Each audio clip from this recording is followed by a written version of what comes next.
Tantor Audio, the division of recorded books, presents the John Stone Action Pack, Books 7 through 9, Military Action Thriller Series, by Alan Manning and Brian Manning. Narrated by Roger Wayne. Black and White. Chapter 1. Bridgeport, Connecticut.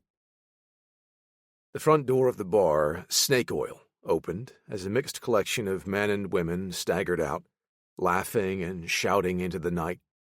The music faded away as the door swung shut behind them, cutting off the smoke that had trailed behind the group. John Stone moved closer to the building, giving the group a wide berth to pass.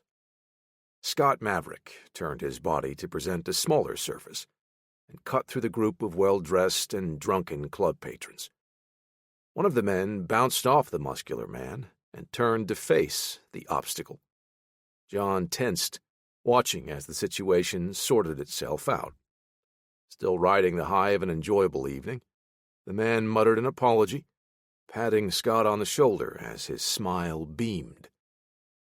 "Pleasant bunch," Scott said, wiping imagined dirt from his shoulder.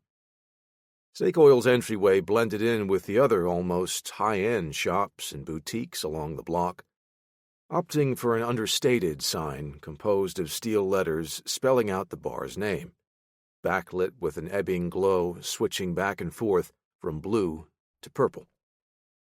Giving the bouncer out front a quick nod, John stepped through into the bar, Scott following several steps behind. Even though Scott was 20 years John's senior, both men stood a hair taller and had packed on almost as much muscle as the young man posted out front to keep the trouble inside to a minimum. Dressed in casual attire, jeans and button-up, short-sleeve shirts, John and Scott didn't match the style of Snake Oil's typical patrons. Preparing for trouble, both men carried weapons concealed in holsters, tucked into their waistbands. The people inside turned their heads to get a look at the newcomers, but when they saw what appeared to be a couple of dads there to drag their kids out of the establishment, they lost interest.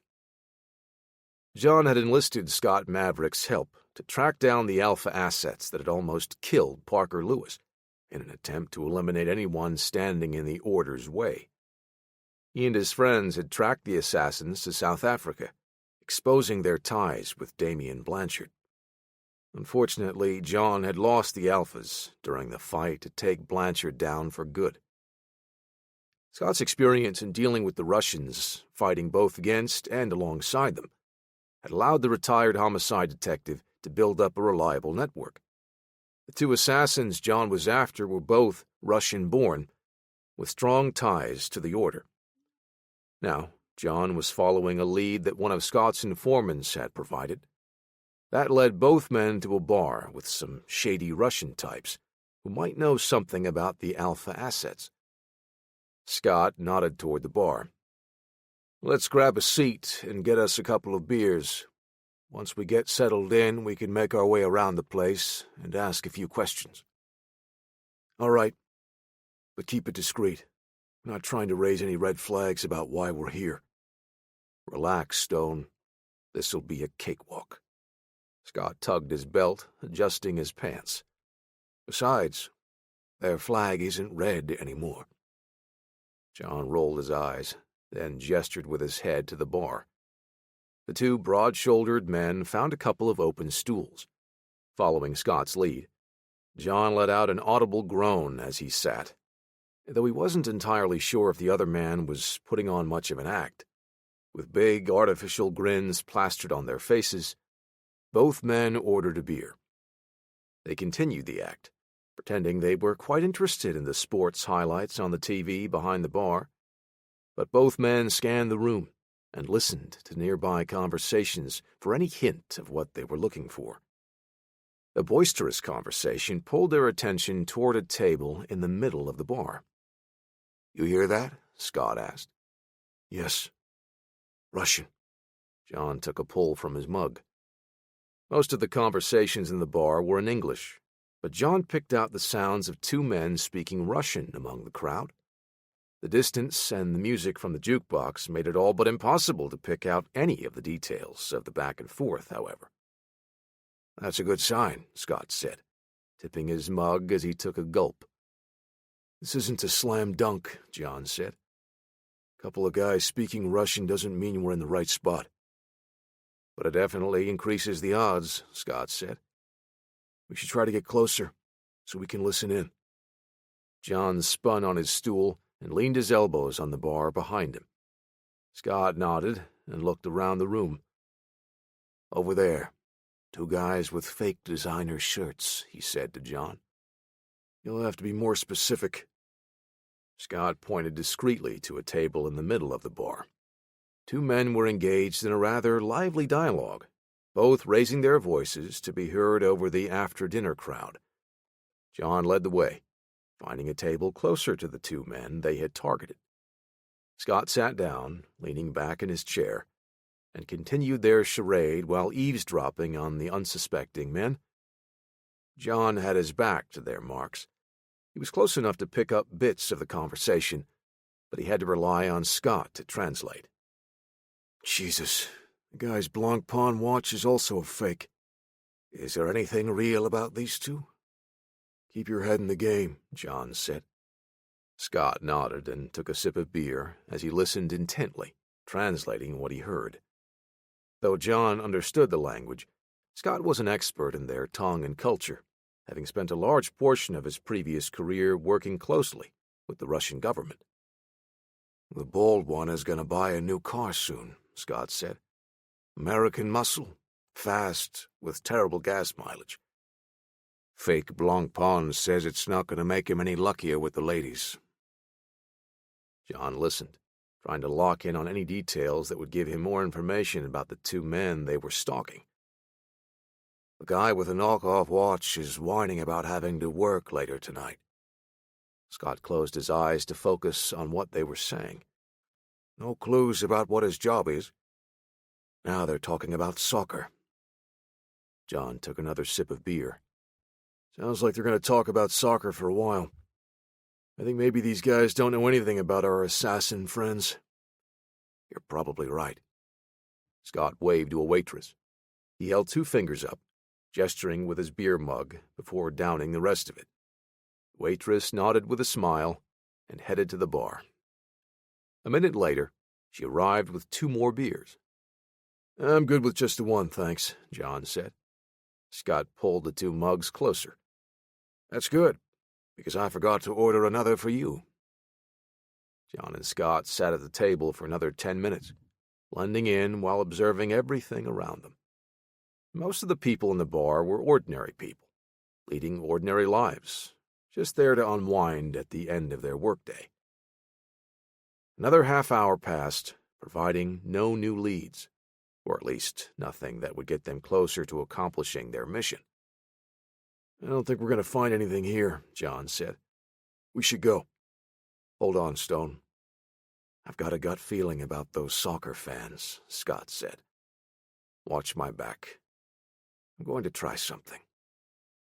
He gulped down half of his 3rd beer in a single pull and stood up, wiping an arm across his mouth. Scott walked straight toward the 2 Russian men. His 6-foot 2-inch frame blocked out a good portion of the light cast on the table, and the 2 men stopped talking to stare at him. Both tried in vain to cut the big man down with their withering stares. "What can we do for you?" one of the men asked, his slight accent tinged with disdain. Scott smiled and swayed like a drunk, resting both of his work-worn hands on the table and gesturing back to John with his head. "My buddy and I were just looking for 2 highly trained assassins. They're from some kind of super-secret Russian training program. Maybe you've got some insider knowledge that you're willing to share?" The 2 men stared up at Scott, speechless. The bald man finally spoke up. "Sorry, sir. We really have no idea what you're talking about." The man with the fake watch sneered. "Besides, we don't talk to bacon. We just eat it." Scott backed away, his hands up in mock offense. "Hey, man, We ain't cops. We won't tell anyone you told us." He gave the two men an exaggerated, conspiratorial wink and put a hand on the fake watchman's shoulder in a friendly gesture. The man angrily brushed Scott's hand away and stood away from the table. "Get your paw off me, pig!" "Buddy, I told you we ain't cops." Scott swayed slightly, maintaining his friendly drunk charade. "And pigs have hooves, not paws." Fake Watch was shorter than Scott, but made up for the height disparity with bravado and alcohol-induced courage. John stepped in between the two to relieve the tension, pulling Scott away with a smile on his face, too. "Sorry about that. My friend just had one too many. You know how it is. We'll just head out and leave you two alone. No harm, no foul."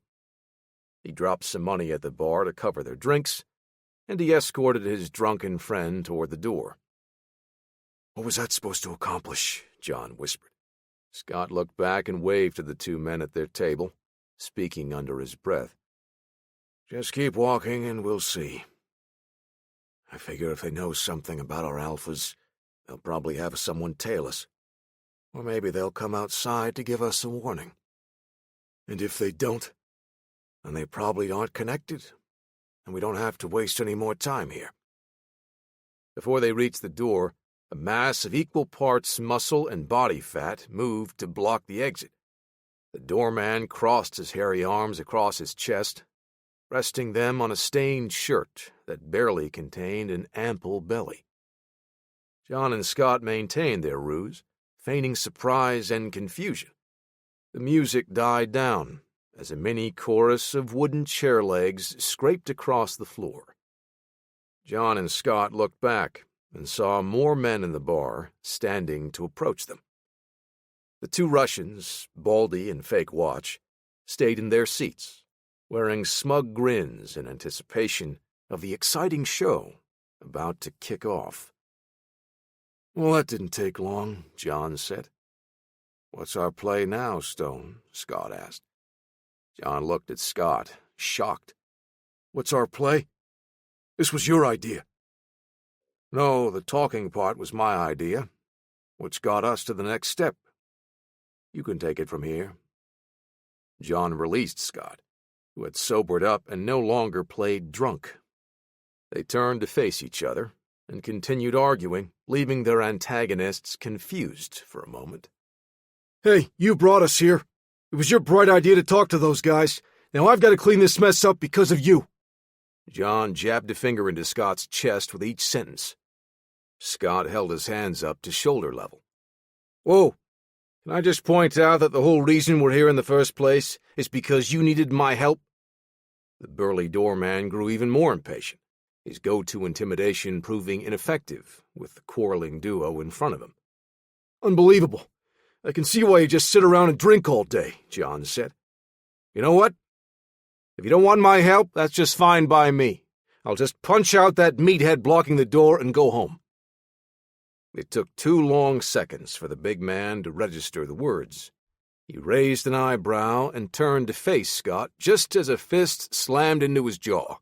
Even at his age, Scott was still a naturally large and powerful man who had kept himself in excellent physical shape. The blow dropped the ox instantly and took him out of the fight. Confusion spread through the bar like a wave. Patrons that had once been the aggressors now paused, unsure of what to do. John and Scott took the initiative, each singling out targets and overwhelming them. John grabbed 2 handfuls of silk shirt as he drove the closest man backward into 2 of his buddies. He released his grip and thrust his foot out, planting a boot into his opponent's chest and knocking all 3 to the ground. Scott raised an arm and stopped an attacker's haymaker, the impact sending a shock through the smaller man's body. With his blocking arm, Scott snapped a short hook across the man's cheek before driving a gut-busting uppercut into his solar plexus. "Looks like my night is picking up," Scott said over the fracas. After the regular patrons had emptied the bar and the thugs all lay unconscious or writhing in pain, the 2 Russians at the table stood and bolted for the exit. John reached out and secured the collar of the bald man, like a mother lion carrying her cub. Fake Watch found a clear path to the back door. Scott picked up a beer mug from the table and hurled it like a baseball toward the fleeing man. The glass impacted between his shoulder blades with a deep thump. The mug cracked into several chunks on the floor just as Fake Watch let out a shocked whimper and fell, curling up into a fetal position. He tried to reach one hand back to press it against the spot where the mug had struck him. John shoved Baldy into his seat, and Scott stalked the other man, taking long, deliberate strides toward him. Scott placed his foot on his quarry's head, pinning it to the filthy floor. "You lied to us, Tovarish. I think maybe you and your friend know about the people we're looking for." "Enough, man! I give up! We don't know anything," the man curled on the floor said. "We don't know who you're talking about." "You sure have a funny way of proving your innocence. Or was this all just a misunderstanding?" John said, gesturing at the writhing bodies sprawled throughout the bar. "We don't know about any assassins. We work for Peter Fedorov," Baldy said to John. Scott barked out a genuine laugh. "You gotta be kidding me." "Who was that?" John asked. "Fedorov is Russian mafia. He runs a couple of gambling halls in this area," Scott answered. "Minor player. Small fish in a small pond." John shook his head. "So I take it they really don't know anything useful?" "Not useful to us, anyway." The two big men turned and headed toward the front door, completely ignoring the low-level thugs they had just been interrogating. Baldy and Fake Watch watched them go, neither man daring to move or breathe in any way to antagonize them as they left. "Two-bit gangsters," Scott said, pulling a pack of cigarettes from his pocket. Scott's laughter bellowed in the night air as they crossed the street. John couldn't help but join him, even though their night had failed to produce anything of value in their search. "Well, we got a lead on some Russian syndicate activity, at least," John said. He shook his right hand out and wiped the blood off one of his knuckles with a thumb. Scott lit the cigarette pinched between his lips. "Yeah, you're right. Maybe I'll come back here later when this other stuff is handled." Short puffs of smoke escaped with each syllable as he spoke.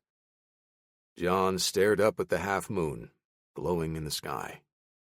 "Well, here's your silver lining, at least." Chapter 2.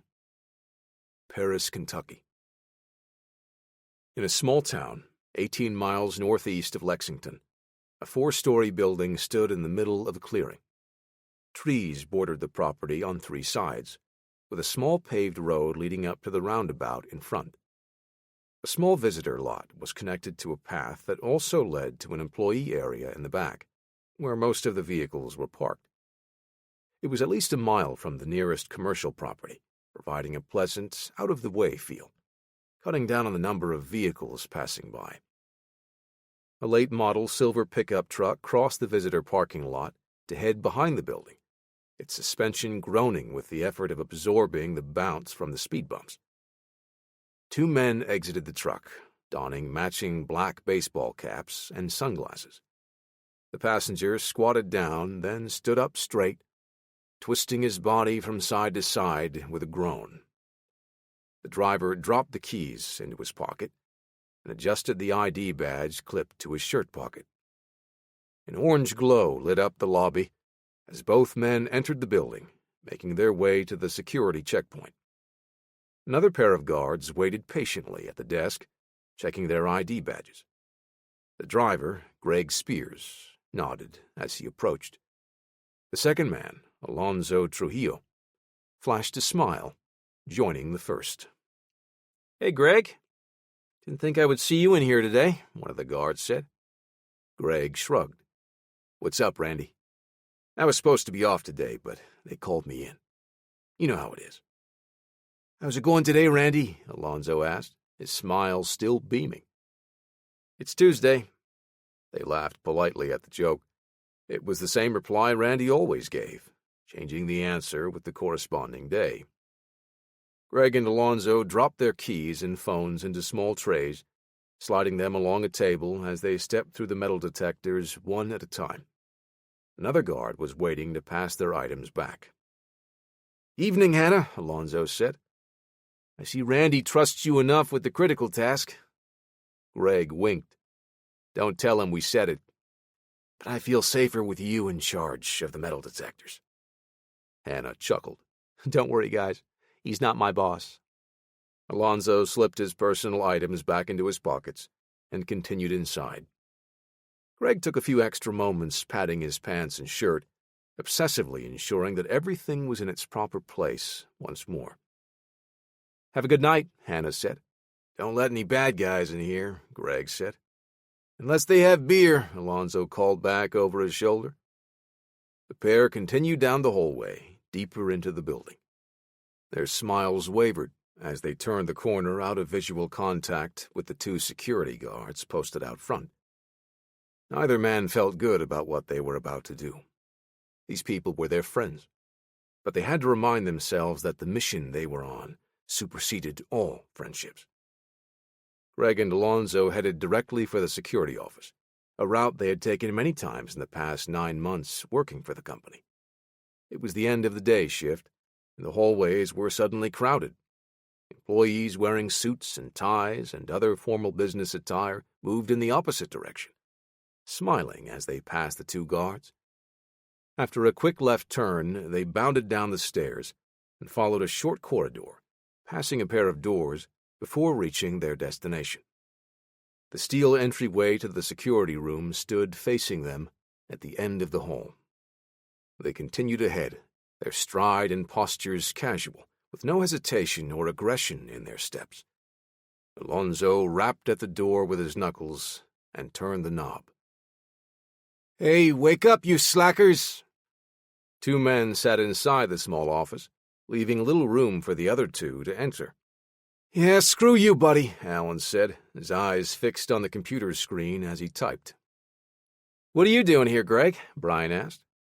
"Thought you were off today." Greg shook his head. "When they call, we gotta show up." "Heard that," Brian said, before turning his eyes back to the security feeds. Seconds stretched out as Alan continued clicking away at the keyboard, while Brian scanned each of the individual monitors. Alonzo cleared his throat. "So you fellas gonna just keep working all night? Or you want to get your fat asses out of our seats and grab yourselves a beer?" Greg asked. Alan let out a sharp chuckle. "Just give me a couple minutes to finish this report, yeah?" "I swear, he could lose 8 fingers and it wouldn't slow his typing speed down one bit," Brian said, pulling on his jacket. Everyone got a good laugh out of the friendly ribbing as Alan finally hit send. The computer let out a digital whoosh as he grabbed his jacket from the back of the chair. "You two take it easy," Greg said. Alan and Brian waved, closing the door behind them. Greg and Alonzo kept their eyes fixed to the feeds on the monitors spread across one wall, watching the other two guards make their way up the stairs and out of the building. Without any preamble, Alonzo picked up the phone on the desk and dialed an outgoing number. After 2 rings, someone picked up but didn't say a word. "Clear for Phase 2, Alonzo said. "Roger. Phase 2, go," was all the other person said before ending the call. Alonzo turned and gave a quick nod. Greg spun his chair to face the terminal and tapped out a series of commands on the keyboard. The diagnostic program kicked off as a wall of text scrolled up, covering the screen in a blur of characters. Alonzo sat at another terminal and input the commands to shut down the cameras.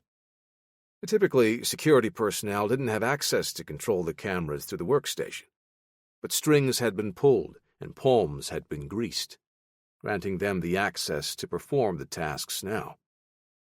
"I'm all done here," Alonzo said. One by one, all of the security monitors flickered and resumed what appeared to be their normal function. The digital repeating loop of footage would make it look like the cameras were filming just another regular, uneventful night. "Yeah, me too." Greg's program locked down all outgoing transmissions, preventing the security system from calling out for help, while it displayed a faked diagnostic subroutine. The 2 men sat in the office, continuing the charade of performing their usual tasks and waited. "Clear for Phase 2. "Roger. Phase 2, go." Cameron Knight thumbed the end call button and rolled his head in a semicircle to stretch his neck. He sat up straight in the passenger seat of the black SUV, eyes closed as he took slow, measured breaths. He pointed 2 fingers toward the street. The driver, Ricky, nodded and pulled the vehicle out of the parking garage into traffic, heading toward the target building. The 5-minute drive passed in a flash. They turned onto a narrow, winding street toward a security check booth. Ricky rolled his window down as he stopped behind the flimsy bar, lowered to block their path. "Good evening. What can I do for you?" the man in the security booth asked. His eyes squinted against the rays of the setting sun. "Here for a package pickup," the driver said, handing over a sheet detailing what they were there for.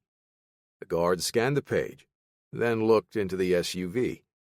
He eyed the driver, passenger, and 2 others, a man and a woman, sitting in the back seat. "A little late for a pickup, isn't it?" "Workday is just about over," the guard said. Cameron gave him a quizzical look and checked the time on his watch. "Quitting time already? All the more reason to knock this out quick. It's our last stop." The guard held the sheet of paper in his hand as he continued eyeing the occupants of the SUV. Cameron maintained his composure, but he feared that Ricky's nerves were on edge. "I'll call this in. Just give me a sec," the guard said.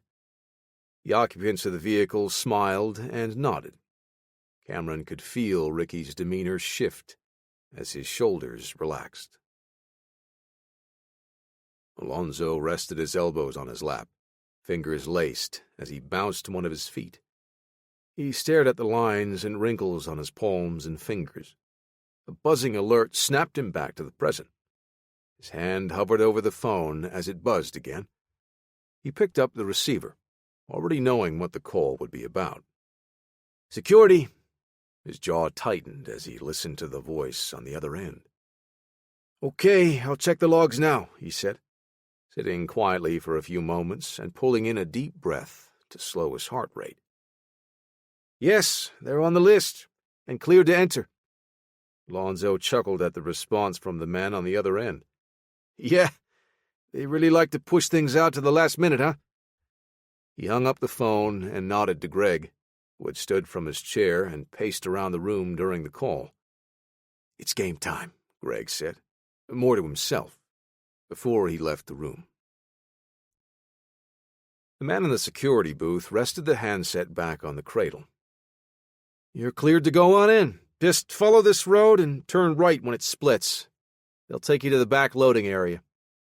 "Thank you, sir," Cameron said, looking past the driver. And following the road as it turned, the black SUV headed around to the loading area, parking near the loading entrance door. Cameron and the driver stepped out of the vehicle, followed by Baker Farrell and Katerina Donovan from the rear passenger seats. All 4 were dressed in dark coveralls and black ball caps, each with the embroidered logo of a forgettable delivery company. The 2 from the back seats shouldered large, heavy duffel bags. The 4-person team subconsciously stacked on either side of the door with precision gained from long hours of practiced repetition. Cameron knocked twice at the entrance, and it opened with almost no delay. Greg held the heavy steel door open as the others entered past him. Once inside, Greg fell into step behind Cameron, following his lead. Katerina unzipped her duffel bag and handed a pair of shotguns to Greg. The Mossberg Shockwaves were ultra-compact, intimidating pieces, colored matte black and adorned with tactical modifications. The others pulled masks over their faces as they walked. The cameras had been disabled, but they didn't want to run the risk of anyone's recognizing any of them face to face. They had deemed it necessary to compromise Greg and Alonzo's identities for the mission to succeed. Both men had volunteered for the task, and had already taken steps to disappear afterward. Cameron led his team around the labyrinth of hallways with a familiarity gained from studying and memorizing the floor plans long before. their route took them back toward the security room. Greg split from the group, taking the 2 shotguns and clipping one of the 2 speed-load shell carriers to his belt. He would be arming Alonzo so they could accomplish their objective, subduing the remaining security detail inside the building. With the rest of his men falling into step behind him, Cameron smiled, knowing he wouldn't have to babysit the team. They were all battle-hardened veterans with years of experience in various branches of the United States military. More recently, several had transitioned from military service to the private sector, joining the defense contractor INSEC.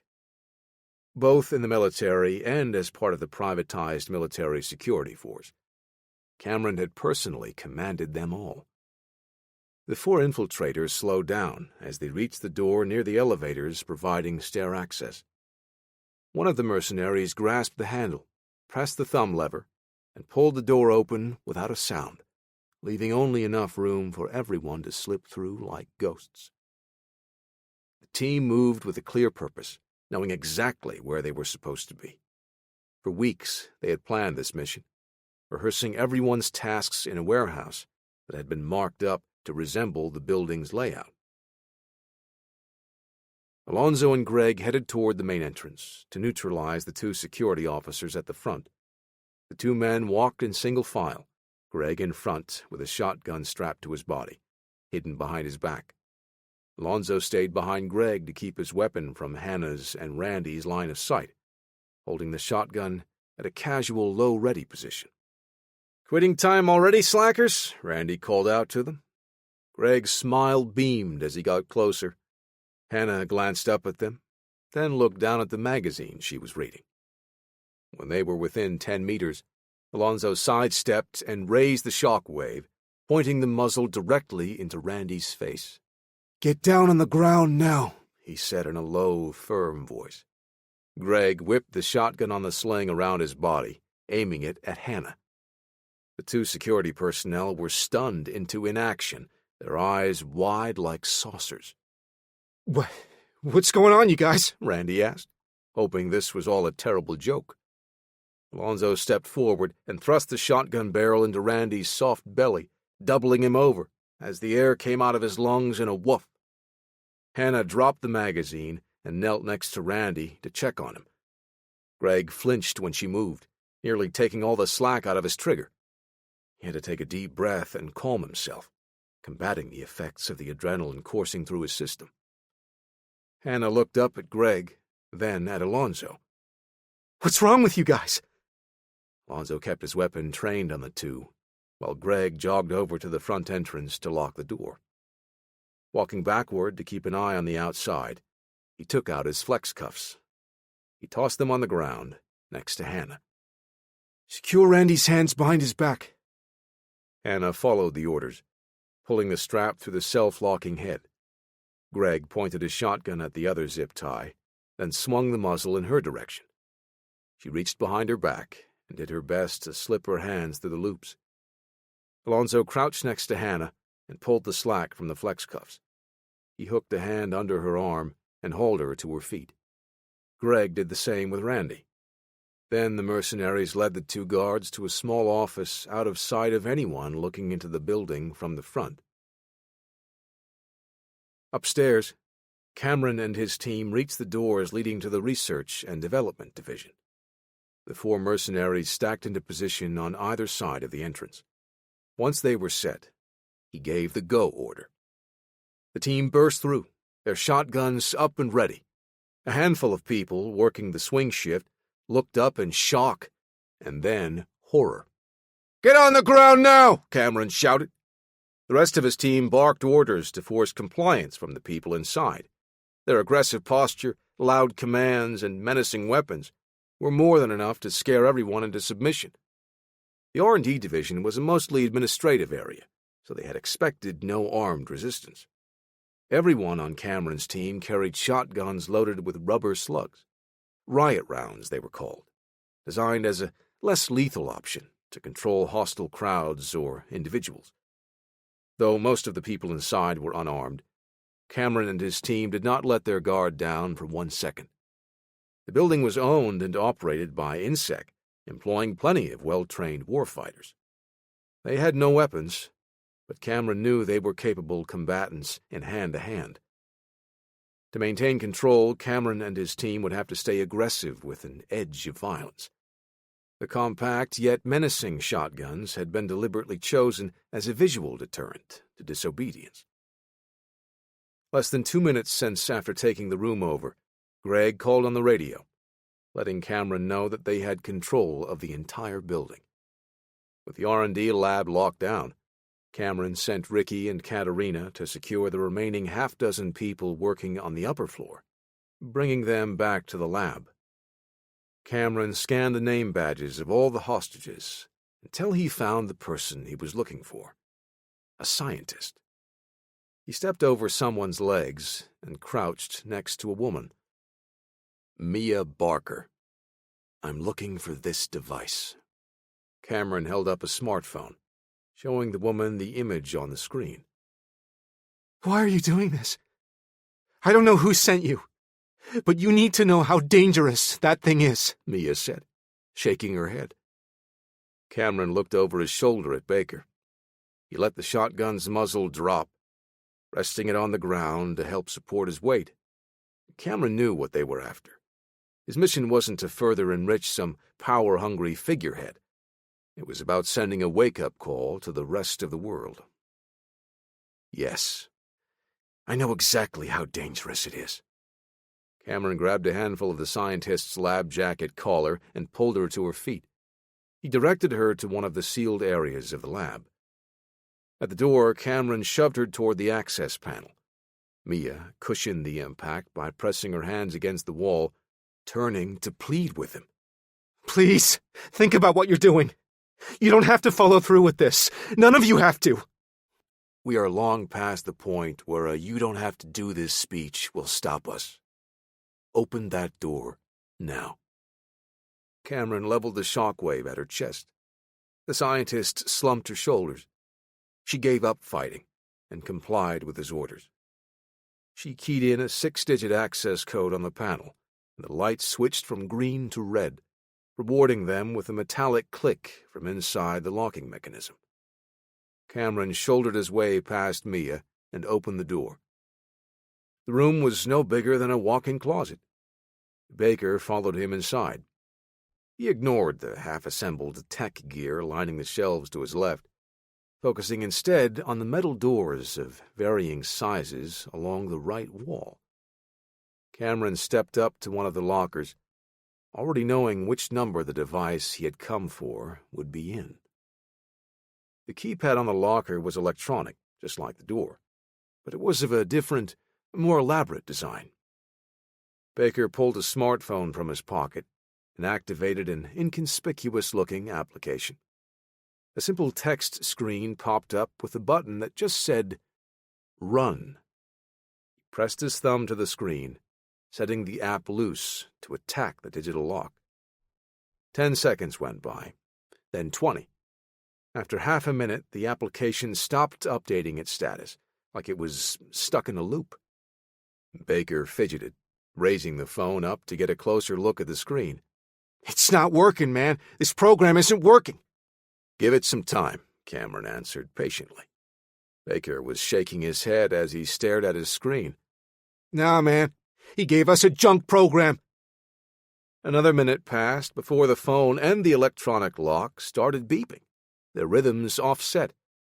The digital chirps from the two devices eventually synced up, followed by the familiar metallic clack of a lock disengaging. Cameron opened the door, reached in, and pulled out a sturdy plastic case about the size of a large carry-on bag, laying it on the floor. He knelt down beside it and flipped open the two locking latches.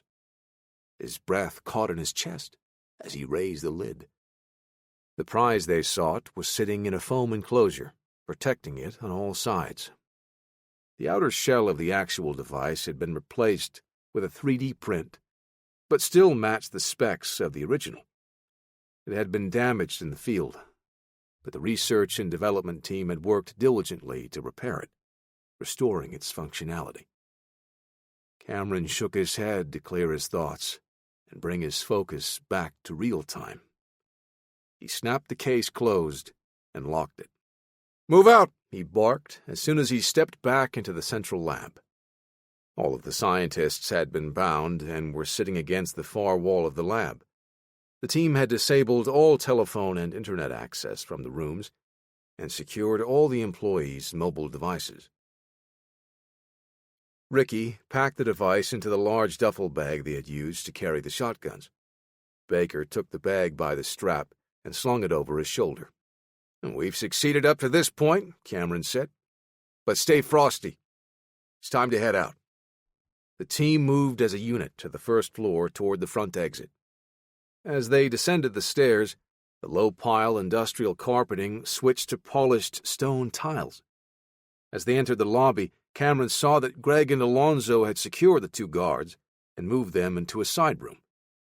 He opened the small office near the security station and looked down at the man and woman sitting against a file cabinet with their hands behind their backs.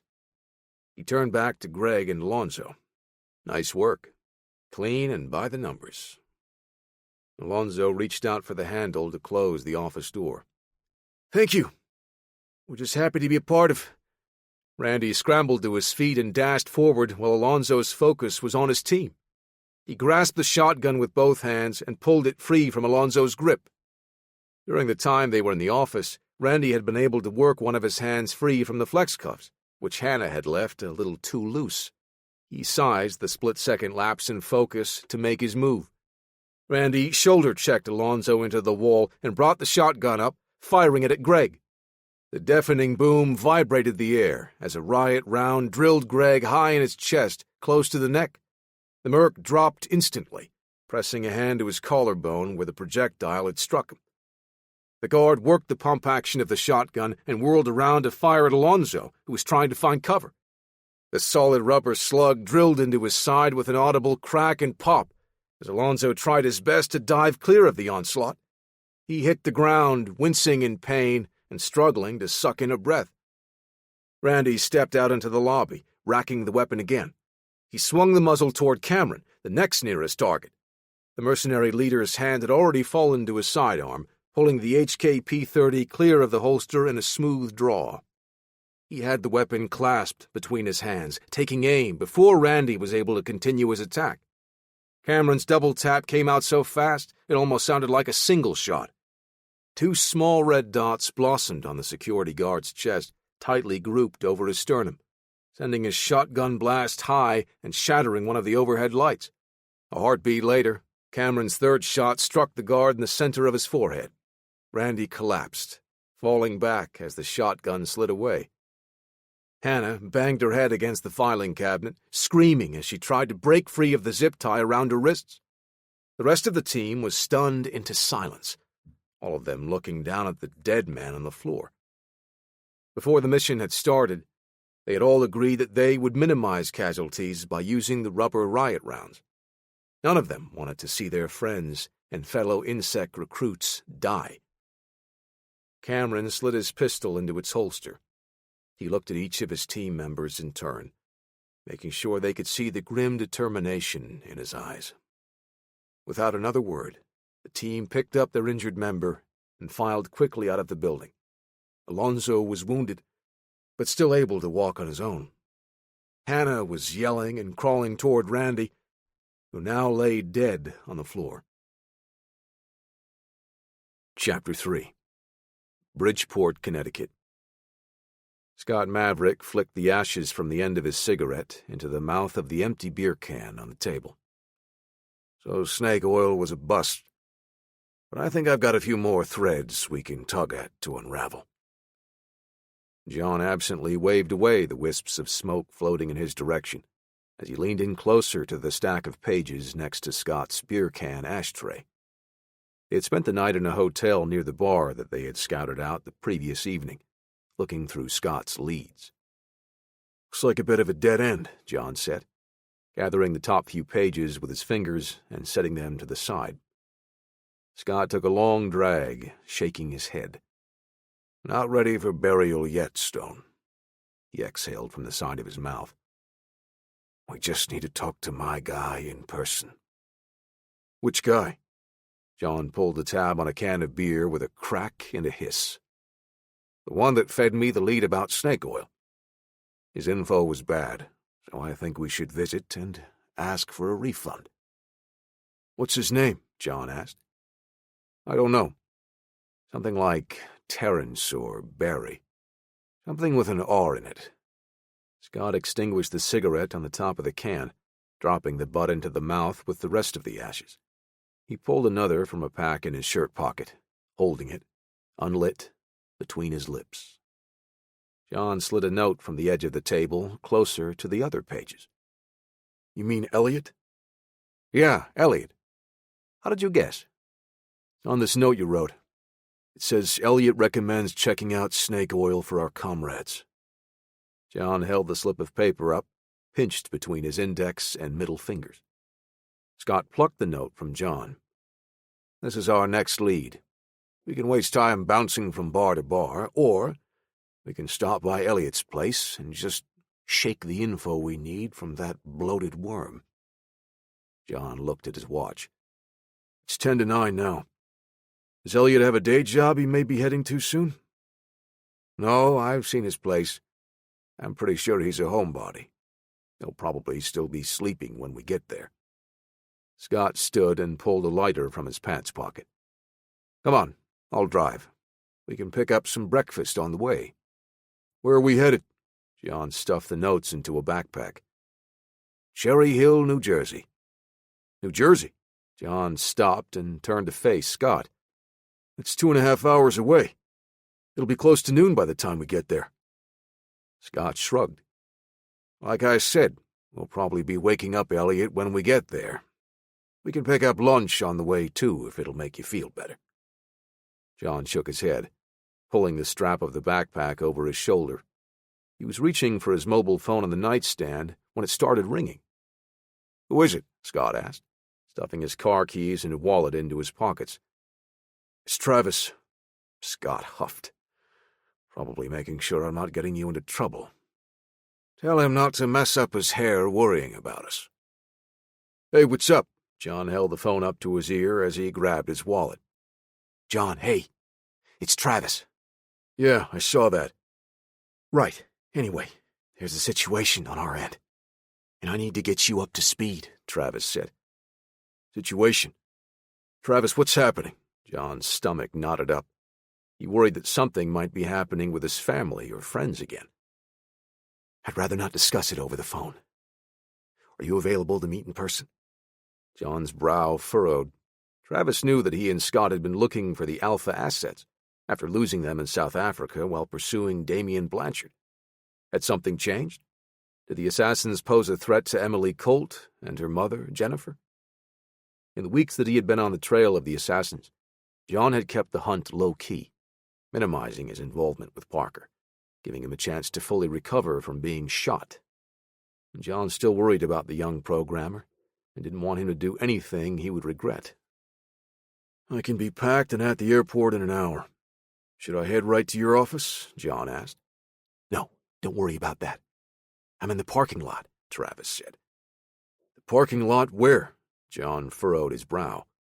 Of your hotel. I'm headed up there now. Travis disconnected the call before John could reply. John looked at Scott with a quizzical expression. What did Travis say? Did he finally decide to start wearing socks? He says he wants to talk. He's here now. Here as in Connecticut? There was a knock at the door. Here as in at the door, John said. Scott sighed. I'm gonna grab a couple of beers if I gotta deal with him. Should I grab one for you, too? Chapter 4. Paris, Kentucky. Less than 12 hours had passed since the attack on the Insect Technology campus. An hour after the perpetrators escaped, International Security Chairman of the board, Barrett Anderson, had been alerted by phone. He was airborne and en route 20 minutes after having received the call. The technology campus wasn't a strategic location for international security, but the Research and Development Division held an item of considerable significance to Anderson. The black Lincoln Continental that had picked him up from the private airstrip was passing by the security booth of the facility, taking the winding road leading to the front entrance. A group of high-level executives and private security staffers was gathered at the roundabout leading to the visitor parking area. The police had been alerted to the breaking and entering, but acting on Anderson's orders, they worked to keep the matter private. "Take me over there," he told the driver, gesturing to the group. "Yes, sir." The car pulled up to the location and turned, slowing to a stop. The driver stepped out and jogged around to open the door for Anderson. The International Security Chairman dipped his head and hooked a hand along the top of the door to pull himself out, buttoning his jacket as he stood to his full height. The frantic voices, all trying to talk over one another, dropped off immediately. At 6'6", weighing nearly 340 pounds, Barrett Anderson towered over nearly everyone else there. Those who were almost as tall were still dwarfed by his powerful frame. Even though the suit jacket was tailored, the seams strained and the fabric stretched when he made any movement that caused his arms to flex. The stunned silence was the reaction that Anderson preferred. It pleased him to see that those around him were too intimidated to speak their minds and waste his time. It saved him the effort of shutting them up verbally. One of the men broke away from the group, his desire to stand above the crowd overriding his intimidation. "Mr. Anderson, last night we had a break-in at this facility. There was one fatality, but only minor injuries to the..." Barrett Anderson cut the man off. "I want to know what was taken, and I want to know who was involved." The man, still eager to please, brightened up. "Sir, we were able to possibly identify some of the people participating in the robbery. Several people inside recognized them as people recruited by INSEC. They had their faces covered, but their voices and tattoos gave them away. We believe it was an inside job, sir." Another man, who spoke with a nasal tone, interjected his thoughts into the conversation. Anderson slowly turned with an ice-cold stare toward the second man, who shrank back into the crowd. "And what exactly was taken from my research facility?" Anderson asked again. The fact that he had to ask twice irked him. The first man stepped closer, lowering his voice. "Well, the materials taken had been designated top secret. We will have to go inside to discuss it further, as not everyone here has the clearance to discuss such matters." Anderson walked past the group and into the building. He never once looked back to see if anyone was following him, and the people following him didn't dare to ask if they should. The man trying to win Anderson over stopped at the entrance and turned away anyone without clearance to discuss the matter further. Once inside, the group visibly relaxed. Anderson continued down the hall with the men and women close on his heels, unsure of what they were supposed to be doing. They kept clear of the police tape where the murder had occurred. One of the detectives moved to block them from passing until he saw the mountain in a suit that cost more than his car and thought better of stopping the group. Anderson pressed the button to call the elevator, taking a half-step back and waiting with his hands folded in front of him. When the chimes sounded and the door opened, the big man strode in, turning to face the front. Unsure of what was expected, the rest of the group did their best to slip past him, slinking back into the rear of the car. During the short trip, the void was too much for the suck-up to deal with, so he continued to explain the situation. "It was the pest, sir." Anderson glanced back over his shoulder as the elevator reached their destination. He stepped out and made his way to the R&D office. "Continue." "The people that did this, the ones involved, knew exactly where the device was and how to access it." "And you say some of the employees recognized them?" Anderson turned the idea over in his mind. "Yes, sir. We have reason to believe that one or more of them were INSEC recruits." "Yes, I'm aware of that possibility. But how do you know this?" Anderson asked the question with an edge to his voice, as if he did not appreciate members of his privatized military group being questioned on their loyalty. Even worse, He hated that the people he had recruited would even entertain the idea of turning against him. The man hesitated before responding. Distinguishing marks, tattoos, and the like gave them away. Plus, one of the scientists recognized one of their voices. Tattoos and voices. That's all you've got? Anderson spun on his heels to face the man. Well, it's just that they also moved like they knew all about this place. They had knowledge of where to go, whom to talk to for access, and exactly what they were looking for. A woman stepped up to stand next to the other man. Also, the guards at the front entrance identified some of the members. Her eyes dipped as a hint of sadness washed over her features. One of the guards did, anyway. The other guard, Randy, was the fatality. He tried to stop them from leaving and was shot and killed. Barrett Anderson paused, thinking about that statement. According to the reports I had received, they were using short-barreled shotguns loaded with rubber rounds. Was he killed by one of those? No, sir. It was a handgun, the woman said. It was the leader's sidearm. Anderson took in a quick breath, exhaling through flared nostrils. He spun on his heels and walked into the research and development laboratory. Inside, a hive of activity stopped them. More crime scene investigators and detectives swarmed around, snapping photos and labeling anything they could use as evidence to solve the case.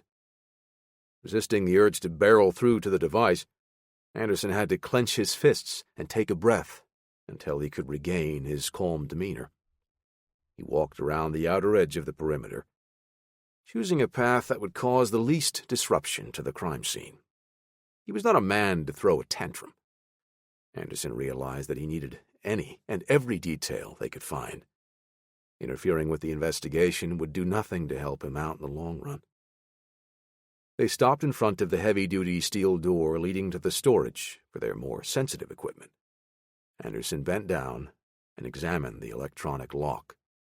There was no damage to the door nor the security pad, sir. One of the employees had granted them access. Without a word, Anderson continued into the storage vault. He looked around, noticing that only one of the lockers had been accessed. Again, he saw no signs of ransacking or of forcing their way into the lock. So far, everything did point to the fact that it was possibly an inside job.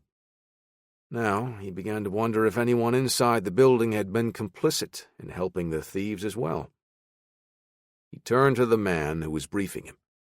I want you to find out the identities of everyone involved in this. For those that have already been identified, I want you to look into all likely associates as well.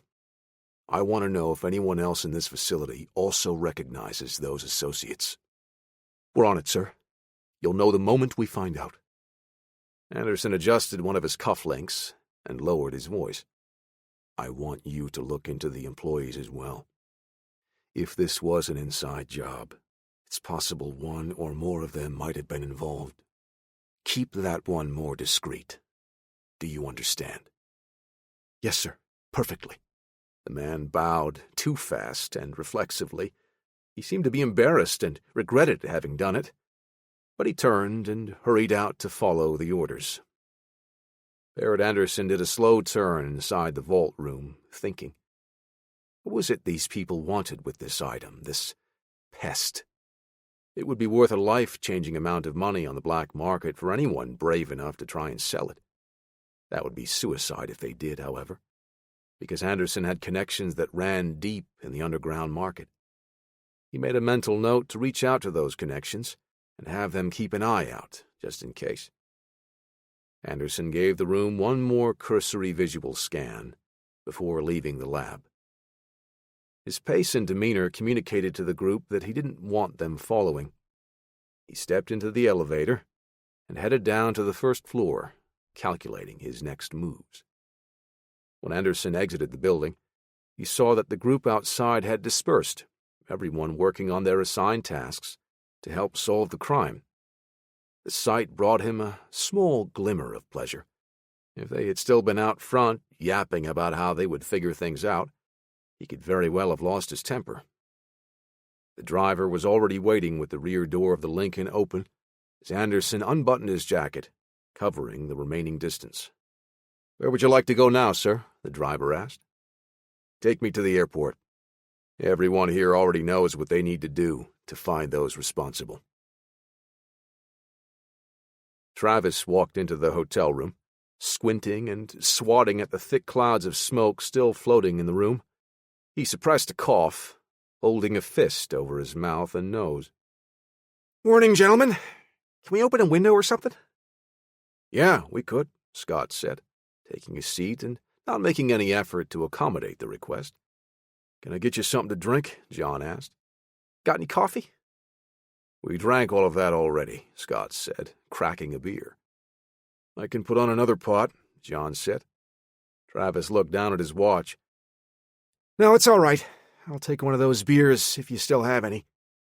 Scott nodded toward the mini fridge as he took a pull from the can in his hand. Travis took his jacket off, draping it on one of the already made beds as he crouched in front of the fridge. "So what's going on?" John asked, eager to get to the point, his mind still racing through worst-case scenarios. "What exactly was so important that you needed to fly all the way here and meet in person?" Travis's smile faltered, betraying him. He did his best to recover, grabbing one of the beers as he sat on the bed next to his jacket. "We've been investigating some leads and working our way up the ladder with the Four Horsemen, as Parker has been calling them. There has been some progress, but a troubling complication has occurred, shaking things up." Scott scoffed as he flicked the lighter twice and held the flame to the end of his cigarette. "So what else is new?" Travis squinted, looking at Scott. "You know those things will kill you, right?" "Yeah? Well, what's taking them so long?" Scott muttered, before blowing a cloud of smoke straight up. "Travis, what complications? Are Jennifer and Emily safe?" John asked. "Yes, they're fine, John," Travis said, waving his concerns away. "This is about our case looking into the Order.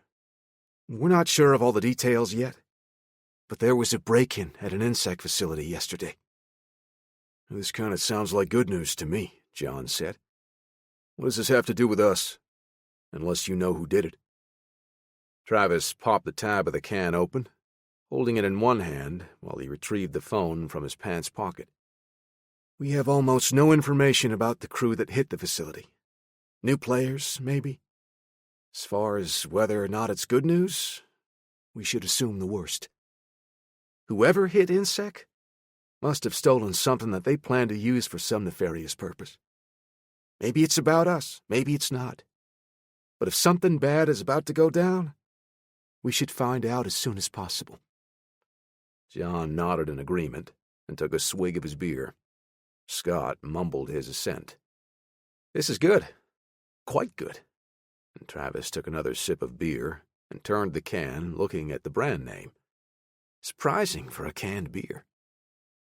"It's not that fancy European stuff you're used to drinking, but it does the job just fine," Scott said. Travis shook his head. "Why does everybody keep saying that?" he asked, knowing exactly why. He liked to dress in designer suits and had a taste for quality items. Many of the things he chose happened to be European, and everyone around him noticed. John smiled, but got back on track. "You're right about the robbery. We should definitely look into it and see if we can find out who was involved and what was taken." "Already on it, John. We've got a team poring over data now, parsing all available information as it comes in." "Wait, you don't have Parker working, do you?" John's voice had an edge of concern with a small touch of anger. He wanted to make sure Parker was not being used unwillingly before he had fully recovered. If John had his way, he would have preferred that Parker move on to a quiet, safe life, away from the hardcore and the dangers they always seem to find. Travis raised his hands defensively, palms out towards the Army Ranger. "Easy, big guy. I made the call to bench Lewis and wanted to keep him out when we got word of the heist at the insect facility.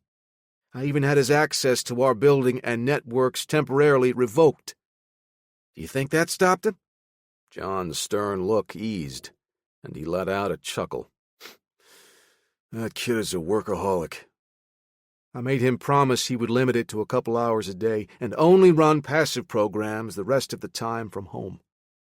I even threatened to send Jimenez or Clark to his house if they caught him doing so much as a Google search on this case. Thank you, Travis. What about us? What can we do to find out more about what happened? John gestured with his beer toward Scott. Travis placed the empty can on the nightstand next to the bed as he stood. Right now, nothing. Just stand down while our data guys are turning over some stones to see what they can find. If we need some literal stones turned over, or maybe a car or two, I will let you know. You flew all the way down here just to tell me what had happened, even though you knew you didn't need me? What can I say? I'm old-fashioned like that. I prefer a face-to-face meeting. Travis winked and held out his hand. John took it in a firm handshake. He nodded at the detective, planted in the chair under a swirling cloud of smoke. Maverick? Chambers? Scott held his beer up in acknowledgement. John watched as Travis turned to head out the door. A sudden flashback hit him. In John's mind, he was back in his cabin with his friend Marvin Van Pierce, watching as the man left before flying to Paris as a consultant with their national anti-terrorist group. It would be the last time he would see Van Pierce alive. John shut his eyes and pushed the memory aside. He opened them again to see Travis Chambers waving with 2 fingers, but not looking back at John as he exited, closing the door behind him. John drank the rest of the beer, crushing the empty can in his fist. Looks like we've been sidelined for the main show, Scott said, pushing himself up out of the old, battered chair. But we're not out of the game completely, Stone. We've still got an appointment with our guy Elliot in Jersey. Yeah, John said, lifting the edge of the curtain with a finger as he watched Travis climb into the back seat of an all-black SUV. Chapter 5. Detroit, Michigan. 2 days had passed since Cameron and his team had hit the Insect Technology campus. They had regrouped at the team's safe house to recover and figure out the next step of the plan. But more important, they had to deal with their injured teammates. Greg sat on a chair with his arm in a sling, pressing an ice pack to his shoulder, a thin sheen of sweat coating his pale skin. Alonzo was writhing in agony in a bed as J.C. Penny Petty rechecked his vitals. Both men had sustained injuries from rubber riot rounds fired at point-blank range. Cameron folded his arms over his chest and looked down at the man in the bed, clutching his side. He's busted up pretty bad, boss, J.C. said. Fractured rib, probably broken. He's lucky his lung didn't collapse from the impact. How about Greg? Cameron asked. Hard to say. He might have a broken collarbone. J.C. scribbled a few notes on her pad. Range of motion is very limited in his right arm. I can fight, Greg said through clenched teeth. I can still hold a rifle. But what happens if you need to fire it? J.C. asked. Any chance you can patch them up and have them ready? She shook her head. Not on this timeline. They would both be total liabilities, even if either one could hold a weapon. Ricky tossed an empty shotgun next to the cleaning kit. What are we going to do now, sir? We're down 2. Just let me fight, Greg said, struggling to his feet. No, J.C. is right, Cameron said. We can't risk it if we're not at full strength. There are too many lives at stake. What's the call, boss? Ricky asked. Cameron walked away. I need a minute. He pressed the palms of his hands against his eyes to fight off an oncoming headache. With Greg and Alonzo injured, they weren't at full strength and would be unable to pull off the mission. For the past 2 months, Cameron had been plodding and taking the steps necessary to send the people a wake-up call. He had recruited like-minded people, disillusioned about the way that veterans were treated after military service. Even after sacrificing so much, it was far too difficult for many to transition to civilian life. More than a few had opted to make a seemingly lateral move, shifting from the military to the private defense contractor INSEC. Even with the increase in pay, they were still just cogs in the machine, mere numbers on a page to be thrown at the enemies of those in charge. The war profiteers and power-hungry politicians were all too willing to sacrifice the lives of the men and women who had sworn to protect their country. Against all enemies, foreign and domestic, Cameron thought. The mission was too important to abandon.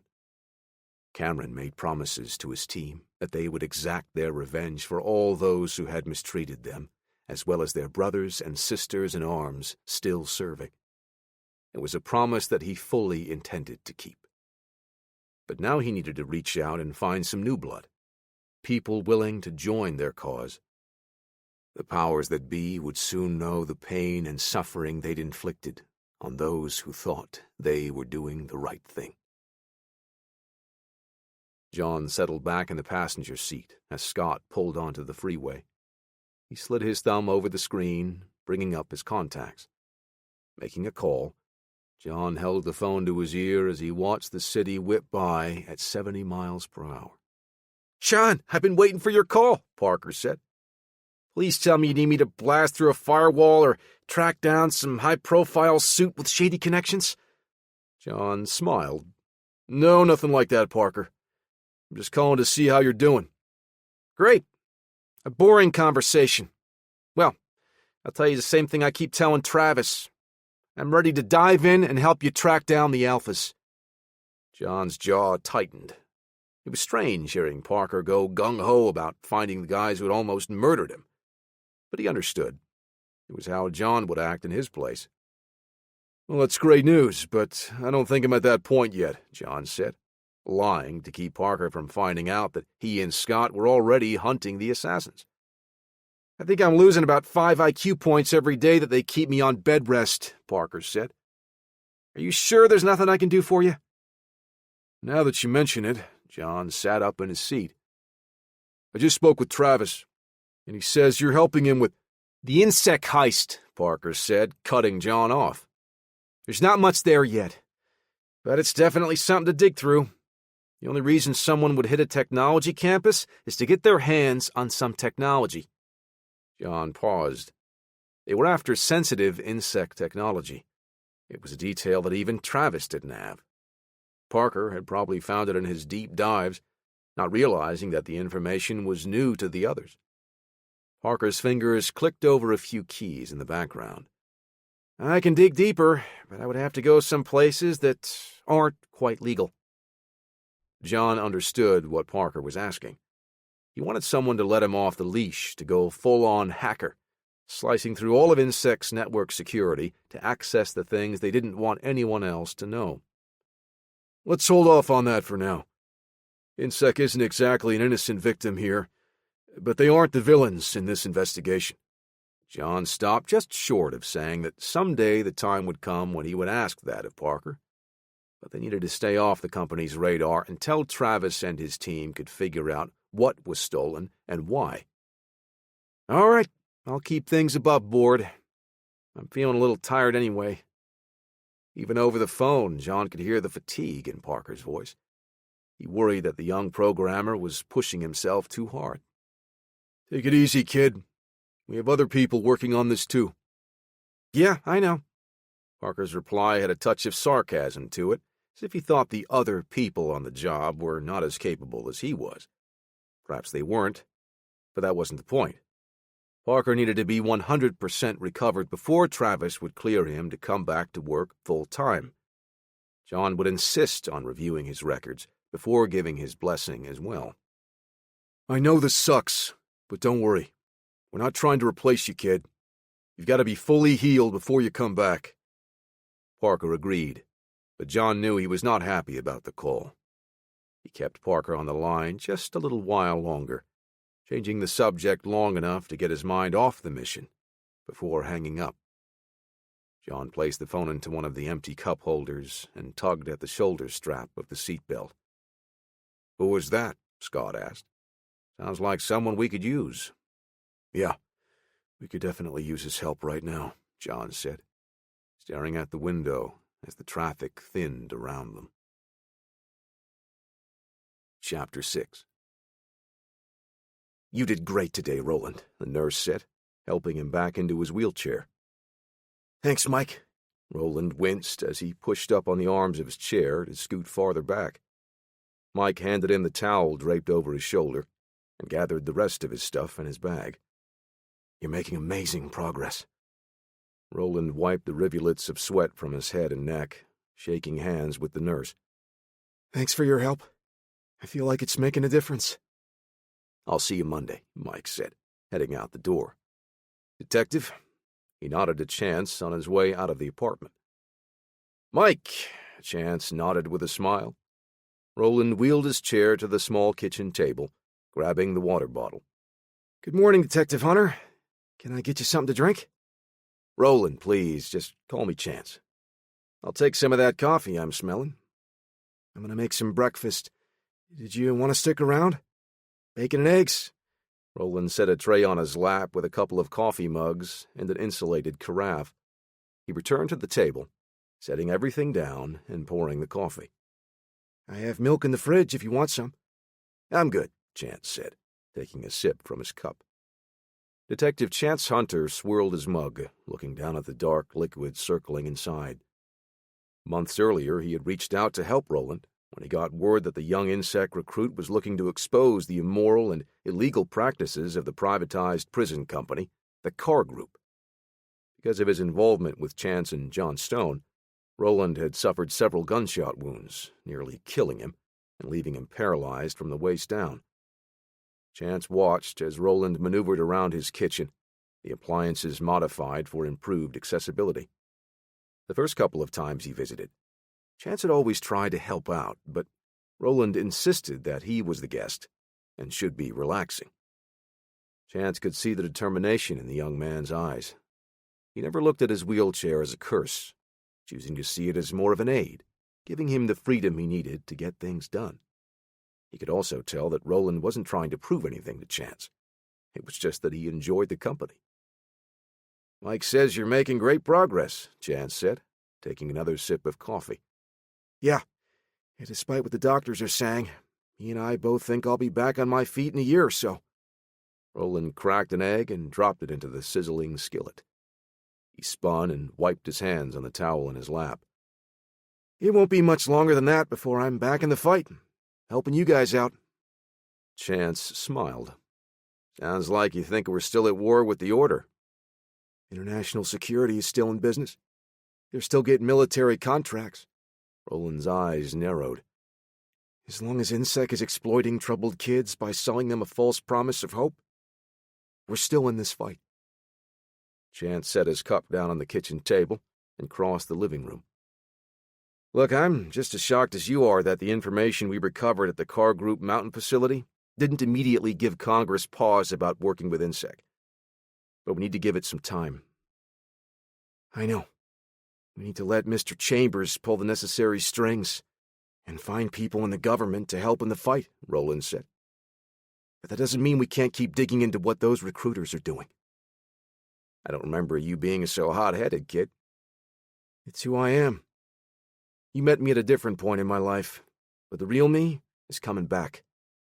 "Well, the real you needs to check that egg before you burn it," Chance said. Roland pivoted the chair back to the stove. "I like the crispy, burnt edges." He shook the skillet and set it back on the burner, turning the flame off. "Well, looks like you've got everything you need right now." Chance picked up from the bookshelf an old picture of Roland in his teenage years. "I'm gonna head out. I've got cases piling up." "Thanks, Chance. For everything, I mean," Roland said. "I was in a bad place for a while. I don't know where I would be without all your help. Well, at least I'm pretty sure I wouldn't be in this wheelchair." Roland shot Chance a sly grin. Chance shook his head, laughing, as he put the photo back on the shelf. "I can't take all the credit. John and Travis arranged most of this to get you back on your feet." "For real, though. Thank you. Again." "You're welcome. It was the right thing to do," Chance said. "But don't start getting sappy on me now. I left my tissues in the car. The two of them shook hands, and Chance turned to leave. Roland's phone rang, rattling across the glass panel of the coffee table. "You're kidding me with that default ringtone." Chance rolled his eyes. "Why don't you change that so you're not like one of the hundreds of other people grabbing their pockets in public every time you get a call?" "Weren't you leaving, Detective?" They both laughed, and Chance closed the door behind him. Roland looked at the phone's display, but he didn't recognize the number. He swiped his thumb to answer the call. "Hello?" There was a slight pause on the other line. "Hello, I'm looking for Roland Forrester." "You're speaking with him?" "Hey, Roland, it's Cameron." The energy in the speaker's voice picked up. "Cameron Knight." "Cameron?" Roland didn't register the name right away, but there was a hint of recognition. Hey, Cameron. What can I do for you?"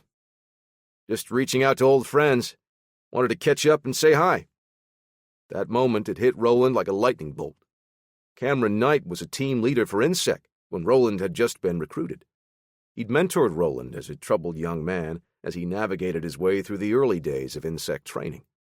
Cameron had since moved on, running missions in foreign countries, rarely keeping in touch.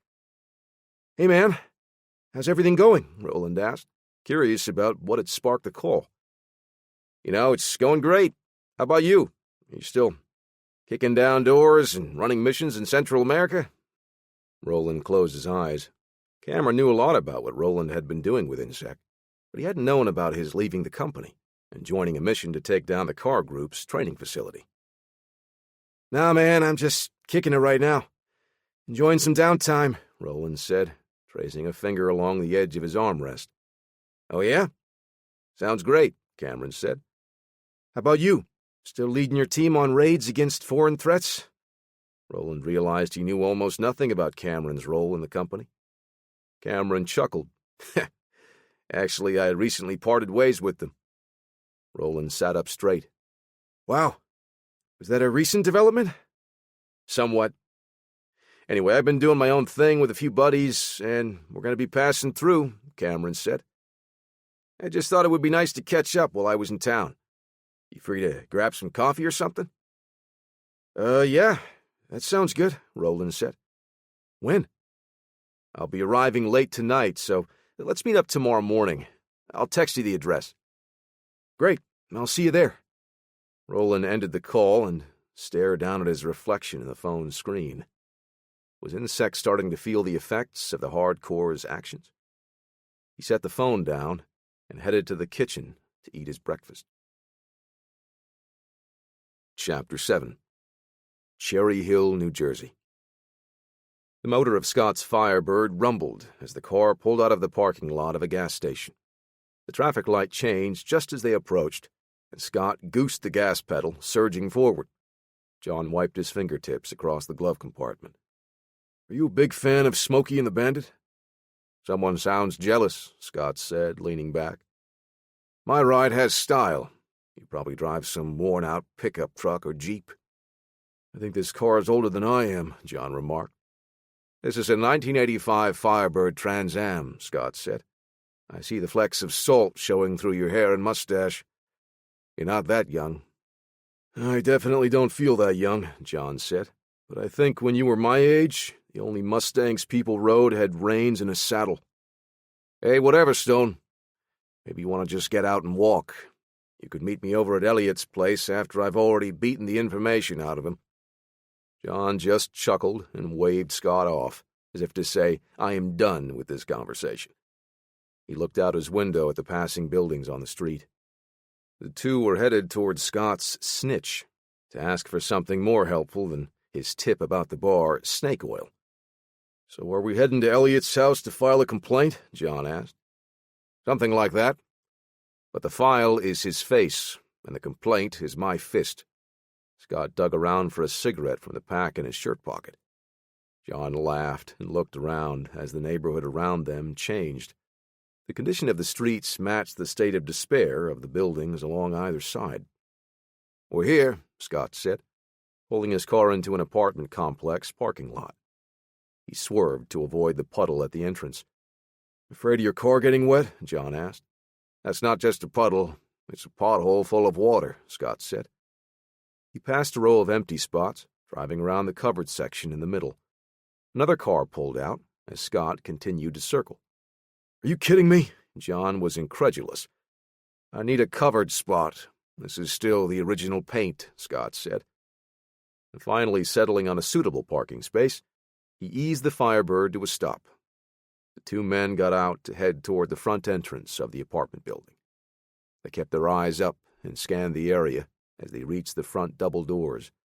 Scott entered first. John followed, moving up to stand shoulder to shoulder. The floor had at least a week's worth of dirt and grime, and only half of the interior lights were functional. They moved through the lobby toward the single elevator.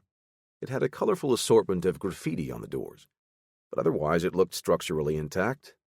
An old Latino man sat at the bottom of the stairs, casually scrolling through something on his smartphone, basically ignoring the world around him.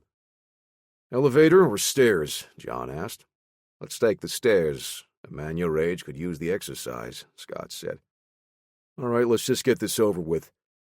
Just try not to have a heart attack on your way up, old man." John nimbly stepped past the man on the stairs, who didn't even register his presence. Scott also passed without making any physical contact, though he didn't look like he made much of an effort to avoid it. They wound their way up the stairs to the fourth-floor landing. Scott moved in front of John, opening the door to allow them to enter the hallway. "Better let me take point," Scott said. "Elliot trusts me, so we'll have a better chance of him letting us in." "Okay. And then what?" John asked. "What happens once we're inside?" Scott huffed. "Then I knock a few of his teeth loose and teach him not to trust us anymore." The two men walked nearly the entire length of the long hallway until they came to the door they were looking for. "This is his place," Scott said. "You better hang off to the side, Stone. Don't let Elliot see you through the peephole." John nodded and leaned against the wall on the same side as the door, far enough to give Scott some space. The former Miami detective hammered the door with the meaty part of his fist, just hard enough to let the snitch inside know that this was urgent. "Hey, Elliot, it's me, Scott. Let me in." They waited in silence for nearly 30 seconds before Scott knocked on the door again, this time with a little more urgency. "Open up, snitch, or I'm going to knock with my boot next." "I don't think anyone is home," John said after another moment of silence. "He's probably still asleep. You know, I just remembered Elliot told me I could come on in next time I visited. He told me he was going to leave a key for me right down—" Scott put a hand on the doorknob and shoved his shoulder into the door. The old wood creaked and splintered, giving way under his considerable mass and strength. "What are you doing?" John asked, looking up and down the hall for anyone who might have heard the commotion. "I told you, my friend said his door was broken, so he asked me to come by and fix it." After Scott walked in, John noticed that no one had come out to investigate. This seemed like the kind of place where people minded their own business, no matter what they heard or saw. Scott had stopped just past the threshold of the apartment. John almost bumped into him as he followed. The stench of rot and decay had halted the detective in his tracks, like a physical barrier. John caught the smell a moment later and raised his arm up, placing the crook of his elbow over his nose and mouth. The two men glanced at each other, then headed deeper into the apartment, their senses on high alert. John closed the busted door as much as he could to keep the stench from getting into the hallway and certainly alerting the neighbors. The apartment was small, so it didn't take long to find the source of the smell. A man was lying backward in a chair next to a small table in the kitchen. His eyes were fixed wide open, and his swollen tongue had worked its way out of his mouth, pushing past his teeth. His neck had a dark, thin line around it, with trails of blood running down the front of his throat. Small scratches ran along either side of his neck, across the line. "Ligature marks," Scott said, crouching next to the chair. "Looks like he was strangled with something like a thin wire," John said. "The scratches on his neck are self-inflicted. He was pulling the garrote so he could breathe." Scott pointed to the dead man's fingers, with blood clotted under the fingernails, to reinforce his point. "When do you think this happened?" John asked, trusting the expertise of the homicide detective. Couldn't have been more than 3 days ago. That's when I talked to Elliot last, Scott said. That's when he gave me the location of that bar in Connecticut. John did a quick search around the kitchen, trying to see if he could find anything of use. The refrigerator door was still open, which probably added to the fetid odor.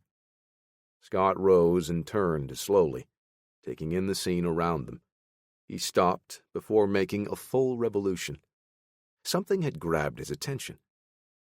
There are 2 glasses on the table, Scott said, pointing specifically to the one farthest from the dead man. What, you suspect that that's the killer's glass? Kind of a long shot, don't you think? I was a homicide detective for the better part of 30 years. More than a few times. It was the long shots that made our cases. John shrugged. Couldn't hurt. But I imagine the killer was probably wearing gloves. Too smart to leave any obvious clues. Scott found a plastic grocery bag on the counter and put his hand inside to use it as a makeshift glove. He picked the glass up gently and turned the bag inside out to secure his evidence. Like you said, couldn't hurt. Also, I never underestimate the stupidity of a criminal. John headed for Elliot's bedroom. Let's finish up our search before we go. Then I'll call Travis about this. Just don't touch anything and leave your prints all over the place, Scott said, wiping down the front doorknob with his shirt. Are you kidding me? You think I'm some rookie? John asked. Like I said, I don't underestimate the stupidity of criminals. A man stood in an alleyway and looked down at his feet to make sure he wasn't stepping out of the shadow that kept him obscured. He adjusted his black knit cap and leaned against the wall, watching as John Stone and Scott Maverick exited the apartment building. Keeping his elbow propped against his body, he held his phone as steady as he could, zooming in while filming the 2 men walking toward the parking lot.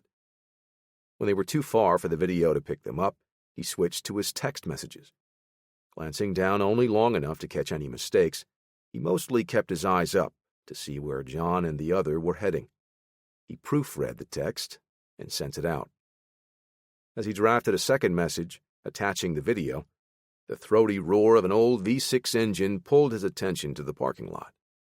A black and gold Trans Am rumbled out onto the street, passing the alley. The man shrank back, turning away as the car sped off. He sent the second message and brought up his contacts, initiating a call as he walked deeper into the dark alley. "What is it?" a voice asked.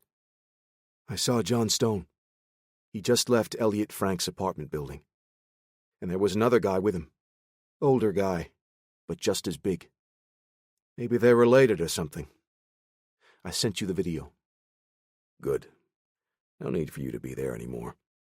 Just go home and wait for my call if I need anything else." The line disconnected, and the man stuffed the phone into his back pocket. He strolled out onto the sidewalk and blended in with the pedestrian traffic. Travis sat at the desk in his office, sliding his finger across the trackpad of his computer, sorting through the avalanche of emails he had been flooded with after the insect facility was hit. He leaned back and rubbed his chin with his thumb and forefinger. "This is going to take all morning." He selected one of the more critical emails and started drafting his reply. One of the tech support staff knocked on the frame of his open office door, peeking his head in. "Sir?" "Oh, hey, Jackson," Travis said, happy for the momentary distraction. "What did you need?" "We just received a package on our server. It's from Parker Lewis. He says there are a few promising leads." "I don't see any notification here," Travis said, looking closer at his screen. "Did he include me in the email?" "He uploaded it directly," Jackson said. Travis's fingers stopped, hovering over the keyboard. "How big is the package that Parker sent?" "A couple of 100 gigabytes. Smaller than his usual drops," Jackson said. Travis slumped his shoulders. Parker's loose cannon methods were sometimes a pain to manage, but he had always proved to be reliable. "Fine. Just sort through what he's got and send me anything that you can bump up to highly probable." Jackson hung out in the doorway for a few beats, trying to find the right response to Travis's request. Is there a problem, Jackson? It's just that Parker's data, sir, it's a bit confusing. There's just so much of it. Travis rolled his eyes, more at the situation than at any particular person. He was well aware of Parker's overly enthusiastic nature when it came to data research. What bothered him more at this time was that the young programmer had been given orders to limit the amount of work he did, because he was still recovering from a near-fatal injury. Very well. I'll be right over. Jackson's shoulders relaxed as a slight smile crept across his face. He nodded and disappeared from the doorway. Chapter 8. Barrett Anderson took long strides down the corridor as he flipped through a notebook filled with the information he had requested the night before. He turned over page after page of notes about the people affiliated with the perpetrators of the heist at the Insect Technology campus. His eyes scanned left to right, moving down the page and taking in all of the words, committing them to memory. Next, he sorted through the handful of photographs with the faces and names of the people who had been flagged so far. The notes also included a list of additional persons of interest, along with their photos. He closed the notebook and held it out to the side as he continued walking. His assistant struggled to keep up as she grabbed the files he handed to her. Anderson had only skimmed through the documents briefly, but she knew how fast the man was able to read and retain information. She had little doubt that he already knew everything that was in the notebooks. "What about the employees on the campus?" Anderson asked. We are still looking into it, sir. We've cleared more than half of the names, and we'll let you know as soon as we're done. No one is cleared until I say they are. Anderson nodded, leaving his thoughts unspoken. "I want that list on my desk the moment you have it." Understood, sir. Will there be anything else? He was about to tell her no when he stopped himself. "I want eyes and ears on every one of the known associates. We will not allow this transgression to stand." His assistant gave him a startled look. Sir, there are 40 or 50 names on that list. 57 names. And I want people watching all of them. Anderson adjusted his cuffs. Yes, sir. I'll take care of it. She turned on her heels and headed in the opposite direction, already dialing a number on her phone. Barrett Anderson smiled. It was a conceited expression, fueled by the thoughts of his assistant's steadfast loyalty. She did everything asked of her at a speed unmatched by most in his organization. That type of order and discipline was what Anderson demanded of everyone working for him. It was necessary to accomplish everything that he had in his lifetime. That she was looking into someone who had betrayed his trust infuriated him, wiping the smile from his face. Someone inside his team, part of INSEC, had turned against him. Anderson's eyes narrowed to slits and his jaw clenched. He slowed his pace and took several deep breaths to regain his composure before meeting with the rest of the board. Anderson loathed the treachery that had been leveled against him, but the thoughts of vengeance were a soothing salve for his anger. He would make an example of anyone and everyone who had crossed him. Only a handful of people in Anderson's organization knew that the thieves had taken the PEST device. He had expended much of his social and political capital to obtain the remains after it was destroyed. His company had spent tens of millions of dollars reassembling the device. It was a crucial component in solidifying his hold on his power base. It would allow him to expand and add to the ever-growing influence of the Order. Losing it would not put him in the good graces of the Shadow Organization. Tara Lynn Glover pursed her lips, holding her breath as she eased the 3D-printed plastic case up. Easy, Cameron said. Make sure you don't lose any springs, Tara. She exhaled. I've got this. As the team's tech and computer specialist, Tara Lynn had been brought on for this exact purpose. It was her job to get the PEST device up and running. She turned the top case over, setting it to the side, careful not to pull out the wires connecting the two halves. "What's this do again?" Baker asked. It decrypts and exposes any protected or obfuscated data at a near real-time rate, Tara Lynn said. Baker looked at Cameron. Cameron smiled. "It cracks any and all locked data at an astonishing rate of speed, so we can read it immediately. Faster than most computers can actually copy the information." "Why couldn't you just say that, Tara?" Baker asked.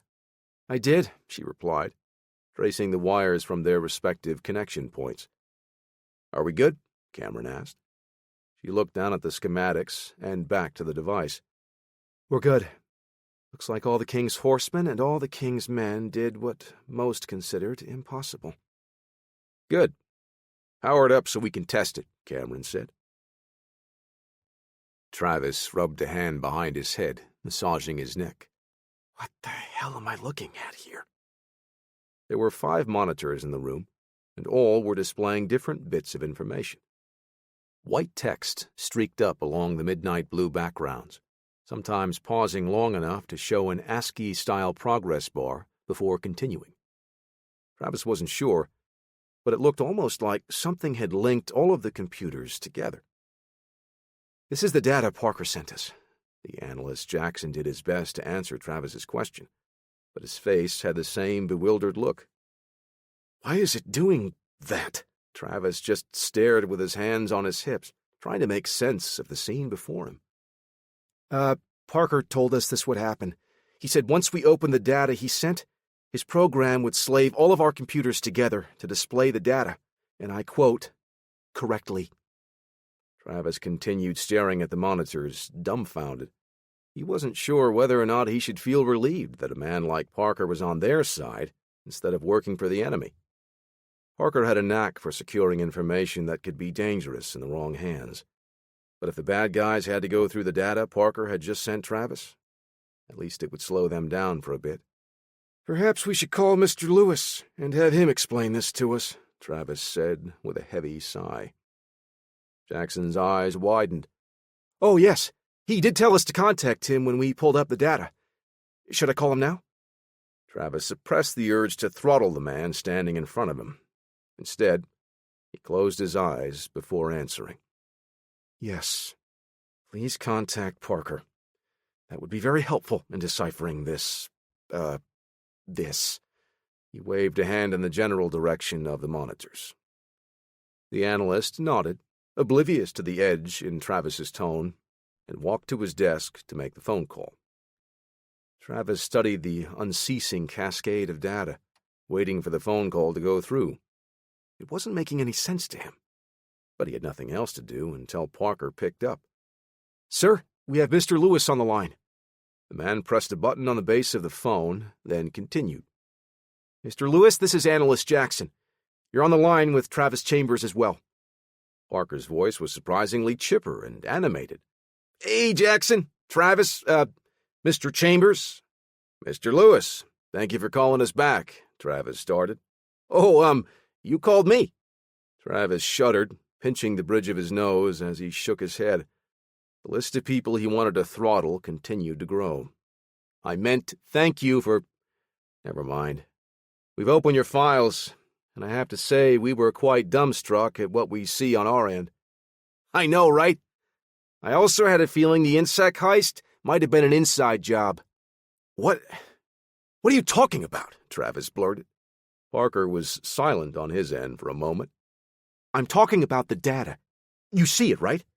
"Yes, we are looking at the data now," the analyst started, before Travis cut him off. "What are you talking about when you say it might have been an inside job?" Travis took a step closer, hoping to catch a glimpse of a clue in the avalanche of characters. More silence on Parker's end. Travis heard the soft, muted clicks of a keyboard over the phone. "Mr. Lewis?" "Yeah, sorry, I'm here. I just get so wrapped up in this that I forget you're not looking at the same thing I'm looking at. I'll just sync up the... Here we go." One of the monitors switched to a graphical user interface, piling up with files and photos, before the images all spread out among the other 4 displays. The data being presented finally started to coalesce, making some sense to Travis. With the big picture coming together, he started skimming through the text and studying the photos. Who am I looking at here? Are these the people involved in the heist? Possibly. We know the identities of 2 of the people involved based on witness reports from employees on site, Parker said. The rest of the people in the files are known associates of those two, and it's possible one or more of them may be involved as well. Whoa, back up for a second. How do we find out the identities of the two people involved? Silence. Then, from, the witness reports. Yes, I know. How exactly did you get the witness reports? Those aren't a part of police records. They were taken by INSEC personnel on site. Should I answer this? Am I allowed to answer this? Parker asked. Travis ran a hand back through his graying blonde hair, which was getting grayer every second he spent on the phone with the young programmer. His conveniently flagrant disregard of the law when it came to data collection and privacy was a constant thorn in Travis's side. No, just, you know what? I don't even want to know. Okay, so here's what I found out so far, Parker continued, unfazed. Travis closed his eyes, willing his headache away, as Parker laid out what he had discovered. The two identified suspects, Greg Spears and Alonzo Trujillo, were employees of the company, working as security guards on the technology campus. And most of the accomplices didn't stand out right away, but Travis made a note of one of Alonzo's known contacts. Cameron Knight, an INSEC field commander, was somehow linked to one of the men aiding in the heist. It wasn't enough to link Cameron to the crime, but it was enough of a coincidence for Travis to file away for later. This Cameron Knight guy, what do we know about him? He asked. He's still on INSEC's payroll, Parker said. Looks like he's on the active roster, but has been on leave for the past couple of weeks. Does anyone know of his whereabouts? Travis asked. Parker clicked away at the keyboard for a few seconds. He's on the East Coast. The file says he was in the New England area the last time he checked in. All right. He may not be a suspect, but let's stick a pin in his file just in case, Travis said, rubbing the stubble on his cheek with the palm of his hand. Thank you for everything, Parker. My team will sort through the rest of the data and put a plan together. If you want, I can keep digging, Parker said. Maybe work further up the food chain and look into some of the executives. Travis folded his arms over his chest, a gesture unseen by the programmer on the other end of the call. You've done plenty, son. I need you to get some rest. The last thing I want to deal with is sending an ambulance to your apartment because you've got internal bleeding. After a moment of awkward silence, Parker spoke again. I could do that. I've got a queue of movies I need to catch up on anyway. Travis let out a breath he didn't know he was holding. He wasn't sure his ulcers could handle reining Parker in if he decided to plow ahead with more of his investigations, ignoring the order to stand down. Chapter 9. John and Scott sat inside the Trans Am in the far corner of a department store parking lot. Now don't sneeze. This stuff gets everywhere, Scott said. He had the glass from Elliot's apartment resting on his thighs, while still seated behind the wheel. He twirled a small, delicate brush over the surface of the glass, spreading a fine black powder onto it. Well, I thought I was old, John said. You're from another time entirely. Scott continued working, never looking up. Oh, I'm sorry, is identifying a criminal by his fingerprints suddenly an obsolete technology? John chuckled. You're right. I'm just a little thrown off that you keep your fingerprinting kit in your glove compartment, even though you're a retired detective. Is it for catching punks that touch your original paint job? Careful, Stone. I've tangled with bigger men than you and come out on top. John put his hands up, conceding the battle with a smile. The retired detective gently blew away the loose dust. He held the item up, twirling it to show off his handiwork. John slid an old receipt into the glass, with the blank side facing out to provide a white background behind the fingerprint. He pulled out his phone and used the camera to take several pictures of the evidence. Now send that to Travis, and we can get the ball rolling, Scott said. John dialed a number on his phone. I know another guy. You trying to keep Travis in the dark about this? Scott asked. It's fine. This is the guy Travis would probably send the print to anyway, John said. He set the phone to speaker mode just as the call connected. Hey, John, what's up? Parker Lewis asked. Parker, how you feeling? Well, can't complain. Actually, I can complain, Parker said. I'm sorry, but I have a favor to ask, John said. Sure thing. It'll help keep my mind occupied. I'm going stir-crazy in my own house with all this resting. I'm going to send you a photo of some fingerprints that we found. I need you to see if you can find out who it is. Who's we? Parker asked. Is Travis with you? I'm here with Scott Maverick, John said. He was Travis's old partner while working as a Miami homicide detective. Metro Dade, technically, Scott said. Scott Maverick? Where do I know that name from? Parker's fingers danced across his keyboard in the background. Wait a minute. Scott Maverick. I heard you punch the president. Is that true? John's eyebrows shot up. President of what? The United States? No, son, that's not true at all, Scott said, rolling his eyes. It was the vice president. Everyone exaggerates the story. Why do you know that, Parker? And how did I not know? John asked as he kept his eyes on Scott. Well, they buried the story. Allegedly, Mr. Maverick... Detective Maverick, Scott interrupted. Oh, yes, sorry. Detective Maverick uncovered some type of illegal activity involving the vice president, and things got physical when he confronted him, Parker said. Some really deep corruption. Detective Maverick's actions probably averted a war between the United States and the Soviet Union. As a show of gratitude, they buried the story so that he wouldn't see any jail time as a result. And how did you get a hold of this information, Parker? John was still stunned by the revelation. I found it while I was looking into Travis Chambers. Before we all joined together. If you two are done, maybe we can get some actual work done here, Scott said, gesturing between John and the phone with the glass in his hand. Right. We've got work to do. John tapped his screen a few times. I'm sending the photos your way, Parker. Okay, I got it. You two have a minute while I run these through my setup? Parker asked.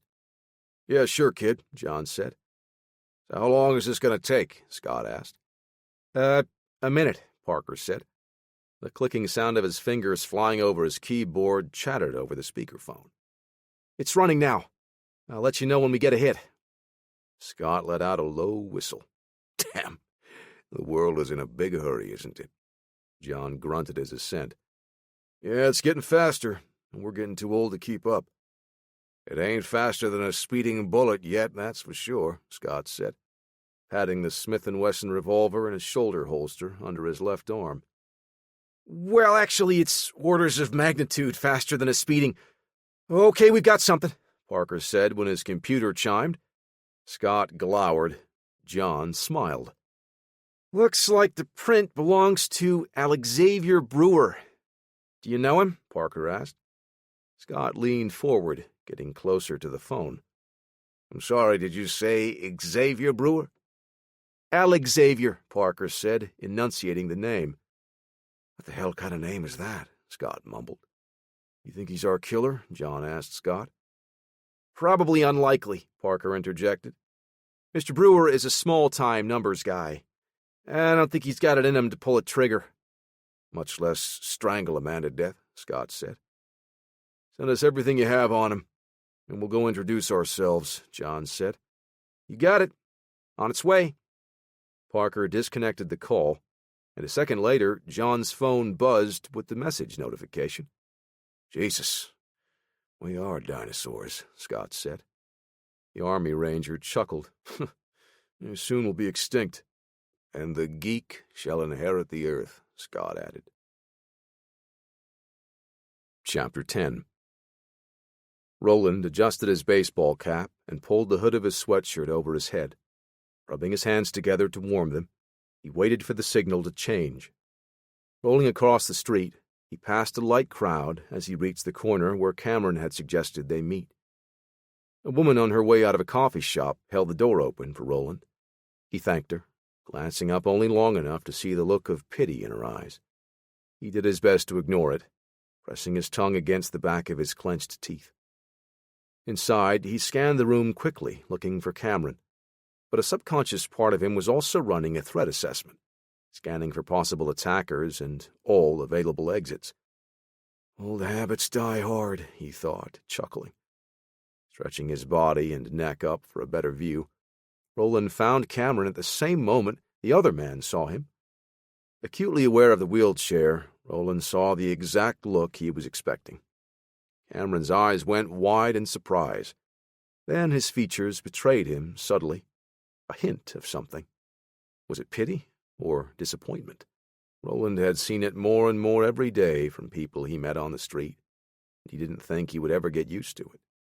Whatever it was that Roland saw on his friend's face, it was gone in an instant when the man stood and walked over. "Hey, Roland, my man!" The two men clasped hands, and Cameron bent forward to hug his old friend with his other arm. Or maybe I should say, Roland. Roland's laugh was genuine, and even he was surprised when he heard it. He smiled and relaxed. "Yeah, keep it up. How was everything, Cameron?" They could always be better. But for now, everything's good. Cameron gestured to the corner. "Come on. I've got a table for us over here." They fell into a comfortable rhythm, trading old stories and laughs. Roland wondered if he had guessed wrong about Cameron's initial reaction, seeing him in the chair. "So, what are you doing in town?" Roland asked. "Just here on business. I remembered you were from Detroit. Thought I'd look you up and see how things were going. Reconnect with old friends, you know." Roland and Cameron continued discussing their days with INSEC, comparing mission failures and injuries. Cameron conceded, but Roland still had never told him all of the details. How he had been shot by one of the INSEC's special operatives, while he and his friends were defending a car group facility until their backup could swoop in and save the day. Cameron could sense the shift in Roland's demeanor, though he didn't pry. Instead, he reflected inward, reliving his own dark moments and the demons he faced. He did his best to keep a smile on his face, but it faltered, saying more than his words could. Roland got the sense that the man wanted to ask something of him. He wasn't sure if it was the sight of the wheelchair or something else that held his tongue. "So what are you up to these days?" Roland asked, hoping to ease the information from him. Cameron picked up a spoon, holding it in his hand as he rubbed his thumb into the concave surface. "You know, when I called you, I didn't expect to see you like this. I thought maybe you would be able to help my friends and me out with something." Roland didn't know how to respond. Keeping his mind and body preoccupied, he pulled a sugar packet from the small container, twirling it between his fingers. "I don't mean it like that," Cameron said. "I'm not trying to say that you can't do anything now." Roland plucked the corner of the sugar packet with his fingertip. "I get it. I see the looks from everyone around me. I see it more than I care to admit. They see me in this chair and feel pity for me." "That's not what I mean," Cameron said. "No, I know." Roland flipped the packet toward the middle of the table. "You're one of the few people that still treats me the same. This chair isn't some prison for me. It's a tool that grants me the ability to still get around and get things done." Cameron kept his eyes fixed on the spoon, pressing into the head, causing the tip of his thumb to turn white. "What I came here to ask you about," he paused, searching for his words. "I need someone that still understands the movements and tactics from training. We're short on numbers." Roland felt tension working its way up his spine into his neck. "What are you planning, Cam? You going to attack someone?" "I'm planning on protecting people." "Which people?" Cameron looked at Roland's wheelchair, then locked eyes with him. "People like us that the military and INSEC just uses up and tosses aside. They run us through a meat grinder, ruining not only our lives, but the lives of the people we fight. They have no regard for what happens to the soldiers they dismiss once our tours are over." Cameron's face reddened. "We throw our lives away for what? A few medals and some bonus checks that barely cover rent?" Roland sat up straighter. "You're not going to kill anyone, are you? Please don't tell me you got some attack planned where innocent people will get hurt." Cameron smiled, but none of the pain and anger left his eyes. "No, nothing like that. We've got plans to expose the sociopaths pulling strings and destroying the lives of young men and women, too naive to understand what they are signing up for. Thinking about his own circumstances and how he had been blackmailed into joining INSEC, Roland felt a spark from Cameron's fury growing in his own gut. You saw the chair and figured I can't carry a weapon anymore, right? At first, yeah. But after talking to you, I see the same drive of the Roland I met fresh out of INSEC's boot camp. Cameron put the spoon down on the table, its head bent back a little farther than usual. Maybe you can't run and gun like the old days, but we could still use you on a team. You want me to be your wheelman? Roland shot him a half smile. Cameron laughed. Nothing like that. More along the lines of support. Keep the rest of the team on task. Maybe. Roland massaged one hand with the other. Great. We can talk about it later, when I give you more information about your role, Cameron said. Sounds good, Roland said. Cameron looked down at the table, pressing his fingers down on the spoon to straighten it. And if you know anyone else that might also be interested, can you send me their contact info too? Of course. Roland smiled, even though he had a strange sense about the offer. He hoped his poker face was enough to keep any suspicion from showing. Great. Cameron slid his chair back. Listen, I've got to take care of a few things. I'll give you a call later. Yeah, no problem. Cameron's face grew more somber. Listen, Roland, we were meant for something bigger than this. I'm just trying to show everyone that. They shook hands, and Cameron pulled a knit cap over his head as he headed out onto the sidewalk, hands stuffed in his pockets as he crossed the street. Roland took another sip of coffee, contemplating what the other man had just offered. Cameron felt a similar amount of scorn for the company that had employed them, and his new mission seemed like the type of thing Roland had wanted to take up when he discovered the truth months earlier. Maybe he could convince Cameron to talk to Chance, John, and the others. If Cameron joined the hardcore, he would be able to do a lot of good for the people he was trying to help. Roland looked down at his watch, lifting his phone away from his face to double-check the amount of time he had spent on hold. It was already after 1 p.m. Every time he called this late in the day, it never failed that all of the representatives were too busy to help. He thought about his conversation with Cameron, and how he had wanted to help people whom the military and private defense contractors chewed up and spit out. Dealing with his insurance had only reinforced his friend's disdain for the system. A pile of mail, scattered and disorganized, sat on his dining table. He held one of the letters in his hand.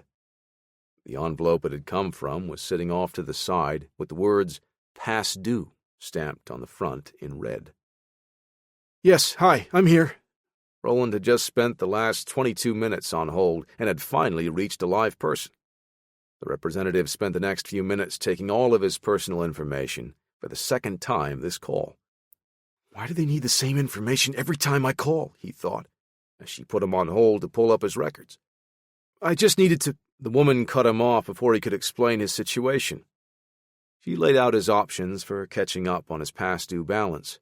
He wouldn't be able to continue his physical therapy until he could pay down what he owed. How am I supposed to do that if I can barely get by? Roland asked. I just need to get back on my feet, without relying on the meds. The woman feigned concern, but didn't budge on the company's stance. Roland hated the idea of falling back into a cycle of medication to get him out of bed in the morning. The physical therapy not only helped him regain his strength and confidence, but did a lot to hold the pain at bay. Can you just tell me why I owe so much, though? He asked. She walked him through the complications.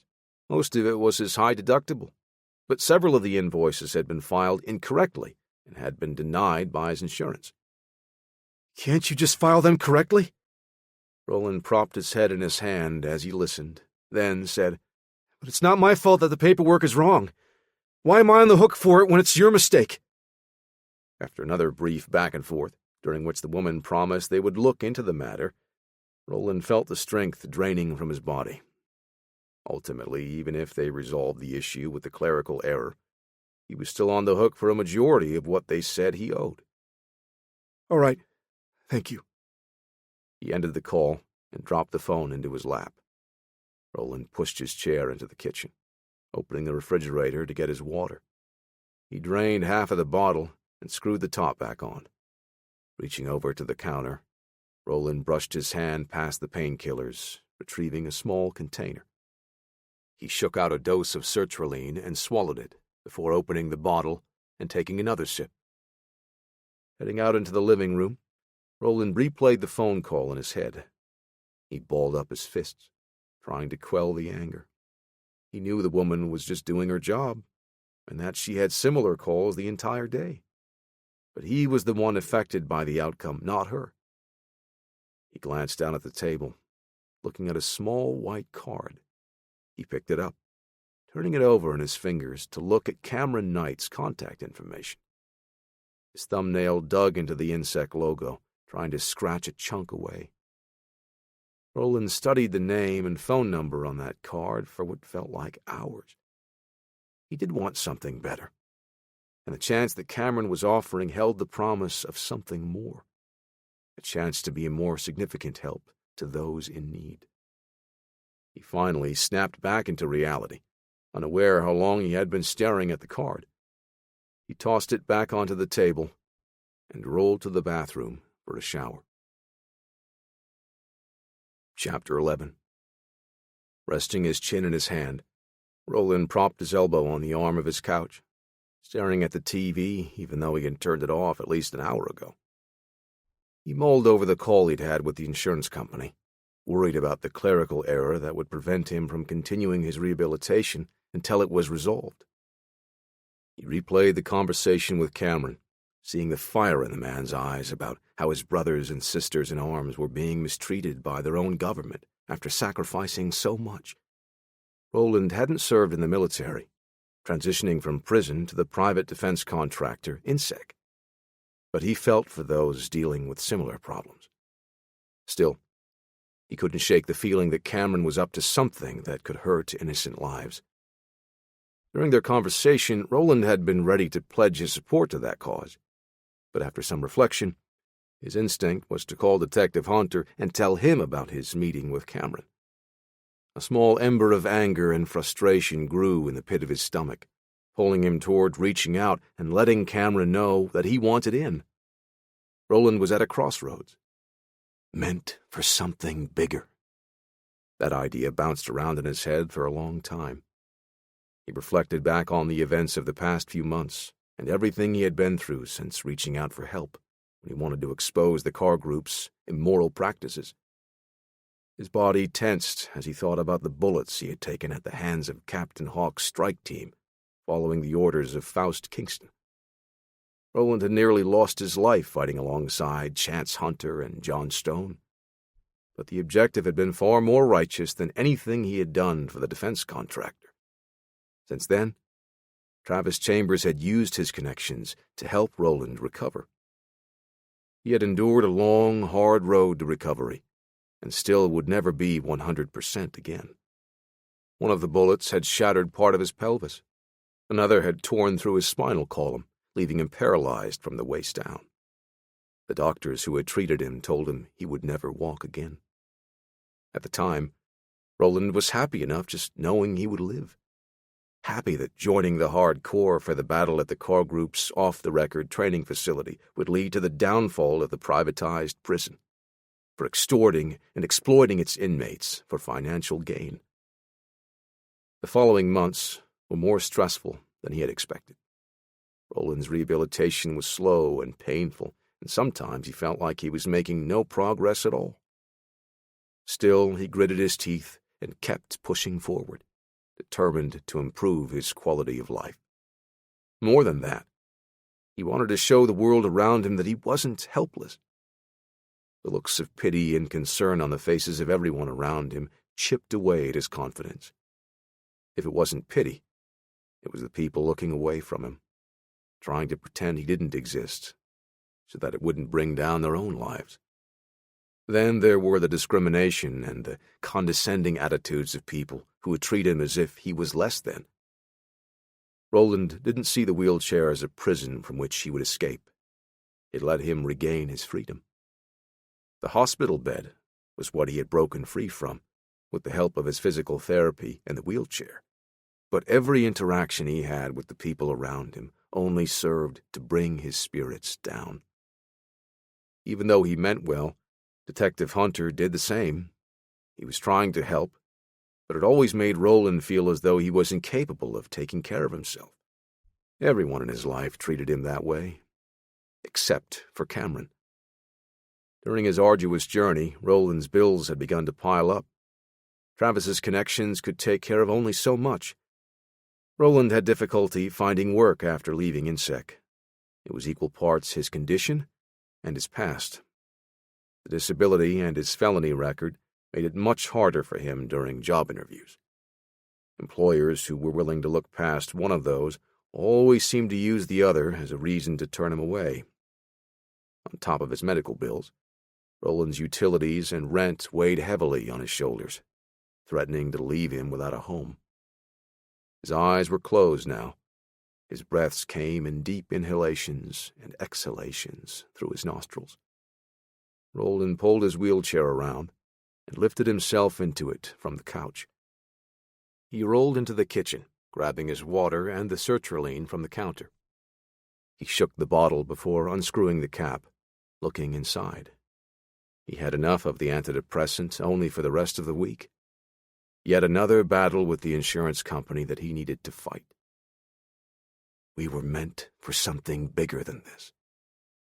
Cameron's words echoed in his head again. Though the insect team leader had been initially shocked to see Roland in his wheelchair, Cameron still treated him as an equal. Roland was clutching his smartphone in one hand and Cameron's contact card in the other. He didn't remember reaching for either. He was torn and didn't know whom to call, Chance or Cameron. Long minutes passed as more dark thoughts slipped through Roland's mind. His heart hammered in his chest. He unlocked the phone and dialed. Chapter 12. We're down 2, Baker said. We don't have the manpower for this operation. Look, Farrell, I'm on it. Cameron wiped a hand back from his forehead to his neck. We can't miss this window. You're going to get someone hurt or killed. Baker stabbed a finger onto the table with the piles of paper detailing their operation. Greg and Alonzo are out. We need more bodies if this is going to work. I'm still in, Greg said. I can hold a weapon. That's all we really need. And if things go south, Baker asked, you can't fight in your condition. You're hardly an imposing figure with your clammy skin and slouched posture. Cameron stood and moved between the two men. He could see the anger in Greg's eyes and acted to regain control before this entire operation fell apart. I told you I'm on it, Farrell. Cameron put his hand on Baker's chest as he looked him in the eye. I'll make sure we've got the manpower to accomplish the mission. Until then, we continue as planned. Nothing changes. The buzzing in Cameron's pocket snapped his attention away from the confrontation. He pulled out the phone and glanced down at the screen. A half-smile pulled at the right side of his face as he waved the phone at Greg and Baker. I might have our solution right here. I gotta take this. The two men nodded, neither one satisfied with his solution. Roland, my guy, how is everything? You know, man, always grinding, Roland said. Hey, I hear you. So what can I do for you? Cameron asked, hoping to hear a specific reply. Roland hesitated, letting several seconds pass before he answered. Hey, about that offer you made the other day. Is it still available? Yeah, sure. If you want it, just say the word. Cameron did his best to sound casual, keeping the excitement from his tone. We were actually going over the details now, so your timing is pretty much perfect. I appreciate it. Yes, I am interested, Roland said. Cameron smiled and raised his fist in the air. That's awesome, man. I'll text you the address and where you can meet up with us. We can go over more of the details then. All right. Thank you very much for this. Hey, if you don't mind me asking, why the change of heart? Cameron asked. Roland let out a breath out through his nostrils. Things could be better, you know. I'm just a little sick and tired of everything around here lately. And the way you were talking about getting the things that we deserve just stuck with me, man. Absolutely, my brother, Cameron said. Everything we deserve and more. You made the right call. I'll see you soon.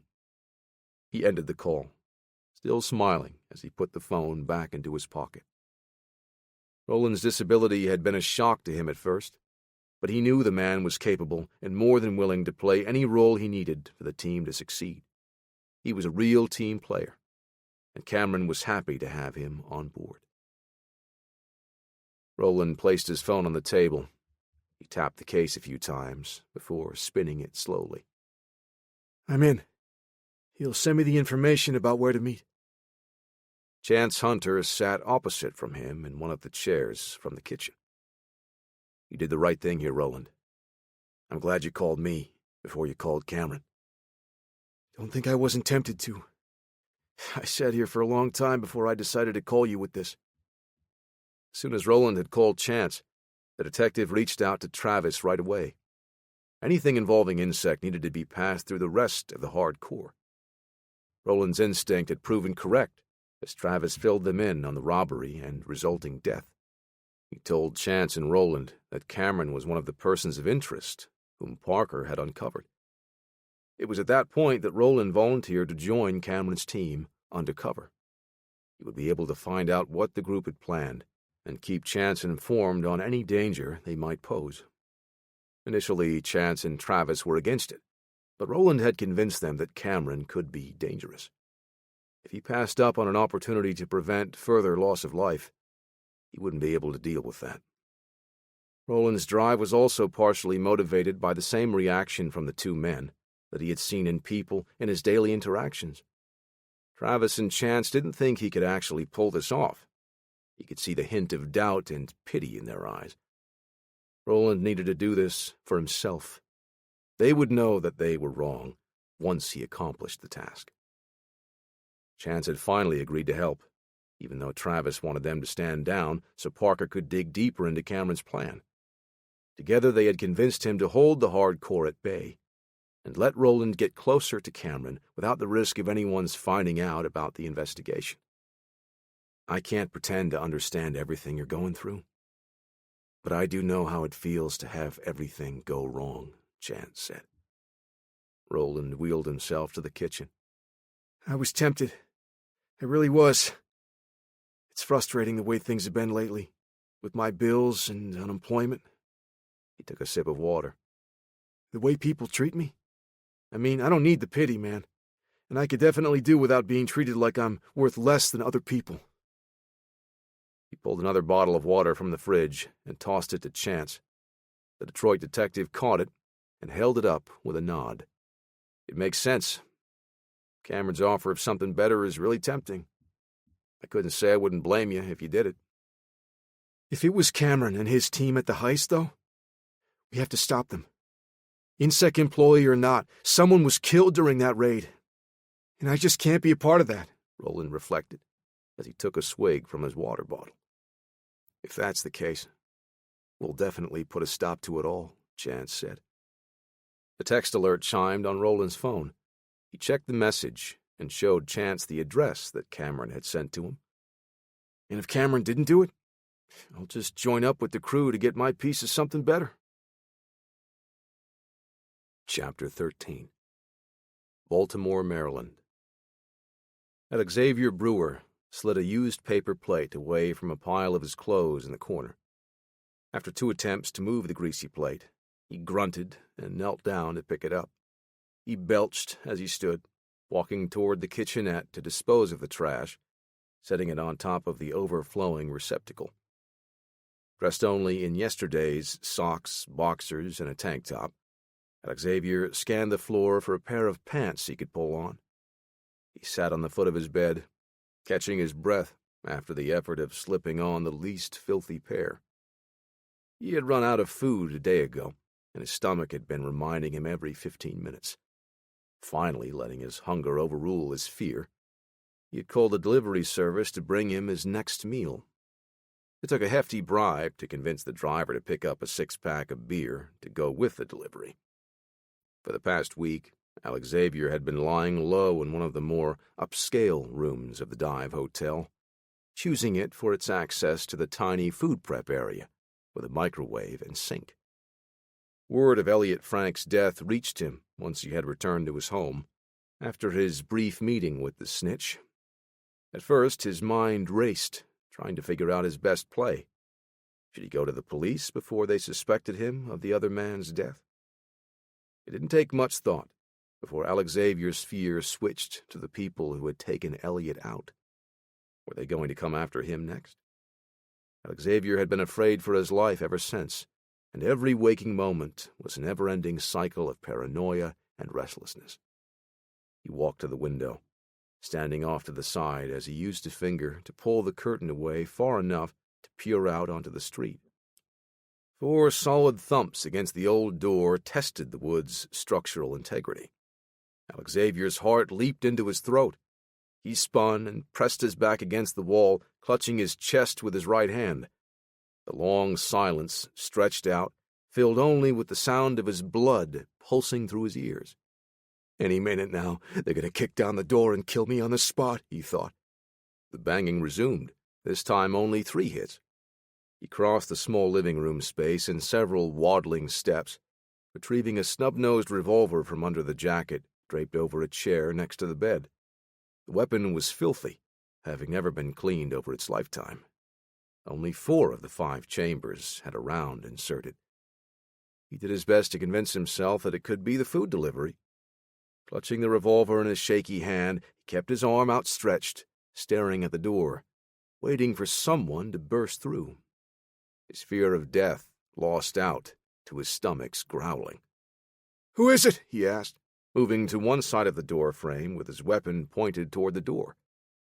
"I got a call to deliver a meatball sub and 6-pack. The voice was far too young for a man sent to kill him. Unless they're hiring kids to do their killing, Alex Xavier thought. Okay, hold on. Alex Xavier clicked the deadbolt open, but kept the revolver in his hand and the door chain attached. He opened it just enough to look through the gap. A young man with tufts of hair splaying out from under a red baseball cap with the delivery company's logo embroidered on it held up a bag that had been stapled closed. He leaned closer to get a better view through the gap into the room. "Hey, mister," he said. "I have a meatball sub and fries here for you." The sight of the grease-stained bag allowed Alex Xavier's hunger to win out over his sense of self-preservation. He smiled at the delivery person, his stained teeth on display through cracked, parched lips, and he reached out for the bags while exposing as little of himself as possible to the outside world. The young man handed the delivery over, and the moment Alex Xavier's fingers felt the paper, he pulled his arm back, squeezing the bag through the small space between the door and frame. "Where's my beer?" he asked. The delivery person held up the 6 cans bound together with plastic rings. He attempted to push it through the gap. It's not going to fit," the young man said. "I can just hand them to you, 1 can at a time." Alex Xavier huffed. "Hang on." He closed the door, stuffing the revolver into his pocket. He unlatched the chain and pulled the door open again. "Give me the beer." He plucked the cans from the man's hand and kicked the door closed again. He kept the bag in his hand, tucking the beers under his arm to lock the door again. He heard the delivery man muttering as he walked down the hall. Alex Xavier grinned and carried the delivery to the coffee table. He tore through the greasy paper barrier, exposing the messy meatball sandwich and heaping order of French fries. Stuffing food into his mouth with one hand, he worked one of the cold cans free of the plastic harness. With just his right hand, he deftly popped the tab of the beer as he stuffed 3 fries into his already full maw. Alex Xavier was working a chunk of the sandwich, pivoting it from side to side, stuffing as much as he could into a single bite, when another knock at the door interrupted him. He coughed, spitting up a chunk of meatball. Thumping his chest with a free fist, he struggled to swallow the mouthful of food, coughing again. Unlike the food delivery man's, the knock was calm and quiet. He dropped his sandwich onto the wrapper. Reaching for the revolver in his pocket, he bumped the table, sending his meatball sub tumbling to the floor. "This is it! They're here to kill me!" With the imminent fear of death, his mind struggled to think of what to do next. "I'm a dead man for sure," Alexavier thought. "What am I supposed to do? Run? Fight?" Or could he even run too? He trotted over to the window and pulled the curtain to the side to look outside. Seeing that his possible avenue of escape looked clear, he tried to open it to climb out onto the fire escape.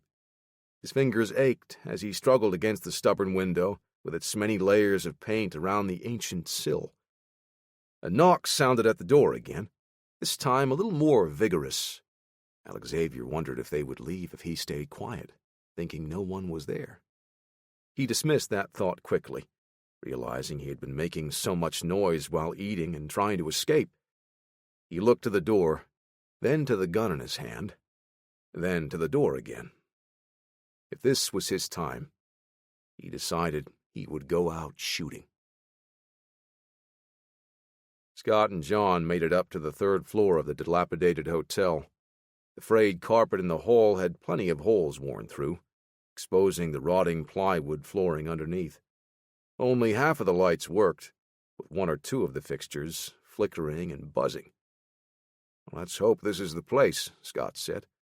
"I don't think I can handle walking through another one of these pay-by-the-hour dumps." "This one is pay-by-the-week," John said. "With all the furnishings one would need when hiding out. One would need a heavy cycle of antibiotics if the furniture matches the carpeting out here." John chuckled. "Let's just grab Alexavier and get out." Scott grumbled at the mention of the man's name. "Are you sure your guy found the right place?" "I trust Parker," was all John said. Scott nodded and tugged at the bottom of his shirt, smoothing it out so that no part of his clothes would accidentally touch any filthy surfaces in the building. A tall, gangly man in his early 20s walked down the hall toward them. He wore a hat with an embroidered logo of a food delivery service, with the brim obscuring his face. He grumbled, looking down at his phone. "Hey, kid, do you know the guy in 312? Scott asked. The young man nodded, then shook his head. "Yeah, no, not really. I delivered some food to him," he said, showing the company's app on his mobile phone. "I didn't get his name. Really dirty, though, like he hadn't showered in days. He's probably on meth or bath salts or something." "Thanks," John said. The two stopped and waited for the young man to head down the stairs. "Well, he's there. Problem is, he sounds like he's really paranoid right now," Scott said. John nodded. "Yeah, maybe. Let's try to approach this calmly. Maybe we can talk him out." They walked the rest of the way down the hall and stopped in front of room 312. Both men took positions to either side of the door, rather than standing directly in front. Both had different backgrounds, but they had picked up the same habits. John from having to make hostile entries in war zones, and Scott from having to serve many high-risk warrants for homicide suspects. John reached up and knocked, rapping his knuckles on the door. They waited for several seconds. John pointed to his ear and then to the door, mouthing, "Someone is moving around in there." Scott raised his eyebrows and tilted his head toward the door. After several more seconds, John knocked again, this time a little louder. The tension stretched the seconds out as they waited for a response. Scott grew impatient. "Okay, the nice way isn't working. Maybe we should kick the door down and start busting heads." John kept his voice low. "Give him a minute. Maybe he—" 3 gunshots rang out, punching holes through the decaying wooden door. John pivoted away as Scott unholstered his Smith & Wesson .686 stainless steel revolver. John held up his hand, trying to calm Scott and keep him from returning fire. They didn't know who else might be in the room. They didn't want to kill their one lead. One more shot cracked from inside, then several metallic clicks and a low curse. Scott gave John a wicked smile and gestured in an after-you fashion. John nodded, rose to his full height, and smashed a heavy boot just inside of the knob. The old wood splintered and swung inward, tearing the door from the top hinge. He stepped into the hotel room and squared up with the only man inside, still frantically yanking the trigger of the empty revolver. Scott followed him into the room, his weapon held straight out, pointed at the filthy man's chest. "Drop the gun, dirtbag," Scott growled. Alexavier dropped the revolver and held his hands up. A moment later, his delayed fight-or-flight response kicked in, and he bolted toward the fire escape. He made little attempt to slow down when he reached the window, smashing an elbow through the glass. Scott wasn't sure if it was an accident or on purpose. John was on the man as he was about to duck his head through the jagged, broken glass. Grabbing a handful of the stained, sweaty tank top, John yanked the man back into the middle of the living room. Alexavier flopped onto the floor with a squeal of protest, as blood poured from a laceration on his arm, staining the carpet red. "Relax, Alexavier. We're not here to hurt you," John said, trying to defuse the situation. The man's eyes were wide, and he was so scared that he barely registered the cut on his arm. Scott finally holstered his revolver and grabbed the towel with the least number of stains from the kitchenette. He knelt down and wrapped it around the man's elbow, tying it firmly to his arm. He secured the knot and brought his hand up to his nose, recoiling from the man's stench. "Are you nuts, Brewer? You could have killed us." Anger seeped into Scott's words. "Take it easy, Scott." John turned and crouched next to the man on the floor. "Are you Alexavier Brewer?" Alexavier whipped his head around frantically, looking for any possible way out of the situation. His saucer-like, terrified eyes couldn't find any promising options. Finally, his shoulders slumped in acceptance of defeat. He held up his hands, looking at the towel tied around one arm. "Please don't kill me," the filthy man said. "I should say the same to you, or rather, your breath." Scott scrunched his face and looked away. John shot Scott a glare, then spoke. "We're not here to kill you. We tracked you from an apartment of a man that was killed days ago." I didn't kill Elliot," Alexavier said. "No, but we think we already know who did," John said. "You do? Then why are you here harassing me?" Scott looked like he wanted to smack the man with a backhand across his mouth. "Hey, idiot, you shot at us through your door. You're lucky I didn't ventilate you with my Smith & Wesson to return the favor." Alexavier's eyes widened at the threat, and his head darted between the two large men standing over him, his thinning hair whipping back and forth. "Please don't kill me." Scott rolled his eyes. "We already went over this. We're not here to kill you. But I swear you're getting on my last nerve right now." "We need any information you might have about the people that are after you. You know who they are?" John asked. Alexavier nodded, his jowls shaking. "Yeah, no, I don't know them. But I know who they are. Sort of." "You gotta be kidding me with this," Scott said. John held a hand out to calm Scott and reassure Alexavier. "Just tell us what you do know about them. In the meantime, we'll take you somewhere safe." "Someplace with soap," Scott added. Washington, D.C. Travis's phone rang. He checked the caller ID, seeing Parker's name and number. He thumbed the screen and held the phone to his ear. "Mr. Lewis, I do hope that you are getting plenty of rest," Travis said, skipping the pleasantries. "I just got off the phone with John," Parker said. "That doesn't sound like you've been reducing your workload," Travis interrupted. "Oh, this is all easy stuff. Just automated processes, scraping data from various servers," Parker said dismissively. "But I do have more information from John about his leads with the Alpha assets." Travis closed his eyes and worked the stiffness out of his neck. He knew it was a lost cause trying to bench Parker. "Okay, fine. What does Stone say?" Travis asked. "We found a guy who might know something about the Greek program, or at least the Alphas that shot me." The pause from Parker was uncharacteristic, but Travis understood how hard it must have been for Parker to say out loud. "Take your time, son," Travis said. "Okay, yeah, so like I said, we found a guy. His name is Alexavier Brewster. I found his current address, but he had fled from some people trying to kill him. We tracked him to a hotel, and John took Scott to talk to him." Travis raised his eyebrows, though he knew Parker couldn't see him over the phone. "Talk to him?" he asked. "Yeah, that's not really John's style," Parker answered. "That's definitely uncharacteristic of either of them," Travis said. Parker laughed. "I guess. But they did tell me they were just going to ask him a few questions. Anyway, I just got off the phone with John. He said they found Alexavier, and they were bringing him to a safe house." "Just like that? They talked to him and now they're leaving to a safe house?" Travis asked. "No explosions or dead bodies?" "Well, he did mention there was a bit of a misunderstanding at first, but he said they got everything settled," Parker said. "Did he mention if the misunderstanding happened to involve bullets?" "No, nothing like that," Parker said.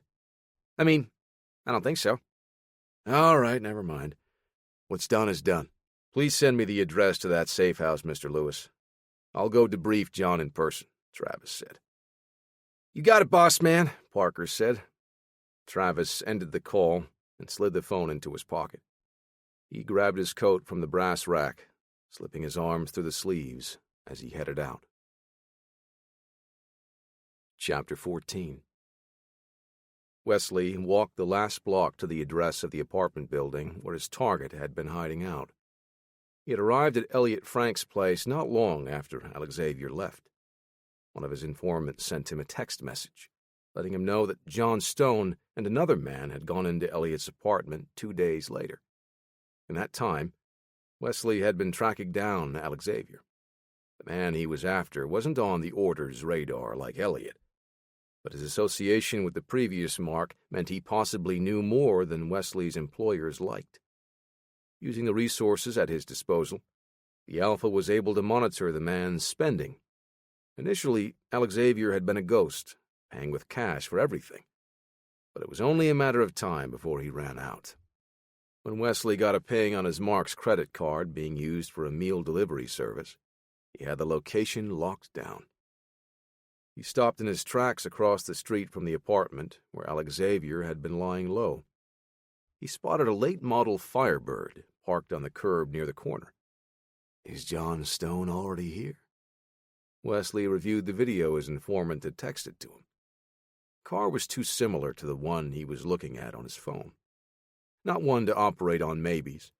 Wesley checked the fit of the suppressor on his Sig Sauer P229 and eased the slide back enough to see brass in the chamber. If Stone and the other man were already here, he would have to engage from a distance. And if the enemy was also after Wesley's target, his target definitely knew too much. Alexavier's voice reached the sidewalk before he did. 3 men exited the hotel, 2 of them scanning the street.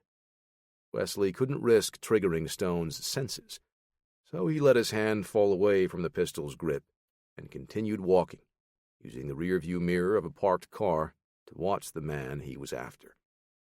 Alexavier was a mess, physically and emotionally.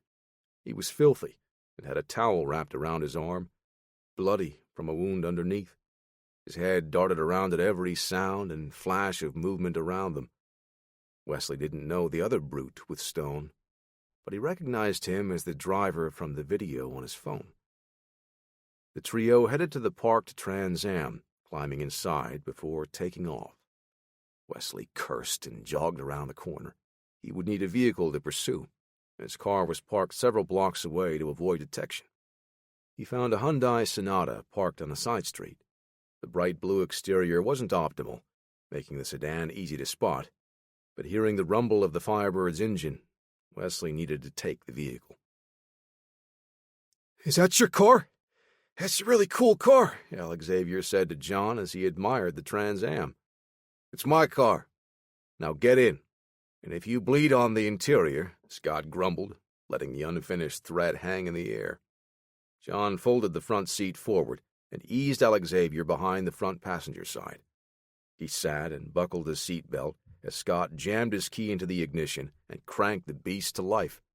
"Hey, can you move your seat up a little?" Alexavier asked John as he wiggled in the back. "No." John looked into the passenger side rear view. The fuel-injected 2.8-liter V6 growled as the Firebird shuddered and vibrated. Scott whipped the car into the street, heading for the intersection to make a right turn. "Listen, Alexavier, you need to do everything we say, do you understand?" John asked, turning in his seat to face the rear. I got it. "Do you have a nickname?" Scott asked. "Something that your friends use when they talk to you? Saying your name makes me want to punch your parents." Alexavier let a nervous chuckle slip out. Yeah, I get it. My teachers never got the name right in school when I was growing up." "Did your friends call you Alex?" John asked. "No, they called me Veer," Alexavier said. "There was already an Alex in our group." Scott gritted his teeth. His knuckles whitened as he clamped down on the steering wheel. John could see that the nickname wasn't much better for the detective. He had to suppress his smile. "All right, Veer, just listen to us and you'll be safe, okay?" Yeah, no problem. Hey, so where are we going?" Alexavier asked. Ever since he had discovered that the two men who had burst into his hotel room weren't there to kill him, he was more excited and talkative. "There's a safe house that we can use. I'll contact my guy to get the address," John said. "That sounds great. Does it have cable or Netflix? I can't wait to watch," Alexavier started. Scott cut him off, speaking through his gritted teeth. "Hey, this ain't a vacation, punk. You're going to help us find the guys that killed your friend, and we're going to take 'em down." As Scott turned his head to speak, John noticed a bright blue sedan pulling up alongside the Firebird. The man behind the wheel turned to face them, holding a pistol in his outstretched arm. "Look out!" John shouted, shoving the steering wheel to the left. The driver's side window spiderwebbed as a bullet punched through the glass, whizzing by Scott's head. The Trans Am sideswiped the sedan, and Scott faced forward again, assessing the situation. Most people in the same situation would have panicked, but Scott's nerves fired into overdrive. He steered his car to the far lane as he stepped on the accelerator. The change in speed and direction caused the follow-up shots to miss high. The pinging and crashing sounds of the bullets tearing into Scott's Firebird sent him into a rage. John drew his 1911 and looked around for the source of the gunfire. "He's using a suppressed pistol," John said. "Probably our guy, following us right to his target," Scott growled. "Now I think they may have found him the same way we did," John said, looking at the man in the rear.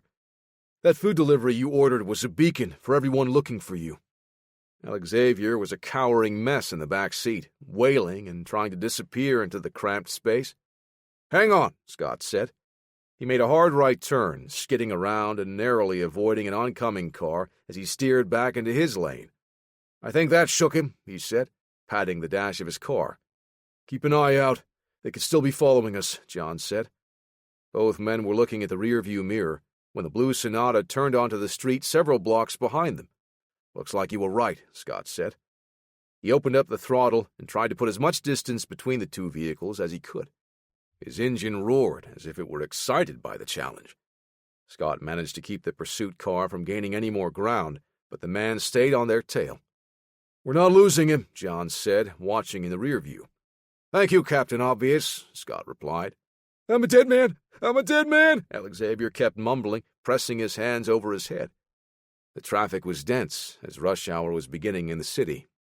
Scott jerked the wheel, mashing the brakes just enough to get the front tires to grip the asphalt, and sent the Trans Am into a high-speed turn. The blue sedan closed the distance, but had to slow down as it reached the corner. The driver was unable to make the turn as well as Scott, and fell back, losing some ground. Scott suppressed a smug grin, but his face went serious when he looked into his mirror. "Damn it, get your heads down," he said. Several bullets pinged off the back of the car. Scott winced with each pop. "This was the original paint." John unbuckled his seat belt and rolled his window down. He leaned out as Alexavier continued to whimper, talking to himself. The rear windshield crashed and blew out as the bullets tore through it. John twisted back toward the center of the car and braced his arms against the side of his seat, clutching the handgun firmly between both hands. "Cover your ears," he said before firing. Alexavier barely got his hands up in time. Scott just raised his shoulder over his right ear. John fired 3 times, placing his shots as precisely as possible. He aimed low into the windshield, at the steering wheel, to minimize any stray shots that could do harm to others. and he figured if the bullets dropped low and hit the hood, there would be a chance of a ricochet hitting the driver. His hunch proved correct, as the first 2 shots penetrated the front windshield. The third shot skipped off the hood and scored a hit right into the driver's chest. The blue sedan skidded and fought to maintain control. "I got an idea," Scott said. He laid out his plan to the others as his eyes stayed fixed on the rearview mirror. John nodded. Alexavier's voice cracked. "Are you crazy?" John and Scott looked at each other, then back at him. "Maybe," Scott said. He approached another intersection just as the light turned green. He leaned into a hard right turn at the corner, just like that last time. This time, however, he slammed his brakes the moment his car was out of view of the pursuit car. Scott angled his Trans Am back to the left so that he would have an angle to fire out of his window. John leaned out of the car and aimed his Colt over the roof. The blue sedan came around the corner at high speed. When the man behind the wheel saw the ambush, he slammed his own brakes in surprise. It was the reaction Scott had been expecting. The moment the sedan slowed, John and Scott fired their pistols into the vehicle. The rapid pace of their shots lit the car up. The man in the sedan returned fire, never flinching from the big-bore rounds coming at him. "This guy has got some nerves of steel," John thought. "I'm out," Scott said, swinging the cylinder of his revolver out to eject the spent shells. John saw the man in the sedan drop the empty magazine from his pistol. He fired at the assassin, but the other man thought better of his situation and stepped on the gas, taking off. John tracked the moving sedan, firing until his weapon slide locked back. He smoothly ejected the empty magazine and slapped a full one in, never taking his eyes off the car. Scott tossed the empty speed loader behind him and prepared to follow the car now that they were behind it. Keeping the Smith & Wesson revolver in his right hand, he used his wrist to steer. The sounds of sirens punched through the still buzzing air in front of them. The blue sedan turned right at the next intersection. "We've got him now," Scott said, leaning into the steering wheel. Before they could make the turn, a police cruiser whizzed across his view from left to right, lights flashing, in pursuit of the blue sedan speeding away. Scott casually whipped his car into a U-turn through the honking midday traffic and sped away in the opposite direction. "What are you doing?" "That's the guy we're looking for," John said. "Yeah, he was. And now he's got the cops on his tail. They aren't going to be able to catch him." "Maybe not. But we don't have the luxury of participating in a high-speed chase through Baltimore in the middle of the day with cops and some assassin. In case you haven't noticed, we don't exactly have legal authority." Alexavier's head shot up from behind them at that. "What? You guys aren't cops?" his voice squeaked. Scott shot a glare that clearly communicated his desire to smack him, shutting the man up. "We could have stopped him," John said. "And then what? We get to celebrate our victory in jail?" "We aren't going to be able to explain any of this to the police in any way that doesn't land us behind bars. Trust me, we'll find him again." John looked out the front windshield for a moment, then nodded. Scott was right. Even with Travis's connections, they would be losing time in a holding cell before he could get them out. This was the right play. "How can you be so sure you'll find them?" Alexavier asked from the back seat. "We have bait to lure them in," Scott answered, to shut him up. A low whimper sounded and lowered to silence. Wesley tossed the Kevlar vest to the side and pulled the collar of his tank top down to examine the welt under his collarbone in the mirror. He slid his hand up, swiping 2 fingers over the small cuts on his neck from the bits of glass. By the time he had lost the police and ditched the bright blue car, his target had escaped. He would have to reacquire the trail. But with John Stone and the other man, Wesley would need more support. The Order wouldn't be happy to hear about the latest complication. He stared at his reflection in the hotel room's mirror, shaking his head with disapproval. Resigned to his fate, Wesley retrieved his phone from the jacket on the bed. Chapter 15.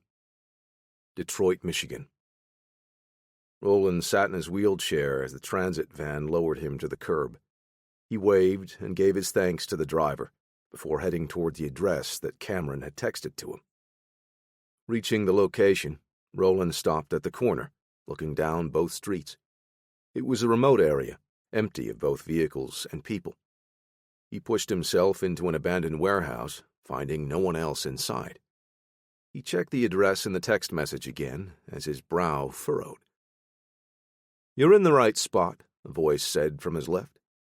Roland whipped his head around to find someone he didn't recognize. He cursed himself for letting his guard down in his confusion. "Is Cameron here? He said he would meet me." He pivoted to face the stranger. The man walked over and extended a hand in greeting. He answered in a polite, friendly tone. "I'm supposed to take you to him. I'm Dominic Hayden." Roland shook Dominic's hand. "This all seems pretty strange, meeting here. Or not meeting, I should say." Dominic laughed. His tone was good-natured. "No worries, man. Cameron is just cautious. We have a big event planned, and he wants to make sure everything goes smoothly. So, you ready to go see him?" Roland did his best to relax and follow Dominic's example. "Lead the way." "Cool, I'll drive." At Roland's hesitation, Dominic gave him a reassuring smile. "I've got enough room for you. No worries." "Yeah, okay," Roland said. Still hesitant, he shrugged and followed Dominic to the far end of the warehouse. Dominic opened the rear exit door and motioned for Roland to follow. Preparing for the worst, Roland thought about the different scenarios of cramming his wheelchair into the trunk of a small vehicle or tossing it into the back of a rusty pickup truck. They stepped outside and rounded the corner to a secluded spot. Roland stopped as his eyebrows lifted. Dominic slid the side door of a white van open to show wheelchair-accessible seating, including a motorized lift. Dominic laughed when he saw Roland's stunned expression. "Cameron had me pick this up yesterday. Told us we would know what it was for soon enough. I guess he knew you would be joining us." Roland all at once felt gratitude and sadness. Would he regret what he was about to do? Baltimore, Maryland. Scott scrunched his face and narrowed his eyes. "Even with all of the windows shot out, I can still smell you," he said, glancing back. "Maybe we should have let him shower before we left, or at least hosed him off." John dialed Parker on his phone and waited for the call to connect. "Hey, John, how's everything going?" "We have Alexavier Brewer. He's a bit shook up," John said. Did you guys do that to him?" Parker asked. "No, Parker. The guy that killed Elliot Frank came after him right after we got there. He got away." "Oh, well, that's unfortunate," Parker said as he typed something into his keyboard. Scott shot John a look, wondering about Parker's blasé reaction, and Alexavier Brewer was curious about it too. "You need to let Travis know that we're switching safe houses," John said. "The man after Alexavier could still be in the area." "Okay, great. What's your plan after that?" Parker asked. John sensed something in his tone. "Why do you ask?" "Well, it's just that Travis wants you to look into that heist at the Insect Tech campus. We have more leads to follow now." "Parker, this is important. I'm going after the guys that tried to kill you." "I know." There was a long moment of silence. "They didn't, though. Thanks to you. And Travis is worried that what we found out about these guys in the heist implies they're about to do something else. Maybe something worse." John rubbed his temples. "Just send me what you've got and I'll take a look. But Travis needs to know that I'm prioritizing keeping Alexavier safe and finding the alphas we're after." Detroit, Michigan. By Roland's estimate, Dominic had been driving for roughly 10 minutes when they reached their destination. It was a business complex in a part of town closer to the outskirts of the city, closer to the suburbs. The van eased into a spot near the main entrance. Roland utilized the lift to get himself down as Dominic came around to help. "I got it," Roland said. Dominic closed the side door and locked the van, shoving the keys into his pocket. "Come on, they're waiting." Roland followed the other man's lead as they walked into a camera store. A blast of clean, cold air greeted them as they entered. Roland looked around at the photography accessories lining one wall. All along the opposite wall, glass cases stretched to the back, filled with lenses. Another glass counter held various cameras. The store had been kept clean, almost like a sterile operating room. "How's it going, Dom?" the gravelly-voiced man behind the counter asked. "Going great, man. Just bringing a friend to meet Cameron." Dominic motioned to Roland. "This is Roland Forrester. Roland, meet Stephen." Roland shook his hand. "Nice to meet you, Stephen." "Likewise, Roland." "So how was business today?" Dominic asked. "Oh, you know, slow. People today usually do everything with their cell phone cameras now. I mainly just get real photography enthusiasts." "Maybe you should sell smartphones to pick up more business," Roland said. "The day I stoop low enough to add those inferior cameras to my store is the day I close down for good," Stephen said in mock offense. "Well, judging by business around here, looks like you'll be closing soon anyway," Dominic said. "Having you jackasses always walking through and not buying anything doesn't help," Stephen fired back. "No need. I got everything right here." Dominic held his smartphone up and winked at Stephen, who held his middle finger up in response. They laughed, and Dominic motioned for Roland to follow. They moved through the store and entered a door with a sign that read, "Employees Only." The room inside was spacious and well lit. Shelves lined the walls, filled with boxes of various camera equipment. There was a small table in the middle of the room, where Cameron was sitting. He stood to greet the two as they entered. "Hey, man. Glad you could make it." He held a hand out, and Roland shook it. "Thanks for the offer, Cameron. I really appreciate this." "We look out for our brothers and sisters," Cameron said. He sat back down and motioned for the two to join him. "Pull up to the table and let's all talk." Cameron smiled, big and proud. "This is an exciting time, Roland. We've got some stuff in the works that will open up some big opportunities for us." "We, like us three?" Roland asked. Cameron laughed. "Not just 3, man. 30 of us, with a chance at a future that we all deserve." "So what is it? What's the plan?" Roland saw a shift in Dominic's expression. It was only a glimpse, but he caught it. Dominic gave Cameron a quick look that seemed to say, "Can we trust the new guy?" Cameron waved him off with a casual, friendly gesture. "Don't worry about the details right now. Let's get you introduced to the rest of the team first." Cameron stood and clapped a hand on Roland's shoulder. "Meet at the barracks," he said to Dominic. "You got it," Dominic said. "Come on, Roland. We'll introduce you to everyone once we get there." Roland chuckled and kept a calm expression. His mind was a blur of activity, trying to read into everything he saw and heard. "All this cloak and dagger stuff is a bit crazy, man," he said to Cameron. "It's not like that at all, Roland. We just have so many irons in the fire right now. Everyone is just busy with their tasks," Cameron answered with a smile. "All right. Lead the way, Dominic." Roland wheeled out through the front of the photography studio and back to the van. They saw Cameron's car pulling around from behind the shopping center. Dominic followed him out of the city and into the suburbs for what felt like another 10 minutes before finally reaching their destination. Cameron pulled his car into a spot on the side of the building. Dominic parked his van next to the car. Roland looked out the window at the building. The peeling paint and layers of dirt on the windows told him that it had been far too long since the place had been maintained regularly. The thick tufts of grass growing in patches along the base of the building also spoke to the building's disrepair. "What is this place?" Roland asked as the chairlift lowered him from the van. "It was a senior center," Cameron said, "before everyone in the area lost their homes in the market crash." "Now we're using it as our barracks," Dominic said, twirling the van keys on his finger. "It's still got running water and power, so we're pretty comfortable here."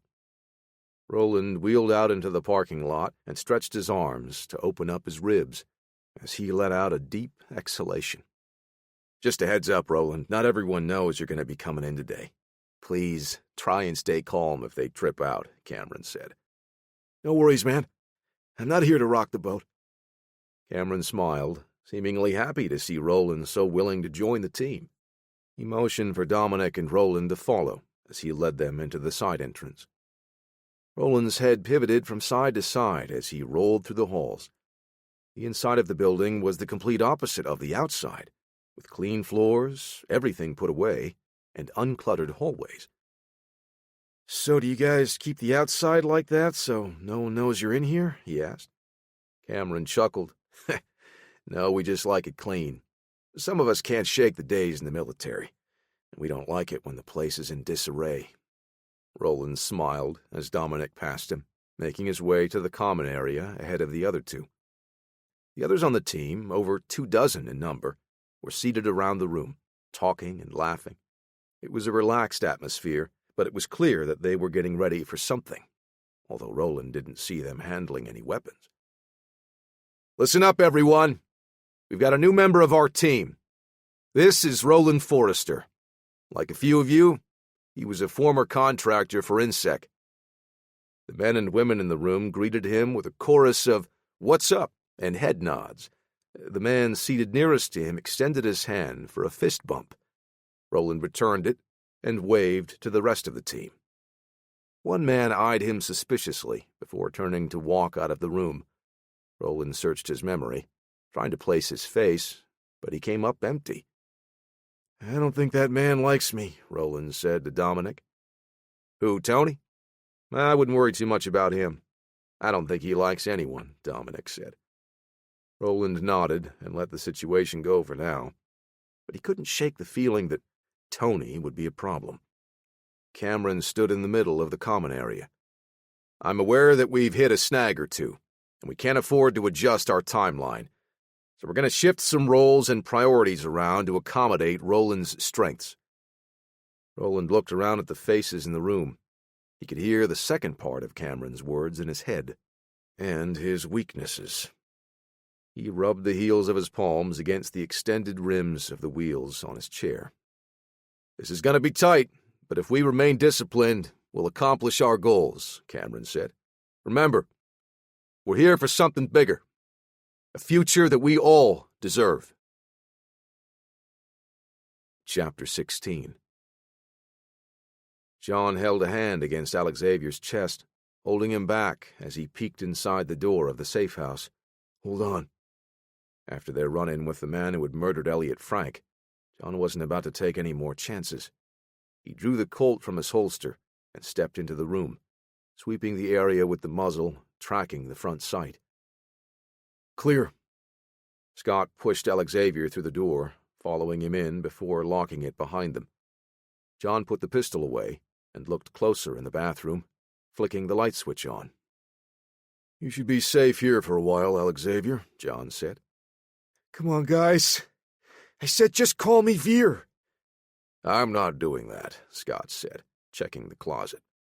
"Say, this place is really nice," Alex Xavier said, making his way to the bed. "That guy could get real comfortable here." Scott put a hand on Alex Xavier's shoulder. "Yeah, it's got everything you need, including a bathroom and shower. You should really check that out." Alex Xavier was suddenly self-conscious about his hygiene and apologized as he headed for the bathroom. He stopped halfway, distracted, and turned to the sofa and coffee table in the other half of the room. "Whoa! How big is that TV?" Alex Xavier pointed toward the large flat screen mounted to the wall. His short attention span and foul odor were driving Scott crazy. John thumped Scott softly on the shoulder with a fist to calm him down. "Mr. Brewer, why don't you get cleaned up so we can talk about what you know while you get settled in?" John's tone was calm but assertive. This time, Alex Xavier got the message loud and clear. With a short nod, he walked into the bathroom and closed the door behind him. "Jesus, I didn't know how much longer I could hold my breath," Scott said. Cameron leaned back, slouching in the old chair, broken in from years of relaxing. He folded his arms across his chest with the television remote balancing on his lap. The room was dark, with the only light coming from the small OLED screen. Tony Del Rio walked in, standing in front of the TV. "So that's how it's going to be now? You make the decisions without consulting anyone else on the team?" he asked. Cameron was caught off guard. He maintained his calm demeanor as he sat up in the chair. "Hey, Ogre, chill out," he said, using Tony's nickname. "This guy's cool. You can trust me. I had to move fast because our timetable is short." Tony's jaw tightened. He took in a breath through his nostrils. "And that's what my beef is. You just make a move like that without letting us know, even though it puts everyone on this team at risk, not just you. I don't like this at all." "What exactly do you not like?" Cameron asked. "We don't even know who that guy Roland is," Tony said. "I do. We go back to my time at INSEC. I told you he's cool, and I trust him." "Just like that? No vetting process? Just he's cool, trust me." "Sorry. That's not how this all works, Cam." Cameron stood from his well-worn chair and turned the TV off. He tossed the remote onto the coffee table and faced Tony. "I told you that's how this has to go down, Ogre. We needed to hit our schedule, so I had to make the call." "No, man. We can't do that job now," Tony said, turning away. "I say we abort." "We stick to the schedule. We don't have any other options." Cameron was in the other man's face now. Tony was bigger by half a head, but Cameron was not a man to be intimidated by anyone. Tony backed down, taking a half step back. He could see that butting heads wasn't going to solve the problem, and switched his tactic. "This ain't good, Cam. You can't make decisions for the rest of us like that." "Are you saying you don't trust Roland?" Cameron asked. Tony sighed. "It's not what I mean. If you say he's cool, then I guess I trust you. But you didn't even properly vet the guy before you brought him over to meet us. That puts everyone here in danger. I'm just saying that we all deserve to know before you make moves like that, man." Cameron understood exactly where Tony was coming from.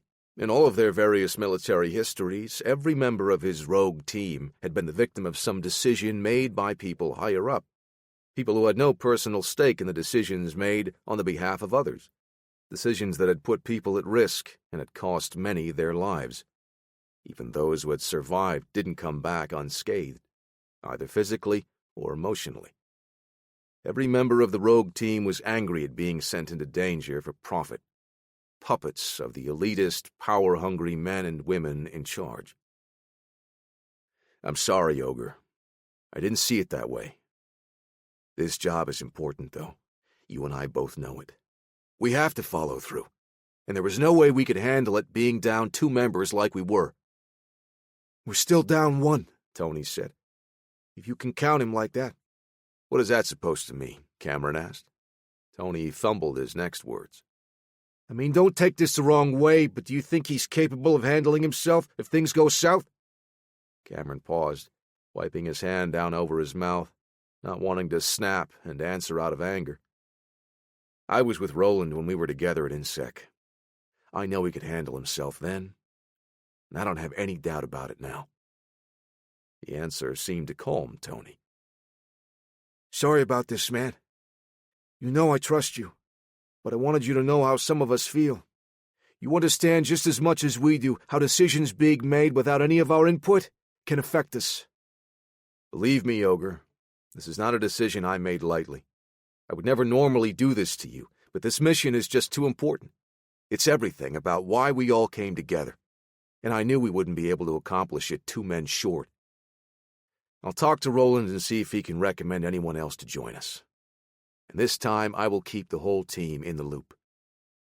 "Cool," Tony said. He and Cameron hugged it out, and Tony left Cameron to himself. Cameron turned and looked down at the chair, beckoning him to sit back down and watch some more TV. But the demons were in his head again, and now he was too restless to sit and do nothing.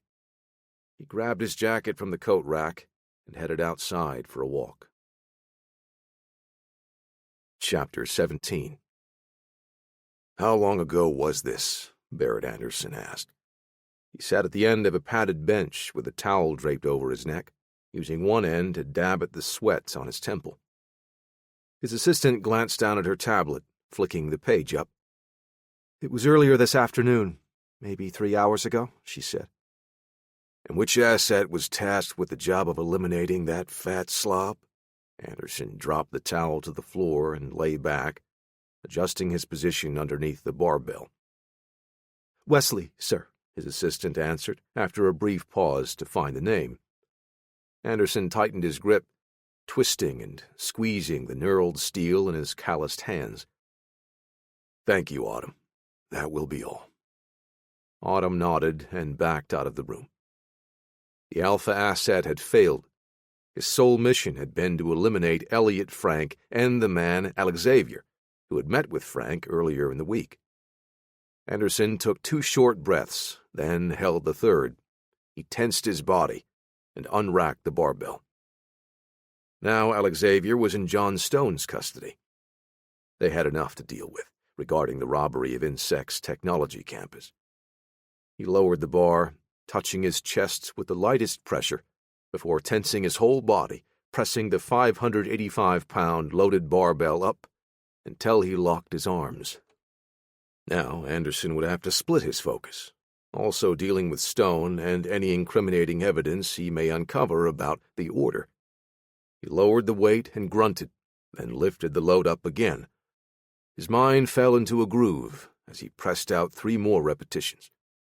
The clang of steel on steel rattled the mirrors when he racked the barbell on the supports. He sat up and snatched the towel up from the floor, wiping his head and neck. Rebecca Flair had too much faith in the Alpha program and its elite assets, trained to eliminate their targets. Anderson had seen them fail far too often to trust the cowardly approach, attempting to strike from a distance, unseen and unheard, until it was too late. The Beta program molded the type of soldiers that Anderson respected. Trained for war, they were battle-hardened and proven. The Beta program better prepared the assets to deal with unexpected opposition, like Stone and his allies. Time and time again, Anderson had been berated for suggesting the straightforward approach to dealing with their enemies. Flair and the rest of the Order were cowards, trusting more cowards to hide and strike well out of harm's way. He stood and gripped a 45-pound plate, resting against the rack. He let out a ferocious yell and whipped the weight across his weight room, shattering the mirror on the far end. A security guard rushed into the room. Is everything all right, sir? The man's eyes followed the path from Anderson, standing near the bench, across the 30-plus feet, where the plate had shattered the mirror and embedded itself into the drywall. Not wanting to press the issue, the security guard shrank away from the furious giant. I'll have someone clean this up. He turned and left, almost as fast as he had rushed in. Anderson had already made up his mind. If Stone proved to be a thorn in his side any longer, he would defy the wishes of the others in the Order and take the fight straight to his enemies, with a team of Beta assets at his back, charging straight ahead. Roland made his way into the dining area. He opened the fridge, deftly moving his chair out of the way to grab a bottle of water. He closed the door and swung around, rolling to one of the tables. "How's everyone treating you, Roland?" Cameron asked. "Good, really good. A bit of a chilly reception from a couple of guys, but I understand that." Roland took a sip from his bottle. "Yeah, I tried to talk to them about it. They don't all trust new people. Who can blame them?" Roland nodded in agreement and took another sip. He was looking around at the cold, impersonal decorations around the place. "Hey, man, look. I don't mean to be nosy, but what is this place for? Are we supposed to be lying low?" Cameron smiled, twirling the plastic cap from his own bottle on the table. Roland let the silence hang in the air, trusting to get an honest answer from Cameron. "I'm going to be straight with you, Roland. You deserve that much from me. When I asked you to join us to have a chance at something better, I meant it." He pressed his hand down onto the bottle cap. "And I still do. The thing is, if we all want that something better, we're going to have to get our hands dirty." Roland's eyes widened in surprise, and he sat up straighter in his wheelchair.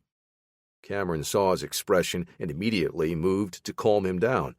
"Whoa, I don't mean killing innocent people, if that's what you're thinking." Roland's shoulders relaxed, but he eyed the man suspiciously. So what are you talking about, then? We're planning on getting our hands on some information and using it to bring some terrible people to justice, Cameron said. You mean like blackmail? Roland asked. Cameron shook his head slowly and thoughtfully. No, man. I mean we expose the information and shine some light on a bunch of cockroaches. I meant it when I said we're not going to kill anyone innocent.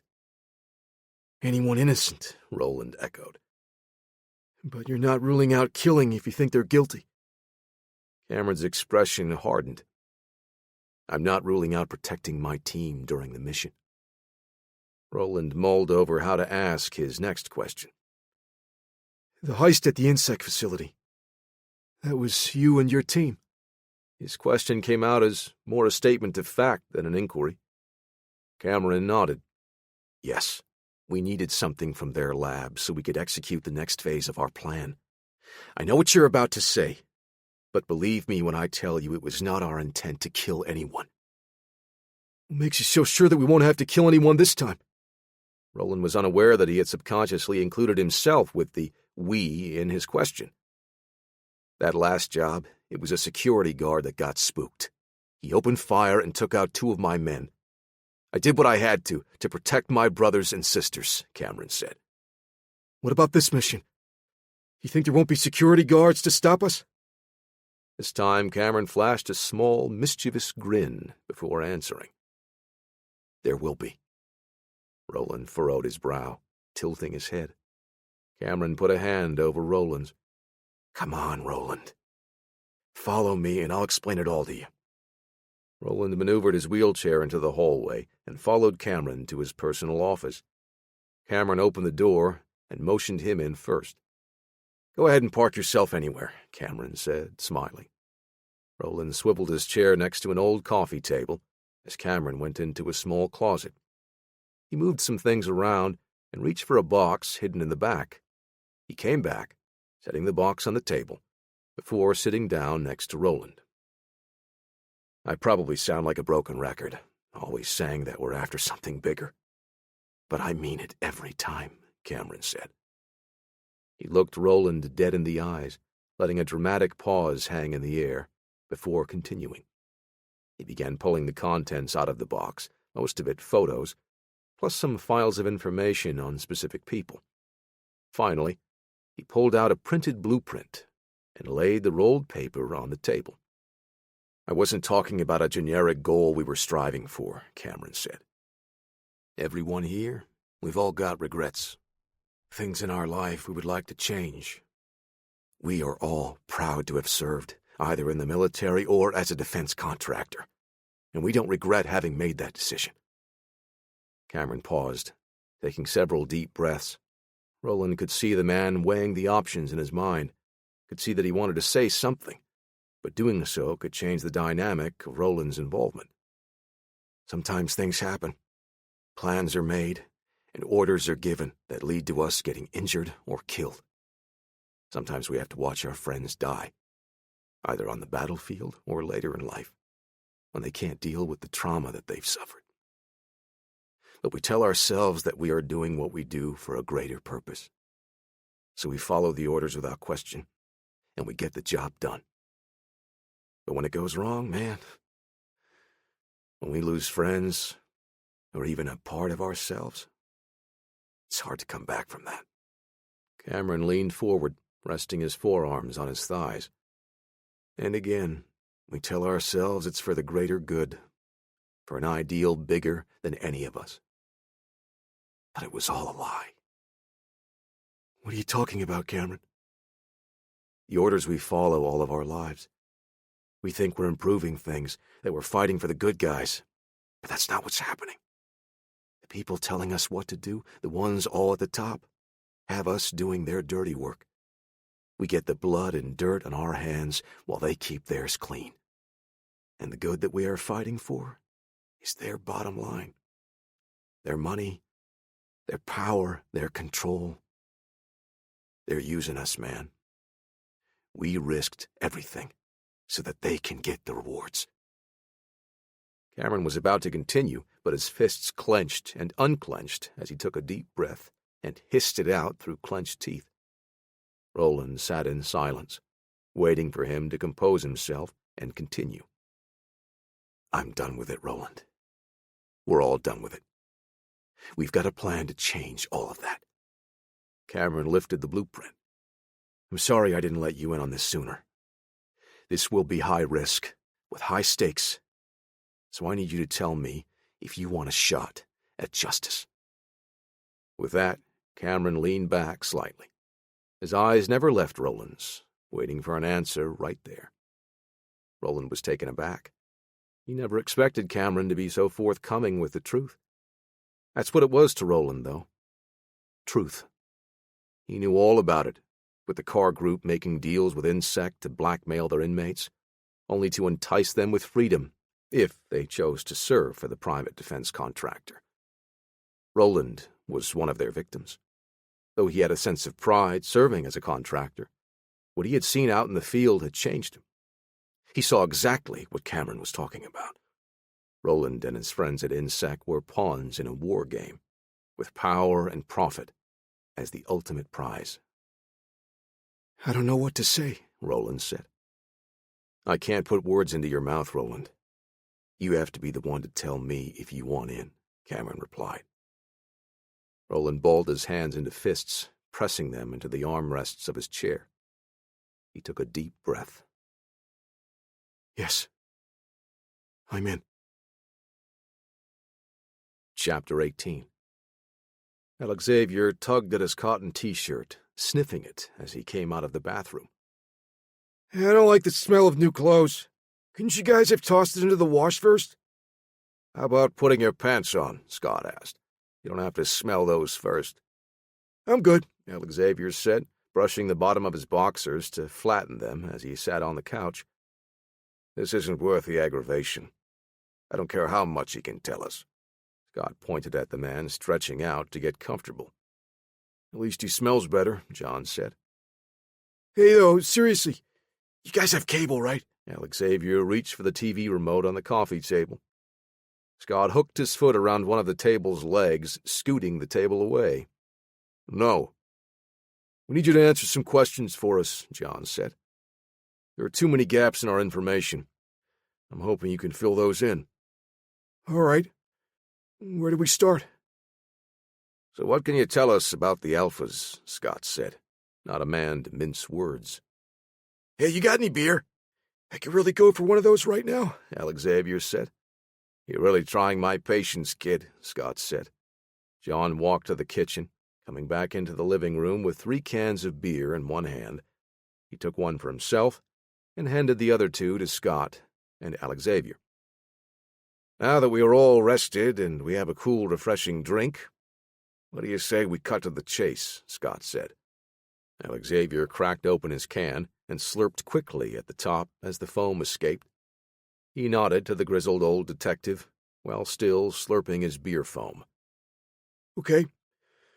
What would you like to know?" he asked. "We want to know everything that you know about the Greek program training assassins, and about the particular Alpha asset that just tried to kill us earlier," John said with an even tone. "Well," Alexavier started. He stopped, looking slightly down toward the floor, frozen in place. He looked like a TV show that had been paused, and he stayed that way for almost a full minute, thinking. "Maybe we're asking too big a bite right now," Scott said. "Let's start with something small, like a name." "Whose name?" the man asked. Scott shrugged, nearing the limits of his patience. "Surprise us." "I think I know the guy that came after us. His name is Wesley." "Any last name, or is it just Wesley?" "Just Wesley. I heard 1 or 2 people refer to him as Mr. Wesley." Hearing the name spoken that way gave John a flashback of a sinister assassin who nearly killed him twice, the Alpha asset, Mr. Gordon. Scott and John looked at Alexavier, expecting more, but the man simply shrugged with a small grin on his face before sipping his beer again. "Okay, that's a start at least," Scott said. "It's not much, but it's something. Did you hear any other names? People Wesley might be associated with, or possible targets he went after? John asked. After a minute of thought, Alexavier reluctantly shook his head. No, sorry. I can't remember any names off the top of my head. This is useless. Did you even meet with Wesley in person? Scott asked. Alexavier's face paled from the fear of something from his past, then nodded slowly. Elliot invited me to some party for a rock band. We were there to celebrate their first album release. The fear drained away, and the color returned to his face. Oh, man, that party was sick. So many girls wearing nothing but... Hey, snap out of it, kid, Scott said. You said you met Wesley face to face. I mean, not face to face, more like face to cheek. He was turned away, talking to Elliot. I'm going to kill him myself, Scott muttered, pulling the pack of cigarettes from his shirt pocket. Can you remember anything about Wesley? What he looks like, or any physical traits or quirks that he might have? John asked. The retired ranger had only gotten a glimpse of the Alpha, but his focus had been on the pistol trained on Scott's car. He hoped to get his hands on Wesley, to work his way up the ladder toward the two Alphas who had almost killed Parker. No, I was pretty wasted when we met. But even then, I got the vibe that I didn't want to hang around that dude too long. He was a little too intense for me. Scott took a puff of his cigarette, blowing the smoke up toward the ceiling. This feels like a whole lot of nothing. Alexavier's shoulders slumped. He was upset at the idea of disappointing the two men who had just saved his life. His head drooped, and he stared at the carpet. John was about to ask him another question when something occurred to Alexavier. He jerked his head up with almost enough force to stand from his seat. Wait! I think I remember something, guys. I overheard him talking to someone over the phone about picking up a couple of assets. I thought they were talking about the valuables. Scott and John glanced at each other, clearly now interested in what the man had to say. Can you remember any specifics about the assets they were talking about? Anything at all, no matter how unimportant you think it might sound, John asked. Alex rapped his head with his knuckles, like Winnie the Pooh when deep in thought. He repeated a couple of names. I didn't hear what the person on the other end of the line said.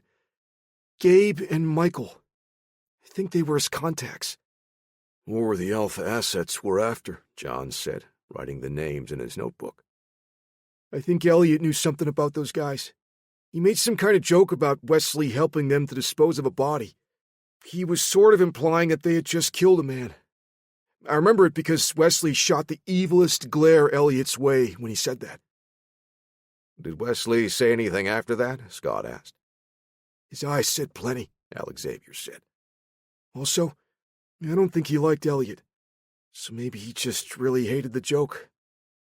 John leaned forward in his seat. Please stay focused, Alex. I bet he really enjoyed putting a bullet in Elliot's head, Alexavier said, cutting John off.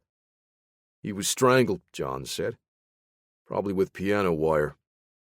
Alexavier clutched his neck with both hands. Seriously? That's got to be a terrible way to go. You're about to find out if you don't stop straying off topic, Scott said. You know where he was headed to meet the assets? John asked. When was the party? Approximately what time was it when you met them? And where was the party located? Scott had his own notepad in hand, ready to scribble more notes.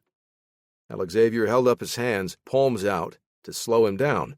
Hey, one at a time, man. Scott tossed the pencil over his shoulder.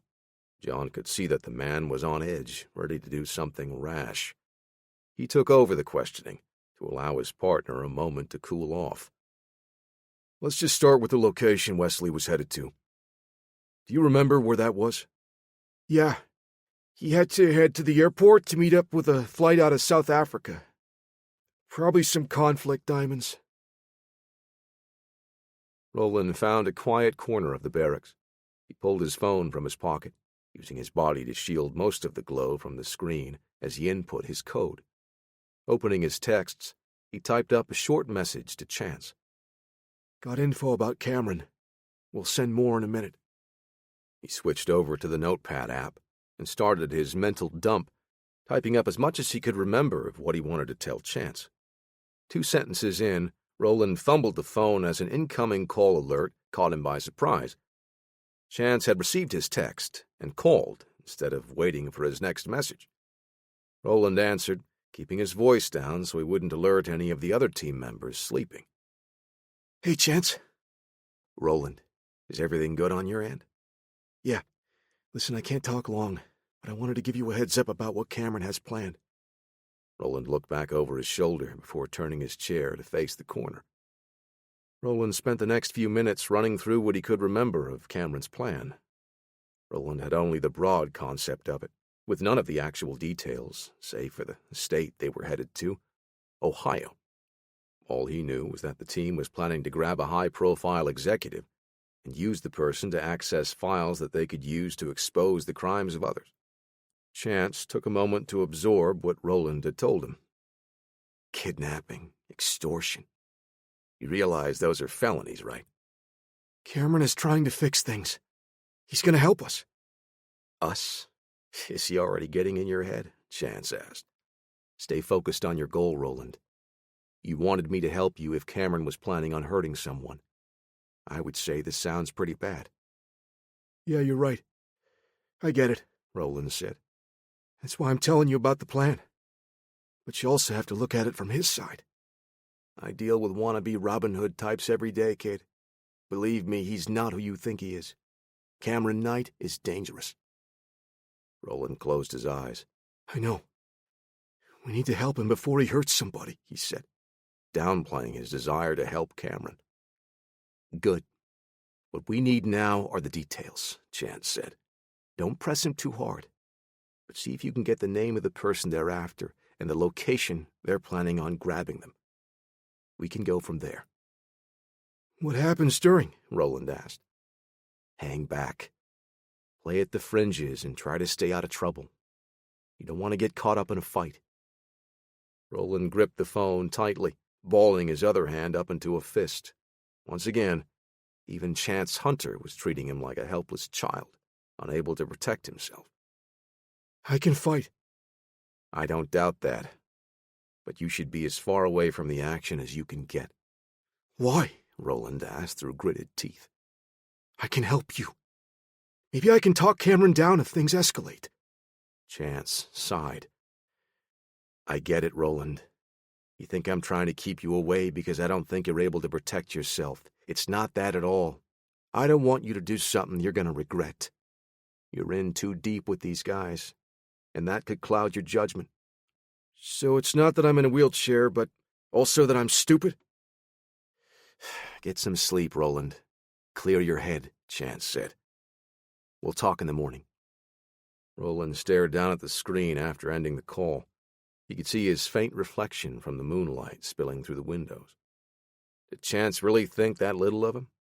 Was he right about Roland's motivations after only a few conversations with Cameron? Am I too close to this team? With a half-satisfied the tailor plucked the fabric at the shoulders of Barrett Anderson's tuxedo. How does the jacket feel? He asked. Anderson turned to look at his reflection. He shifted to look at the other shoulder, nodding, happy with the fit. He buttoned and unbuttoned the jacket with one hand, rolling his shoulders back and sticking his chest out. He struck an imposing figure and was pleased with his mirror image. The tailor was checking the length of one of the sleeves when a call came in. Anderson touched the button to answer in with his Bluetooth earpiece. His head of security, Nathan, was calling to go over the change in details for the upcoming party. I want to make sure that none of your men interfere with the event, Anderson said, lifting his arm at the tailor's request. It shouldn't look like some tacky presidential banquet with Secret Service littered all over the place. No wooden statues in suits and dark sunglasses to make the guests feel uncomfortable. They discussed additional details, including the number of security staff needed and the level of access at the building's entrance.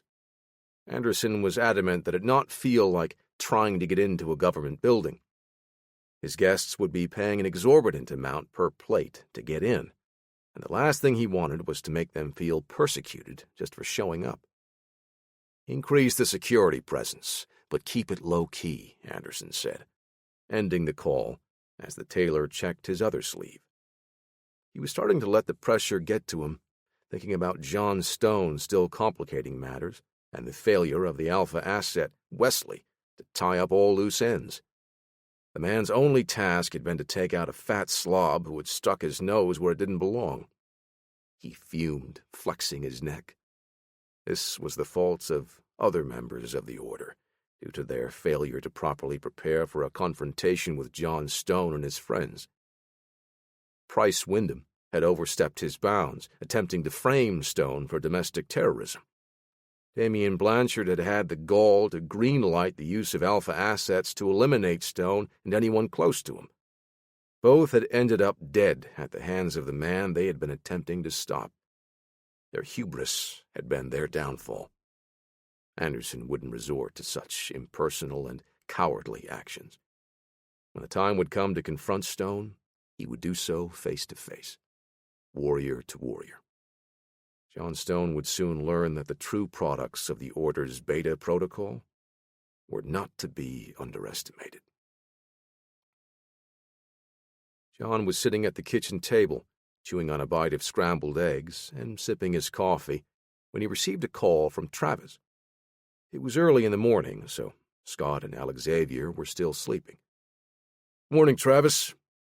I was going to call you with an update later today," John said, taking another sip from his mug. "What's that sound?" Travis asked. "Are you running a generator inside the safe house?" John laughed. "That's Scott and Alexavier playing dueling chainsaws." "Wow, that's brutal. I'm sorry you're dealing with that so early. We're in the same time zone, so it's just as early for you as it is for me. What's going on?" John asked, skipping past the pleasantries. "Never one to mince words, I see," Travis said. "I'm sorry. It's going to take a second to get used to that snarling in the background. Hang on. I'm stepping out to the back patio." John pressed the phone to his ear with his shoulder as he grabbed his coffee and slid the glass door open. "Is that better?" "Much." Travis shuffled some papers on his end. "John, listen. I just got a call from Detective Hunter. He's been helping Roland Forrester during his recovery." At the mention of Roland, John's thoughts drifted to the hardcore's battle at the car group's off-the-books mountain facility, dubbed the Wolf's Den. Roland had risked his life to help not only John and the others, but also the inmates in the facility. He had been grievously wounded in the fight, and John felt for the young man, knowing how hard his recovery would be. He didn't know much about Roland's current condition, but Chance Hunter had taken it upon himself to make sure he was getting everything he needed. "Is Roland okay?" John asked. "He's fine, for now." "I don't like that answer, Travis. What's happening?" "Bit of a complicated matter. Roland has been in close communication with an insect contractor lately. And it sounds like something is in the works," Travis said. "Where is he?" John asked. "If Insect is after him again, we'll head down and help him." And Travis cleared his throat. "Like I said, it's complicated. The man that reached out to him is Cameron Knight. He came up on Parker's list as a probable participant in the robbery at the International Security Facility." John set the coffee mug down on a small table. "What do they want with Roland?" "I've only got Detective Hunter's report, but I'm pretty sure they're recruiting him for some type of operation against INSEC." "Against? You said Knight is currently an active member of INSEC, right?" John asked. "Correct." "So he must be using his connections inside to steal something else," John mused. "Are they selling the stolen tech on the black market? Maybe he's after more money for compensation." Travis took a deep breath, audible through the phone. "Like you said, complicated," John said. "What aren't you telling me, Travis? Give me everything you've got." "Roland says they're after information. Stuff that can be used to expose the quote-unquote puppet masters and show the world how soldiers and defense contractors are being manipulated and used for profit and personal gain." John sat heavily in one of the patio chairs. "The world already knows. They just don't care. We need to pull Roland out of there. Can Chance meet him and get him to safety before Knight kicks off his plan? John, we need Roland to play his part in this, Travis said. Unbelievable, John hissed. You're planning on using that kid to accomplish your mission after everything he's been through? I know, Travis said. But you need to know Cameron Knight has the pest device. That's what he took from the insect facility. A wave of anger and frustration washed over John. His neck flexed, and he closed his eyes, trying to pull in a calm, even breath. I destroyed the pest. Was there another one built that you didn't tell me about? It seems that when Price Wyndham cashed in his blackmail tokens to the corrupt government officials, he had the Hostile Response Division shut down, and all evidence they had gathered was redistributed. The remains of the pest disappeared, Travis said. Parker is putting the pieces together now, so to speak. But it looks like they were sent to an insect technology campus to be reassembled. Is it functional? John asked. We believe so. And you need me to retrieve it? John asked. Again? Correct. The hardcore needs to get hands on the pest so we can dispose of it properly, Travis said. We're operating outside of the law, so you and Chance will have to go in light, with no police support. I can go by myself, John said. None of this lone wolf garbage, John. Detective Hunter will be on site to watch over Roland and get the hostages to safety. And what about Knight and his team? John asked. Are we eliminating the threat? That's your call. If he poses a danger to innocent lives, you need to bring him in or put him down. And you said no police support, correct? Maybe to clean up the mess after you and Chance complete the objective, Travis said. But seriously, John, don't underestimate Knight. He's driven. If you think even for a second he's going to hurt someone, you drop him. Chapter 19. John picked up the holstered 1911 and tucked it into his waistband. I need you to stick around and keep an eye on Alex Xavier. I don't know how much more I can take of this kid, Scott said. Just don't be surprised if I do this Wesley character a favor and twist his target's head from his body. You're too high-strung, John said. Don't let Veer push your buttons so easily. Scott's eyes narrowed as he opened and closed his hands. I swear, once we get what we need, I'm taking this guy to visit his parents, so I can give them a piece of my mind. What kind of people would curse their kid with such a stupid name? John smiled, patting Scott on the shoulder before heading out the door. Veer, make sure you don't rile this guy up. If you remember anything else that can help our case, just write it down, so he doesn't have to deal with your rambling stories. Alex Xavier walked up to John, trying to speak in a hushed tone, but failing. Am I safe here? I mean, you heard him threaten to decapitate me. You're safe here, John said. Just don't get on his bad side. Yeah? Which side is that? Alex Xavier looked over his shoulder at the former homicide detective. John left the safe house, speaking over his shoulder. Don't drink all of his beer and you'll be fine. What about my beer? Alex Xavier mumbled. Where are we going? Roland asked. It's go time, brother, Dominic said, turning the steering wheel to back out of the parking lot. We're on our way to the big show. Roland smiled and nodded. He didn't want to press for more details, knowing several of the others in the van were already suspicious of him. The team had spent the morning preparing all of the gear, including an assortment of pistols and submachine guns. He wasn't sure what the rest of the equipment was for, but they had loaded up 2 mil-spec laptop computers and a strange device that looked like it had been assembled in someone's garage. The team's tech specialist, Tara Lynn, had watched over the others as they stowed the electronics in Cameron's SUV. Roland did his best to match the enthusiasm of the others in the vehicle, but he couldn't shake the feeling that something terrible was about to happen. Before they had loaded him into the van, he was able to get a quick text message out to Chance. On the move. Don't know where. Time was a blur as he watched the suburbs change to the city, and then again to an almost featureless interstate. The 3-hour drive was mostly quiet, as the men and women inside were mentally preparing for the upcoming mission. He wanted to send out more information, but he didn't want anyone suspecting him of betraying Cameron. Shortly after reaching Columbus, Ohio, the caravan drove for another 20 minutes before pulling into a parking garage underneath an office building. Roland saw another opportunity to send a second text, letting Chance know where they were, but his phone had no signal underground. He typed up the draft and hit send, knowing it wouldn't be sent until his phone had a signal. Cameron and the others were double-checking their gear, keeping the weapons out of sight. Several members discussed their parts of the mission in greater detail. The last leg of the plan would require a specific sequence of events.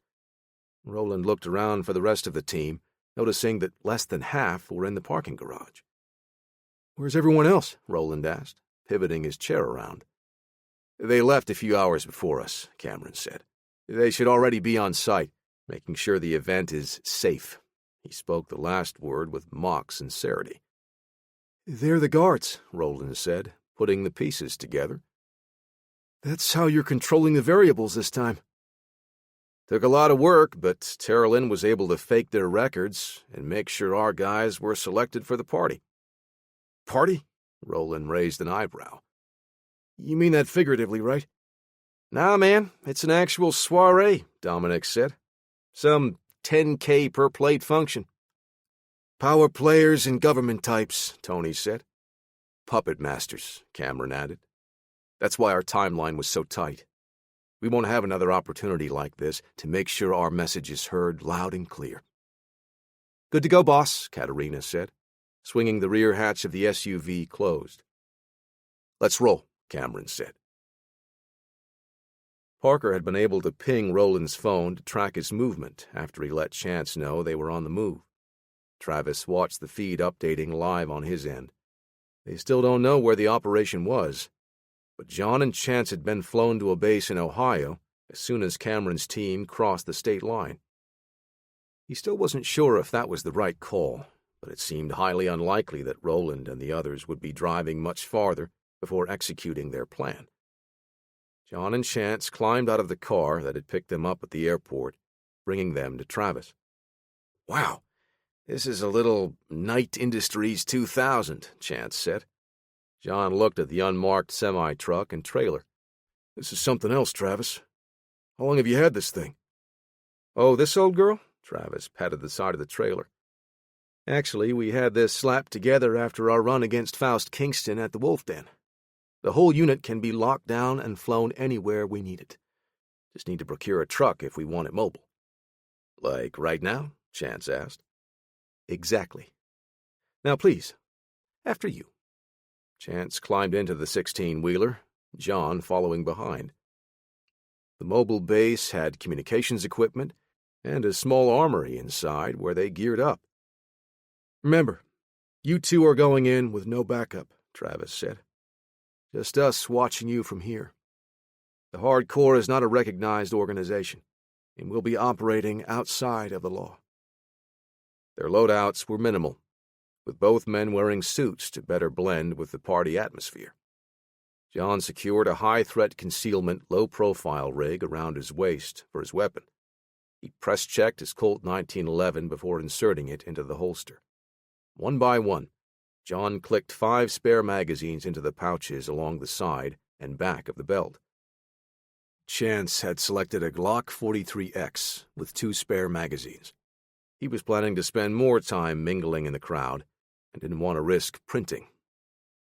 Where are we going? John asked, bracing a hand against the side of the trailer as the big rig rolled onto the freeway. Columbus, Ohio, Chance said, looking down at his phone. Roland just sent this text 10 minutes ago. Did you get that? Travis asked over the radio. Loud and clear, Parker said. I've pinged Roland's phone and have a lock on its location. I'll have the destination once they arrive. Parker, where are you right now? John asked. En route to Ohio. John looked at Travis. Don't look at me.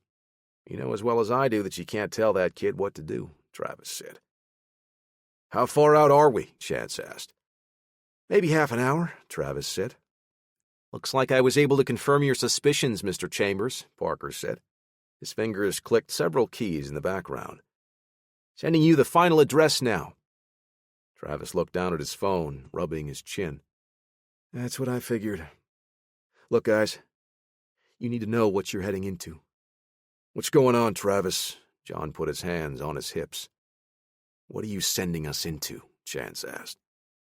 Cameron's target is a party, a political event for highly influential people.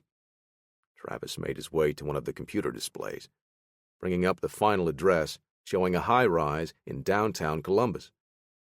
"I don't like where this is headed," Chance said. "This is Barrett Anderson's party," Travis said, trying to read the reaction in John's expression. John's eyes narrowed. Barrett Anderson had moved toward the top of the list of suspects he and Parker had been looking into when the Alphas attacked them. Anderson was the chairman of the Board of International Security, and John had a hard time believing that the man didn't know what his company was doing, exploiting inmates at a privatized prison to grow his own army. "Anderson is not our target," Travis said. "We don't have enough to pin anything on him, so going after him now would be pointless." "I know," John said. "We're here for Cameron Knight and the Pest." John hated the fact that they were helping a man he suspected of aiding an organization attempting to destabilize the global balance of power. But he had to maintain his focus on the mission at hand. The most important thing was to get Roland and the hostages to safety and retrieve the Pest before it could fall into the wrong hands. The rear hatch of the big rig's trailer rolled up. Two men in jumpsuits jogged up and pulled the ramp out. Parker Lewis rounded the corner, limping as he climbed up into the mobile base of operations. Another man followed behind, carrying a bag full of his computer equipment. "John, how are you doing?" Parker asked. "I should be asking you that," John replied. "Detective Hunter?" Parker said, shaking hands. "I told you, just call me Chance." Parker gave Travis a quick nod. "Boss?" John watched the interaction between Travis and Parker, seeing the familiarity in their actions. He pursed his lips, knowing that they had been working together regularly when Parker was supposed to be resting. "This is something else, isn't it?" Parker said, looking at the equipment lining one side of the long-haul trailer. "It certainly is something," Chance said. "It's got air conditioning like I asked, right? Not for me, for the equipment." Parker took his laptop from his bag, eager to get to work. "You knew about this thing?" John asked. "I designed this thing," Parker said. "Or at least put together the list of requirements. I let Travis and his people handle the fiddly details." "Perfect for our usual on-the-go style of operating," Travis said. Parker spun in his chair. "Great. Now let's see about getting our hands on the Pest again." John shifted his mindset, preparing for the mission at hand, buttoning his jacket and checking the fit of his concealed battle belt. "The earpieces will keep us in radio contact. The tie pins are cameras, giving us a visual of the action," Parker said, pointing to the equipment on the table. "Fits like a glove," Chance said, wiping a hand down one of the sleeves of his jacket. "Like it was tailored just for me." "I had to guess at your sizes," Travis said. "We tried to get something suitable for the occasion." Chance looked at John's suit, struggling to contain the bulk around his back and shoulders. "Is that why John looks like he's wearing his little brother's clothes? You should think about slimming down a little. You'll be quicker without all that muscle mass weighing you down." John unbuttoned the jacket and put his tie on. "I don't work out for looks. I prefer function over form." "Yeah, that's why you look like a security guard 2 weeks from retirement, while I look like the guy that hired you." "Keep your head in the game," Travis said. "It's not about who wore it better." "Yeah, Travis has you both beat anyway," Parker said. "He probably spends an hour getting ready," Chance murmured, still admiring the fabric of the jacket. "The mission, people." Travis tried to regain control. "Right. So what we figure is, Cameron is hitting this party specifically because of the tight network security," Parker said. "They need information from the computer servers, but they're non-networked workstations that can only be accessed on-site." "Why the party?" Chance asked. "Couldn't they hit the event after hours?" Parker shrugged. My hunch is that Cameron's computer expert isn't skilled enough to crack such a complex security system. They'll need to grab someone with the proper credentials to grant the team access. And if they're already at the party, the crowd will be easier to contain, John said. Cameron can grab whoever he needs, and his team can lock down the rest. Precisely, Parker said. And once they've got the access, they'll put the pest back in play to slice through any encryption of the data they'll be pulling. Travis pointed to the image of the building on his computer screen. John, your role is to find Cameron and stop him. If possible, your secondary mission is to reacquire the pest. We can't risk it disappearing into the underground again. Chance, you need to find Roland and rescue the hostages. Getting everyone to safety is your main objective. If John needs help, you're only to provide assistance if it doesn't risk the lives of the guests at that party. They are the innocent ones here, including Barrett Anderson. Try not to shoot any of the hostages, Parker said. You can use your kick fighting to subdue the mercenaries, since you're probably better trained than they are. Did you just call it kick fighting? Chance asked. Yeah, isn't that what you do? Fight with your kicks? Parker shrugged, plugging the last of the cables into his laptop, powering it up. He's not wrong, Travis said. No, he's definitely got away with words, John said. I think I'm going to throw a few more punches this time, Chance said, thumbing another 9mm hollow point into a magazine before slipping it into the slim Kydex mag pouch inside his waistband. Chapter 20. Do we have to worry about the security cameras? Baker asked. Cameron adjusted the shoulder strap of his bag, shifting the UMP-9 to his left side. Shouldn't be an issue. There's no one watching the terminals. Terrell-Lynn made sure our guys were assigned to the task, so they'll be joining us soon enough. Besides, once the real party kicks off, it'll be too late to warn anyone. Roland checked his phone, seeing the confirmation that his last message had been sent after they'd left the parking garage. He wasn't sure if it was enough of a heads-up for Chance, since they hadn't been able to speak since the team left Detroit. He slid the phone into a pocket on his thigh and pushed harder to catch up with the rest of the group. It's game time. Remember, no names, no faces. Cameron reached up and pulled the mask down. The rest of the team followed suit. Roland covered his face with the ballistic mask, hearing his breath echoing inside. The tinted lenses distorted his field of view, especially at the far edges, obscuring his peripheral vision. The composite material was designed to stop shrapnel and, in some extreme cases, light caliber rounds.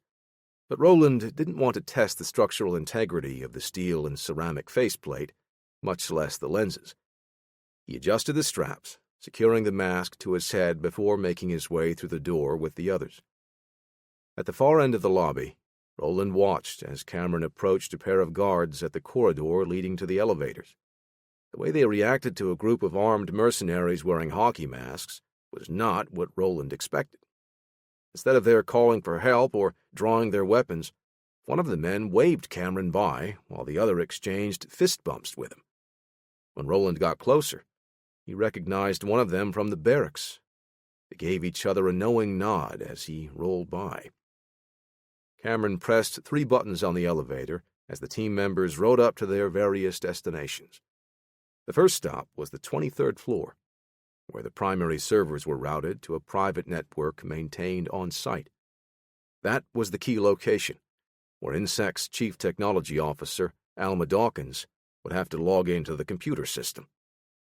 "We'll take it from here, boss," Terrell-Lynn said. She stepped out, followed by Tony and Dominic.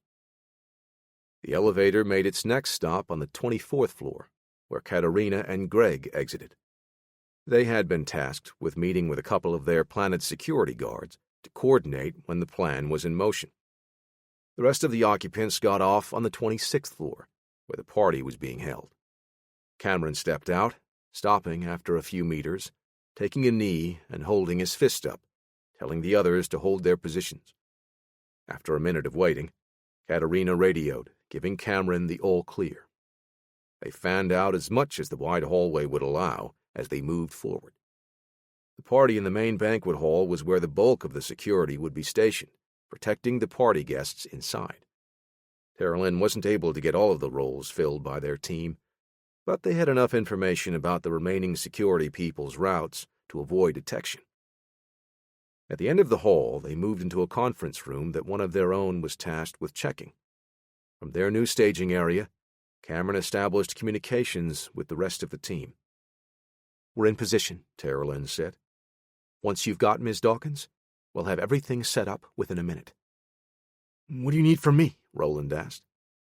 "You'll be keeping an eye on the main entrance to the banquet room," Cameron said. "Make sure no one gets in or out without our say." "Got it." Roland nodded, keeping his cool and not showing how nervous he was that he might have to shoot someone. Cameron went over the plan once more. "We enter hard and fast, shaking up everyone inside. Hit them before they know what's happening. From there, Baker and Gregg will secure all of the cell phones. Once we find Alma Dawkins, I'll get her down to the 23rd floor so she can give us access to the computers." The team prepared to launch the plan. Roland said a silent prayer, trying to push the fear down. "Are you ready?" Chance asked. John buttoned his jacket and shook his arms to straighten the sleeves. "Ready as I'll ever be in this getup." "You better let me take the lead. That hand cannon on your hip might tip them off." Chance glanced down at John's jacket. "Don't worry, it's hidden well enough." John absently patted his left side, where the HTC low-profile rig held one of his many spare pistol mags. "We've got a party to attend." Chance opened the door, gesturing for John to enter. "After you, sir." John touched the earpiece to make sure it was still in place. "You getting our transmissions, Travis?" "Loud and clear. Visuals are solid as well." Chance picked up his pace as they reached the two men standing at the end of the lobby, whispering into his mic, "I don't think Cameron is here yet." "I'm sorry, this is a private affair," one of the guards said, stepping forward as he held a hand up. "And we're late," Chance said. "If you'll show us to the elevator and announce our arrival, we'll be on our way." "Announce your arrival?" The other guard shook his head. "Hey, no offense, but you guys don't look like you belong here." "We're here for the party," John said, his face stretching unnaturally into a forced smile. "Sorry, Tom Selleck, but I don't see your name on the list," the first guard said. "You didn't even get our names," Chance said, smiling and trying to defuse the situation. "And you didn't even check your list. If you did, you would see me on there, Benjamin Franklin." He held out a $100 bill, pinched between two fingers. The second guard snatched the bill. "Sorry, Mr. Franklin, but I don't see your name." "John, Parker has confirmed that the lead guard is Denzel Robson. He's got close ties with Knight. We think he's already on site." "Are you sure?" John said, speaking in a low voice. "Yeah, I'm definitely sure," the second guard said. "I don't know if you're reporters or what, but this is a private party. You'll have to go." "Well, I don't like relying on facial recognition, but I can't get my mob rec program up right now," Parker said. "It's a 94% match, though." "Did you get that?" John asked. "I got it loud and clear," Chance said. "Looks like the party is down here." Denzel reacted first, clearing his jacket to access the grip of his pistol. John pounced before he could draw the weapon, driving the man backward, pinning him to the wall and preventing him from pulling the sidearm. Chance raised his knee, chambering his leg for a kick, but something in the back of his mind stopped him before he launched his attack. The guard reacted by dropping his hand to block his foot. Chance switched and fired a straight left, kicking his leg behind him as a counterbalance.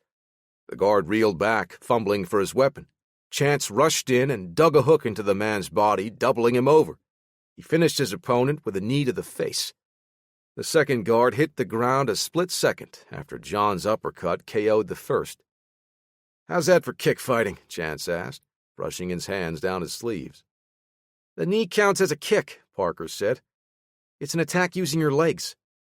Chance grumbled. "You don't know anything about fighting, Parker. All of my attacks use my legs." "Yeah, kicks." "That's not what—" "I'm not having this conversation." "Stay focused," John said, lifting one unconscious guard and hoisting him over his shoulder. "Come on. We need to get these guys out of the way so no one spots them." Chance crouched next to the man he had knocked unconscious. He dug his fingers into the man's suit pocket, retrieving his $100 bill.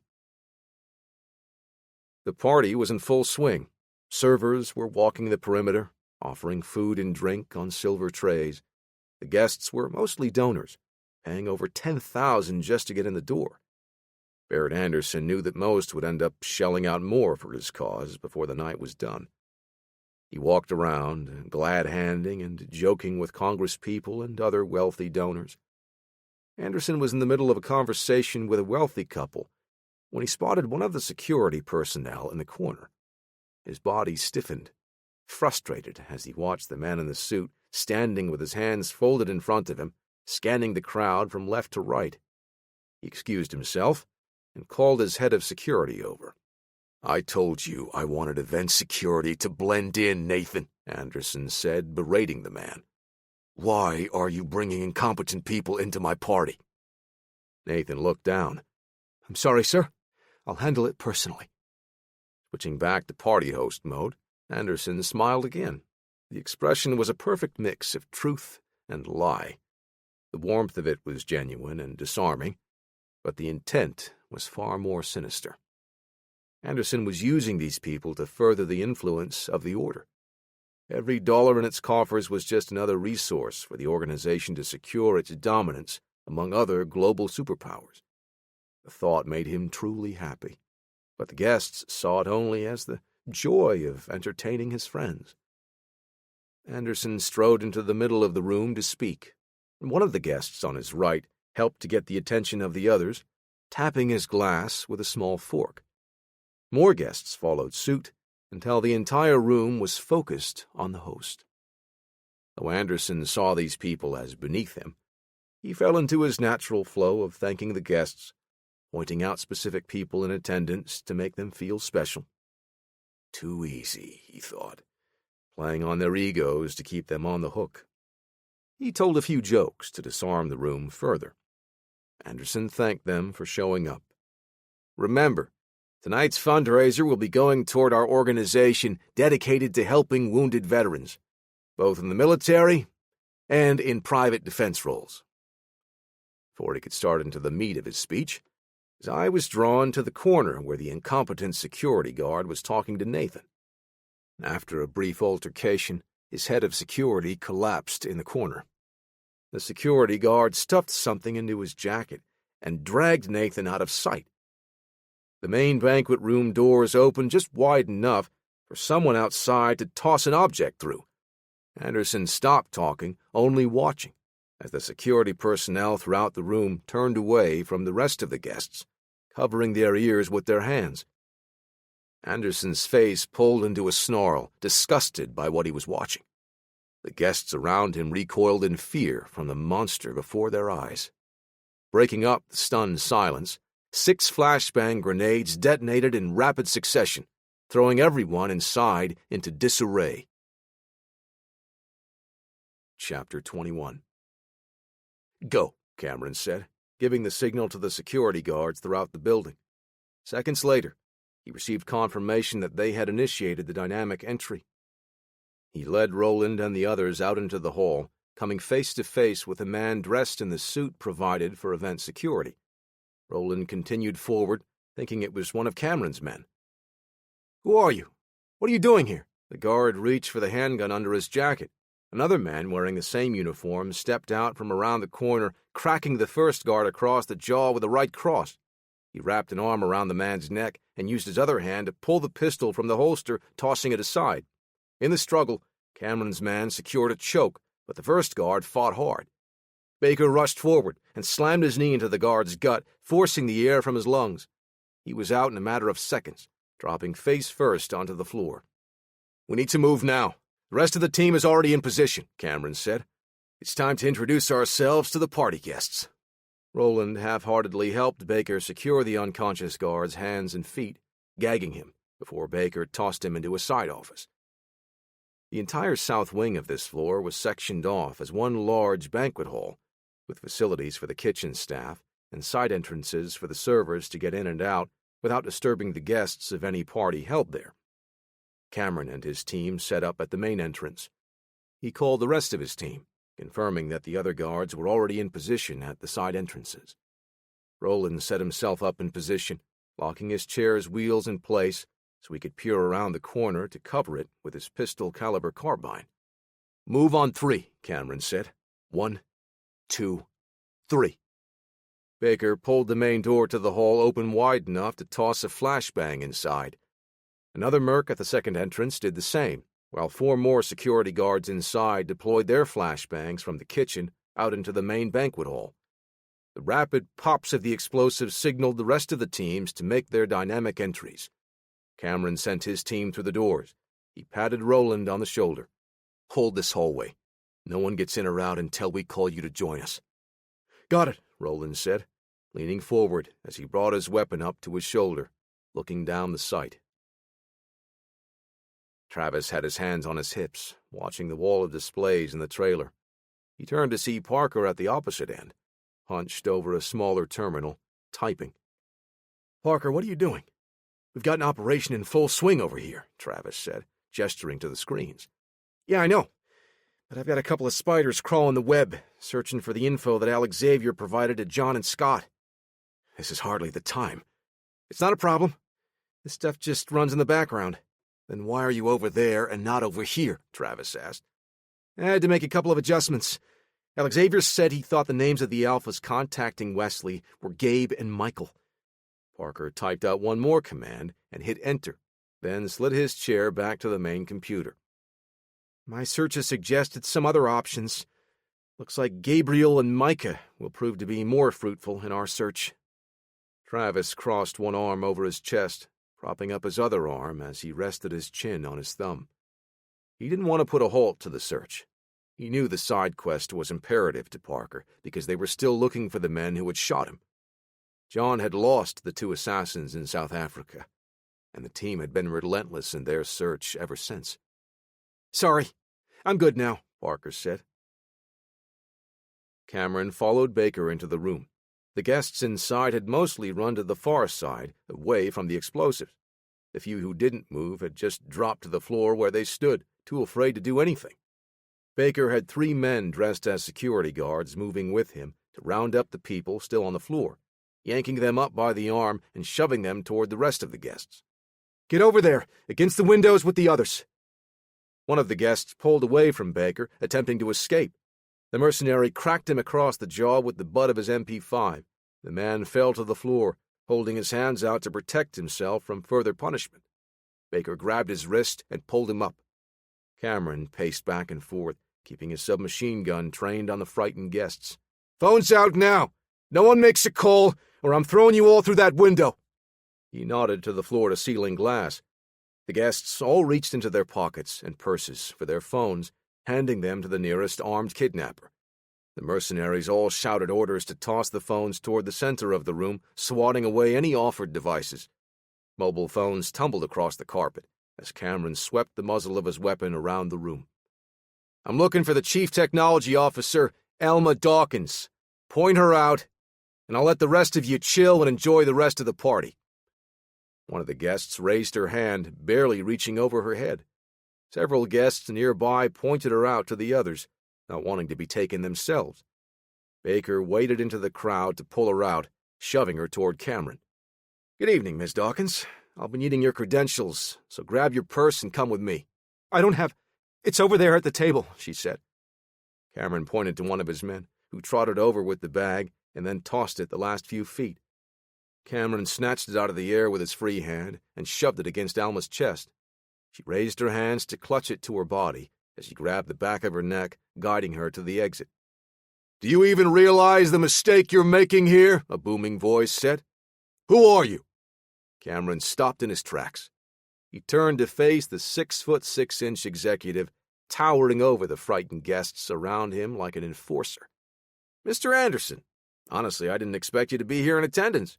I know how much you hate mingling with the clueless pawns in your grand schemes." "I don't know who sent you, but rest assured I'll erase your entire existence off the face of this earth when I find out." Anderson took a step forward as the crowd around him shrank back. Baker moved to Cameron's side, pointing his weapon at Anderson's chest. The big exec was unafraid, still stalking forward, boring holes through the mercenary leader with the fire in his eyes. Cameron laughed. You still think you're in charge here, Barrett? When I'm done here, you'll be ruined. He turned to face the other hostages. All of you are about to have a really rough week when Monday rolls around. He turned on his heels and stepped on one of the discarded phones, cracking the case. He swept a foot forward, flinging several more to the side as he shoved Alma ahead. John and Chance exited the elevator at the 25th floor, one level below the party, opting to take the stairwell.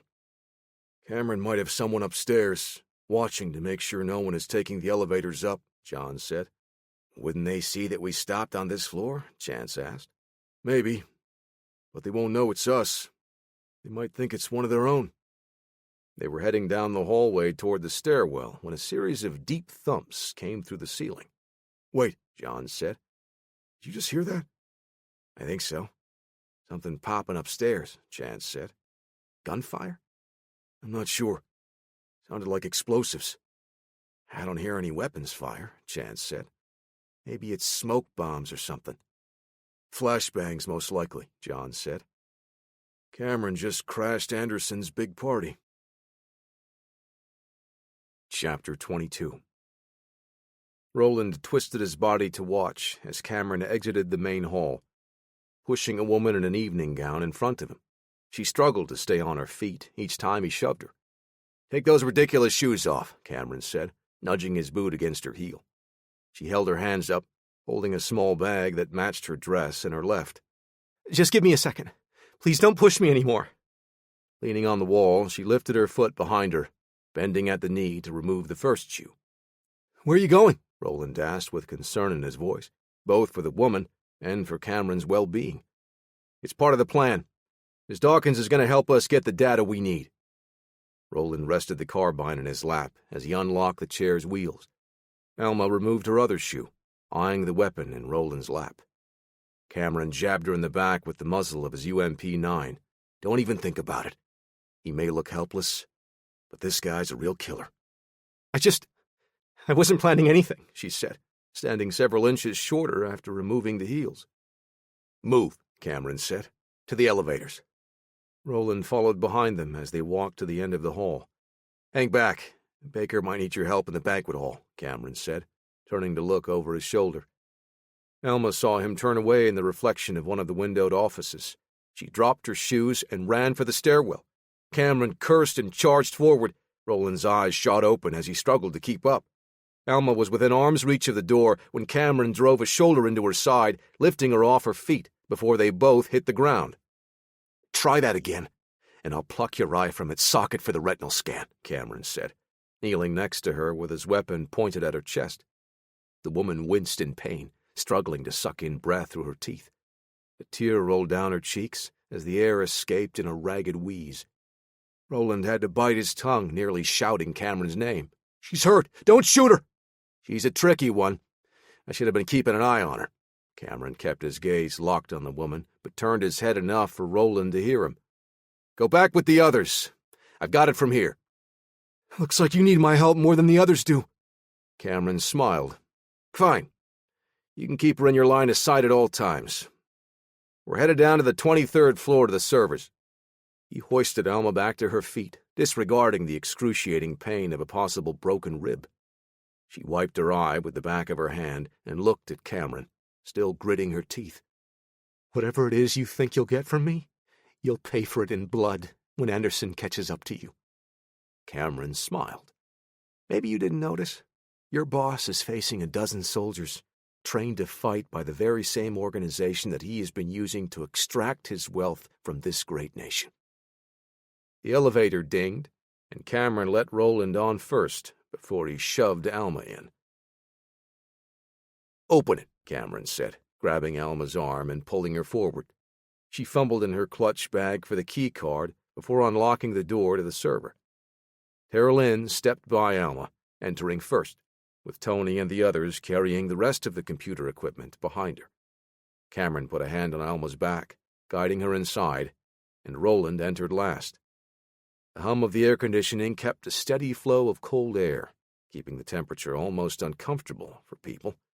but necessary for the racks of servers that filled the room. "Take a seat, Miss Dawkins," Cameron said, forcing her to sit on the floor.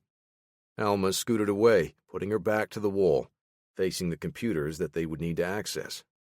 Tara Lynn connected the stolen pest device, preparing for the data transfer. They used thick cables, braided together with 3 connections on each end, allowing them to access multiple terminals all at once, feeding them through the device. "It's ready," Tara Lynn said. "Come on," Roland said, nudging Alma with the muzzle of his weapon. "Log in, so they won't hurt you anymore."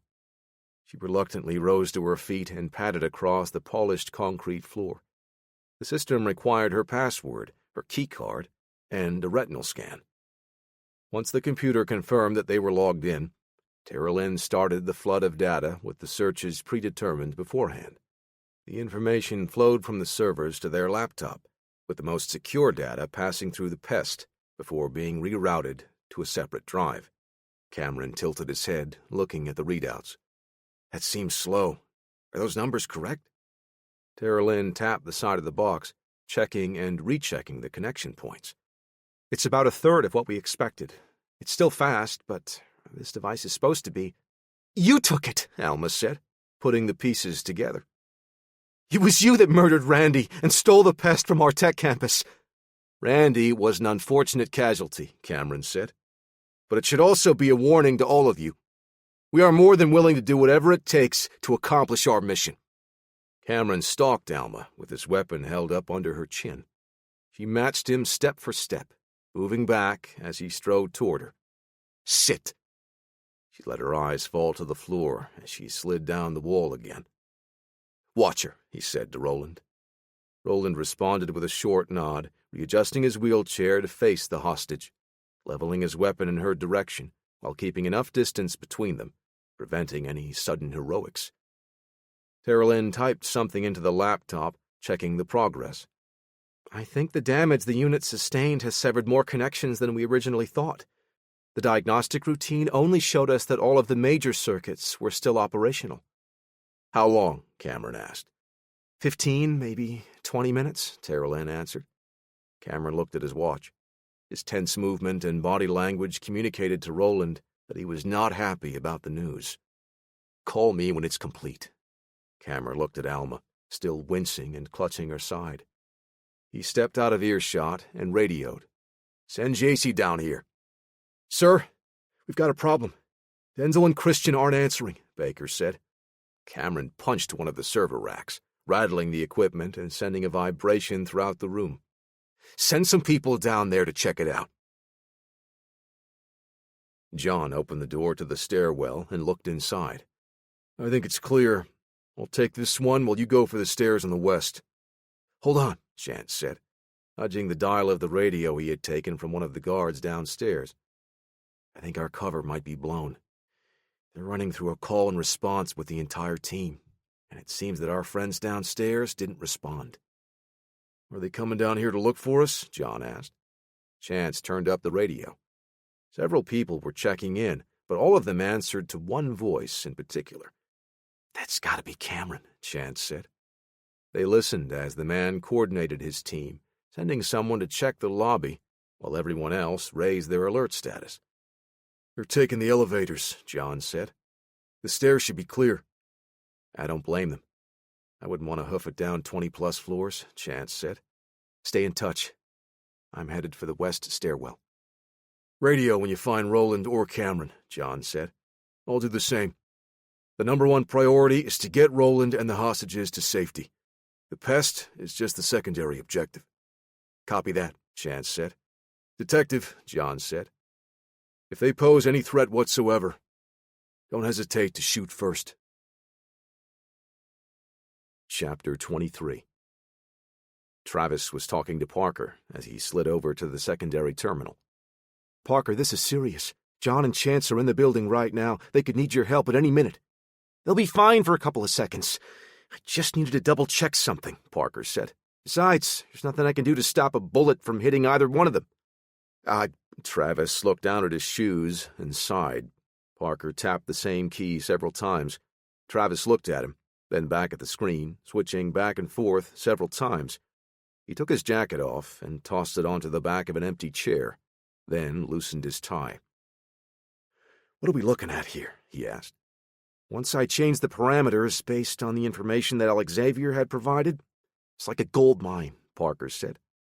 "It's going to take quite a while to dig through all of this, but I'm setting up a subroutine to shunt some of the information to a separate directory." "I gotta say, I didn't expect an answer that I would understand," Travis said. "What data are you setting to the side?" Parker pursed his lips, narrowing his eyes as he leaned toward the monitor. "Gabriel and Micah. I think we've ID'd the Alpha assets." "And what can we do with that information?" "It's pulling up all known associates, plus their travel history." "How are you getting that?" Travis asked before waving the question off. "You know what? Never mind. I know there's no way you're getting that information legally." Parker bobbled his head from side to side. "Gray area. Anyway, it seems the CIA and DHS have been keeping tabs on these two, among others. The problem is they haven't been acting on any of this, just being dumped into some miscellaneous directory." "Are they trying to hide the existence of the Alphas?" Travis crouched next to Parker's chair, trying to make sense of the data whipping by. "Someone well above your pay grade has some serious pull. I don't think they're hiding this away so much as saving it for a rainy day." "Why do you say that?" Parker sat back in his seat, letting it rock all the way back. "If they were hiding it, the data would have just been deleted." He pointed to the screen again. "Someone is socking the information away in case they need leverage against someone else." "You need to find out who that may be, Parker." "I'm on it, Mr. Chambers." Travis walked over to the main display. "I'll let you know if you're needed over here."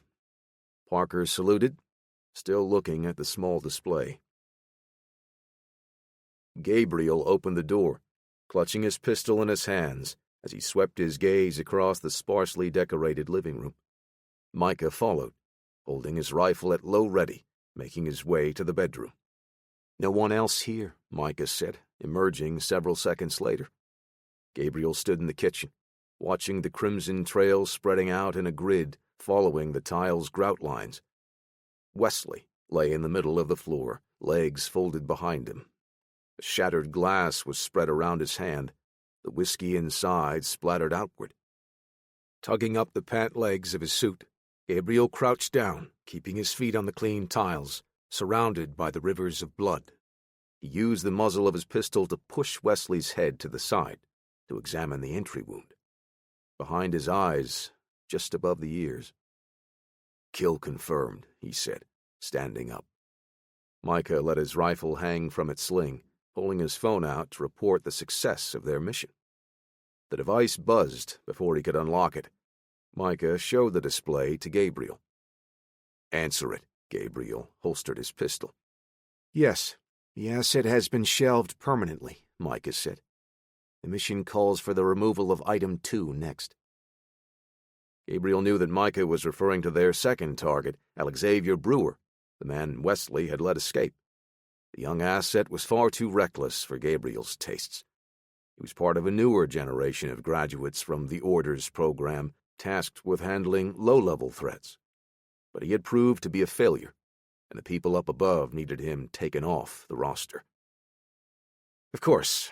We'll transition right away," Micah said. Did the mission change?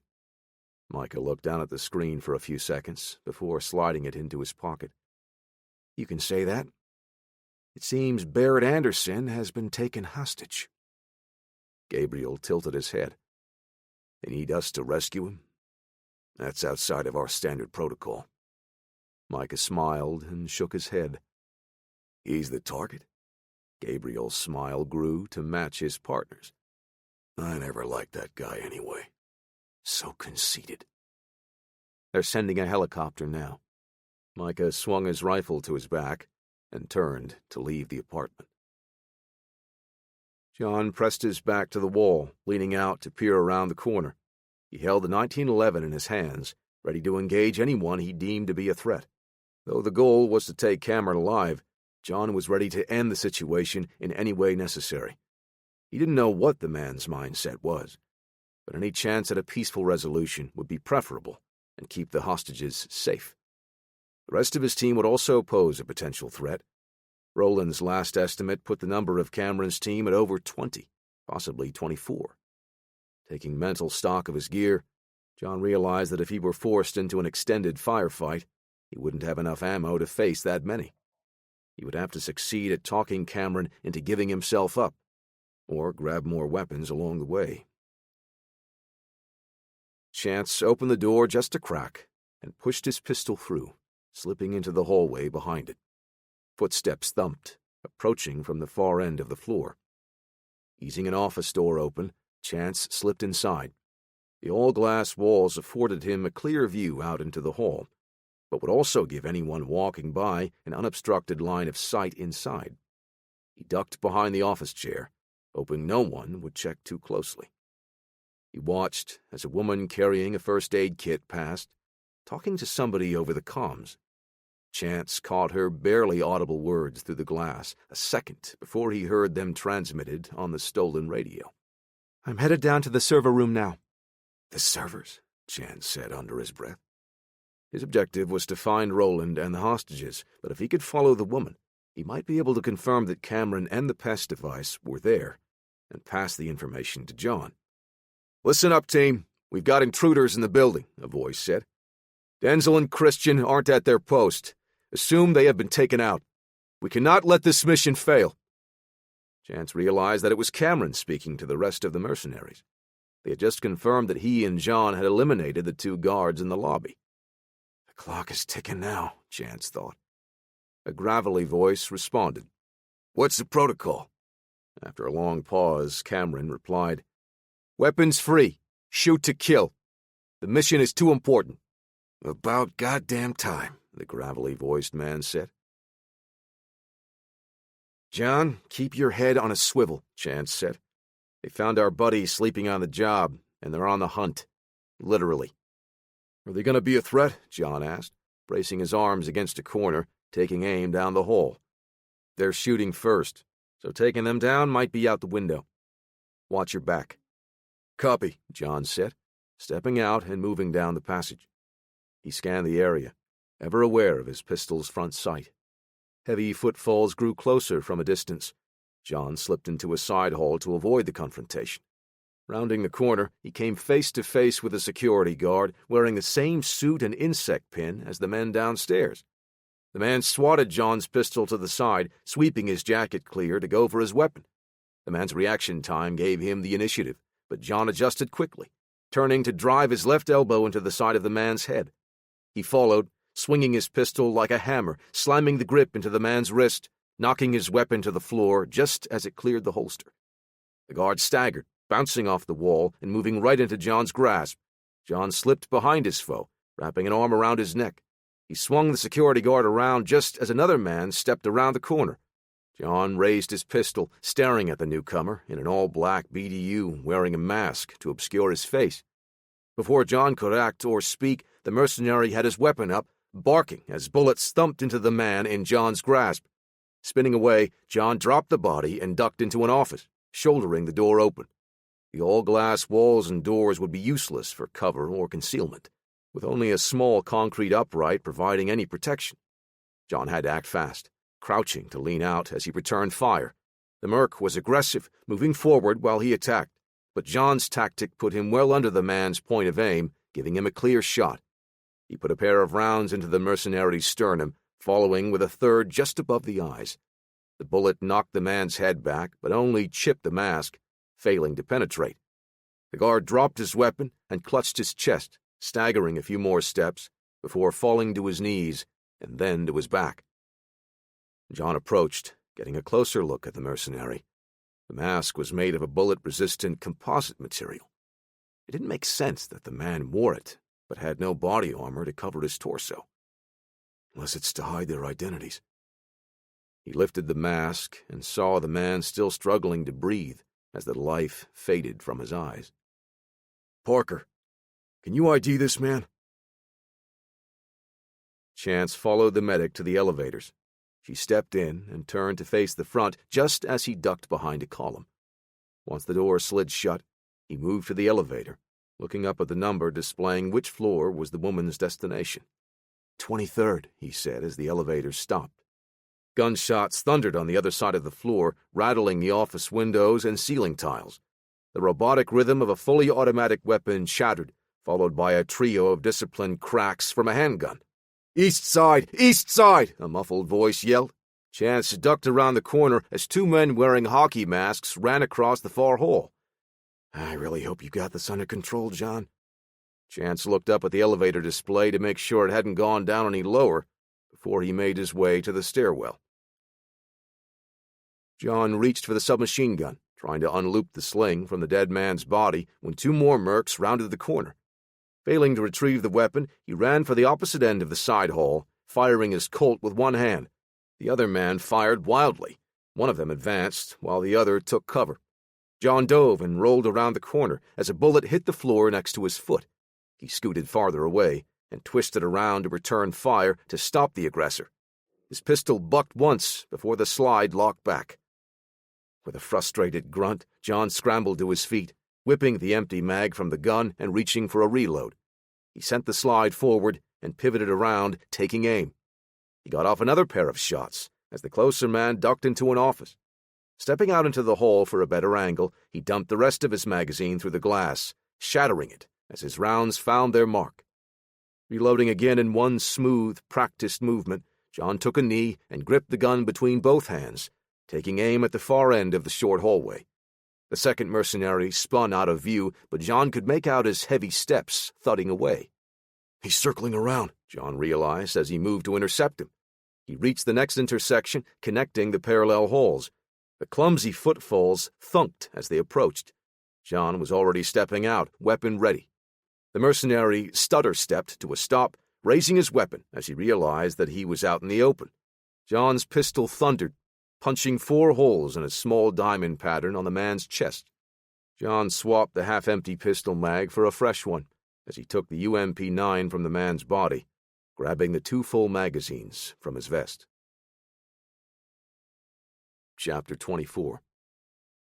JC arrived in the server room, moving past the door to check the woman sitting on the floor. Cameron looked out into the hallway, while Roland watched the team's medic check Alma's ribs. "How is she, Penny?" he asked. "What do you care?" the woman said, with venom in her words. "I think it's just a bruised rib," JC said. "I can give her something for the pain, but something tells me she wouldn't take it." "Did you go to medical school to learn that?" Alma said, mocking the medic. Cameron was standing out in the hallway. "I need a sit rep now, people. Where did that shooting come from?" "We're checking on it now," another man replied. Cameron looked up at the ceiling. "What floor is it on?" After a moment of silence, he repeated, "Guys, what floor is the shooting coming from?" "We're on the 26th, the man said through ragged breaths. "The party," Cameron mumbled. A second later, more shooting erupted, reaching them only as dull thumps, almost miles away to their ears. Cameron spun to face the rest of his team. "Tara, keep that machine running. Tony, watch Tara's back until she finishes. That's the primary objective. Roland, keep an eye on Dawkins and JC." Cameron eased the charging handle of his weapon back to check for brass in the chamber. "Dominic, you're with me. We're going to deal with the threat upstairs." "Cameron, wait!" Roland wheeled his chair out into the hall. "What if they're just here to help the hostages? Shouldn't we just talk to them? Maybe let some of the hostages out?" "They're out there shooting my friends. I'm supposed to just let that slide?" Cameron's eyes burned with rage, even through the tinted lenses of his mask. "I'm killing everyone that gets in my way." "Cameron, don't! We can resolve this peacefully." Roland put a hand on the man's forearm. Cameron shook his arm free. "Do you know these people?" "No. I don't know who is attacking us. I just don't want anyone else to die." Roland let his gaze drop to the floor. "Too late," Dominic said. "If anyone else comes this way, you should remember that before they kill you first." Anderson stood in the middle of the room, away from the hostages, positioning himself between his guests and the kidnappers. The intruders were decked out in military-style gear, aided by the security guards who had betrayed him. He seethed with anger, surveying the room like a lion surrounded by hyenas, both sides waiting for a moment to pounce. A series of dull thumps, barely audible over the murmur of the hostages, reached the room, 3 deeper pops came through seconds later. The hostages whipped their heads around, hoping someone near them had answers for what was happening. Anderson knew already that it was automatic weapons fire, followed by a double tap, then a single shot. The failure to stop technique. Whoever was in the building, fighting the kidnappers, was well trained in military tactics. Anderson let a hint of a smile color his face. He could use this to his advantage. The droning murmur of the people around him drowned out the conversations between the hostage-takers. Anderson examined the opposition, calculating a worst-case scenario, and looking for a possible opening to exploit. "What's going on here, Mr. Anderson?" one of the guests asked. "Who are these people?" More people moved up, standing shoulder to shoulder with Anderson as they continued asking questions of the hostage-takers. The mercenaries pointed the muzzles of their weapons at the crowd, shouting for them to back up. Anyone directly in the line of fire backed down, but as soon as the aim shifted away, they advanced again, pressing the matter once more. Just as a security guard aimed his pistol at one of the party guests, automatic fire erupted again, this time closer. Unlike the low bass drum-like thumps of the previous exchange, the cracks of the bullets exiting the barrel and breaking the sound barrier came in loud and clear, shaking the windows. "They're right outside the door," one of the guests shouted. Chaos washed over them like a tsunami, the ripple of fear and panic sending everyone in all directions, scattering to find cover. Anderson followed suit, moving to the edge of the thinning group, watching the guards intently. The kidnappers struggled to maintain control, shoving and elbowing hostages. An elderly woman fell and was nearly trampled by the frightened guests running by.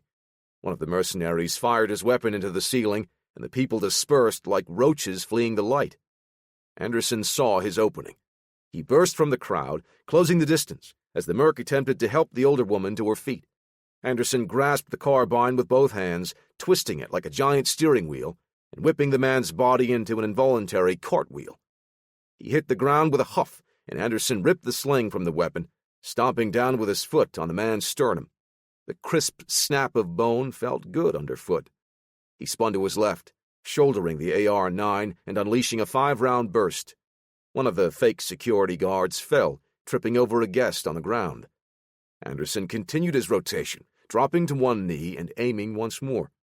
2 targets, one in an all-black BDU and the other in the suit Anderson's security staff had been wearing, both leveled their weapons. His stance change dropped him from their point of aim as their rounds punched holes through the laminated glass behind him. Controlling the trigger with precision, Anderson unleashed 2 short bursts. The first found its mark, killing the security guard. The second volley struck a man as he ran into the line of fire, tearing into his arm and sending him spiraling to the floor before the bullets could hit the intended target. Anderson cursed and rolled to the side as the merc answered back. He found cover behind one of the marble-tiled pillars, leaning out far enough to catch a glimpse of the approaching attacker.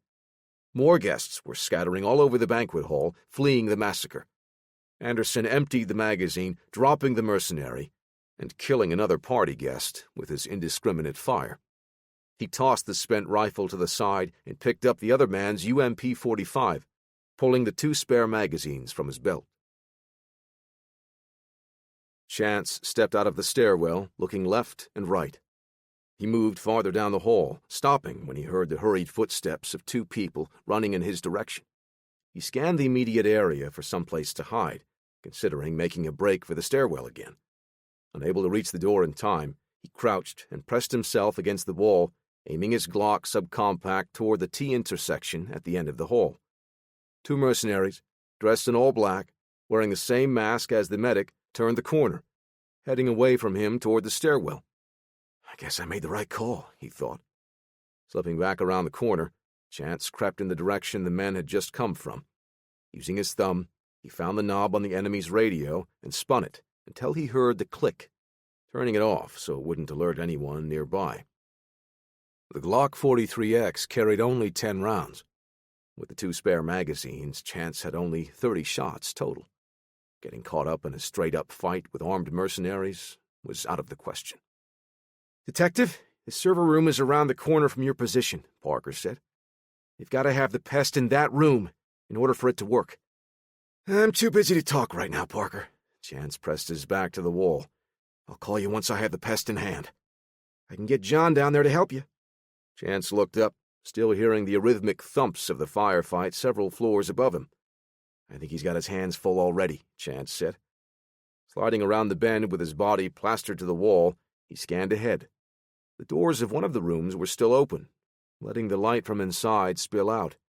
As Chance got closer, he crossed to the other side of the hall, opposite the door, for a better angle. He spotted something poking out into his field of view. Is that the handle of a wheelchair? By the time he had cut the distance in half, there was no mistaking it. "Roland!" he called out in a hushed tone. "Roland, is that you?" He brought the pistol up. The wheelchair rolled backward, out into the hall.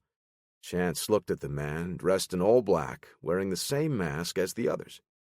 He shook his head at Chance, waving him away with small gestures of his hand. By the time Chance processed the signals, someone had spoken to Roland. "Is there someone out there?" the man asked, peeking out of the server room. Chance locked eyes, or at least he thought so, with the mercenary. Even though he already had his pistol out, the other man snapped his weapon up faster than anticipated. Chance's shot clipped him in the trapezius, but not before he fired a short burst. The merc's bullets shattered the glass wall next to Chance. He ducked and dropped back, firing his pistol again. With a hand clamped over his shoulder, the man tucked his weapon under his arm and fired 2 long bursts as Chance fled to the end of the hall, leaping around the corner. "Well, that was stupid," Chance said. "Parker, I'm going to need another route to the server room." He dropped the half-empty magazine, sliding it into his pocket, then reloaded with one of his spares. "And a plan for a diversion." Tony came back into the room, hand clutched to the gunshot wound, swinging his submachine gun by the grip and smashing a nearby terminal. "He got away!" JC stepped away from Alma, grabbing her aid kit. "You've been shot, Ogre. Sit down." "You let him get away, Roland," Tony said, thrusting his gun in the other man's direction. "Whose side are you on, anyway?" "I just didn't want anyone else to die," Roland said. "Sucks to be him, then, because I'm going to put a bullet between his eyes." Tony took his hand away, looking at the blood. JC cut away part of the fabric. "It's a pretty nasty gouge, but it's a clean hit. Nothing left behind." She reached into her bag. "I'm going to sterilize it, but you need to keep pressure here."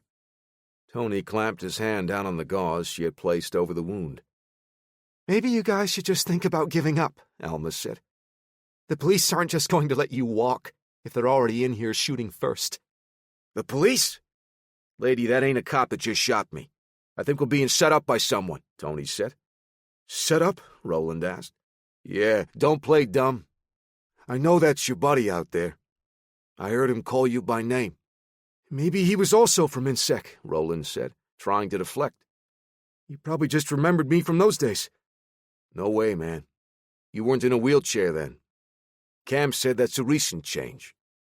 Tony pushed JC away as he stood. "Tony, please, I need to fix that wound," she said. "Can you guys keep it down?" Tara Lynn hissed. "I'm trying to focus here." She double-clicked an icon and typed in a set of credentials. John dropped to a crouch, drawing his pistol after emptying the mag of the submachine gun. He held his arm out, pressing the trigger 3 times in rapid succession. He was rewarded with a grunt as the man returning fire stopped and fell back. Sliding the handgun back into the holster, John reloaded his UMP-9, sending the bolt forward as the enemy pressed the attack once more. The 2 mercenaries coordinated their attacks, but John used a concrete support to absorb their rounds as he returned fire with a series of short, controlled bursts. Dissuading the men with his well-placed shots, John was able to force them behind cover again. One of his foes made the mistake of crouching just around the corner. John stepped out into the hall, walking forward as he pulled the submachine gun stock tight against his shoulder. He fired a long burst through the drywall, estimating what his target would be. The man let out a gurgle and fell to his side. His buddy shouted and stepped out to retaliate. John charged forward as his foe swung around to fire, taking aim at the column in the distance where John had been earlier. He descended on the mercenary, a rhino charging ahead, slamming into him and lifting him off his feet. Their bodies smashed through the glass wall of the office on the other side of the hallway. John's foe slammed back first into the desk, shattering the glass top, hitting the metal frame with tremendous force. He collapsed to the floor as John towered over him. With a shaky arm, the mercenary drew his pistol, but John swatted it away, grabbing him by his jacket and hauling him to his feet. The mercenary's left hook found its mark, but the blow proved ineffective. John pulled the man close, headbutting him and breaking his nose. He followed with a cannonball right cross, fracturing the man's jaw. John dropped his limp body and reloaded his submachine gun. Moving toward the banquet hall, he caught a glimpse of movement as another attacker rushed toward him. He snapped the weapon up, spitting rounds as the merc slid across the hallway and rolled behind cover. Shouts and screaming filled the gaps between their gunfire. John was about to fire at the man to keep him pinned, but a woman in an evening gown ran into his line of fire. John raised his weapon's muzzle toward the ceiling, shouting at the party guest, "Get out of the way!" The mercenary darted out, wrapping an arm around the woman's neck. He fired at John from underneath her arm, forcing John to roll to the side into another office, with a wall concealing him from view. "Come on out," the man shouted, "or I'll give her a dozen extra breathing holes. Toss your weapon and give up." John took a short breath. "I'm going to count to—" He pivoted out with his weapon shouldered as the man was in mid-sentence and aimed for the mercenary's head. The man had his weapon pressed against the woman's ribs. He tried to swing it out, but realized that he had been beaten to the draw. The mercenary ducked, shoving his hostage forward. She staggered ahead, blocking John's shot, but he could still see the man behind her as he swung the muzzle up. With no clear line of fire, John dropped his weapon to free both hands as he rushed forward. He scooped the woman up and darted to his right, barreling through a heavy wooden door into one of the executive offices just as the merc fired. A burning pain lanced through John's thigh as one of the rounds struck him. They hit the floor, and he rolled the woman to the side, drawing his 1911 as the other man moved in for the kill. John saw his assailant's leg stepping into view first. Lowering his point of aim, he fired between his own legs. The .45 caliber slug struck dead center, cracking the man's shin in half. Screaming in agony, the man spiraled to the floor. John sat up and fired the last 3 rounds from his pistol to finish him. Chapter 25. Cameron and Dominic emerged from the stairwell. The moment they stepped through the door, gunfire rattled all around them, echoing off the walls and glass. "Get down!" Cameron shouted, crouching behind the nearest wall. Dominic slid across the hall, doing the same. They stayed low until confirming that the shooting wasn't in the immediate vicinity, but rather somewhere on the other side of the building. Cameron watched the frightened party guests scattering around and running for their lives, fleeing the firefight. He reached for his radio, but Baker's voice came through before he could make a call. "We've got a situation, boss," Baker said. Cameron estimated that the gunfire was coming from somewhere on the east end of the floor. As he listened, more muffled reports reached him from the banquet hall. "What's happening, Baker? Hostages are running free out here." "Anderson disarmed Ricky. We've got him pinned, but he took out Leon and Allie," Baker said. "You need to get your ass back here now." "Dom and I are on the way," Cameron said. "What about the intruder?" Dominic asked. "The hostages are more important," Cameron said. "Whoever is gunning for us will have to step into the banquet hall to rescue them." Cameron stood up. "We'll be ready then." "Tara, how much longer until the data is transferred?" Cameron asked. "The estimated time keeps switching, but it should be done any second now," Tara Lynn said. "We just had a visitor. Tony was able to repel him, but I'm not sure how safe we are, boxed in like this." Cameron shook his head, cursing under his breath. "Once you've got the data, bring everyone back to the main hall. We'll make our stand there." "Roger that." "You want me to go back and support them?" Dominic asked. "No. We're closer to Baker," Cameron said. "Good luck, Detective," Parker said. "Thanks." Chance lifted the fire extinguisher by its handle, bouncing it in his grip to get a feel for the weight. He planted his feet and turned the corner. Parker had led him around to approach the server room from the opposite direction. He would have to cover more distance, but they both agreed that the men inside wouldn't be expecting such a foolish tactic. Chance stepped into a side office, a quarter of the way to his destination. He clutched the heavy canister, swinging his arm like a pendulum, leaning out into the hall. With a grunt, he sent it sailing. The fire extinguisher hit the ground with a loud clang, bouncing and sliding along the carpet before it rolled to a rest. He heard a commotion from the server room as one of the men exited, weapon ready for action. Chance crouched and took aim. The mercenary's submachine gun spit a burst as Chance's pistol cracked twice, both rounds hitting the canister. The extinguisher exploded in a hissing cloud of CO2, filling the hall. Chance made his move, diving and rolling at an angle across the corridor. He was up on his feet running while the other man struggled to regain his composure before he resumed shooting. Chance saw that the Merc was aiming for his previous position, sending his shots wide of Chance's current trajectory. Using the man's muzzle flash as a point of reference, he fired on the move. The man stopped shooting, only to shift his aim for a counterattack, but Chance was too fast, just ahead of the Merc's bullets as they struck the drywall and glass behind him. He switched directions again, angling straight for his opponent. "I hope this works," Chance thought. With his weapon empty, he leaped through the air, sailing toward the hint of a silhouette through the dissipating cloud. "Transfer complete," Tara Lynn shouted over the radio. She pulled the cables from the hard drive and stuffed it into a pack. Slipping her arms through the straps, she drew her pistol, aiming for the doorway.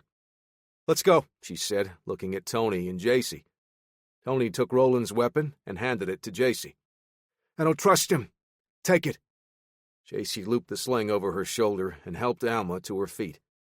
Tony planted himself at the entrance, ready to move as he peered out to the right. From the opposite direction, a loud metallic clang echoed off the servers in concrete. Tony fell back, adjusting his grip on his weapon, and stepped out again, aiming to the left. Tara Lynn held her pistol tightly as she watched Tony open fire. A split second later, a thunderous boom caused him to stagger. The hall filled with a cloud of smoke. "We're sitting ducks here, Tony. How many men are out there?" Tara Lynn asked, making her way past Roland and Alma. Tony didn't answer, standing his ground in the hallway and leaning into his weapon as it shattered. Tara Lynn watched as a bullet struck him. His head spun to the side, his mask deflecting the round. He recovered quickly, shifting his point of aim, but before he could fire, a figure emerged from the cloud, flying through the air and landing a kick on her teammate. Tara Lynn's breath caught in her throat as the two combatants disappeared from view. "I've got to get this data to Cameron," she said to JC and Roland. "You need to help Tony and meet us at the banquet hall." In mid-flight, Chance thrust his foot out, connecting with his target. A flying sidekick struck the mercenary in the shoulder, spinning him and sending him into the wall. The foe bounced back and swung his weapon on target once again. Chance whipped out a roundhouse kick, sending the muzzle wide. He followed with a spinning wheel kick, using the momentum from his first attack.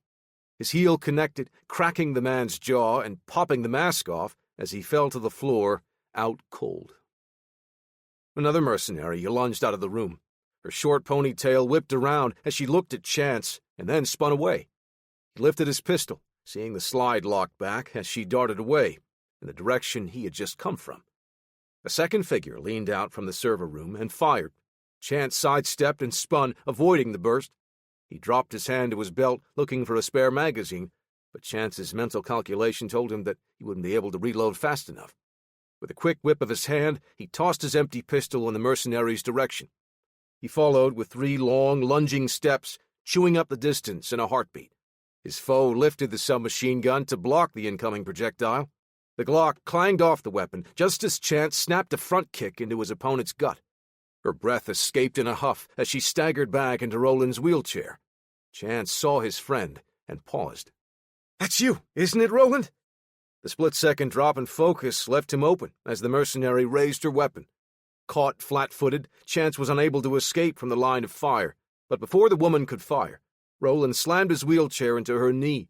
She grunted and stepped away, aiming her weapon at Roland. "Traitor!"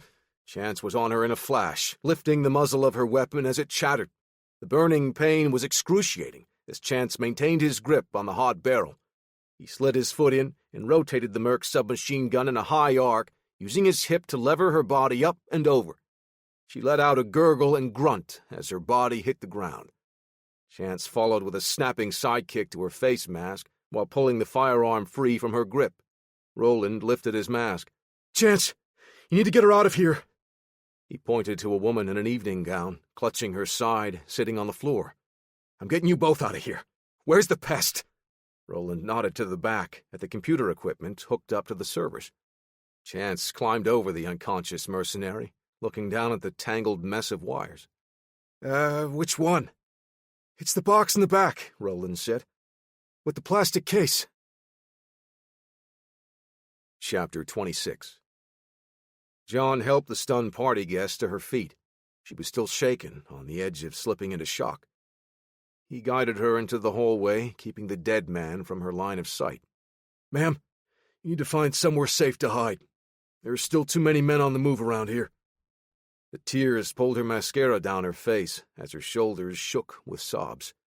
Where am I supposed to go? Take the stairs about halfway down and find an office to hide in. Don't take the elevators, and don't go all the way to the lobby. There could still be men down there with guns. John tried to get her to look at him as her eyes wandered around, distracted. Listen to me.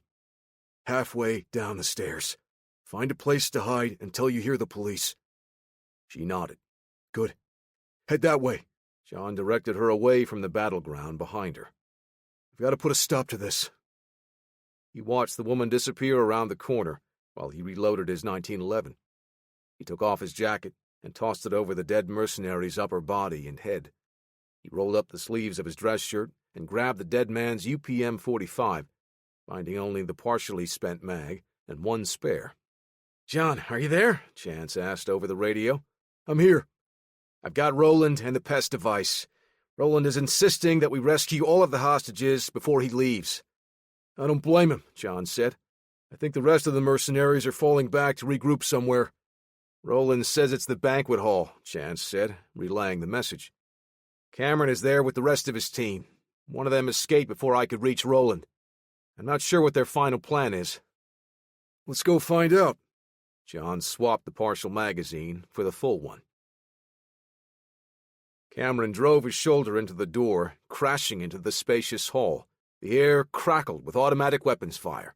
He watched as Baker pulled someone back behind a pillar using the collar of the man's suit jacket.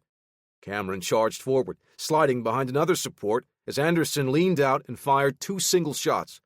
Cameron hoped the man's use of his weapon's semi-automatic mode meant he was running low on ammunition. He aimed toward Anderson's cover but held his fire, opting to stay off his target's radar while he assessed the situation. Had one man really caused this much chaos and trouble for almost a dozen trained defense contractors? A bullet cracked the column high where Cameron had been crouching. Another round hit the floor well short of his position. Cameron swung his UMP-9 to the right, spotting the attacker. One of the party guests had grabbed a weapon from one of the fallen team members and was struggling to aim, overcompensating for the muzzle rise. Cameron shifted his body around the pillar to present a more difficult target. He kept his front sight fixed on the man's chest, aiming for the upper third of his red power tie. But before the man could fire, his weapon malfunctioned. The exec looked down at the ejection port, confused, slapping the side of the submachine gun, opposite of the double feed, hoping to jar it loose. His jacket suddenly puffed out at the shoulder, and again several inches lower. Dominic knelt next to Cameron, firing a third round, killing the man. The woman who had been hiding behind the exec reached for the jammed weapon. "Don't do it!" Dominic shouted. "Hold your fire, Dom," Cameron said. "The weapon is jammed. She won't be able to get it running again." Dominic stood and advanced on her. "I said drop it!" She tossed the gun down onto the man's dead body and stepped away, tears streaming down her face. "Look out, Dom!" Cameron bolted out from behind cover. He was unable to reach his friend before Anderson's burst stitched him from rib to collarbone. Dominic spun and fell, rolling once more before settling. Cameron slid on his knees, taking aim at the real threat. Anderson's shots beat Cameron's, but his unexpected maneuver kept him clear of the rounds. Cameron's bullets chipped the concrete, sprang Anderson's face, and driving him back behind cover. The distraction wouldn't buy him much time, so Cameron had to scramble to his feet and move forward to the next support column. Several of the party guests had already taken refuge there, watching in horror as an armed man wearing a ballistic hockey goalie-style mask ran straight for them. They scrambled out into the open, but one of the women stepped out at the wrong time, and Anderson's next burst tore into her. She had shielded Cameron from the shots, but not as an act of sacrifice. The woman was a casualty of his war against the people in power. Cameron pressed his back to the column. Before the mission had started, he had seen these people as part of the problem. The wealthy elite, willing to let the less fortunate spill blood so that they could profit. But seeing the genuine fear in their eyes and watching the people dying around him, Cameron realized that he hadn't taken all the variables into account. He pulled his mask off, tossing it to the side. Cameron swallowed and radioed to the others in the hall, coordinating their attacks. He didn't know how much ammunition Anderson had left, but he knew that there were at least half a dozen of his teammates still in the fight. Calling out the firing patterns, he had Baker working with 2 others to keep Anderson pinned. Cameron and 1 other advanced before providing suppressing fire so the others could close the distance. Cameron's weapon clicked, but he had the new magazine coming up just as the old one fell free from the mag well. He had the bolt sliding forward and the submachine gun already on his shoulder when he saw Anderson's carbine arc through the air, rattling as it hit the floor several feet away. "Hold fire!" Cameron called out. "Hold your fire!" "I'm out! You can come and kill me now!" Barrett Anderson still managed to make the statement sound like he was more disappointed than fearful or remorseful. "Hands up! Come out now, Anderson," Cameron said, stepping from behind cover. "What are you doing?" Baker hissed. "We've got him cornered like a rat. We need to exterminate him for what he just did." Cameron ignored his second-in-command. "It's over, Anderson." The insect chairman raised his hands. He stood and looked around at the death and pain all around the main hall. Hostages and kidnappers alike lay dead or dying. Anderson's smug look of self-satisfaction infuriated Cameron. "We need to get those people out now," Roland said. "Stay here. We're going in," John said. "Let me help you." Roland held his carbine up, showing that he was armed and capable of fighting. "John's right, kid. You need to stay out here and help guide the other hostages away from the main hall," Chance said.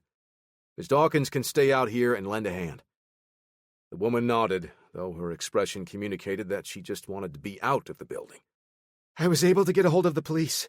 Those men blocked the outgoing lines, but they needed to keep the network active, so I used the computers in the server room to send for help." John was impressed by her quick thinking, but he had to stay focused.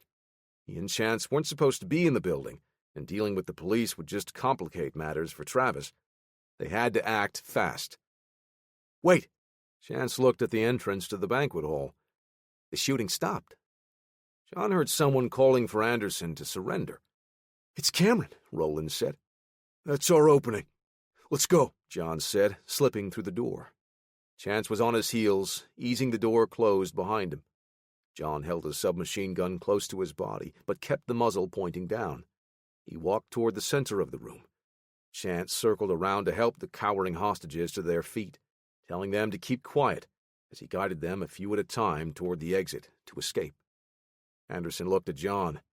His smile was frighteningly authentic.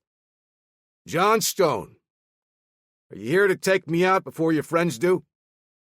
"Cameron, it's over," John said, ignoring the taunts.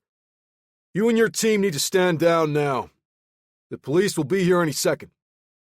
"It's not over until this man pays the price for what he's done," Cameron said. "Once the world knows, everything will come crumbling down around him." "This isn't the way," John said. "Too many have died already." "Drop your weapons," he said to the others. Baker shifted his aim from Anderson to John. "I don't know who you are, but you're outgunned here." Chance helped an older man to his feet, retrieving his cane from underneath a busted table. He felt the still warm muzzle of a pistol pressing against the back of his head. "On your feet," someone said. "Easy, I'm just here to get these people out of here." The man put a hand on Chance's back. "Move. Over there by your buddy." Chance saw the woman who had escaped from the server room.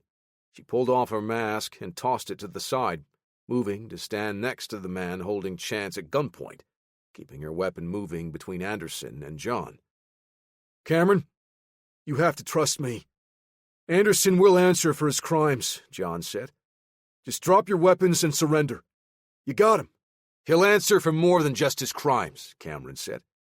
"Once we dump the data from those drives, he'll be able to watch his entire empire crumble, right before I put a bullet between his eyes." Anderson held his hands up lazily, barely over shoulder height. "You think Mr. Stone is going to let you just execute me without a fair trial? Listen to him, boy. Drop your weapons and give up. I'll even pull some strings to lighten your sentence when they arrest you for what you've all done here tonight." "Shut up!" Cameron shouted, gritting his teeth. Anderson stepped to his side, trying to put some distance between himself and Cameron. "I've got a better idea. I have friends in high places. They'll house you inside their nice high-tech facilities. From there, I'll make your lives hell for a couple of years while your friends and families all suffer unfortunate accidents. Maybe a couple of them will commit suicide, unable to deal with the shame of what you've done." "Shut your mouth, Anderson! You're not helping," John growled, slowly raising his weapon, ready to stop Cameron. "You think your threats scare us?" Cameron took another step forward. "Tara, is the upload ready?" "Just need to input the command to send it," the woman behind Chance said. "Do you really believe that my death will make you and your friends any safer?" Anderson asked. "My associates will finish what I've started. That includes destroying your lives once this is all over." "Don't worry. They're also included in our little care package," Cameron said. "Send it, Tara." Chapter 27. Tara Lynn shrugged off her backpack, unzipping it with one hand, as she kept her pistol trained on Anderson. Chance looked over his shoulder, watching the woman work. She opened the laptop and tapped the space bar to wake it, before sliding it around to type the password with one hand. Before Tara Lynn could execute the upload, Anderson darted to his right, reaching toward the floor. "Look out!" John brought his weapon up as Cameron and the others opened fire. Anderson pulled the sidearm from the holster of one of the men he had killed earlier. Lying on his back, he fired. Chance stepped to the side, grabbing the weapon from the man behind him before he could fire. He twisted his body, cracking his captor with an elbow. Tara Lynn swung her pistol toward him, but Chance dropped to the floor, spinning as he fell, kicking her handgun free from her grasp. Chance rolled to his back and kipped up to his feet. "Get out of here!" he shouted to the hostages, waving toward the door. He followed, helping to usher the stragglers as they escaped. Roland was wheeling his chair backward as the first of the hostages broke through the doors. He found himself caught in the crowd as they flowed around him, but he was able to swing his chair around, keeping pace with the fleeing guests. "Get to the elevators," he said, repeating the command several times as the river of bodies flowed past him. Chance was the last to emerge, grabbing Roland's chair by the push handles, rushing to the end of the hall. "Stop," Roland said, grabbing his wheels to slow down. Chance moved around in front of Roland. "We need to get the people out of here. Let's go." "No, I'm going to help John and Cameron," Roland said, wheeling his chair backward. "You and Alma can get the hostages to the street below." He spun and pushed his chair toward the battle. Roland entered the banquet hall, watching the chaos around him. The bodies of fallen teammates and hostages horrified him, but he was scanning the room for someone in particular. Cameron leaned against a concrete pillar, his posture sagging. He held a hand to a bullet wound on his upper arm, but even with the injury, he lifted up his UMP-9 to fire at someone at the other end of the room. John Stone was engaged in a fight up close with Baker, knocking his weapon free as they grappled for control of John's firearm. Barrett Anderson took a step out from behind cover, aiming his pistol. Roland realized he wasn't going for Cameron as he visually tracked the line of fire. The handgun cracked, and Tara Lynn let out a pained grunt. She fell, but managed to push herself up to her knees. Cameron's weapon ran dry as Anderson lined up another shot, trying to take out the computer they were using to transmit the data they had taken from the servers. Tara Lynn crawled over and shielded the device with her body. "No!" Cameron shouted as he dove out from behind cover. Anderson's shot hit him in the chest as he intercepted the bullet that would have struck Tara Lynn. Roland barely heard his own screaming as the blood rushed through his body. He had his carbine up, braced against his shoulder as he fired burst after burst at Barrett Anderson. The big man ducked behind an upturned table. Roland dropped the rifle into his lap as he pushed his chair forward. He raised the weapon again, firing at Anderson as he bolted for the exit, crashing through the door. The last of Roland's shots still buzzed in the air as everyone's focus drifted toward Cameron. John released the grip on his weapon, leaving it in Baker's hands as he ran over to the rogue team's leader. Roland hurled his rifle to the side and pushed his chair to join John. "Get away from him!" Baker yelled, aiming the submachine gun at John. He needs medical attention, John said, pressing a hand to the bullet wound. Cameron coughed as flecks of blood sprayed from his lips. JC, get your ass up here now, Baker growled into the radio. She's downstairs, Roland said. Unconscious. Roland. Cameron looked up, reaching out with his hand. Don't try to talk, Cam. We'll get you some help, Roland said, taking the man's hand in his own. I was wrong, Cameron said. You all deserve better. But I led you down the wrong path. He coughed again. No, we chose this, Roland said. We all chose to follow you, Baker said, letting the muzzle of his weapon drift downward. I used you for my own personal mission. For revenge. Cameron gritted his teeth, tensing as blood bubbled up from his lips. Just promise me that you'll get the truth out. Don't let them get away with this. Roland wiped his eyes with the back of his hand. Hold on. We'll do it together. You can't leave us hanging like this. Cameron smiled, but the pain in his eyes betrayed the expression. You're all better men and women than I was. Your friend is right. He placed a hand on John's as he kept the pressure on the gunshot wound. It's over. Fight this battle the right way. Cameron's face relaxed as his eyes eased closed. Baker shouted in anger, kicking a table over. Roland shook Cameron's hand, trying to get him to wake up. John pressed 2 fingers to the man's neck, looking for a pulse. He's gone, John said. I'm sorry, Roland. John stood and looked around the room. Roland held Cameron's hand, pressing it to his forehead. Baker dropped the submachine gun and fell to his knees. It's over. Listen to Cameron. Don't throw your lives away for nothing, John said. He walked over to the injured woman sitting next to the laptop with tears in her eyes. What did you find in their servers? What information were you trying to release? It doesn't matter now, she said. People like Anderson are always going to get away with murder. We're just pawns in their game. There were records revealing the truth of what INSEC has been doing all over the world, Baker said. Under the guise of working with the U.S. government to stabilize war-torn regions, we were being sent to take control of resources that would further enrich those in power. It's more than that, Tara Lynn said. It connects so many more people to what Anderson and international security have been doing this whole time. It's bigger than they realize, John, Parker said. John pressed a finger to his earpiece. What was that, Parker? I ran some extensive searches on the information that you and Scott gathered. Anderson is connected with far more people than we originally suspected. And I'm 99.9% sure that information they were about to send covers it in much greater detail. I'll bring the pest and the computer back with me. We can sort through it then. It needs to go out now, Parker said. Let them transmit the data. Are you nuts? That's the kind of information that could hurt our government for years to come. It would shake the faith of the American people, John said. You don't understand, John. That information is nuclear. If we hold on to it, the people that it implicates will stop at nothing to contain it. You think they are dangerous now? Once they start the hunt to retrieve that data, thousands could die. John turned away from the mercenaries. Parker, this is ridiculous.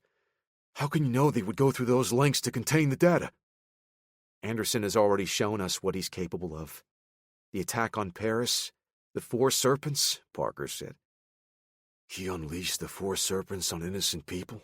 John's jaw tightened, thinking about the death of Marvin Van Pierce, sacrificing his life to save innocent people in Paris. He didn't just unleash them. Barrett Anderson created the 4 serpents. They were a tool to destabilize the region and convince other nations that insect services were necessary to take up the fight against terror. Do you have proof of that? John asked. The 4 serpents, the Order, the Greeks. I've got everything. They're all connected directly to Anderson. John squeezed his eyes shut. This ends now, he said.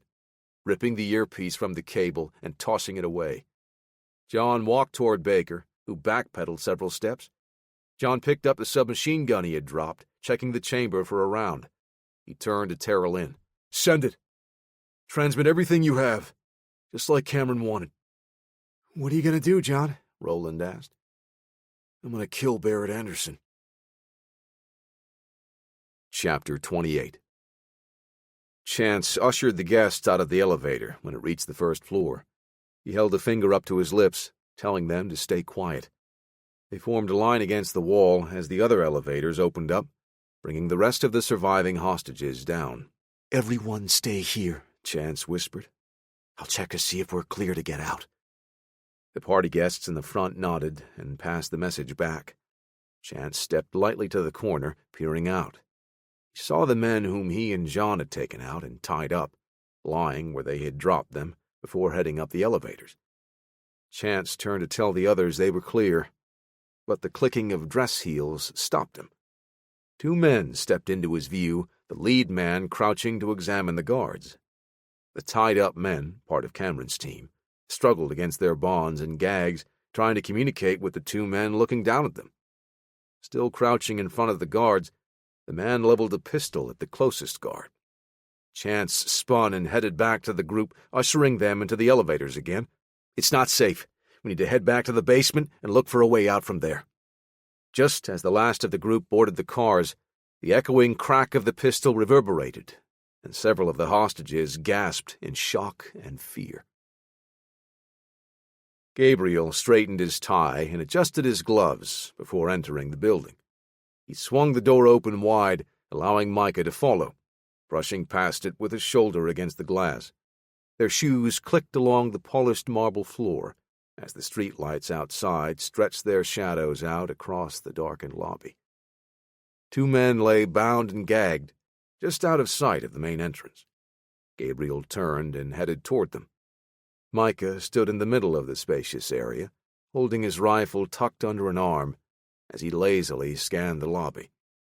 Gabriel swung his rifle behind him and drew a Glock 19 from his hip, crouching down in front of the two men. Both struggled to break free of their bonds, but the look in their eye wasn't fear. It was anger and frustration. He leveled the pistol at one of them. "This is Barrett Anderson's party, is it not?" Gabriel asked. One of the men grunted something and nodded. "Is he here, on site?" Again the man nodded.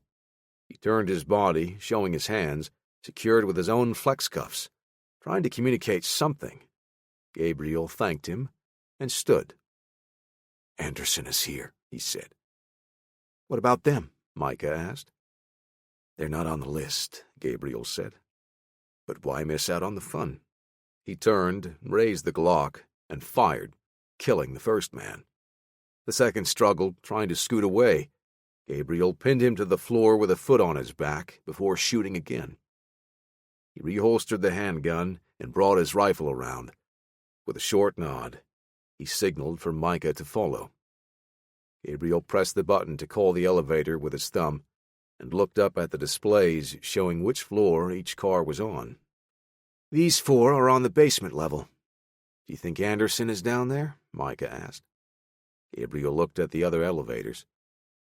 "Those two are on the top floor. I think he's still up there." The bell dinged, and the doors slid open. The Alpha assets strode into the elevator car and selected the 26th floor. Chapter 29. John crashed through the entrance into the stairwell, looking down toward the next landing. He couldn't see anyone moving on the lower levels, and no footsteps were echoing in the distance. The roof, John thought. His steps reverberated as he rushed up to the roof access. At the door, he gripped his weapon and eased it open. The moonlight illuminated the rooftop, and a cool breeze slipped through. John stepped out and brought the UMP-45 to his shoulder, sweeping the muzzle across the open area. "I know you're up here, Anderson." "Just as I knew you would come for me, Stone," Anderson said. "I can hear it in your voice. You're not here to bring me into custody, are you?" "I haven't made up my mind yet," John said. Anderson stepped out into the open.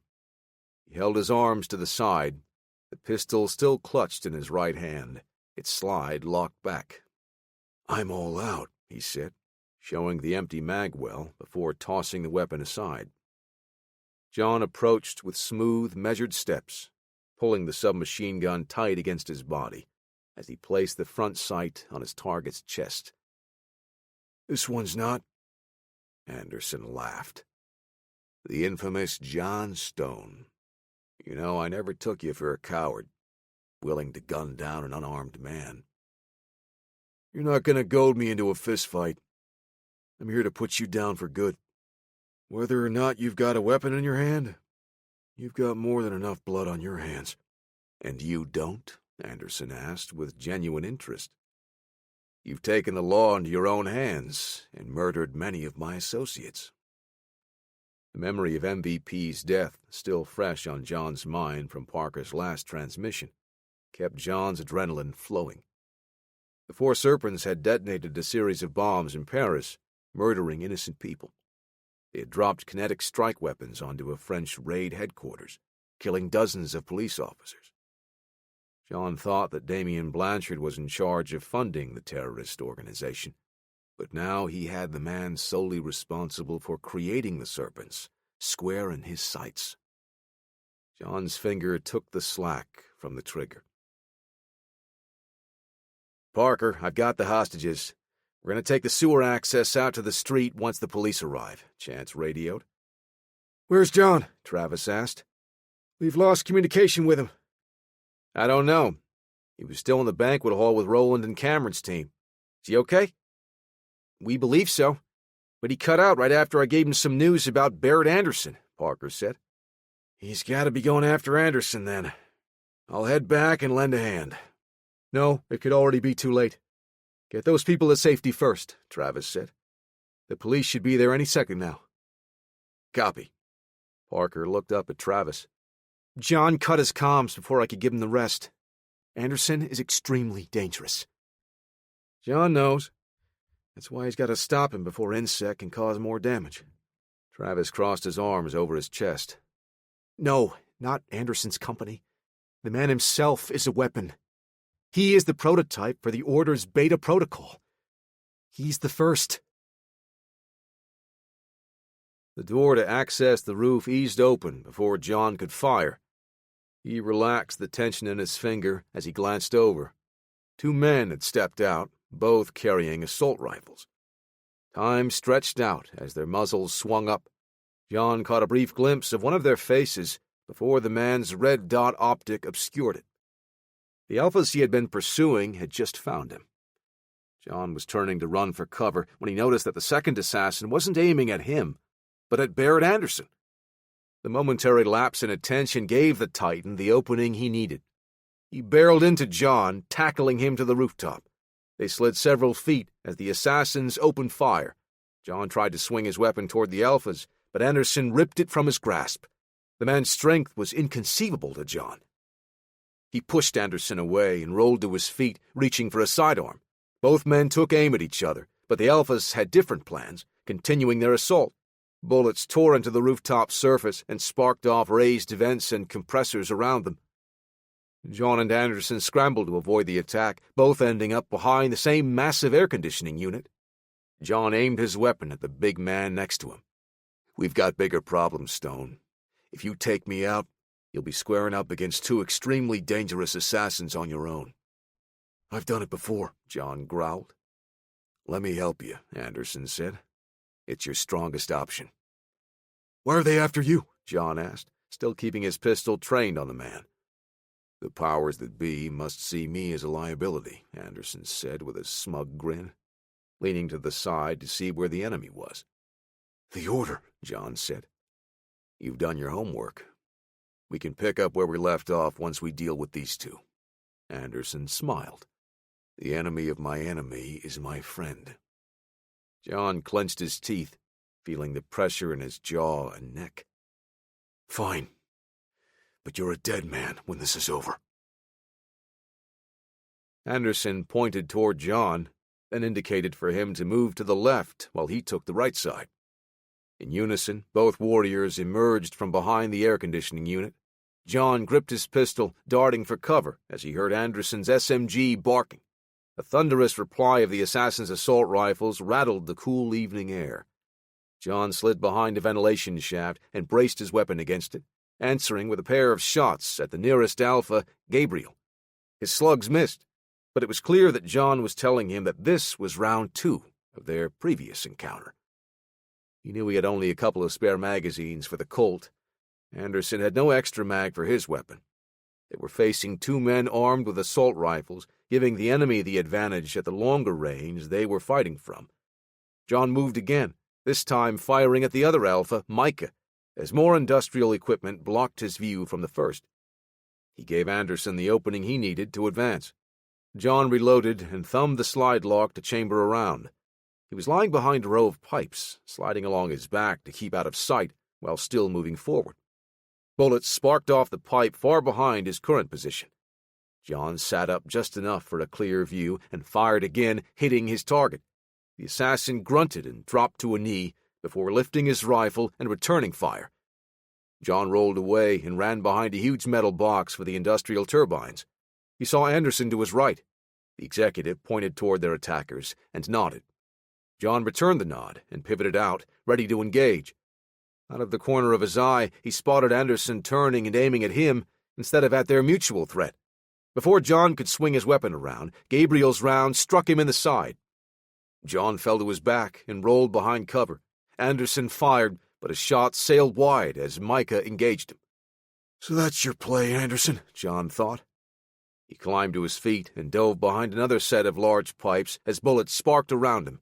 John came up and braced his pistol against his cover, shooting the last several rounds from his magazine. His counterattack drove Gabriel back. John fumbled for a reload, scanning the battlefield for all 3 threats. He watched as Anderson drew Micah closer to engage him in a hand-to-hand combat, using his now empty submachine gun to disarm the assassin. John was on his feet again, rushing Gabriel and doing his best to keep the other 2 combatants in his field of view. The Alpha targeting him stepped out, not expecting the bull rush. In his attempt to compensate and swing his weapon toward John, his rounds missed, but one ricocheted off a steel box and sliced into John's thigh. John closed the gap, emptying his pistol into the man's chest. The slide locked back, and he dropped the handgun, ramming his shoulder into Gabriel's gut, lifting him off his feet before dumping him to the rooftop. With a shout, John knocked the rifle to the side and knelt over him. The man wheezed in pain as John dropped a series of vicious blows to his face. He pulled the assassin to his feet, blocking his feeble attempt to reach for his sidearm. John clamped a hand around Gabriel's throat, squeezing. The bones in Gabriel's neck cracked and popped as they separated. "This is for Parker," he said through gritted teeth, grabbing hold of the Alpha's head in both hands and wrenching hard to break his neck.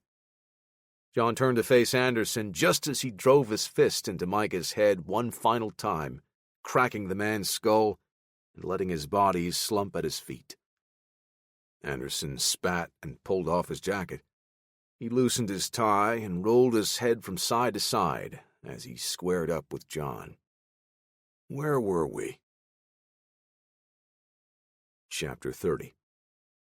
"I'll go up first," Chance said. "Once it's clear, I'll call down for the rest of you. Make sure the ones that need help climbing the ladder are the first to go." Turned away before any of the party guests could argue, going up the ladder, taking the rungs quickly as he reached the manhole cover. He put his shoulder against the steel plate and pushed with his whole body, lifting it up and letting it slide to the side. Strobing police lights gave the whole scene an eerie spinning effect as he pulled himself out onto the street. Chance looked around for the nearest officer, calling for help. He knelt and called down to the men and women below. 2 officers ran over, hands on the grips of their still-holstered service pistols. "Who are you?" the first officer asked. "I've got the hostages down here. We need help getting them out." Chance reached down to grab the hand of the first woman up. The bright spotlight of a television camera swung over, and more followed suit. Several news crews approached, all talking over one another, as they filmed the police helping the freed hostages climb out from the sewers, their designer suits and gowns fouled by the waters below. "I need to speak with the officer in charge," Chance said. "All of the surviving hostages are out, and the kidnappers are surrendering. You should be clear to go in. They're no longer a threat." John Stone and Barrett Anderson collided, locked in a struggle for dominance. Anderson's size and strength gave him the early advantage as he kept John on his heels. The brute pulled John toward him, stealing his balance. He hoisted John off his feet and dropped him hard to the rooftop. The air escaped from John's lungs, but he maintained enough awareness to avoid the foot crashing down, barely missing his neck and head. John rolled back toward Anderson again and hurled a hook into the man's thigh. He grabbed hold of the enforcer's lower leg and stood up, attempting to trip him. His foe was far too big and strong for John to unbalance so easily. Anderson shoved him away and stepped in with a forceful hook to his body. John cushioned most of the blow with his arm, but the pain scrambled his senses as the impact bled through to the bullet wound on his side. He whipped out a sloppy punch, countering his foe's advance. John's fist grazed Anderson's head as he closed the distance. The giant locked a hand around John's throat, squeezing as he made contact. John dropped an elbow into the crook of Anderson's arm and pulled his neck from his grasp. He followed with two jackhammer right hands, pounding into the chiseled granite jaw underneath Anderson's manicured beard.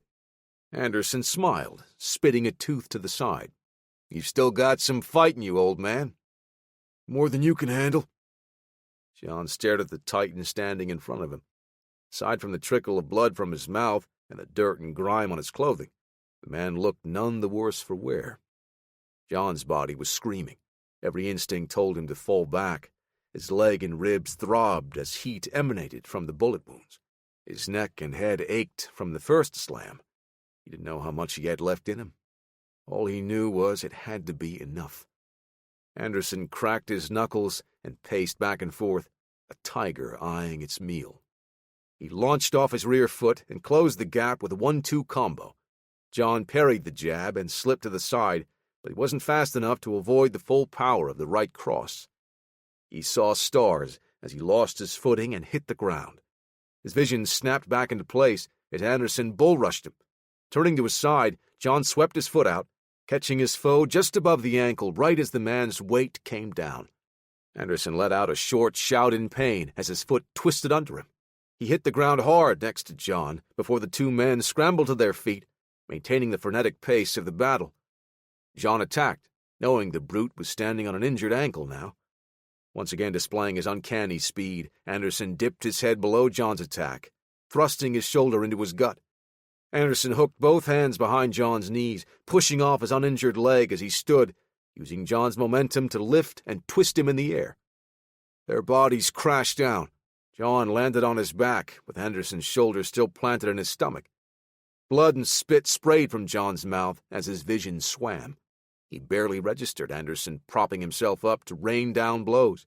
A thundering punch hit John in the cheek. A second followed, but John's arm deflected it to the side. A third blow came in from the side as Anderson hooked John in the head behind his ear. John worked a knee up high enough to push Anderson away, but it didn't create enough space for him to escape the range of the Titan's sledgehammers. John shielded his head with his hands and arms, but another blow crashed through his defense. Pain radiated from his jaw. Another punch blasted through, but by then, John's brain registered it only as a dull impact. For a split second, his mind strayed, pondering his own death. Is this how it ends? At the hands of a power-hungry sociopath? At that instant, something in him clicked, altering his mindset. He thought about the lives of those around him, affected by the damage this man and his associates had inflicted on them. Parker's near death, Marvin Van Pierce's sacrifice, the raid HQ, Frank Colt, Emily's kidnapping, Roland's paralysis.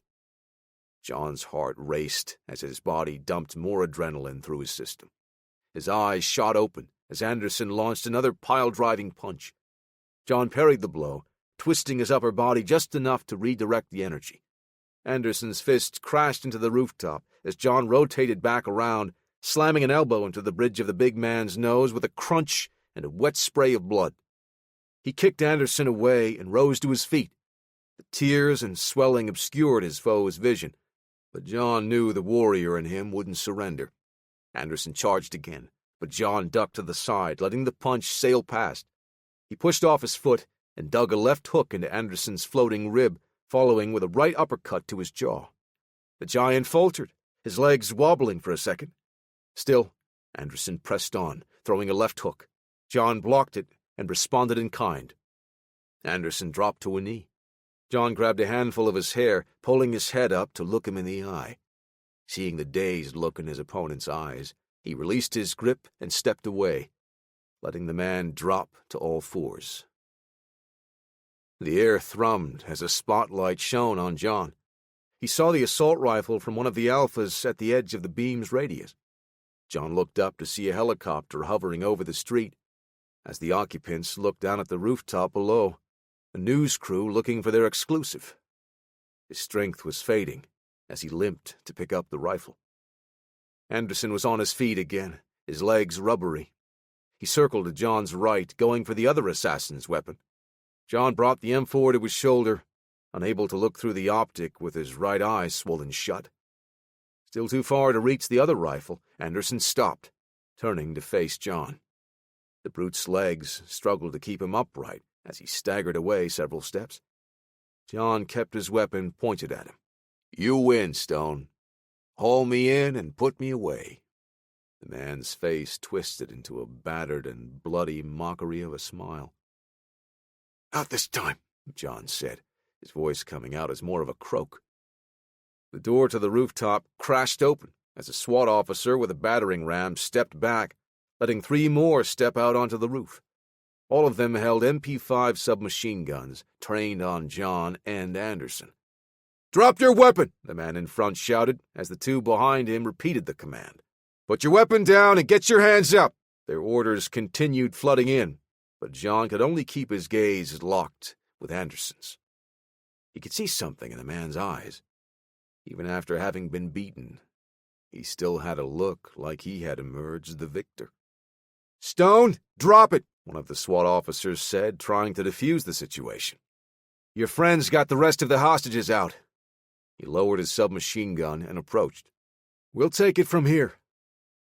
John took in several deep breaths, in and out through his nostrils. The rotors of the helicopter above shook the air, thumping his chest, as the spotlight wavered over the scene. He felt the energy drain from his limbs, and the rifle's muzzle dipped. He stared into the soulless eyes of the demon in front of him, his broken smile still mocking John. "It's over," John said, bringing the weapon up and pressing the trigger.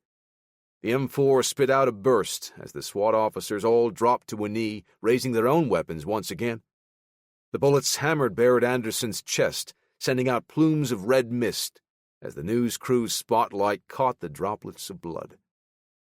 John dropped the rifle as 2 of the SWAT officers tackled him, pinning his hands behind his back, and pressed his head against the ground. His world was turned on its side as he watched the titan of insect leaning forward before his body rebalanced, leaning away and tumbling over the edge of the rooftop. Chapter 31. "We're watching it right now," Travis said, holding the phone to his ear as he raised the volume of the TV. "It's bad. Real bad. I'll be honest, though. If I were in John's shoes, I would probably have done the same." Parker sat back in his chair, staring up at the screen, replaying the footage of Barrett Anderson's final moments. He had his hands resting in his lap, eyes still on the screen. "What's going to happen to him? John, I mean." "I'll talk to you later, Detective Hunter." Travis ended the call and tossed his phone onto the table nearby. "I don't know. Maybe we can start asking around and set a few things in motion." Parker watched as the news footage switched, showing a battered and bloody John as the police escorted him out of the building. "Don't they know he saved all of those people?" "We were never supposed to be here," Travis said. "We had to be here," Parker said. "Yes, I realize that. We secured the pest, stopped Cameron, and John even took care of the assassins that we have been chasing since South Africa." Travis pointed at the broadcast. "But as far as the police are concerned, John murdered the chairman of a multi-billion-dollar corporation on live TV." "You need to get John out of police custody," Call someone. Call the president. Parker rose to his feet. John deserves a medal for what he did. I just don't have that kind of pull anymore. I'm sorry, Parker. But we'll have to work through the system and play by the rules this time. John limped out through the main doors of the building, an officer on either side, carrying most of the burden. With his hands cuffed behind his back, the pain in his side was intensified. He winced with each footfall, forced to take in only short breaths. He wasn't sure what hurt worse, the bullet wound or the fractured rib from Anderson's body slam. He looked at Roland as he and the officers walked by. John was happy to see that the young man hadn't been arrested and charged as one of the kidnappers with Cameron Knight's team. John, what happened? Roland asked, the fear and concern evident in his words and expression. I'm fine, kid, John said. You did good back there. Get back, please, one of the SWAT officers said, clearly struggling to keep John on his feet. The officers took John to a waiting ambulance, helping him take a seat on the rear bumper. Chance approached, holding his detective badge, even though it had no authority outside of his home state. John, are you okay? John nodded, flexing his hands behind him. They both ached, and his right had a popping and grinding sensation as he made a fist. What about Anderson? It's over, John said. He's finished. An EMT shouldered past the officers, her arms loaded with medical supplies. Christ, is this the guy that fell off the roof? What happened to him? The officers shrugged as she examined John's wounds. I don't even know where to start. I'll call Travis back, Chance said. Maybe they can help to clear things up. John shook his head. No. I did what I had to do. They shouldn't get involved. Like I said, it's over. Can I get some room to work? The EMT asked. Chance nodded, walking away as he spoke to John again. It's not over. We'll get you out. The world is a better place without people like Barrett Anderson, John said. Maybe it's better off without me, too. Get him on the gurney, the EMT said to the officers. This man needs to get to the hospital. The officers uncuffed John, then helped him onto the stretcher and secured his hands to the side rails. Another paramedic arrived, helping to load the Army Ranger into the back of the ambulance. The rear doors slammed shut, and the vehicle began working its way through the crowd to leave, its lights strobing. Chance watched the ambulance leave. He pulled out his phone, staring down at his contacts, his thumb hovering over Travis's number. No, he said under his breath. You're wrong, John. This concludes Black and White by Alan Manning and Brian Manning, narrated by Roger Wayne. Please keep listening for New World Order by Alan Manning and Brian Manning, narrated by Roger Wayne. Chapter 1.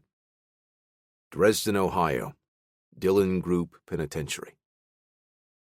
John Stone strode into the cafeteria, falling into line with the other inmates for their evening meal.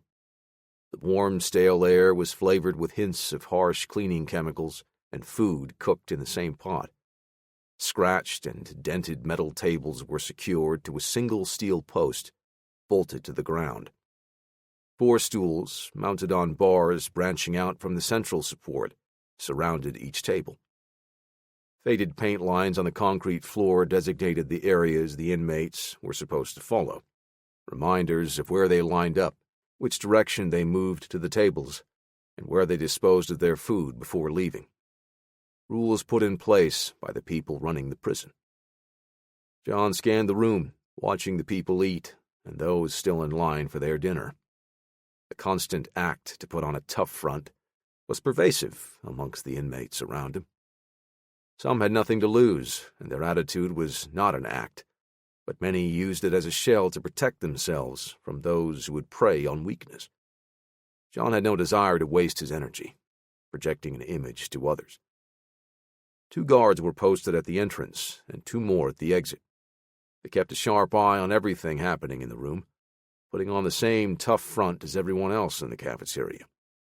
Outnumbered by the inmates around them, the guards used it as a part of their uniform, mental body armor acting as a deterrent to keep them safe. As John reached the front of the line, a plastic tray slid toward him. His dinner was a mix of different foods, divided into separate areas of the plate. All of it, including the cup and utensils, shared the same gray-brown color palette. The main course was a small chunk of meat that managed to look dry, though it was covered in gravy. Next to that was some type of vegetable floating in grease-slicked water, and the same hash browns from lunch that day, probably reheated leftovers. He smiled when he saw the small sealed pudding cup. He wasn't a fan of butterscotch, but this would definitely be the best part of his meal. He nodded thanks to the inmates serving the meals and headed straight for his table. When John had arrived at Dillon Penitentiary, some of the inmates wanted to test him. After the first few were sent to the infirmary by his cold, clinical response to their aggression, the message was sent clearly to the rest. The hard stares directed at him happened less frequently now. After the tests were the recruitment attempts. He politely refused those as well, but one man had taken offense. The inmate was also sent to the infirmary. Now, most just left John alone. He took an empty seat at an unoccupied table and set his tray down. Before he could pick up his fork, a man dropped into the chair across from him, his own tray clattering on the scuffed, dented steel table. "You gonna eat that?" he asked, pointing at the meat on John's tray with his fork. "Actually, there's a table in the library that wobbles a bit. I thought I might smuggle some of this out to wedge under the leg." The two men stared daggers at each other, neither willing to give an inch. Finally, Anthony Tate, John's cellmate, broke first and laughed loudly. "Every time, man." Tate stabbed at the gravy-soaked leather on his tray. "I'm going to get you to break one day." John smiled. "One day." Both men dug into their meals, mostly in silence. Another inmate walked over and stood at the table. He looked around the cafeteria with darting eyes, scratching at his elbow before circling to take a seat. John turned his head to watch the newcomer, still chewing a bite of mystery meat. Tate wanted to give the man a warning that John wanted to be left alone, but he kept his tongue. The tension dragged out until the man spoke. "You that guy that outed those rich people? Those warmongers?" the inmate asked. John stuffed a spork full of overcooked hash browns into his mouth as Tate answered. "Yeah, man. It's him." The inmate glanced at Tate, then looked at John, thinking deeply about what he wanted to say. "My cousin. He died in Afghanistan. They said it was like a training accident or some shit. My aunt just found out that he really died in one of those missions you made public. They lied to him. Used him on one of those off-the-books illegal operations. That ain't why he joined, man." There was silence at the table. John kept his eyes on the man, focused on what he was saying. After some time, the third man blinked hard at the tears forming in his eyes, letting down his guard and showing a brief moment of vulnerability. "Now we know the truth. The ones that used him are going to pay. Thank you." Without a wasted moment, the man stood and walked away. He brushed a finger across his eye like he was clearing away a bit of dust, slipping his hard shell back in place. "You're a hero," Tate said, in an attempt to lighten the mood a little. "No." John shook his head. "I wasn't the one that outed those people. I just didn't stop the ones that were." "Whatever, man. So you can eat that or what?" John held up a hand to interrupt the conversation. It was just enough to stop Tate without seeming obvious. Something felt off. He scanned the room with his gaze, and his eyes narrowed. "What? What's going on?" "The mood in here feels pretty tense right now." "Don't turn around," John said, as Tate tried to look behind him. The other man didn't notice anything out of the ordinary, and he said as much to John. Maybe it's nothing. Don't worry about it, John said. Still, John picked up on the shift. It was the type of thing he had been trained to see in hot zones all over the world during his decades of military service. Man, telling someone don't worry about it is not the way to get someone to stop worrying. Hey, Anthony, you should clear out of here now. Just make it casual. I thought you said it was nothing. You told me not to worry about it. Tate clutched the plastic spork in his fist. That might be the case, but there's no need to take any chances, John said. Especially if it's me they're after. What if I'm the one they're looking for? Anthony stood and shot John a sly smile. You're not worth the trouble. Both men chuckled and bumped fists. Tate took his tray to the trash and left the cafeteria quietly. John remained at the table, moving the food around his tray with his spork. After a few minutes, he caught what he was looking for. Two inmates broke off from a group sitting at the far end of the room, moving in opposite directions. Neither man looked at John as they casually circled toward him. One of the other inmates at the table tipped his hand, continually glancing in John's direction. Amateur hour, he thought. John stood suddenly to provoke a reaction and got exactly what he was looking for. All three men he had clocked flinched visibly at his movement. One of the inmates circling toward him looked back at the others, further giving away his intent. John wasn't interested in allowing these three to dictate the terms of the encounter. He angled toward the man approaching from his left to throw his food away in the nearby trash container. The inmate froze, as if he was waiting to be told what to do next. The second man, now farther away, changed direction to cut straight across the cafeteria. The third remained in his seat, doing a terrible job of looking uninterested. John stood next to the first man and emptied his tray into the plastic trash bin. The inmate had a long, pointed nose and dark circles under his eyes. John's imposing size made him shrink back, but his lips curved into a smile, showing a mouthful of small teeth. He reminded John of a raccoon. You the one that's going to do it? John asked. The man's eyes widened in surprise. I don't know what you're talking about, bro. Are you the hitter? The lookout? Maybe one of your other two friends will try to stab me in the back while I'm talking to you.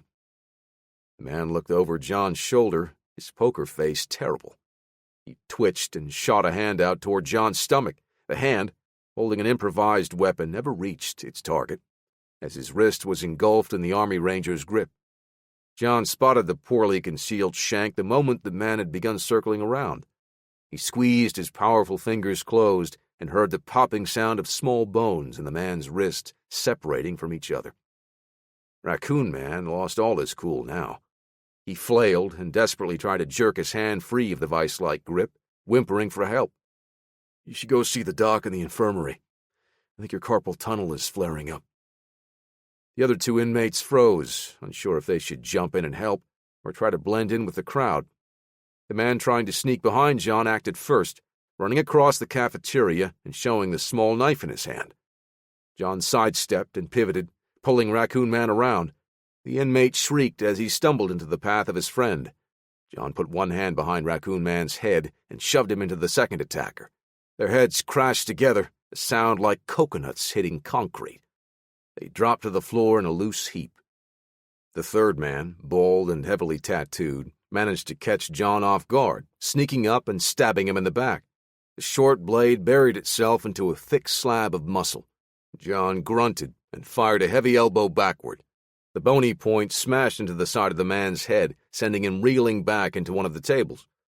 John dipped low and rose with an uppercut. His fist caught the man right under his chin as he was rebounding from the elbow smash. The blow took the tattooed man off his feet. He fell, cracking a rib on a metal stool, and collapsed to the floor next to the first two men.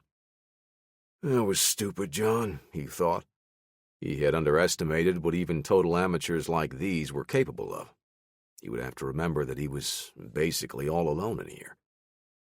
Whistles blew, and guards shouted, finally moving to action. Everyone dropped to the floor. The three men John had dropped just writhed in agony.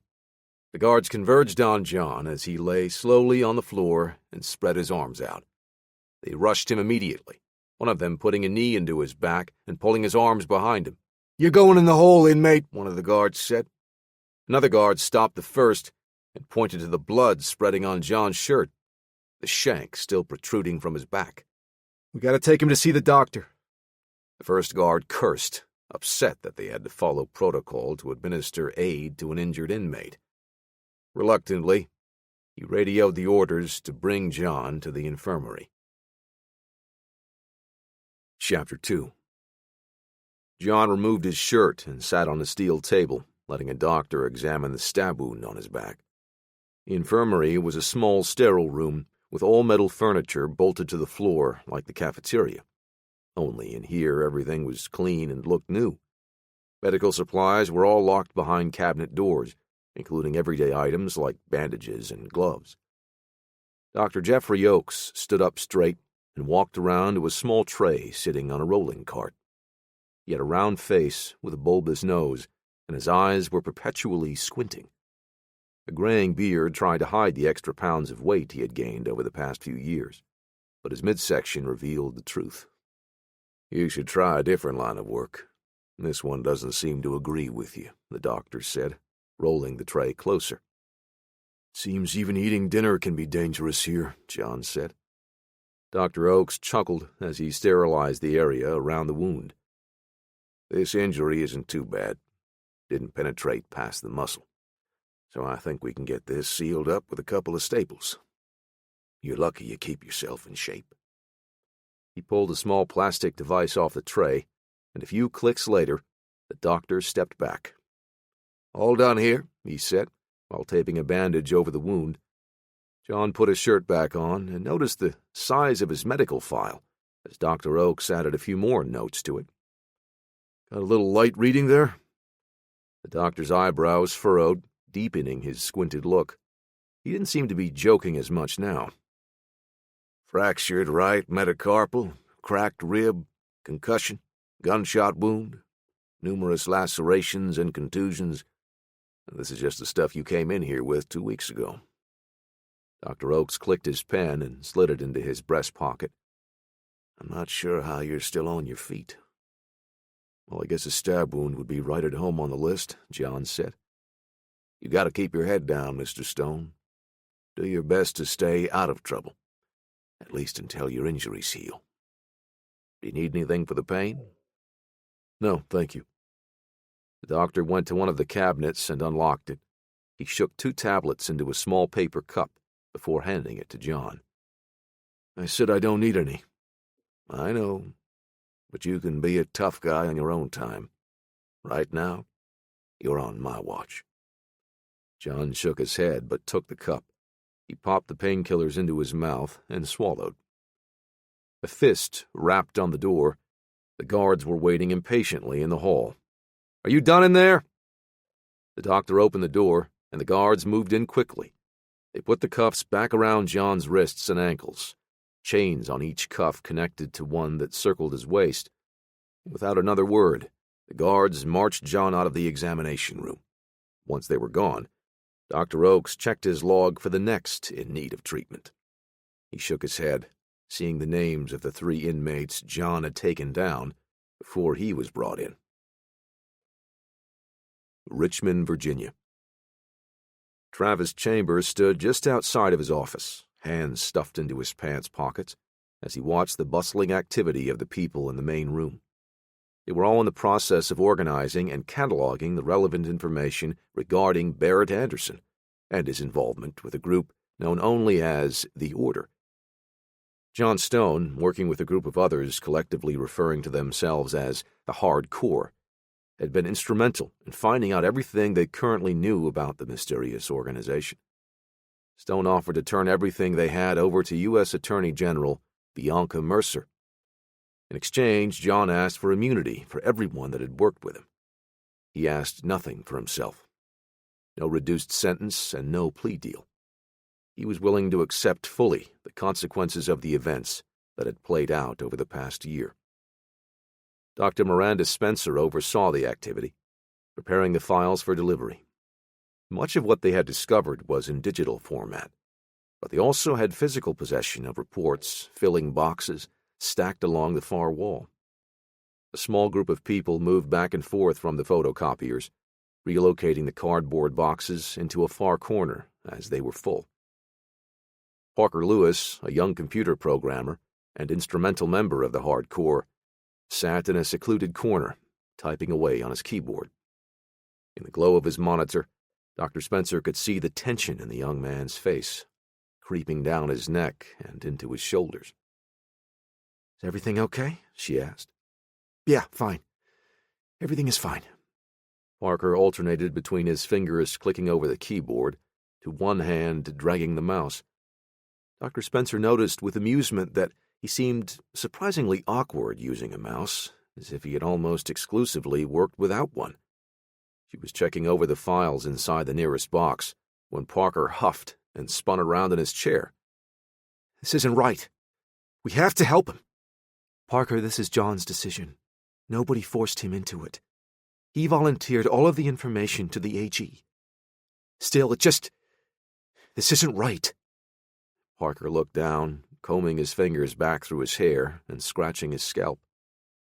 "There's nothing we can do about it right now, son," Chambers said, leaning against a desk on the other side of the room. Parker paused and then opened his mouth like he wanted to say more. Instead, he spun his chair around and dove back into his work, his fingers flying faster across his keyboard. Dr. Spencer folded her arms over her stomach and looked at the programmer. She knew Parker was under a lot of stress and wanted to say something, anything that might help. Chambers shook his head at her, though he agreed with the sentiment. She nodded and retrieved the next file in the stack.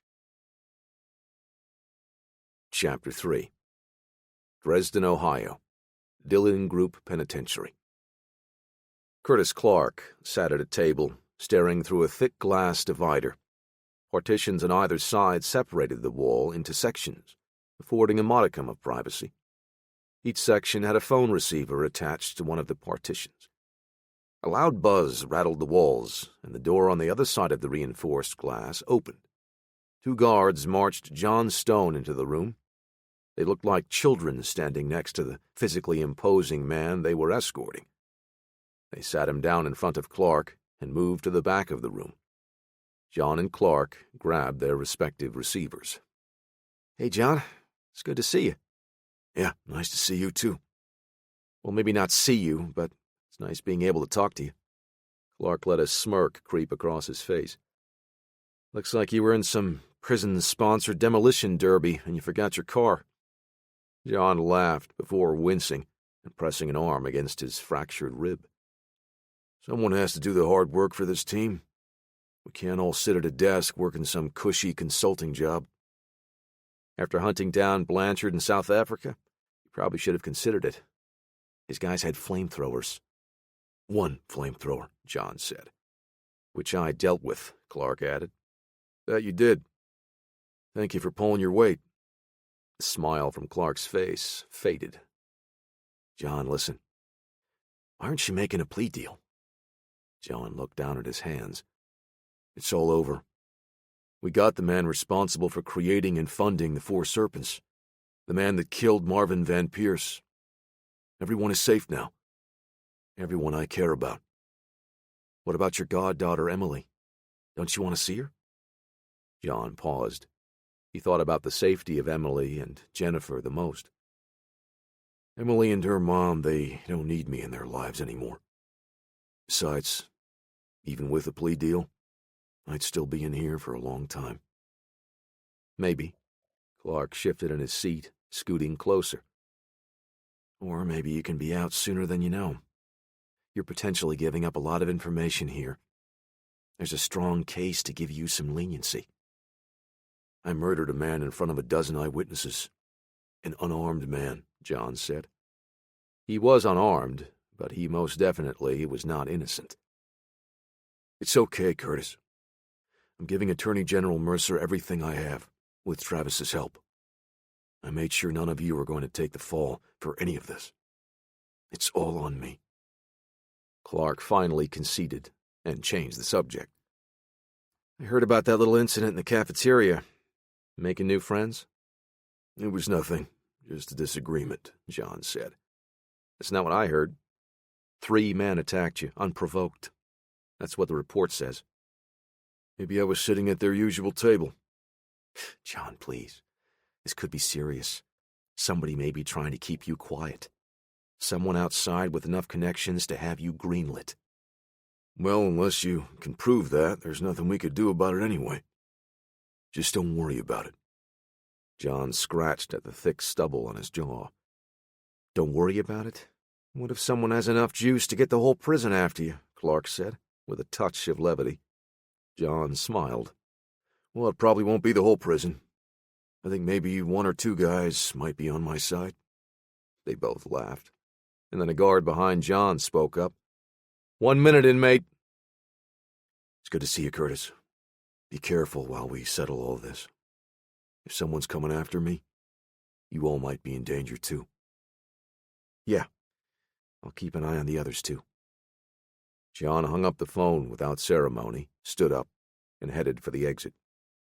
Clark watched as the guards escorted John out of the room and closed the heavy steel door. Clark exhaled through his nostrils and tapped the phone receiver lightly on the glass before hanging it up.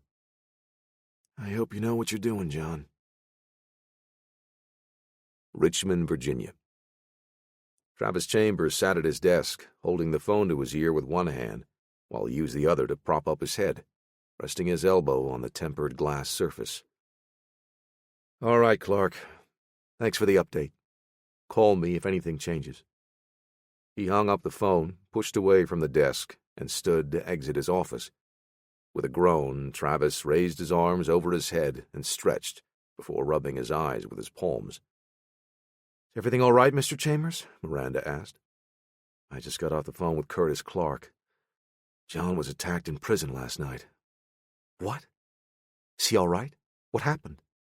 Travis raised his hands to slow her down. He's fine.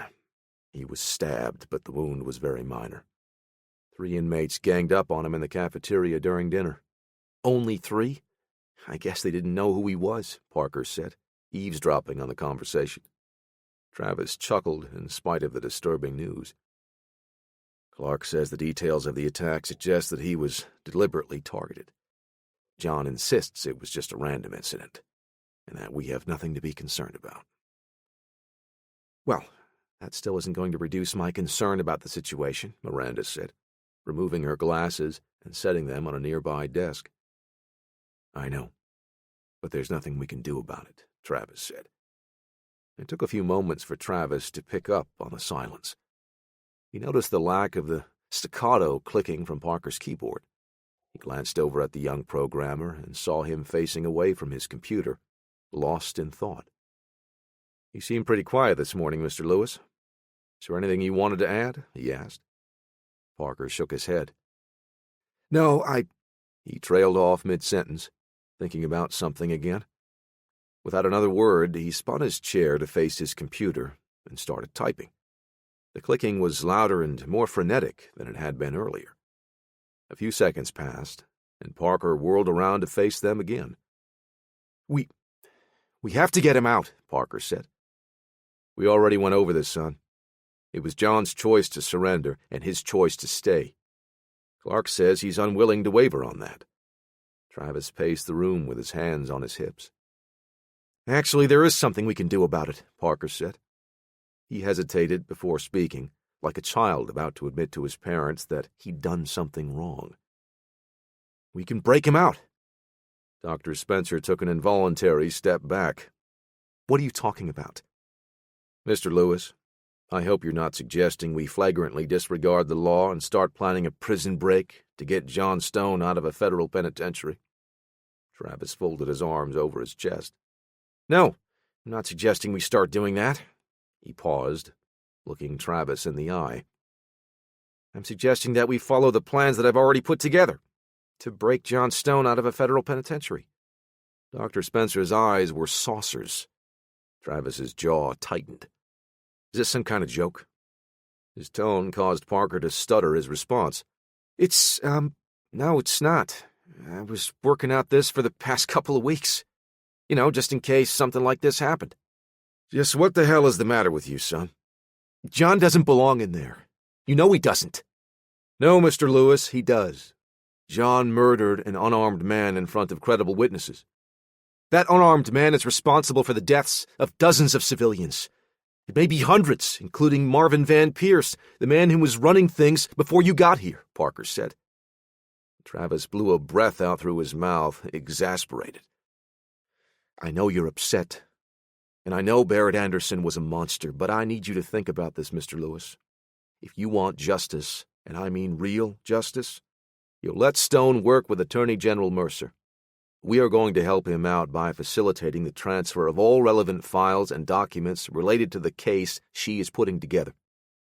We follow the legal protocol to the letter. It's the best way to make sure that the country and the world learn the true nature of the crimes Anderson committed.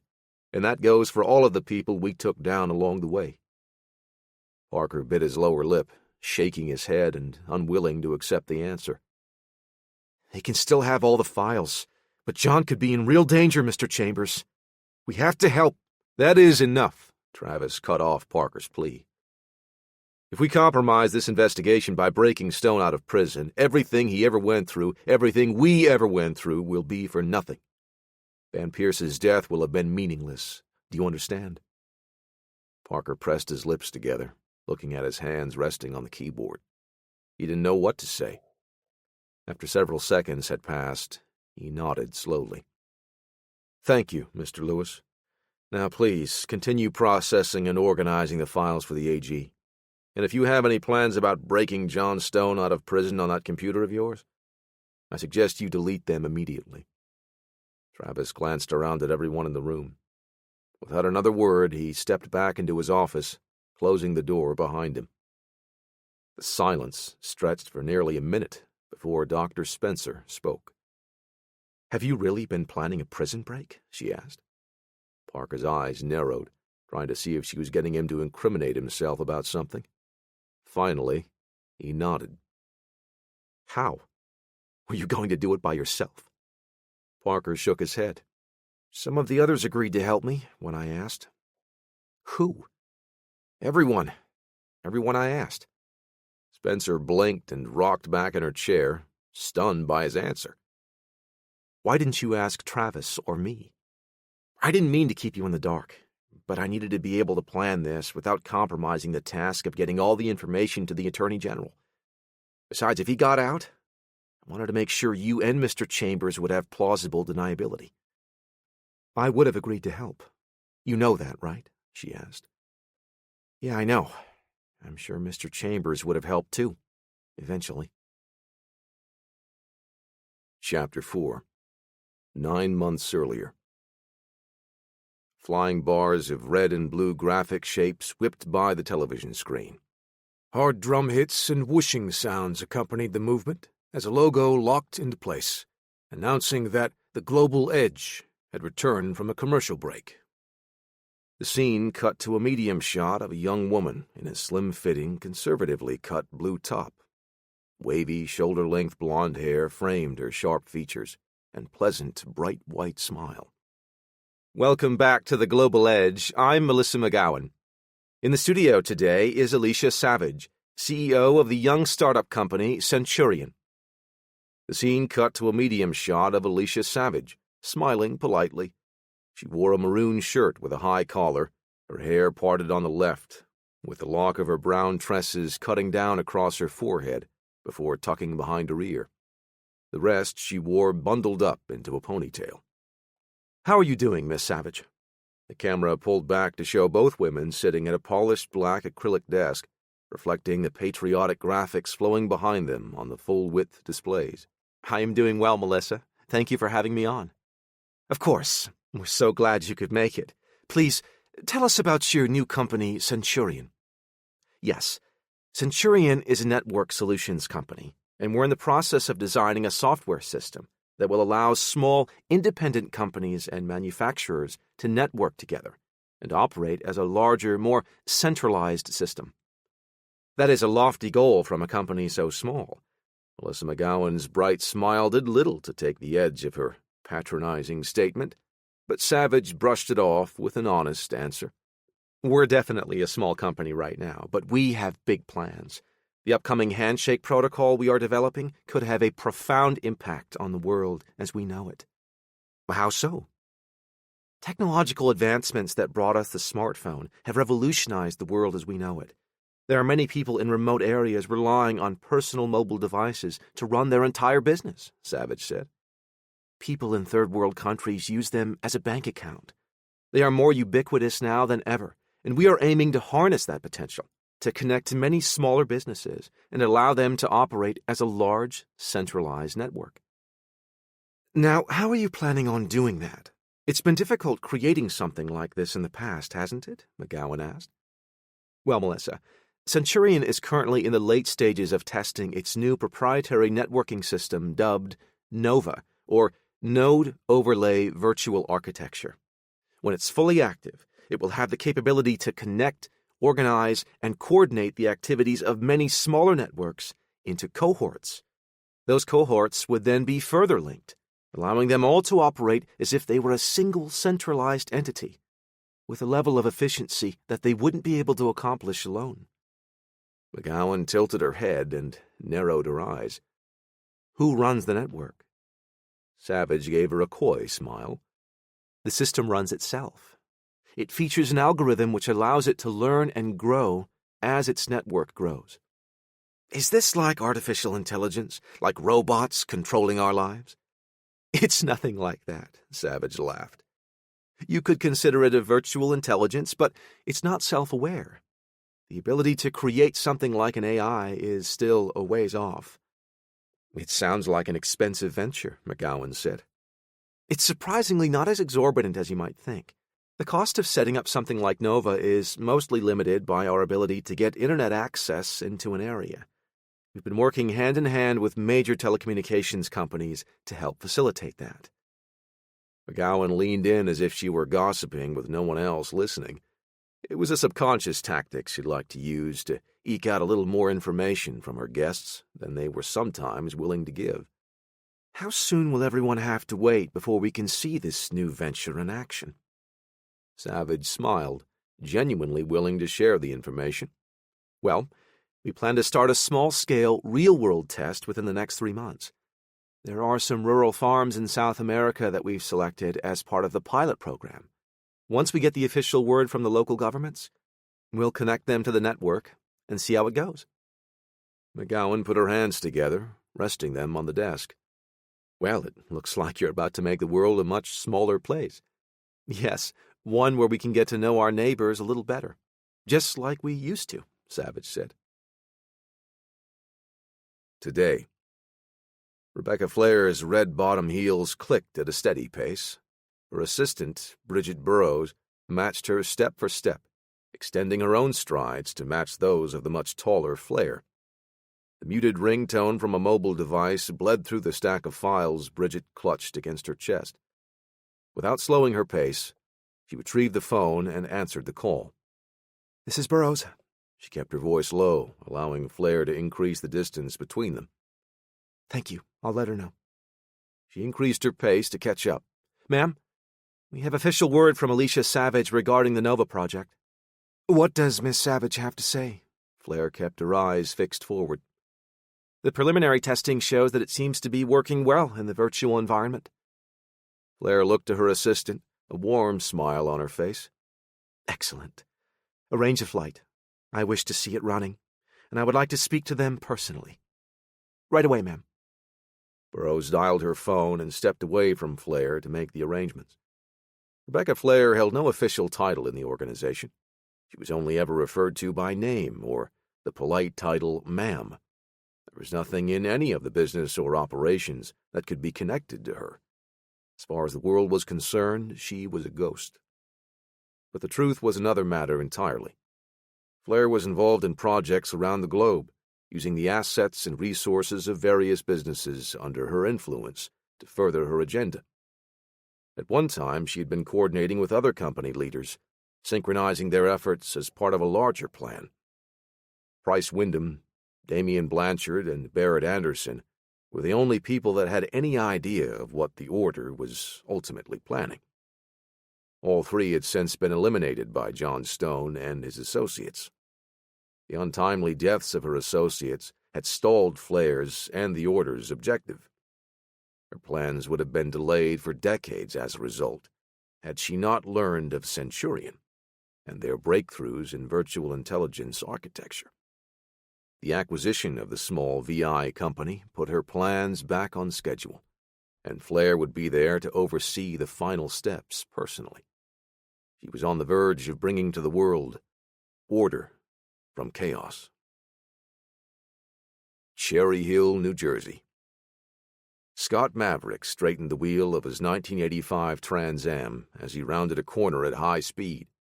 Alex Xavier clutched the cherry-flavored frozen drink in his hands, trying to keep himself in the passenger seat and the contents in the cup.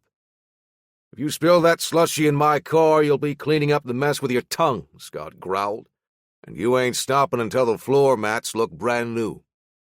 The tires skidded in protest as he swerved around another corner, the sheer mass of the car trying to continue in a straight line. "I'm sorry," Alex Xavier said. Scott rested both palms on the steering wheel. One hand held a crumpled piece of paper with an address scrawled on it, while the other had a cigarette pinched between his index and middle fingers. "We're almost there," Alex Xavier said. "Yeah, I know, I can read," Scott said, smoothing the paper with his thumb to get a better look. "You don't have to read it. I know the address." "No offense, kid, but I trust written information more than someone saying it." "But I'm the one that wrote the address for you," Alex Xavier said. Scott glowered and jerked the wheel left unexpectedly. Alex Xavier's drink sloshed up one side and over the lip. He cupped his hand, catching a small bit of slushy that spilled out. His eyes were wide with fear as he looked over at Maverick, whose eyes were narrowed in direct proportion, out of anger. Alex Xavier slurped the frozen drink from his hand and licked the cherry-flavored syrup off the side of the cup. He smiled, showing teeth stained red as Scott looked away in disgust. The Firebird rumbled and shuddered as they pulled into a quiet suburban neighborhood. The lawns were well maintained by the residents, who took pride in the curb appeal of their properties. The jogging trail circled the area, and there were disposal stations with little bags for residents walking their dogs to clean up after them. Scott parked his car across the street from the home they were interested in, a few houses down. "We're here," Scott and Alex Xavier said in unison. "Jinx."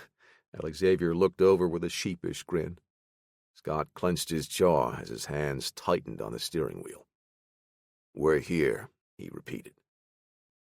They got out of the car and crossed the street, strolling to the address Alex Xavier had written on the crumpled piece of paper.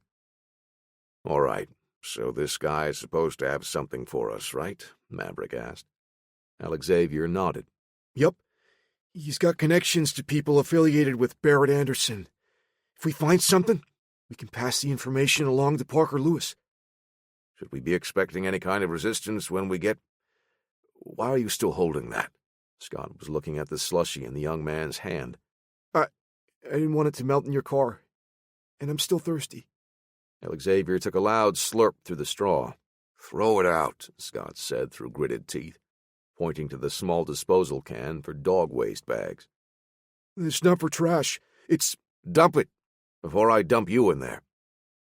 Alex Xavier sighed in protest, but complied, placing the nearly full cup into the disposal can, careful not to let any of it spill on the ground. Scott pinched the bridge of his nose, trying to fight off an incoming headache. "Can we just get on with it?" Maverick asked. "Yeah, sure. Sorry." Alex Xavier caught up in short, shuffling steps. They walked up a paver stone pathway to the front door of a single-story house, resembling something that a bachelor or small family would call home.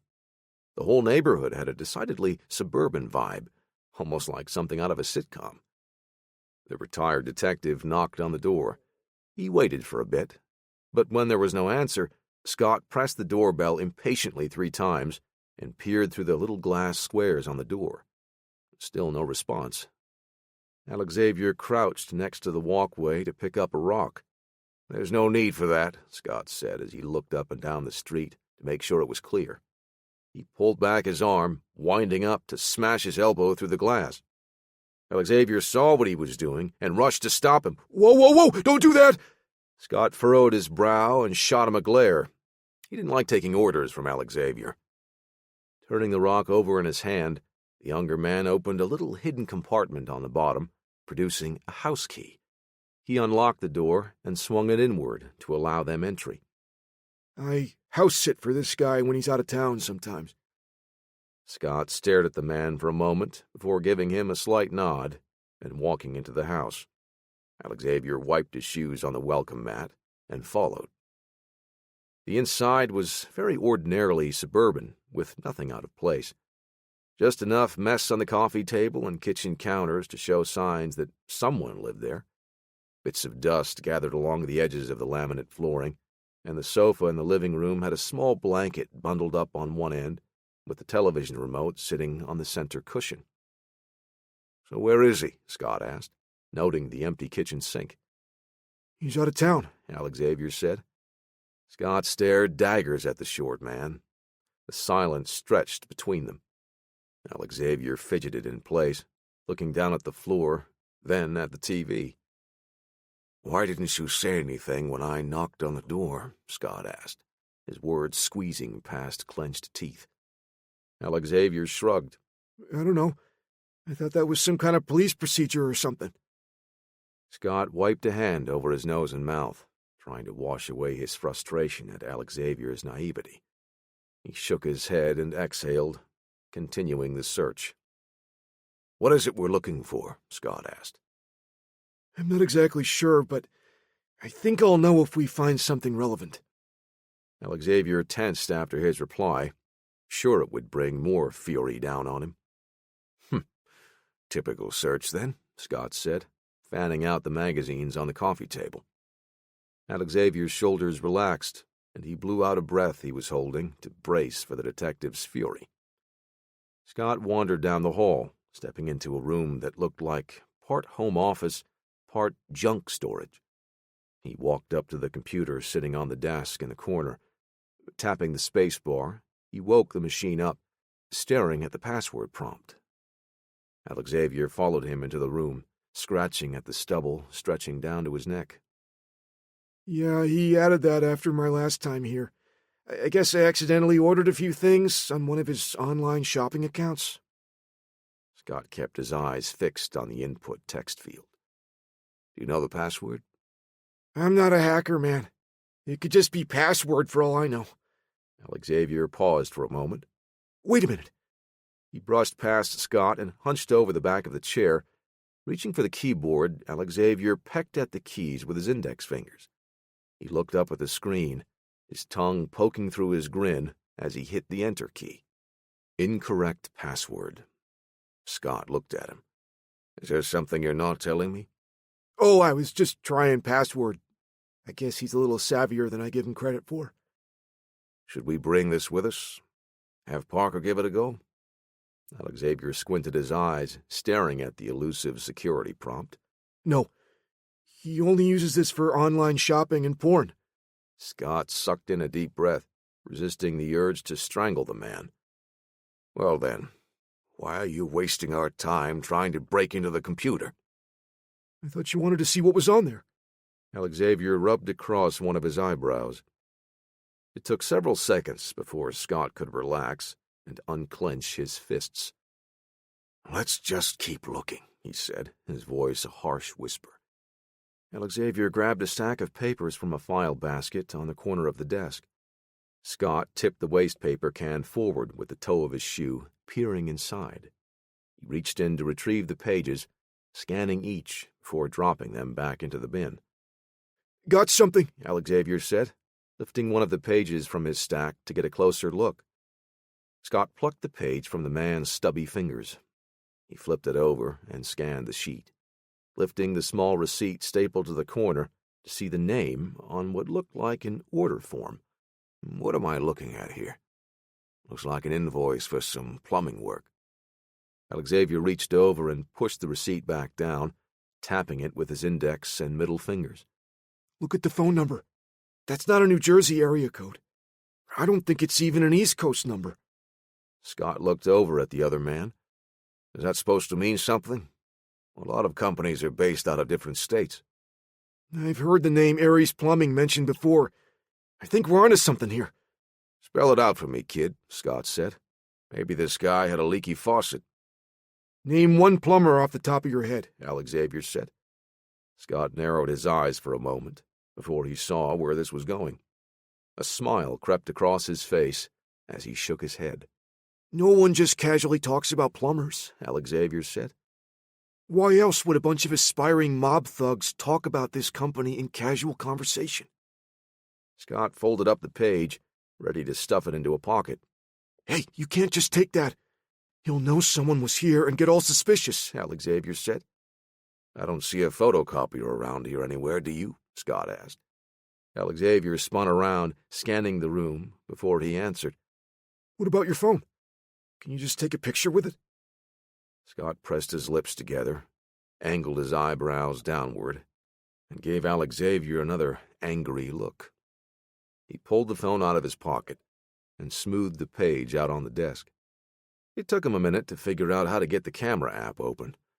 Alexavier reached in, offering to help, which had the opposite effect. Scott shoved him away with his shoulder. After a full minute, he snapped the picture. Alexavier returned the receipt to the file basket where he had found it. Okay, I think that should be enough to send to your friend Parker. We should probably go now. Scott nodded and headed for the front door. He looked back to see Alexavier wiping various surfaces off with his shirt, trying to clear away fingerprints. Hey, Einstein, this ain't a crime scene. Nobody's going to be trying to pull any fingerprints here. The young man felt foolish, but he swiped the counter once more with his shirt and headed out the front door. He put the key back in the false rock and replaced it next to the door. Scott looked at the picture on his phone and then dialed a number. Hey, Parker, listen. I got a picture of this invoice, and I thought maybe you could use it. Yeah, great. Just send it over to me, Parker said. Okay, how? You can just text it to me. It's a picture, not text, Scott said. The retired Miami-Dade detective could feel the almost sympathetic stares from Parker and Alexavier in the uncomfortable silence. Okay. Your phone has an email app, right? Parker asked. I think so, yeah. You can email it to me then, Parker said, giving Scott his email address. Scott dropped into the driver's seat, fumbling around with his smartphone, trying to open the email app. It took much longer than expected, and Alexavier attempted to give helpful hints whenever he could, without incurring a threat of physical violence. Finally, he pressed send with a callous thumb, and a swooshing sound indicated that the message was on its way. Scott smiled, and Alexavier nodded with approval. Looks like I'm getting the hang of this hacker stuff, Scott said. Alexavier twitched in his seat, making every effort to keep his mouth shut. Let's get out of here. Scott turned the key in the ignition. The Firebird roared to life, and they rolled out of the neighborhood, driving well over the speed limit. Chapter 5. Richmond, Virginia. Travis Chambers sat at the edge of Parker's desk, looking at the image on his display that Scott had sent to them. What are we looking at here? Looks like an invoice for some plumbing work, Parker said. He examined the image in silence, running a search for the company's name and contact info. Travis waited a few seconds before asking, Okay, what can you tell me about it so far? Looks like Alexavier's buddy hired a company called Ares Plumbing to do some work in his house. Ares Plumbing? Are we supposed to know the significance of that? Dr. Spencer asked. I'm not sure yet, but I do know that naming your plumbing company after the god of war feels needlessly aggressive. Parker narrowed his eyes, reading the list. There's something odd about this invoice, though. In what way? Travis asked. Looks like this is a manifest for items that were shipped to Ares Plumbing from New Jersey. Parker spun his chair around. Why would a plumber show up to your house to pick up supplies? Miranda leaned forward and pushed her glasses up on the bridge of her nose as she read the invoice. Do you know what they were picking up? Maybe that can give us a clue. Parker turned to face the keyboard again. The manifest just lists the items by product numbers and UPC codes. No helpful descriptions. But I can fix that. Parker's fingers danced over the keys as he dove deeper into the mystery. He spent the next few minutes entering the numbers and codes, watching the computer retrieve more relevant information. He mumbled to himself, opening up another window and entering a few more commands before minimizing it to the taskbar. Another few minutes passed, but Travis decided that he should give the young man the time and space he needed to get his work done. So, Scott and Maverick, you two worked together back when you were a detective, right? Parker asked, catching Travis by surprise with his multitasking. That's correct. We met when I was a vice detective assigned to the Metro-Dade area. Detective Maverick was in homicide, and we worked a case together. I read about that case. Miami Winter or something like that, right? Travis's eyes widened, a mix of surprise and admiration. He nodded to the young programmer. Miami Winter? Dr. Spencer asked, amused by the name. Some kind of major drug bust, and something about arms being smuggled into the country, Parker said. That's also correct, Travis said, putting his hands in his pockets. I read the articles in the paper. Big-time cover-up, if you ask me. There's more to it, isn't there? Parker asked. Travis laughed. His admiration for Parker only grew. What makes you say that? Parker shrugged. The writing was too sterile. Like a couple of suits and sunglasses rewrote chunks of what was reported. You're quite perceptive, Mr. Lewis. The smuggled weapons were part of a larger plan by a radicalized group of Russian terrorists. You and Scott were assigned to a case to fight Russians? Dr. Spencer asked. At the height of the Cold War? No, not quite. I was brought in to assist in a drug case that involved a homicide. Two of us were looking for the source of the cocaine. We sort of stumbled into the larger plot from there. So what happened between you and Detective Maverick? Did you have a falling out or something? Parker asked. No, nothing like that. I took a promotion not long after we solved the Miami Winter case. We kept working together on a couple more cases that were related to it. Crossed paths with the Russians a couple more times. Travis brushed a hand back over his hair and rubbed the back of his neck. After that, I moved on to work with the United Nations, and then some consulting with the CIA. Scott and I just naturally drifted apart during the years. And Scott never received any kind of promotion? Dr. Spencer asked. Detective Maverick could have taken his career all the way to the top, but he was happy working as a Metro-Dade detective. He seems grouchy around you, I noticed. You two work well together? Parker asked. We've always butted heads. We're oil and vinegar. We don't like to mix, but when things shake up, we're a dynamite salad dressing. Parker and Dr. Spencer laughed just as the computer chimed, finishing its search routine. Okay, got something here, Parker said. Travis and Miranda moved in closer to the monitor. What is all this? Dr. Spencer asked. This is the stuff that was sent to Ares Plumbing. Parker pointed to the list on the screen. Not your usual off-the-shelf plumbing supplies. There are a lot of serious things on this list. Kevlar-reinforced laminate sheeting, polymer-insulated high-voltage cable, and these computer parts are military-grade, designed for some tough conditions, Travis said. Maybe Ares Plumbing is planning to go to war against clogged toilets. Travis rolled his eyes at Parker's joke, but Dr. Spencer stifled a laugh. Where is Ares located? Travis asked.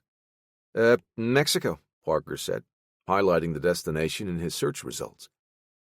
What do you think all this means? I'm not sure, but let's catalog it and send it to Attorney General Mercer, along with the other files. Copy that, Parker said. But something about this still feels a little off. What is a plumbing company doing with... The computer let out a series of chirps, and a window popped up. What's that? Miranda asked, pointing to the alert. Parker turned to face Chambers and Spencer. I've sent everything we've been researching through a custom algorithm to cross-check with what we know about the order. Travis folded his arms over his chest, his expression hardening. And what did your computer find? Parker repeatedly stabbed at the down arrow, paging through the information. Ares Plumbing isn't far from Juan Aldama. What's in Juan Aldama? Dr. Spencer asked. Millie, Travis said. That's where she says Rebecca Flair set up one of the hubs for training the Greeks. We should investigate this.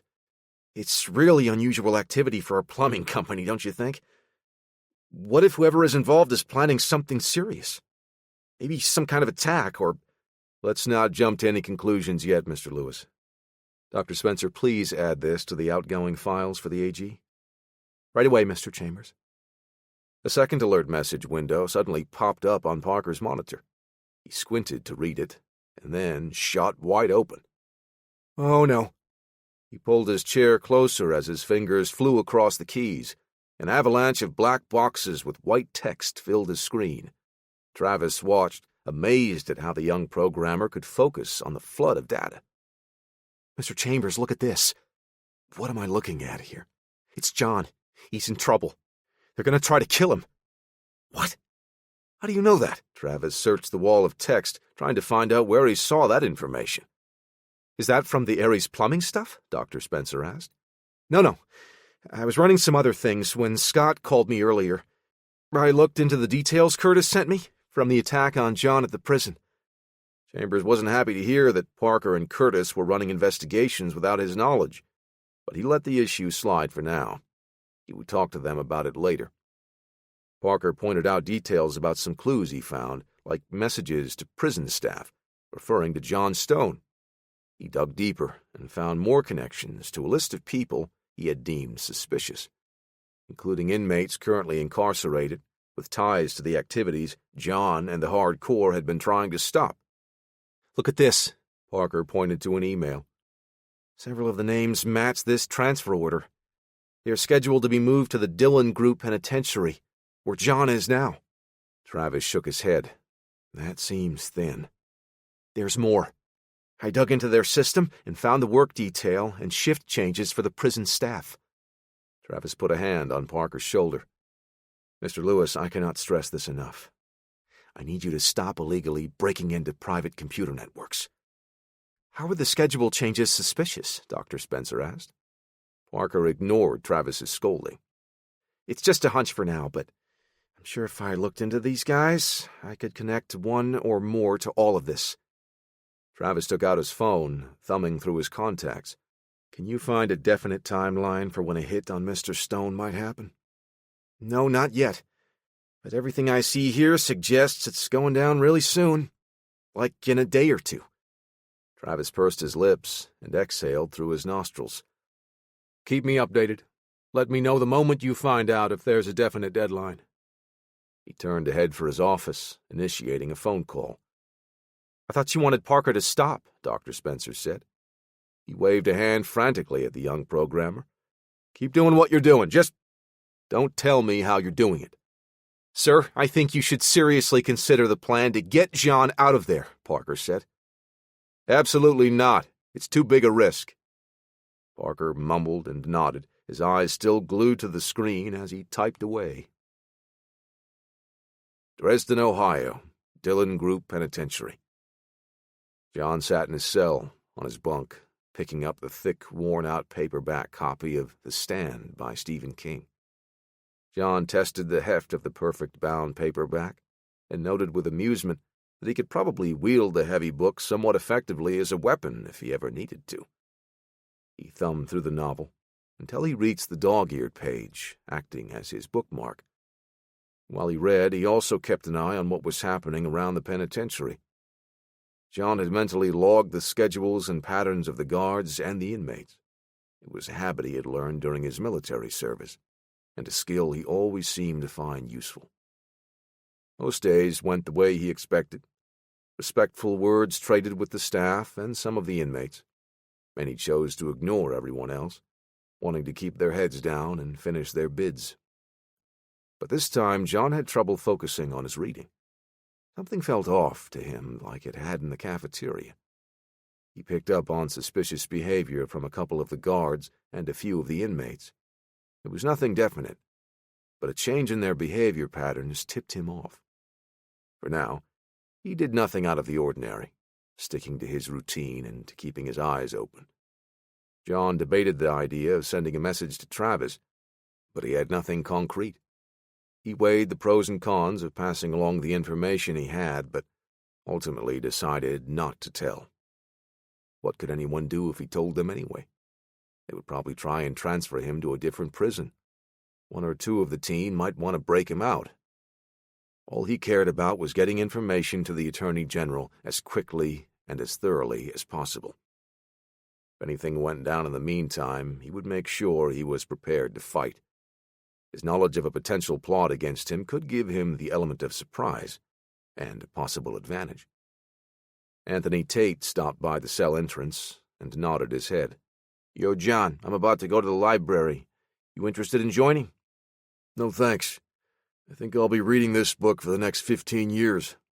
John held up the novel, exaggerating its weight. He thought about telling Anthony what he suspected, but again held his tongue because he had no real evidence. It wasn't about not trusting his cellmate. Tate was the type of man that would insist on helping, but John didn't want him to get into any trouble in matters that weren't his business. "All right, Army man. I'll see you later," Tate said. "Stay out of trouble, Anthony. I'll see you later.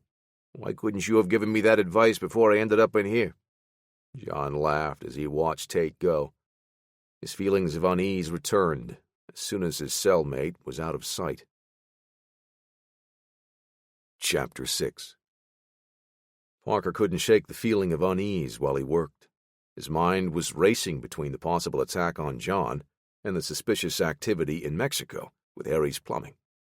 Besides the few cryptic clues he had found, revealing that John Stone was in possible danger, he was unable to uncover any more information about it. The command from Travis Chambers was very specific. Find out everything he could about the attempt on his life, but under no circumstance was he to entertain the idea of breaking John out of prison. "Get your head in the game, Parker," he said under his breath, staring at the monitor. John was in danger. There could be an attempt on his life at any moment, while Parker and the others could only sit on the sidelines and watch. Even if he did send a warning to the prison, they wouldn't know who might be in on it. If the wrong person intercepted the message, John would never know about the danger. Even worse, if a guard on the take got the information first, they could advance the timeline for the hit. Parker's fingers hovered over the keyboard, shaking. "I can't do this." He reached into his pocket and pulled out his phone. He tapped the icon to open the appropriate applications folder and found the app he was looking for, thegreatescape.exe. He chewed his lip for a moment before he finally thumbed the cracked screen of his phone, starting the application. The program was utilitarian in design. Its layout was straightforward, with mostly text and a few simple graphics. He twisted his phone sideways and began typing quickly with his thumbs. After a minute of rapid input, he looked the commands over and stared at the execute button. He closed his eyes and took a deep breath in and out through his nose, contemplating the seriousness of his action. This plan would make them all fugitives, and it didn't even guarantee John's safety. He opened his eyes with a look of resolution and nodded at his phone. "Execute," Parker said, as he pressed the button on the screen. Las Vegas, Nevada. Ty Octane tipped the bottle back, draining the last of the beer before setting it on the table and sliding it toward the center, clattering against the growing collection of empty bottles. He sat at a table with three others on the edge of the dance floor so they could watch the men and women in the club moving with the pulsing bass beat and flashing lights. The dance club was smaller than the typical Vegas hangouts, but that was what he and his friends preferred. The DJ pressed the cup of her headphones to one ear, leaving the other dangling as she prepared the next track on her playlist. One of the couriers at the table, Vicky, leaned her head back, trying to listen to see if she recognized the song, even though it was loud enough to permeate every corner of the small club. I put my request in like 20 minutes ago. When is she going to get to it?" "You forgot to say please," Garrick said, waving a $5 bill. "Whatever. I'll just crank up my own music when I get to my car, she replied. Until then, who needs another beer? Ty and another courier, Alfonso, both raised their hands lazily as Vicky stood and headed for the bar. Any good stories from your last run, G? Ty asked. Garrick shook his head as he twisted a bottle around to look at the back of the label. Just a simple 2,000-mile haul, point A to point B.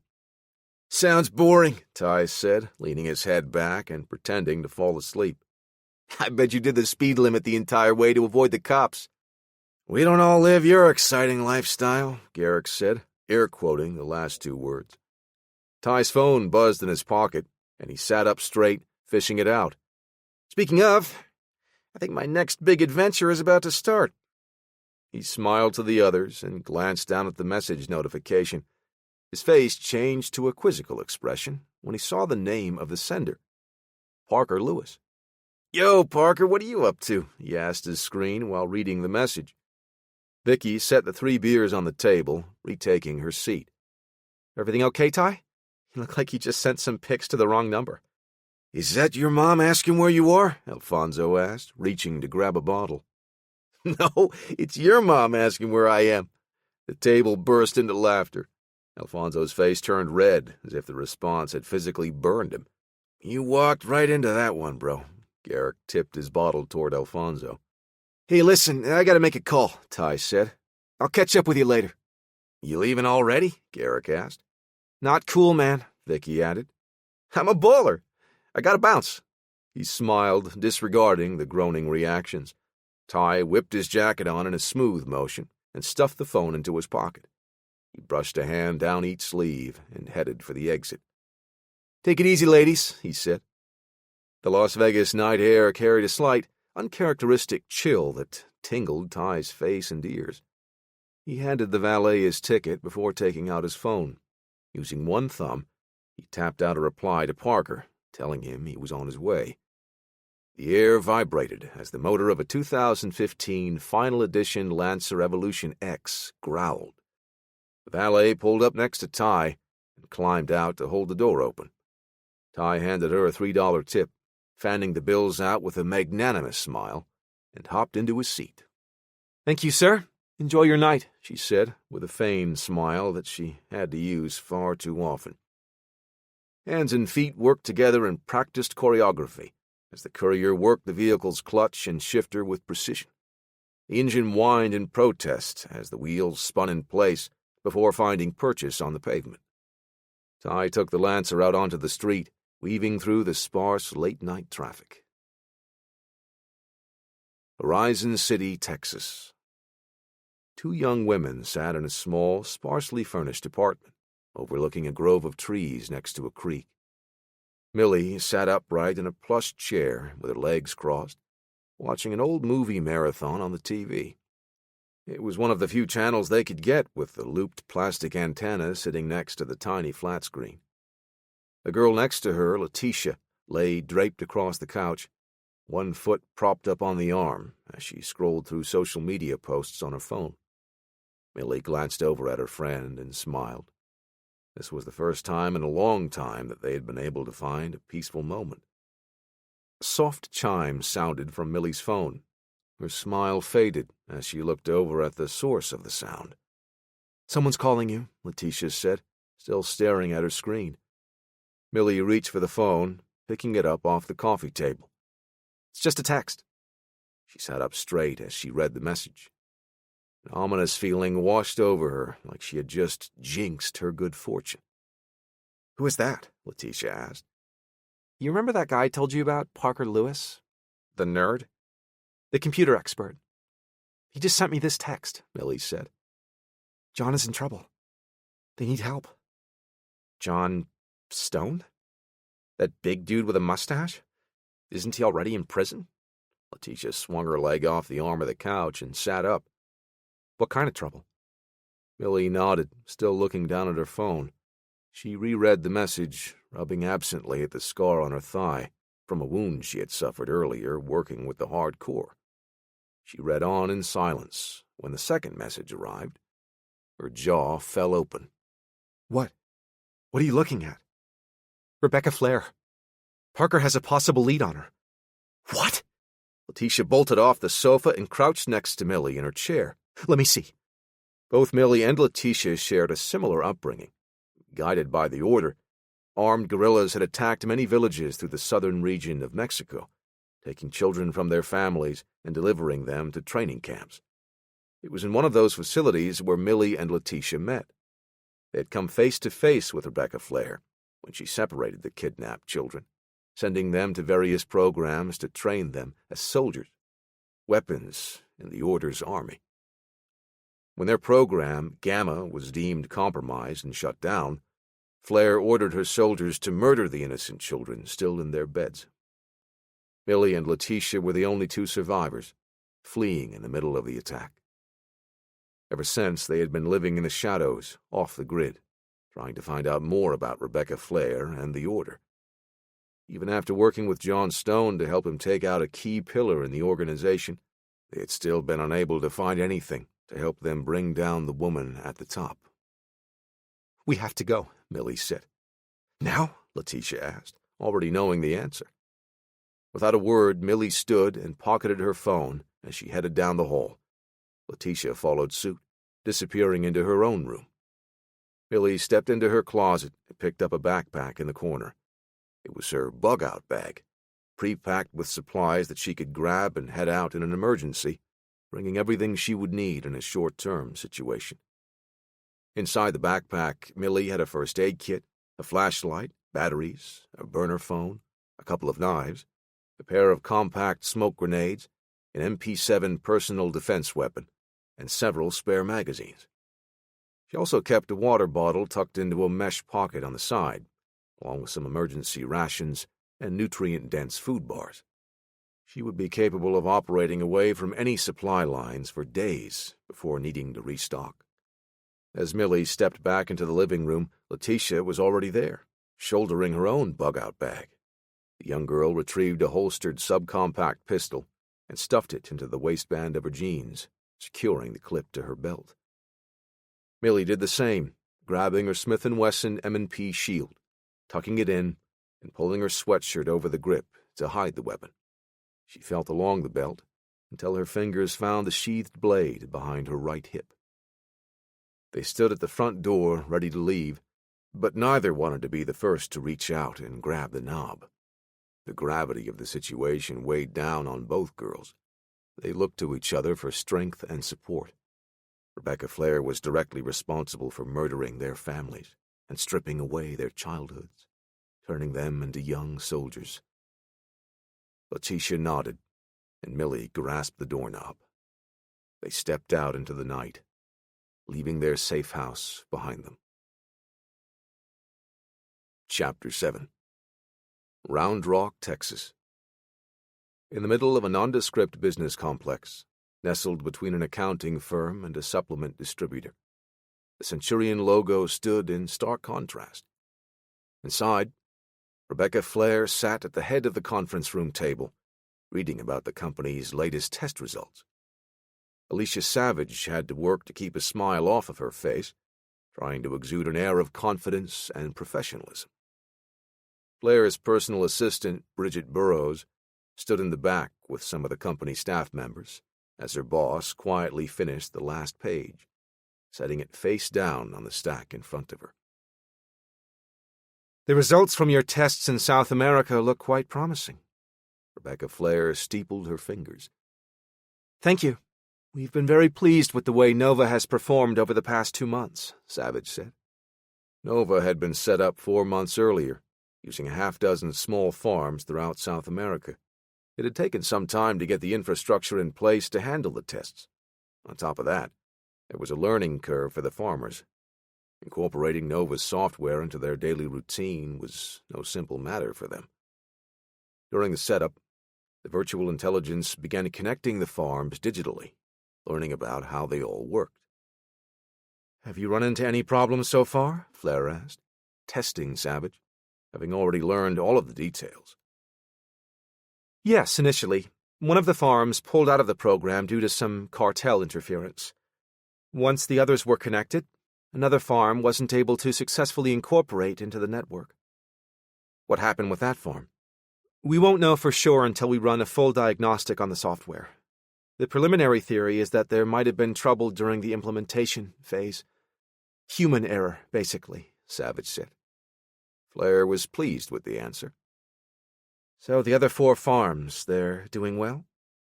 The engineer chimed in out of sheer excitement. They are performing exceptionally well. The first test results far exceeded what we were hoping for. Nova is learning and adapting faster than we anticipated. Flair just nodded at the assessment.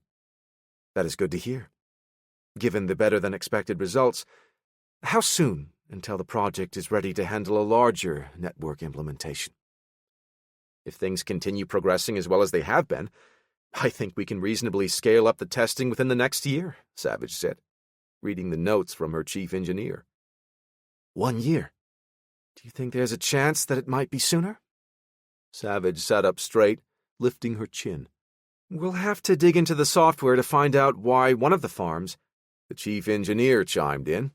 Believe it or not, that's actually good news. I think running diagnostic tests on the one failure is the reason we're able to push the deadline closer. Flair shot a look at the engineer for interrupting Savage. As he shrank away, she swiped her gaze across everyone else in the room. As she stood, the others at the table rose with her. I think you have everything well in hand here. You are all going to be a part of history with the mission we're on, Flair said. The room buzzed with murmurs of pride and excitement as everyone exchanged smiles and nods. Flair shook hands with Savage and her principal engineer before walking out of the room. Not one to rely on the words and actions of those she didn't fully control, Flair turned to her assistant for the rest of the information she wanted. What's the report from our people? The data Miss Savage provided is in line with what our engineers have observed, ma'am. Nova is not far from large-scale tests. How about the next phase in our plan? Will we be able to relocate Nova? Yes, ma'am. Portability of the physical system was integrally designed. Our engineers have been influential in the process early on. Flair nodded her approval, but paused for a moment as she thought about the next phase of her plans. I want Savage to ramp up their operations. Adjust the timeline for scaling up to 1 month. Burroughs raised an eyebrow as she made a note of the new schedule. Are you sure they can do it? Ares is nearly complete with the objective. I want Centurion's progress to fall in line as soon as possible. If they can't handle the revised deadline, I will see to it that someone else can, she said as she exited the building.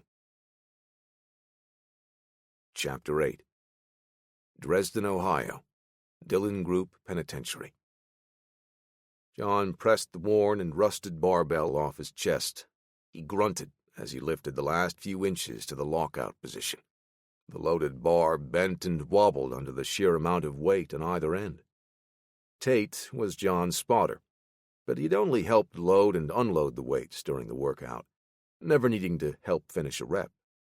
The barbell clanged into the rack after John finished his last set, mixing in with the sounds of other inmates training at that time.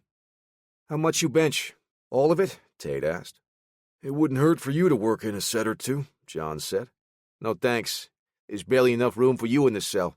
The last thing we need is 2 swole meatheads in there. He laughed as Tate did his impression of John trying to fit through the cell door with big arms and shoulders. The workout felt good, taking John's mind off the strange details he had noticed recently around the prison. As he was putting the weight plates away, the feeling of unease returned. His internal alarm was ringing, subconsciously triggered by something around him.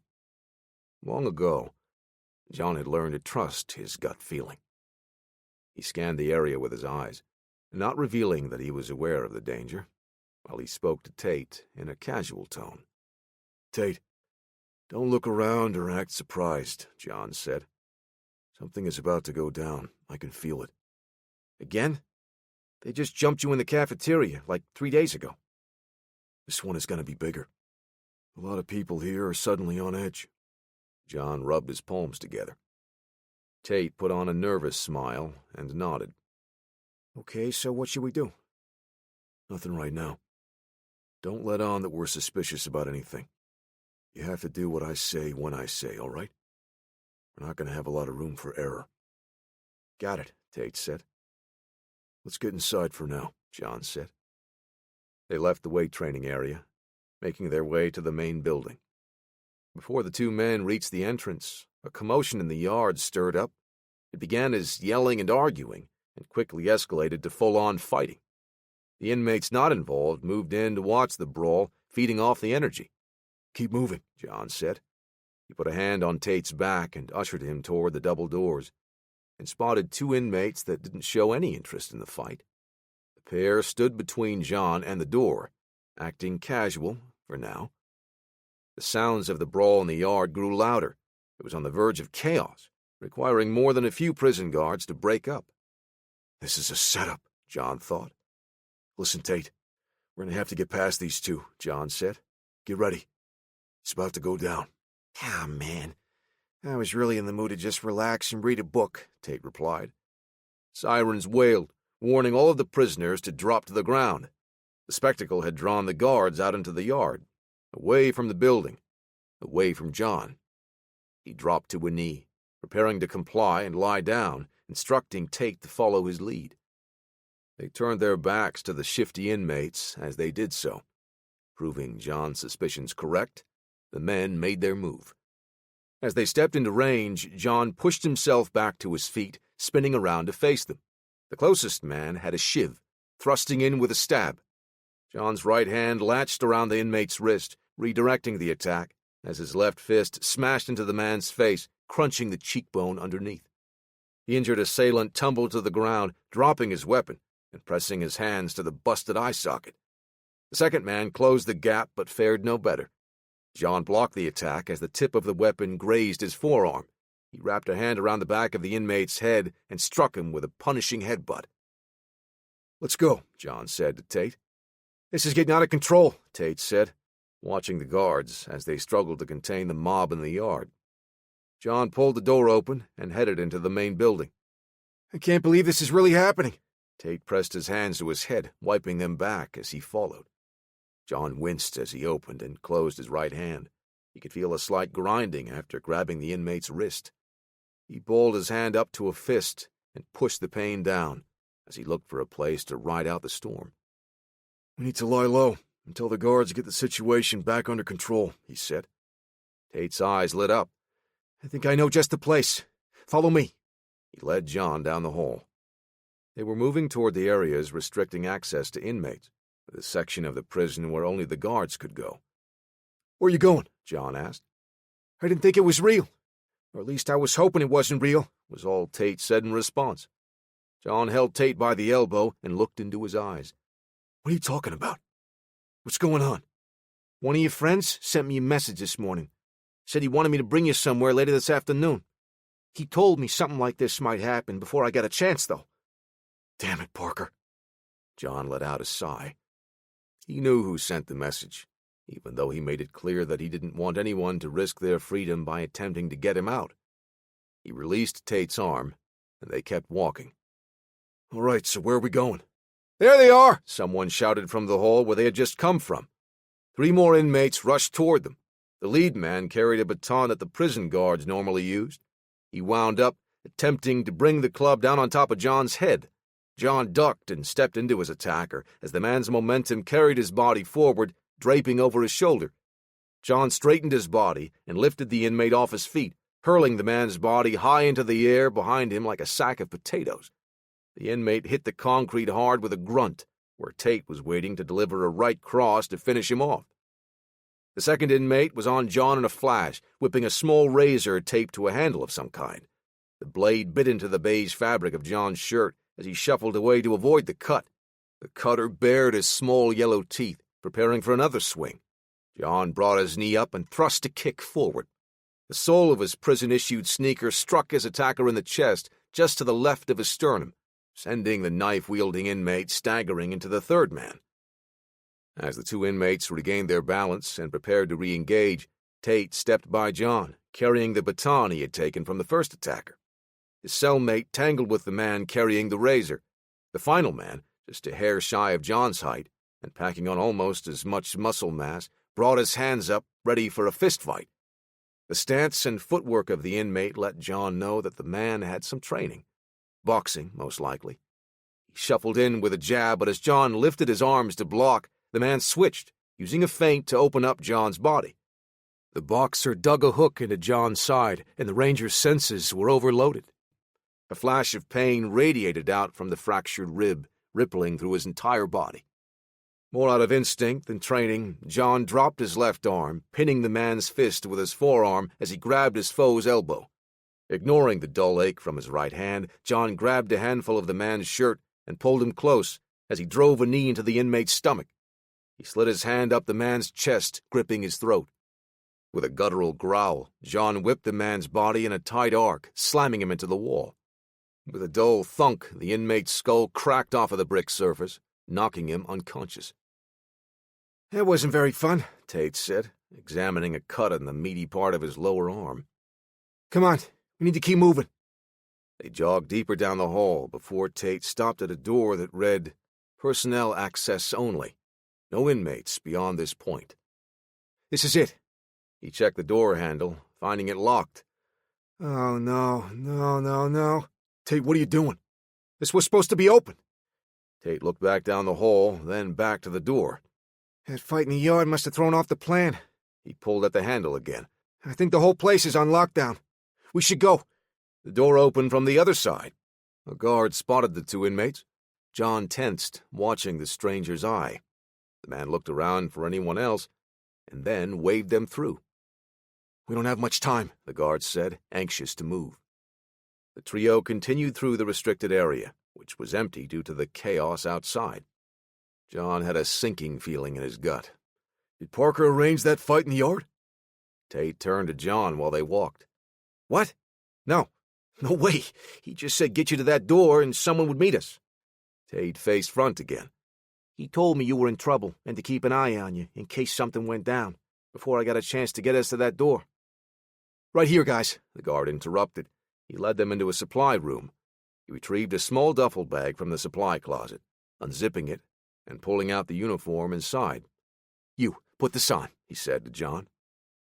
John had so many questions to ask, but did as he was told for now. He pulled on the dark blue one-piece coverall and zipped it closed over his prison clothing. The uniform fit surprisingly well, as if it was precisely his size. A patch with the embroidered logo for Midtown Cleaning Supplies had been attached to the left breast pocket. Above the patch was a name tag that read Joey. He pulled on a baseball cap with a matching logo to complete the look. "Did my friend speak to you too?" John asked the guard. He nodded. "You have some well-connected people on the outside, it seems." "Anarchists, more like," John grumbled, unhappy about his circumstances. He didn't agree with Parker going through with this plan, because it would jeopardize the Attorney General's case against the order. "All right, time to go, John. It's been real, man," Tate said, shaking his hand. "You're not getting out too?" John asked. Tate shook his head. "Nah, I'm up for parole next year. I don't want to do anything that could mess that up." John looked him in the eye. "What about helping me escape? Won't this hurt your chances?" "Your buddy assured me that no cameras would catch me in here. A couple of the guards will also vouch for me. A pretty solid alibi." "I don't know what to say. Wish there was something I could do to thank you." "No worries. My commissary account is well stocked," Tate said with a smile. "Your friends already took care of me. Be careful out there, Stone." John smiled and nodded.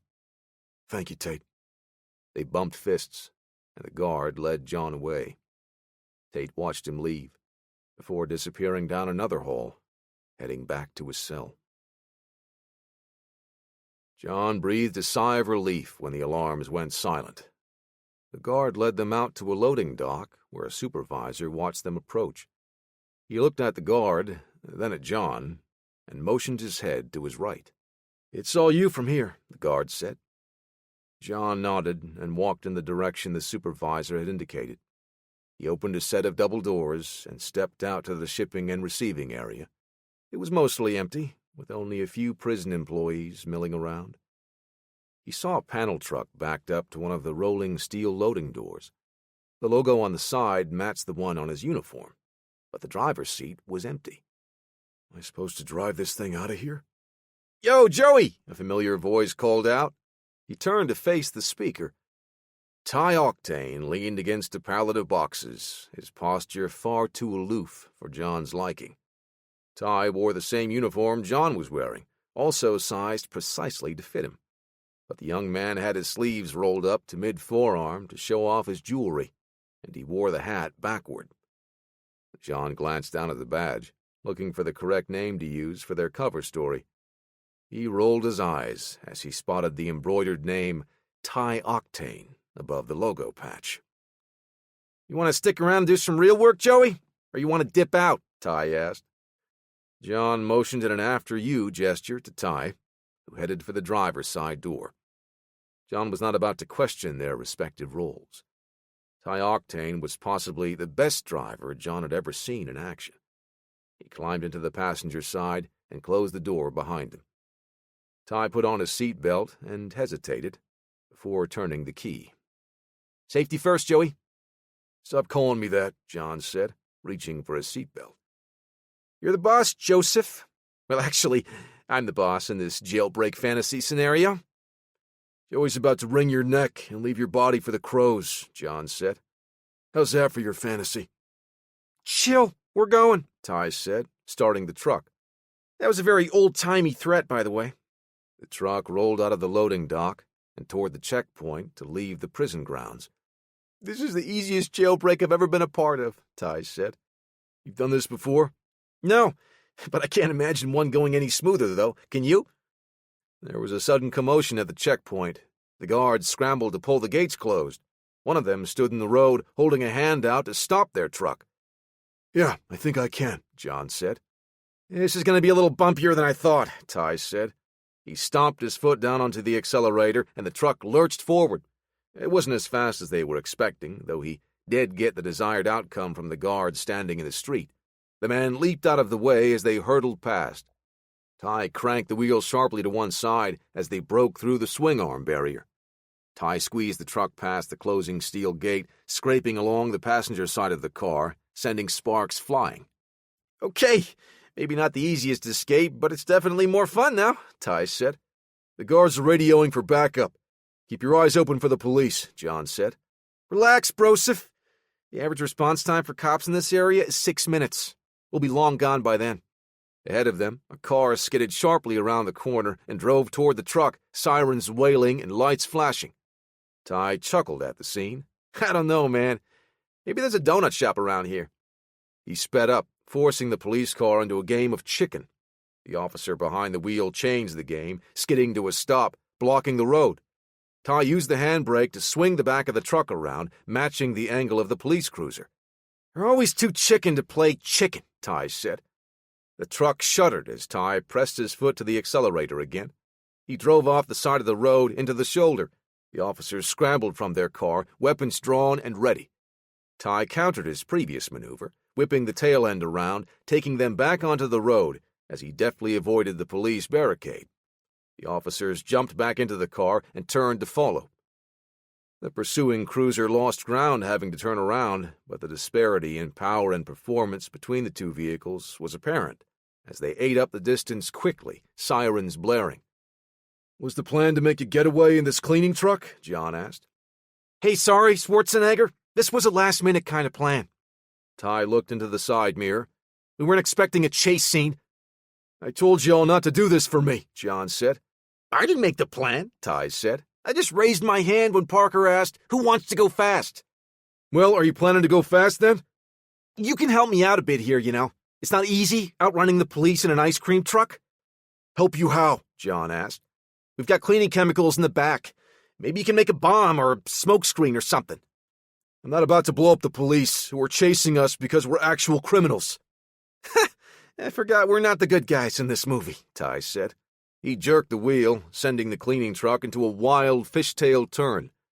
The officer behind the wheel pulled the cruiser around the corner, doing his best to keep up. The car behind them shuddered and wobbled, the driver making one extra steering correction. "Rookie," Ty said, watching him in the rear view. "I got this." He approached the small turnoff, the last they would see for over a mile. It was the only chance Ty had to lose the car. Otherwise, even on the winding street heading into the small town, the officers would gain ground and overtake the truck. The last thing they needed was a high-speed chase through a populated town with small two-lane roads, putting the people in danger. I almost feel bad for these guys, Ty said. What? John looked at Ty and then the mirror on his side. His shoulder hit the door hard as Ty yanked the handbrake, drifting around the corner. The dusty road kicked up a cloud of dust as the courier added to it by spinning his wheels out before bolting down the smaller street. John was about to chew him out for the maneuver when Ty whipped the tail end 180 degrees, spinning to face the main road again. The dust plume obscured their vision, hiding the intersection, which made the turn that much more difficult for the police officers chasing them. The cruiser's tires screeched in protest as the car slid wide, unable to round the corner. Ty opened up the throttle, pushing John back for a split second as the truck bounded into the cloud again. John pushed his feet against the floorboard, bracing himself against the seat. As their truck flew past the police cruiser, a thunderclap shook the dust behind them. The officer behind the wheel had started his turn too late and sent his vehicle into the wooden power line pole, crushing the rear passenger door and fender.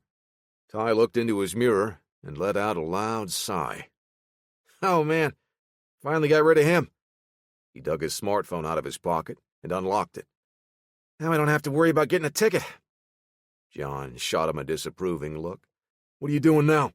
Ty tapped the screen several more times, ignoring the question. He then dropped his device into the drink holder. The robotic voice of his turn-by-turn navigation app guided him to his destination. You actually need a GPS? I thought you were some hotshot courier. Relax, John.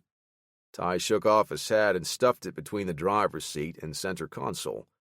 I just have to make up some time. That little dance with the cops put us behind schedule. What are you talking about? John started. Flashing lights strobed behind them, accompanied by 2 quick chirps from a police siren.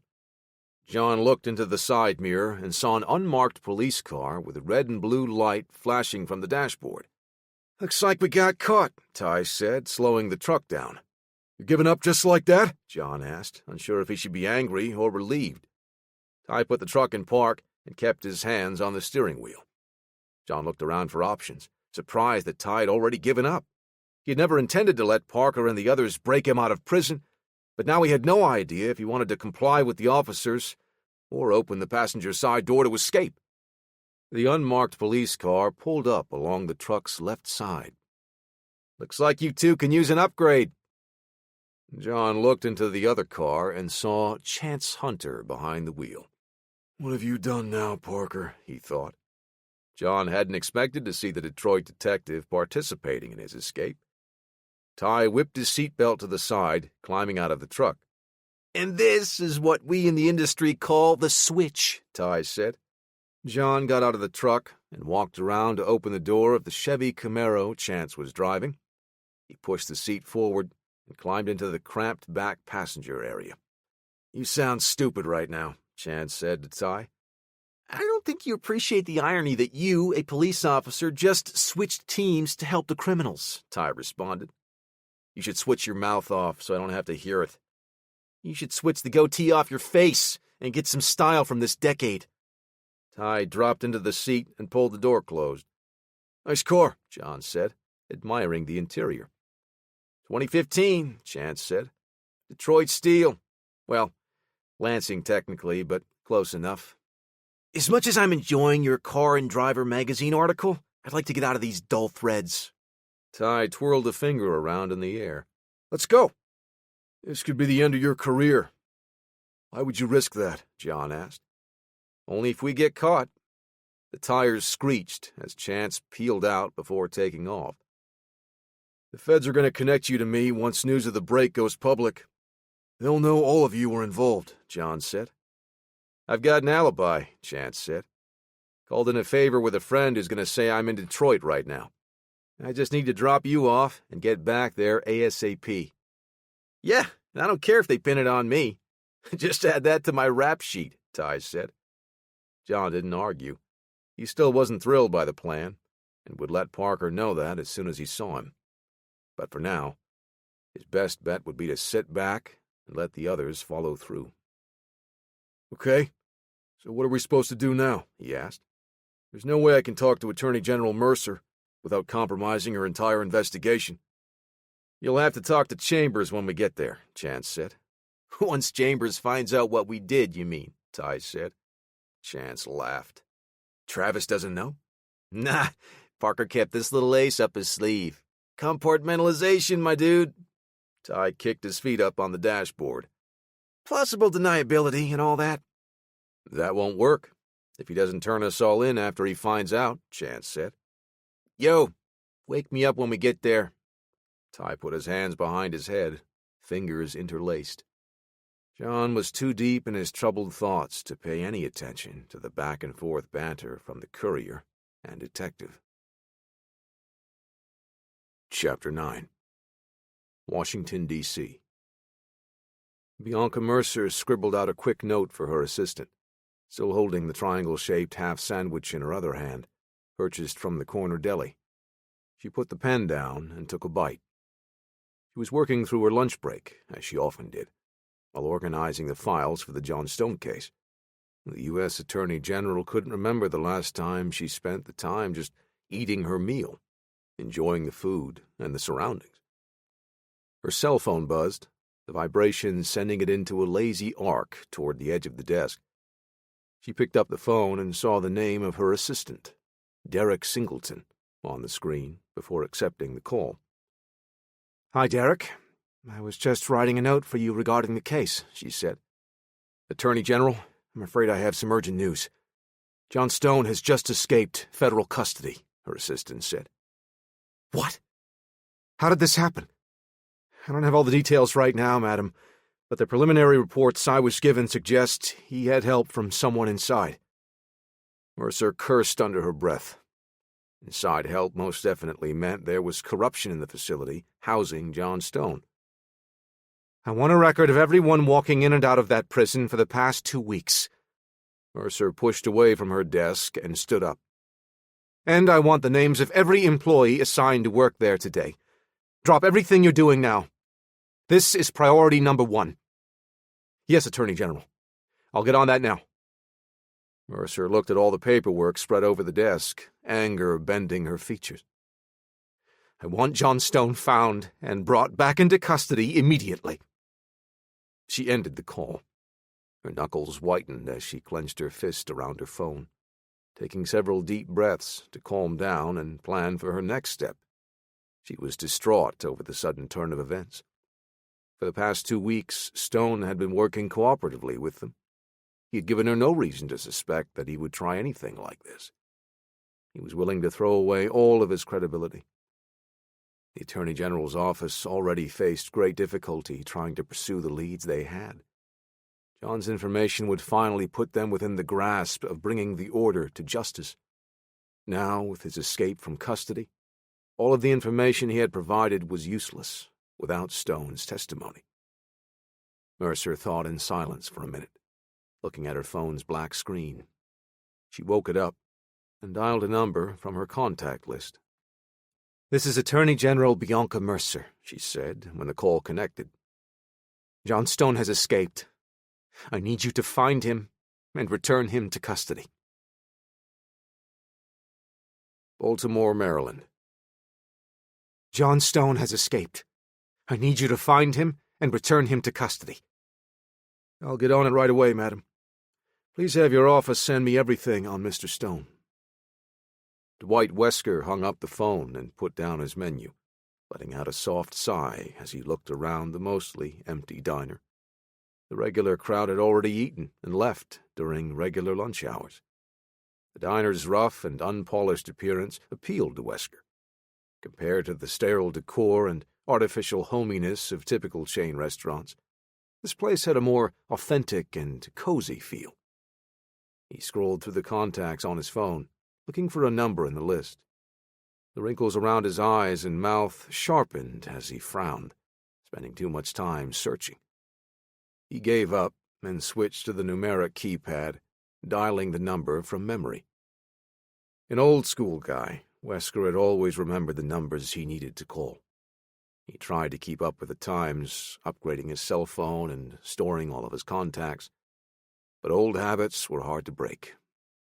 He wondered if maybe it would be better if people just went back to the way it used to be. Everyone is in such a hurry today. After one ring, the call connected. "Hey, Poe, it's Wesker. We've got a new target. John Stone. I'm getting the details right now, so I want you to get the task force ready to roll." "Right away, sir."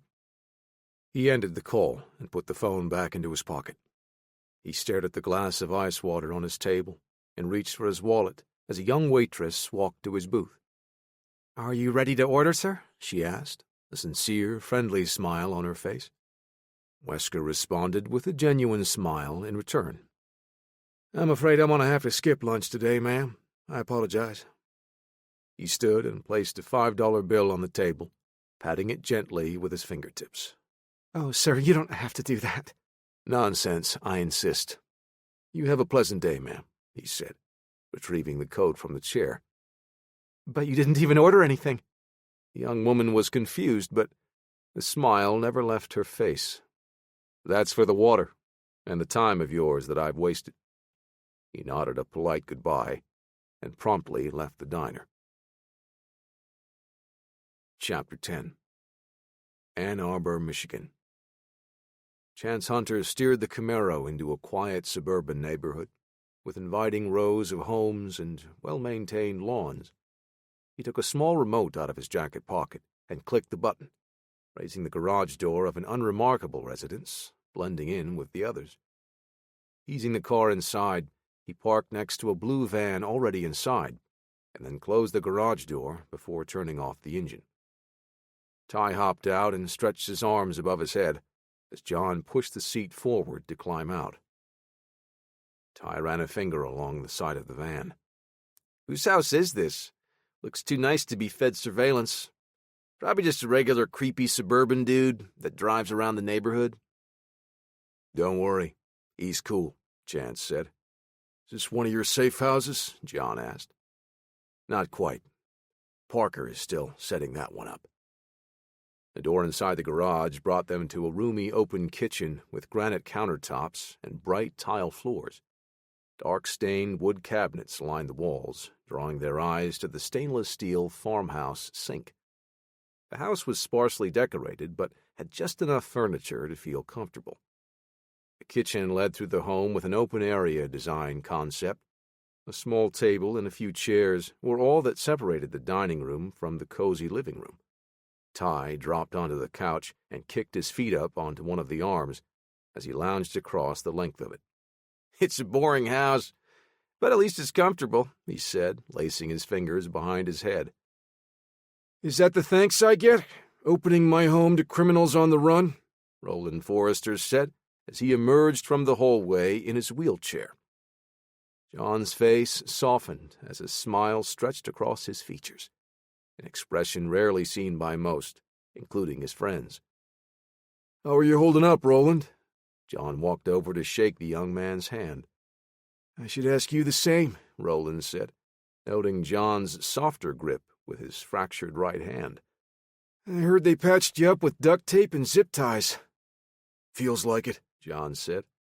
"but I'm fine." Ty kicked his shoes off and reached for the television remote. "Hey, what I said about your house, I meant it. I can get used to this." "You called it boring," Chance said. "But those words came from here." Ty patted his chest with his hand. "Besides, I also said it was comfortable." John unzipped his cleaning crew overalls. "Where's Parker?" Chance shrugged. "Last I heard, he was securing a safer spot for the team." "The team? Who else did Parker rope into this?" John asked. "Clark? Jimenez? Spencer? Millie? Are they part of his criminal plot, too?" "I don't know who was in or out exactly. You'll have to ask Parker when you talk to him." Ty flipped through a few channels and made a face. "What is this? You only have basic cable channels?" "I have a sports package if you're interested," Roland said. "Psst. Watching sports is for spuds that are too afraid to get out and live life." John looked around, his mind racing as he tried to put the pieces of Parker's plan together, plotting his next move. "Shower's down the hall on the left. Sorry, I don't have any extra clothes for y'all. This was kind of last minute," Roland said. "I've been hearing that a lot. A shower would be great, thanks." "What the hell are you watching?" Chance asked Ty. On the television, 2 men were rummaging through piles of old junk. One of them pulled out a rusted bicycle frame and excitedly made an offer to buy it from the junk pile's owner. "I would rather watch this than a bunch of meatheads run around throwing their balls at each other," Ty said. Richmond, Virginia. "Mr. Lewis, get in my office right now," Travis Chambers said. Everything about his tone and posture let Parker know this would not be a friendly talk. Parker breathed in deep and exhaled slowly through his pursed lips. He adjusted the glasses on his nose and grabbed his tablet computer as he headed for Travis's office. "Shut the door." Travis's tone was firm and his statement terse. "Before you say anything, please let me explain. Wait, what is it you wanted to talk to me about?" Parker asked, hedging his bets that this was about something else he had done. "You know exactly what this is about." Travis put his hands on his hips. "Okay, right. Before you say anything, please let me—" "I told you to get those ridiculous jailbreak plans out of your head," Travis snapped. "And then I get a phone call from Dillon Penitentiary saying Stone escaped. You wouldn't happen to know anything about that, would you?" Parker stood in silence for a moment, unsure if Travis was expecting an answer. "Damn it, Parker! Do you have any idea how much trouble this is going to cause?" Travis continued. Parker opened his mouth to respond, but Travis cut him off again. "I want you to think real hard about what you're going to say, because the next words that come out of your mouth could very much affect your future as a free man." Parker stopped short and closed his mouth. He thought for a moment, then looked Travis in the eye and continued. "Sir, they were planning to kill John today. We got him out just in time. I know this cost us the investigation with the Attorney General, but I had to do it. John saved my life, more than once." Parker sat up straight. "I owed it to him." Travis was furious, but Parker's response had taken some of the steam from him. He saw the look on Parker's face, the determination to do what was right to help his friend, and softened his tone. "Son, I hope you're right. I really do." "There's more, Mr. Chambers. I dug deeper into the stuff Scott and Alex Xavier had found. The Order is up to something." "Aren't they always?" Travis asked. "That's what our whole case was about, before you jeopardized that." I don't know for sure, but something just doesn't feel right," Parker said. "You're going to have to do better than that. We cannot operate on hunches and gut feelings," Travis said. "But that's exactly the way Scott Maverick operates," he thought. "I passed the information on to Millie. She's going to check on that lead." Travis closed his eyes and pinched the bridge of his nose to fight off a headache. "You brought Millie into this, too? Is there anyone on our team not involved?" he asked. A long moment of silence passed. Travis opened his eyes to look at Parker. Do I have to answer that?" Parker asked. Chapter 11. Ejido Ocampo, Chihuahua. Millie and Letitia headed south on Mexico Federal Highway 45.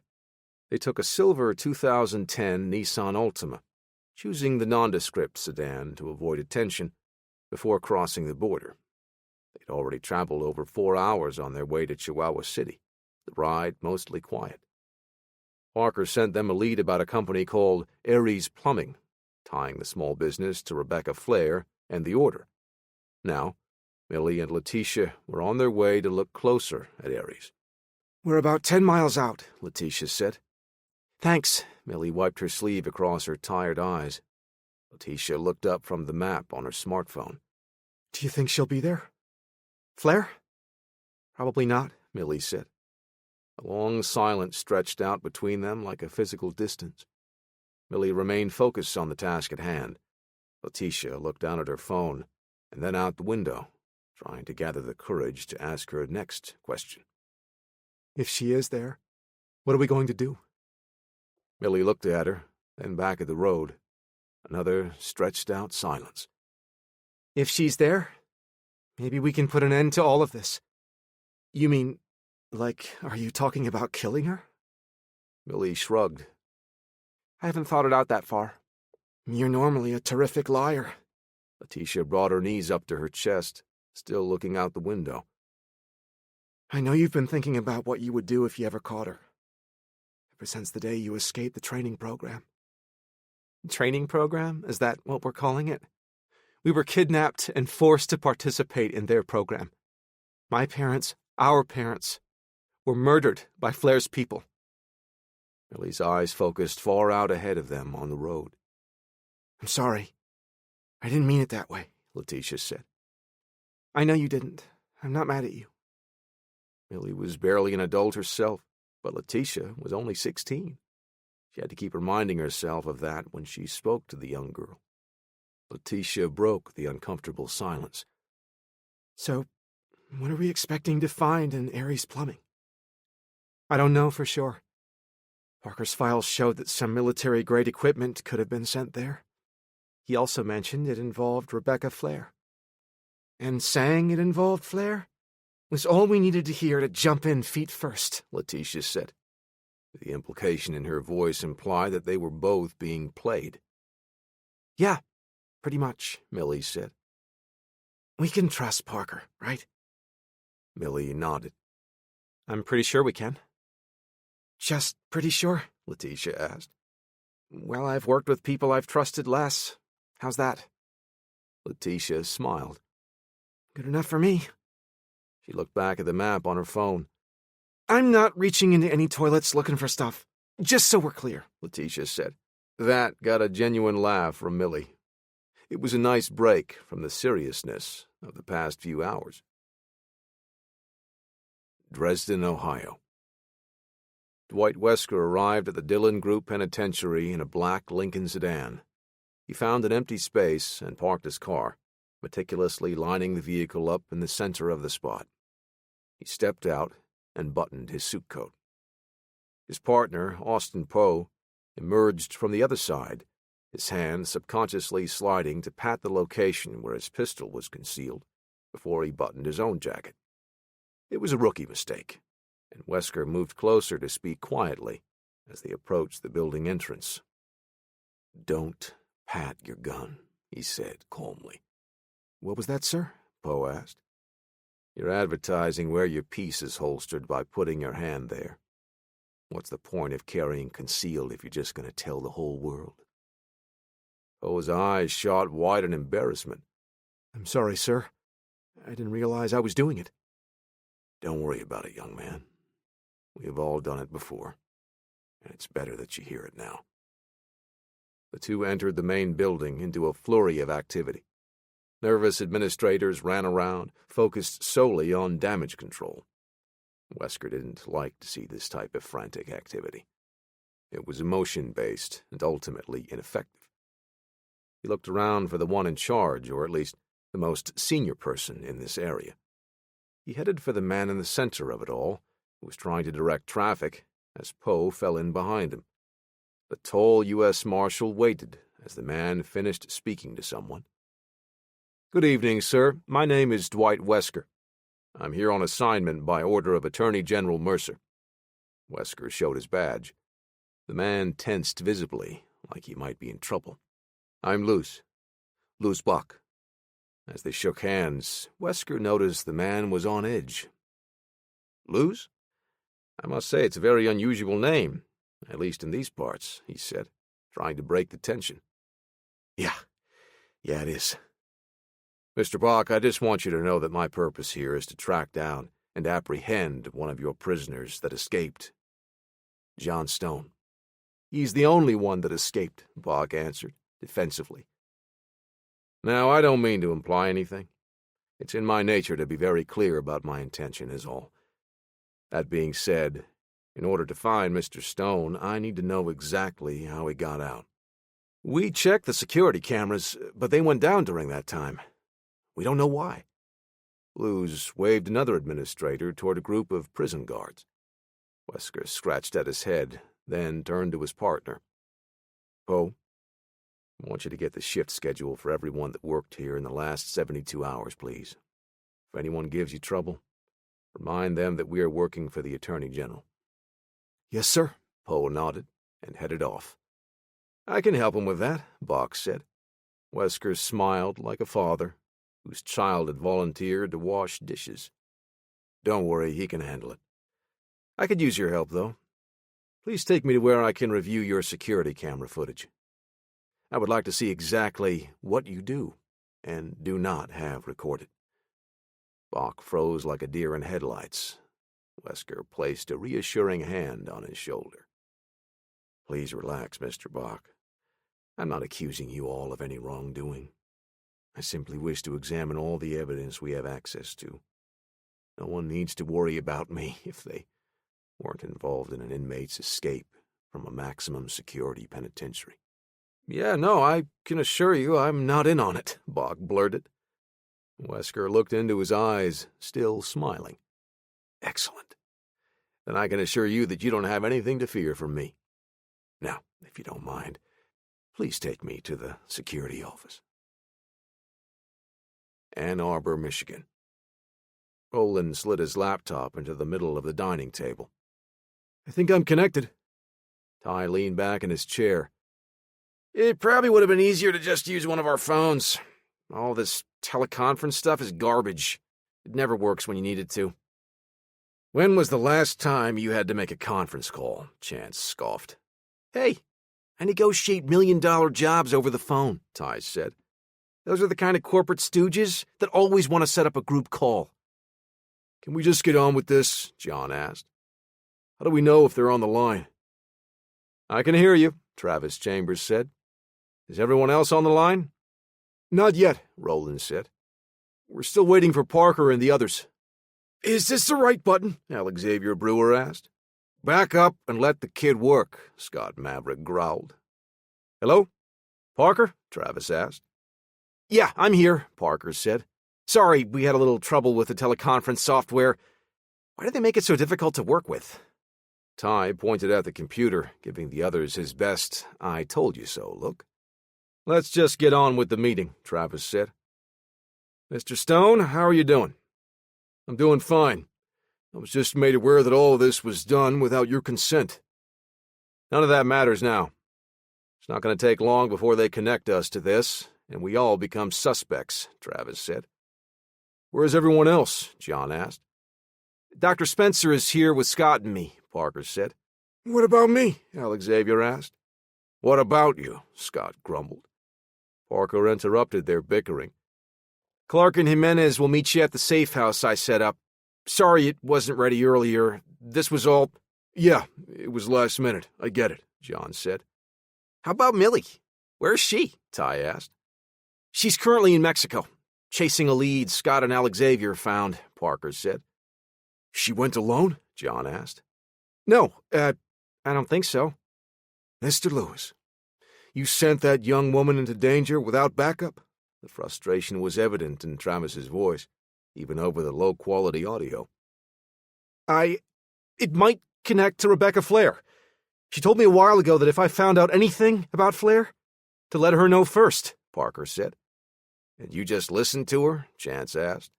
I understand why Parker did it. I wouldn't want to be on her bad side, Ty said. Do you have an exact location? John asked.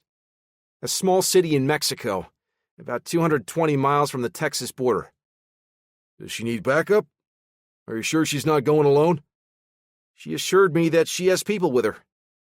They looked at each other around the table. John tightened his fists. Are you thinking about going down to Mexico? Roland asked. Travis took control of the conversation. That's enough. I need to make this next point perfectly clear to all of you. As of now, consider yourselves accomplices in Mr. Stone's escape from a federal penitentiary. We will all have to disappear for the foreseeable future. Every friend, every contact, every resource we once had at our disposal is now compromised.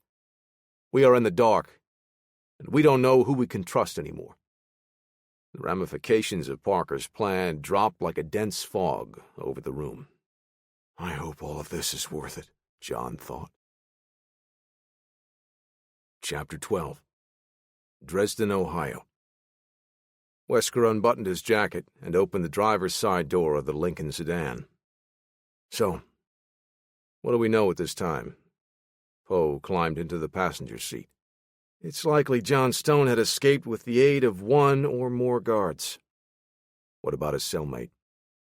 I spoke with his cellmate, Anthony Tate, Poe said, checking the information on the screen of his tablet. He may have helped in some way, but we have nothing to prove that, other than the fact that they got along fine. What does your gut tell you? Honestly, I don't feel he did.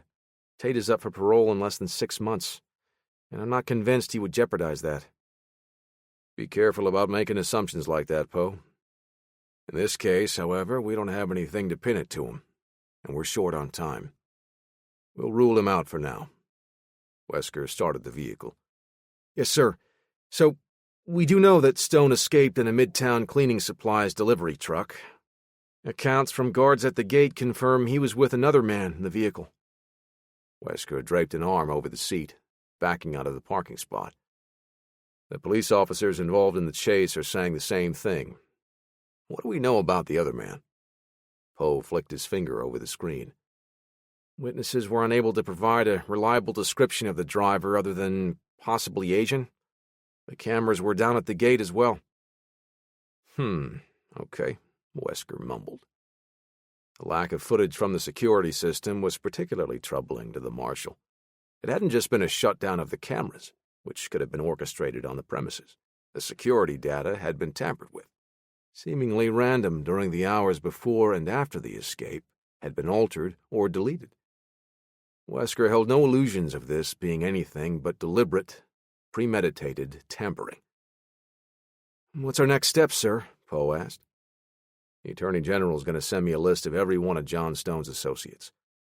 We'll start with the people he's known the longest, and cross-reference it with the ones he's spoken to most recently. Oh, yes. I received that list while we were inside investigating the facility, sir. Really? You have it? Yes, sir. Poe held up his tablet computer. I'll get started on organizing it. That is a whiz-bang little piece of technology. Yes, sir, it is. Wesker looked at the tablet with a bit of admiration, though he lamented losing the personal feel of the ways he used to do the job. Well, since that little computer is already working the case, I'm going to take us to get something to eat. Chapter 13. Juan Aldama, Chihuahua. Millie leaned on the wall of a small shop, taking a sip from the bottle of soda she had purchased inside. Letitia shielded her eyes from the noonday sun, looking down the street for any oncoming traffic. It's pretty slow for this time of day, she said. Millie kept her head low but looked up from under her brow at the location Parker had provided. She had expected to see a manufacturing and distribution warehouse, but instead saw what looked more like a scrapyard. Is that the place? Letitia asked. It's the address Parker sent us. Doesn't quite look like Plumbing Supply Company, though. Well, if they are, I definitely don't want to be in any bathroom with their toilets. The two young women were dressed like the locals in the area, having purchased new clothes in the town after leaving their car parked a couple of miles away. They approached the target location on foot, blending in with the other townsfolk. Indoctrinated as child soldiers under Rebecca Flair's Gamma program, Millie and Letitia had been trained in espionage tactics. They possessed the skills necessary to disappear into a crowd, operating not just from the shadows, but also from the heart of a populace. Both were fluent in Spanish, the language being their mother tongues, but their training also allowed them to adopt regional dialects and accents, further lending to their local disguises. What do you want to do now? Letitia asked, crouching as she took a swig from a bottle of Coke. I'll go in and check it out, Millie said. What about the guard posted out front? Letitia tilted her head to point out the man standing a dozen meters from the entrance to the scrapyard, knowing Millie had already seen him. The man was leaning against the corrugated metal fence, staring into his phone, bored. A large revolver sat in a clean leather holster, riding high on his hip. "That's where you come in, Letty." Millie slipped an earpiece into her right ear. Letitia nodded and adjusted the fit of her own earpiece. The discreet design was small and difficult for a casual observer to spot, and allowed the two young women to communicate, connecting to their burner phones. "Just buy me a minute or two." Millie walked away from the target location, staying on the opposite side of the street. Letitia waited for another 10 seconds and then crossed the street, moving directly toward the guard.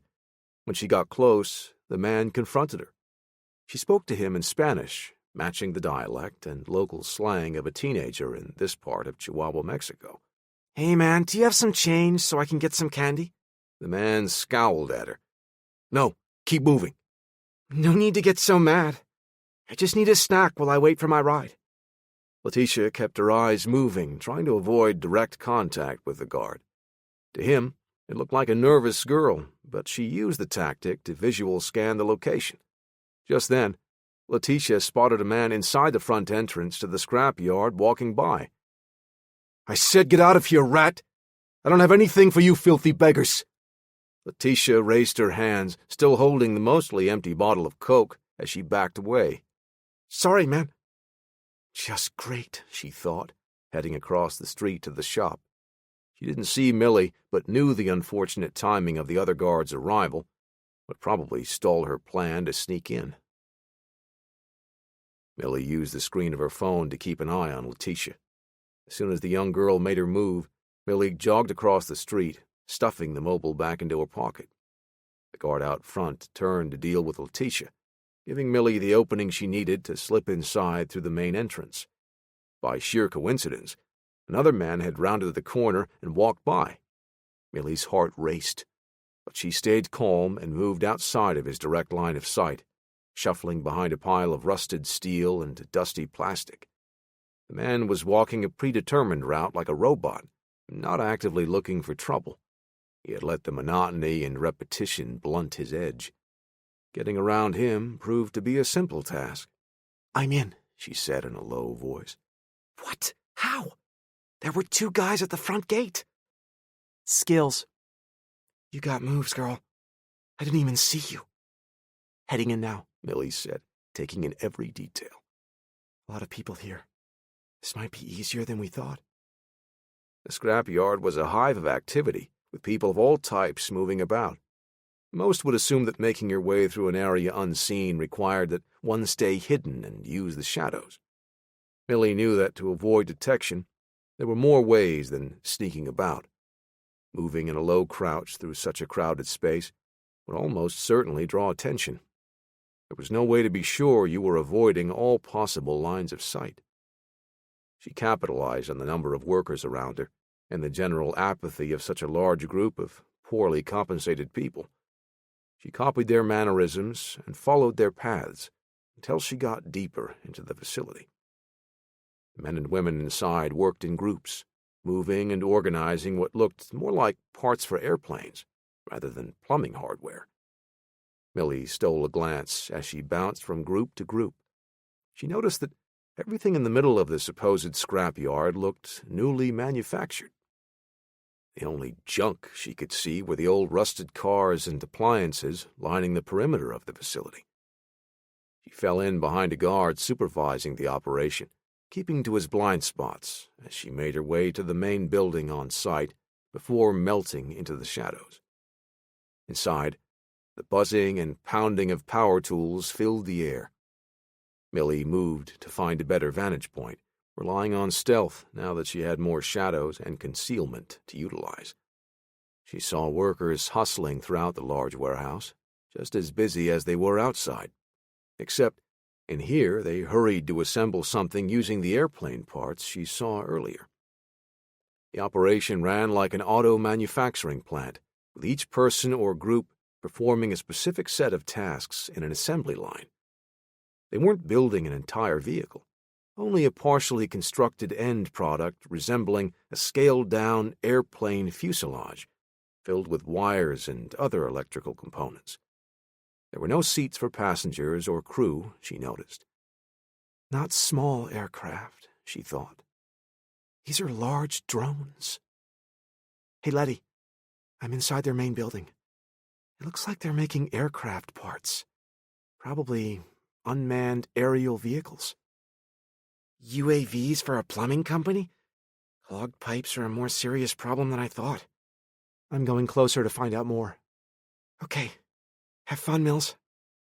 Millie smiled at her response. Letitia didn't like to say be careful or good luck, because she felt it implied terrible things could happen. She preferred more positive messages like, have fun. Millie made her way toward a walled-in office in the corner, separate from the rest of the manufacturing space. Whoever worked in there would likely have more information about what the workers were assembling. She prepared for her entry, crouching in the shadows and fishing out a set of lockpicks from a pouch strapped to her ankle.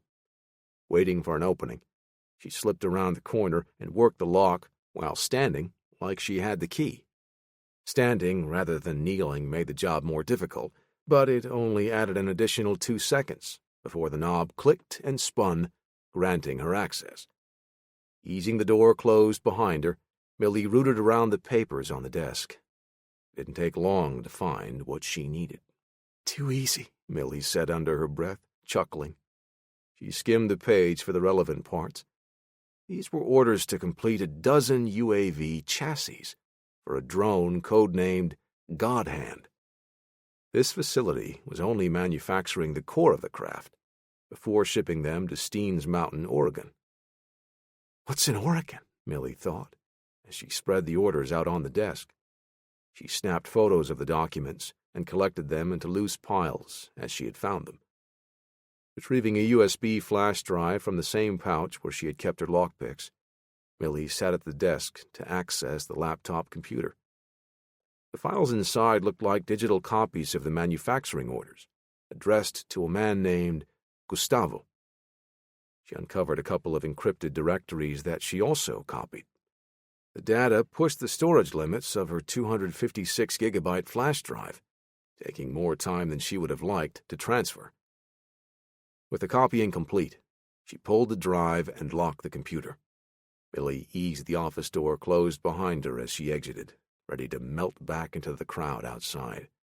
She spun and almost collided with the man walking toward the office she had just come from. "Who are you?" the man barked in Spanish. Surprise was a genuine reaction when people bump into each other, so Millie made no attempt to suppress hers, one of the luxuries of walking into someone on a stealth mission. Oh, I'm so sorry. I'm from the bakery. Her local Spanish accent was impeccable. She pointed behind the man to where she knew the bakery was located when she and Letitia had entered the town. She pulled every detail she saw and heard to weave a convincing story. "What were you doing in there?" Millie searched for an answer when she remembered the name that the orders had been sent to. Gustavo asked me to bring some food for everyone. Cakes and cookies. He said to leave them on your desk. She jerked a thumb behind her. His eyes twinkled, almost imperceptibly, and he nodded. "Okay, thank you." She nodded with a smile and strolled past him, directly to the exit now. Her smile didn't fade when she spoke to Letitia. "Get ready. I've got about 10 seconds before my cover is blown." Millie picked up her pace. She wanted to be out of the building when the man discovered that his desk had no baked goods on it. She melted into the crowd outside, bouncing from group to group again, and still nothing from the man inside. Did I just get lucky for once? As she neared the exit, the guard out front brought the radio up to his ear. I guess not. He spun to face her and approached. The guard put his radio away and hadn't reached for his revolver yet. Millie almost pitied him. "You stay right there," he snapped. She kept her hands low and away from her body, palms facing him to show she was unarmed, as she continued to close the distance. "I said don't move!" His hands fell onto his empty holster. His eyes whipped down to see that his revolver was missing. The man spun, looking for the weapon that he must have dropped, but he turned to face the muzzle pointing right at his face. "Looking for this?" Letitia asked. Millie pulled a small collapsible baton from her back and flicked it open. With a smooth motion, she whipped it across the base of the man's skull. A dull thwack sounded, and the man dropped to the dirt unconscious. Millie stepped over his body as Letitia tucked the gun under her shirt. They crossed the street and disappeared into the neighborhood as a group of men burst out from the scrapyard. They looked left and right for their target and saw nothing but the everyday bustle of the people in town. One of the men growled into his radio. "She's gone." Chapter 14. Ann Arbor, Michigan. The late afternoon's glow filled Wesker's sedan as he entered the quiet suburban neighborhood. The sun, low in the sky, cast golden-yellow rays across his world. "Turn left up here, and it'll be the last house on the right," Poe said. The U.S. Marshal made the 4-hour drive after Poe had run through the list of John Stone's recent contacts. Roland Forrester appeared on the list, near the top.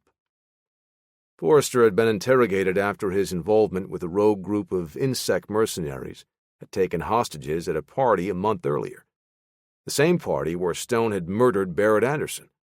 Ultimately, Forrester had acted to prevent any necessary casualties, working with another of Stone's contacts, Detective Chance Hunter. What Forrester had done was more than enough to lock him up again. But Stone's deal with the AG would see the young felon acquitted of all charges. Wesker and Poe had chosen Forrester due to his home's proximity to the Dillon Group Penitentiary in Ohio. "Stone needs to lay low somewhere. There's a chance he stopped here, even for a short time," Poe reasoned. Wesker liked the young man's line of thinking, and had chosen to follow up on the lead. Even if Stone hadn't been here, it might not hurt to talk to Forrester about where he could be. "House looks quiet, sir. You think Stone and his friends are in there?" Poe asked. "Well, if it's a safe house, I think you generally don't want to look like there's a gathering inside," Wesker said. "Should we wait for backup?" Poe asked. "You can if you want, son. But I'm going to walk right up there and knock on the front door." "Do you think that's a good idea, sir?" "Maybe it's not the best idea. But Stone, or Forrester, for that matter, don't strike me as the type to shoot first and ask questions later." Wesker stepped out of his car, closed the door, and headed for the house. Poe followed him after a moment of hesitation. Wesker scanned the area as he approached. He tried to look into the windows as he stepped onto the front porch. He was a hawk in search of its prey. He rang the doorbell and focused on any sounds coming from inside the house or from around back. Nothing. He rang the doorbell again and waited another minute. Wesker pressed his lips together and knocked on the door firmly and loudly. Still no answer. "You think they're hiding in there?" Poe asked. Wesker shook his head. "No, my guess is that they're gone already." "How can you be sure of that?" "Well, I'm not positive, but if I were helping Stone, I would be gone by now, too. Although, if I'm honest here, I probably would never have had my safe house location this close to a prison break." "It's 4 hours away," Poe said. "By car, yes. A determined man could be on this location much faster." Poe blurted his next question out before he could stop himself. "Are we not determined to find him?" Wesker smiled. "Yes, we are, Poe. But we're just warming up. Getting to know our man." "Are you sure there's no one home?" "I hesitate to say I'm 100% about anything. For the sake of your curiosity and mine, let's just see if we can get in here and find out." "Should we wait for backup?" Poe asked again. Wesker pointed to the house. "If Stone is not in there, then the trail gets colder every minute we wait."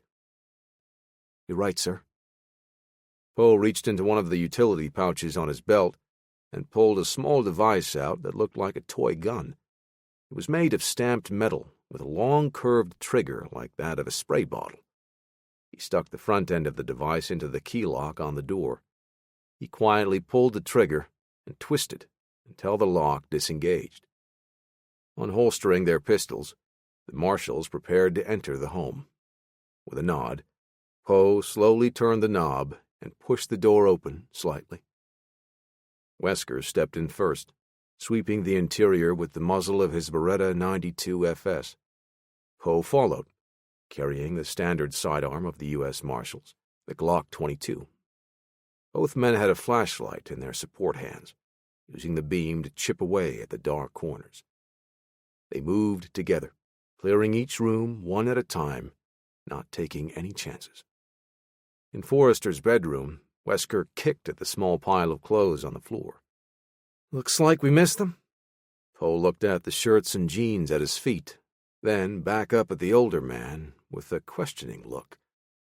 "These clothes are clean," Wesker said, probing the pile. "Forrester packed in a hurry, which means Stone must have been here as well." Wesker put away his weapon. "I'm sorry, sir," Poe said. "You got nothing to be sorry about, son. You did the right thing by wanting to be thorough." The young man nodded. Then Wesker pointed to the pouch on his belt. "A lock-pick release gun?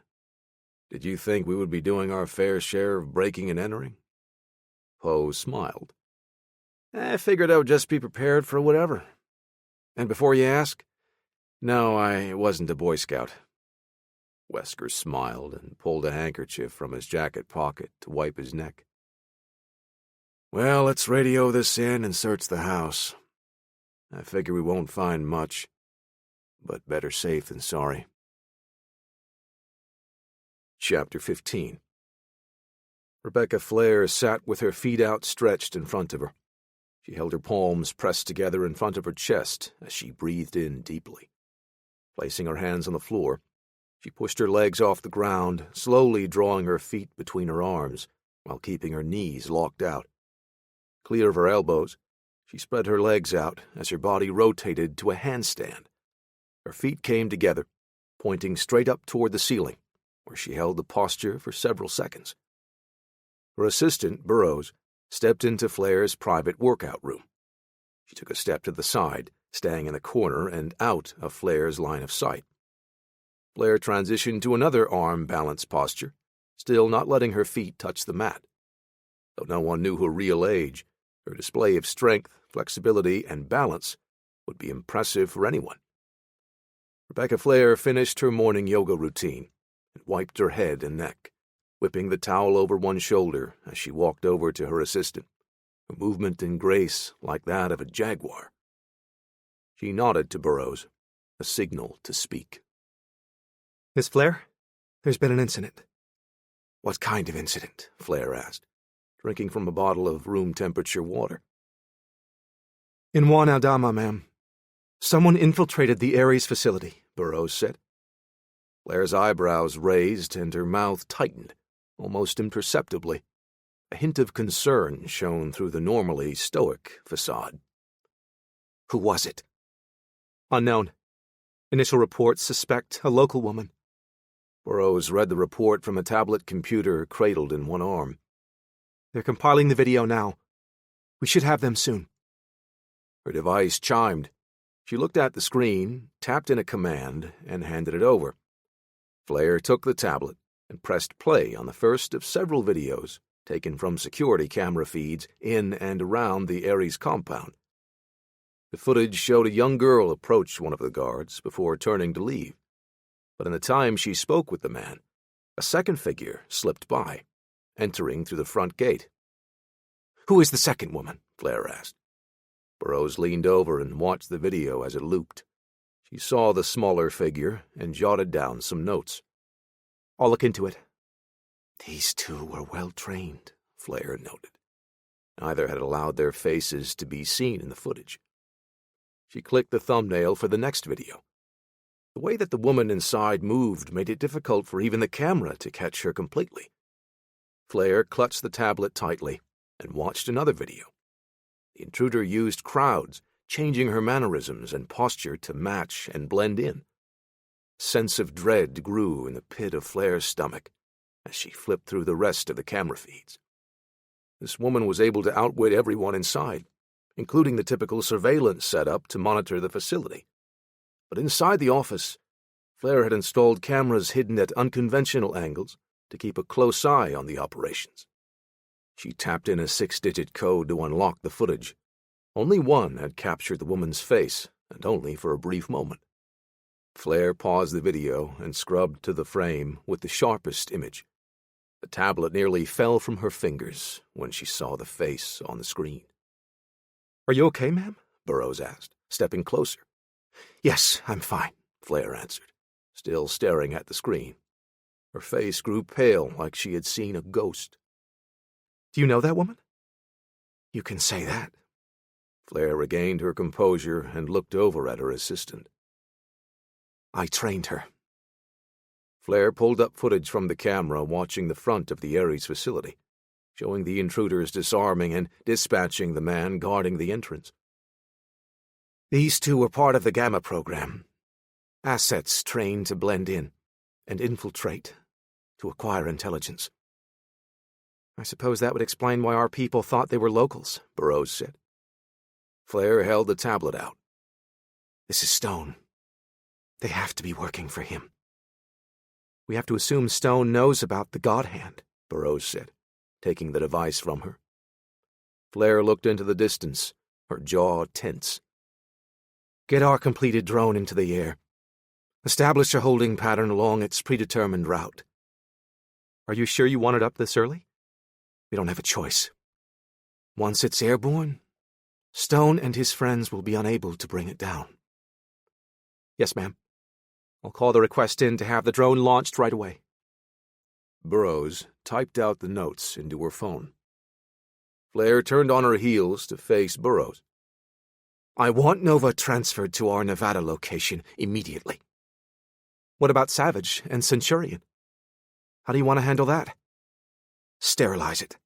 Nothing traces back to us," Flair said, with no delay, before adding, "Put our Alpha assets on Stone as well.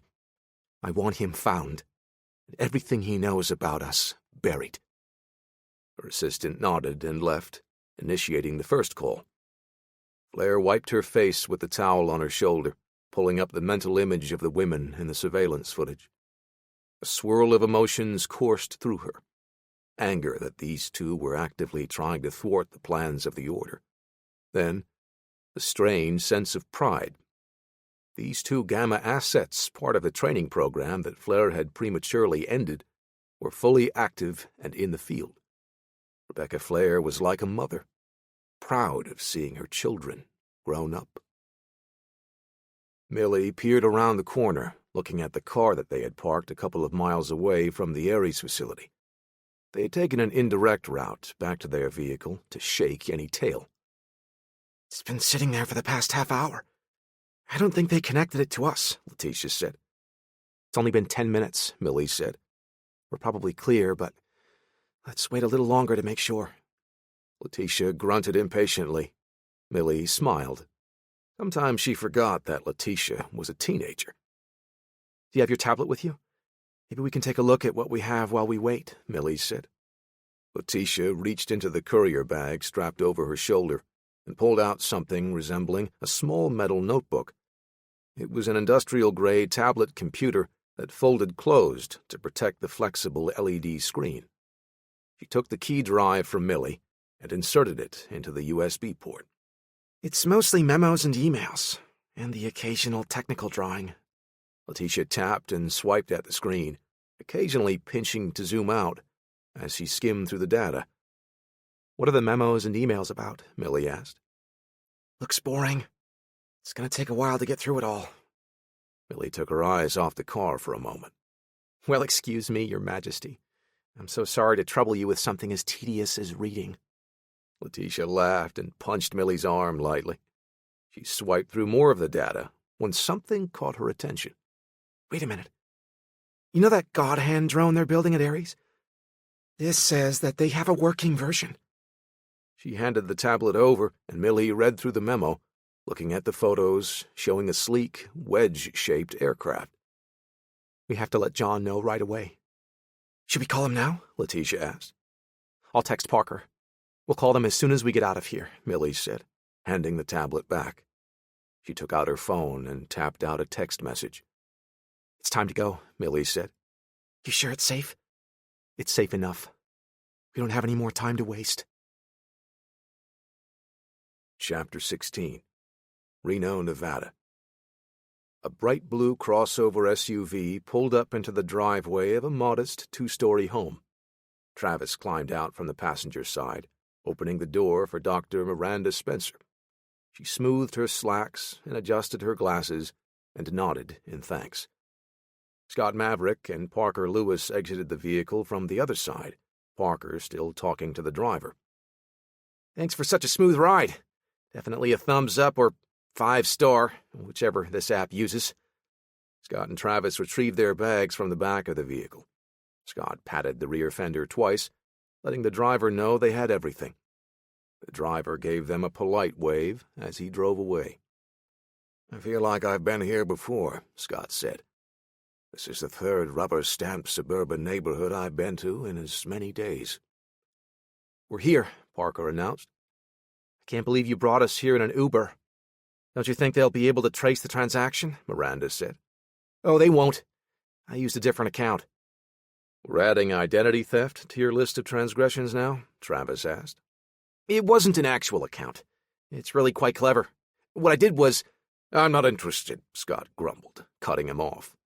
"Let's all just get inside," Miranda said. "Hey, welcome everyone," Roland said, rolling his chair out into the driveway to greet them. "It's great to see you," Miranda said, giving him a hug. "Where's the beer?" Scott asked as he walked past, tapping Roland's shoulder with a fist. "You okay, Parker?" Chance asked. "Yeah, you're pale and sweaty," Ty added. "I still don't like flying," Parker said, setting his laptop down onto the table. "I'm fine now, though. Just needed something to eat." John changed into the spare clothes that Travis had brought for him.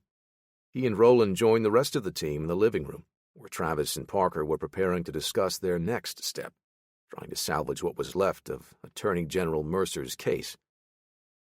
"As we landed, I got a message from Millie." Parker's fingers danced across the keyboard. "She found some stuff out that I wanted everyone to know about right away." "Is this about the order?" John asked. "Yeah."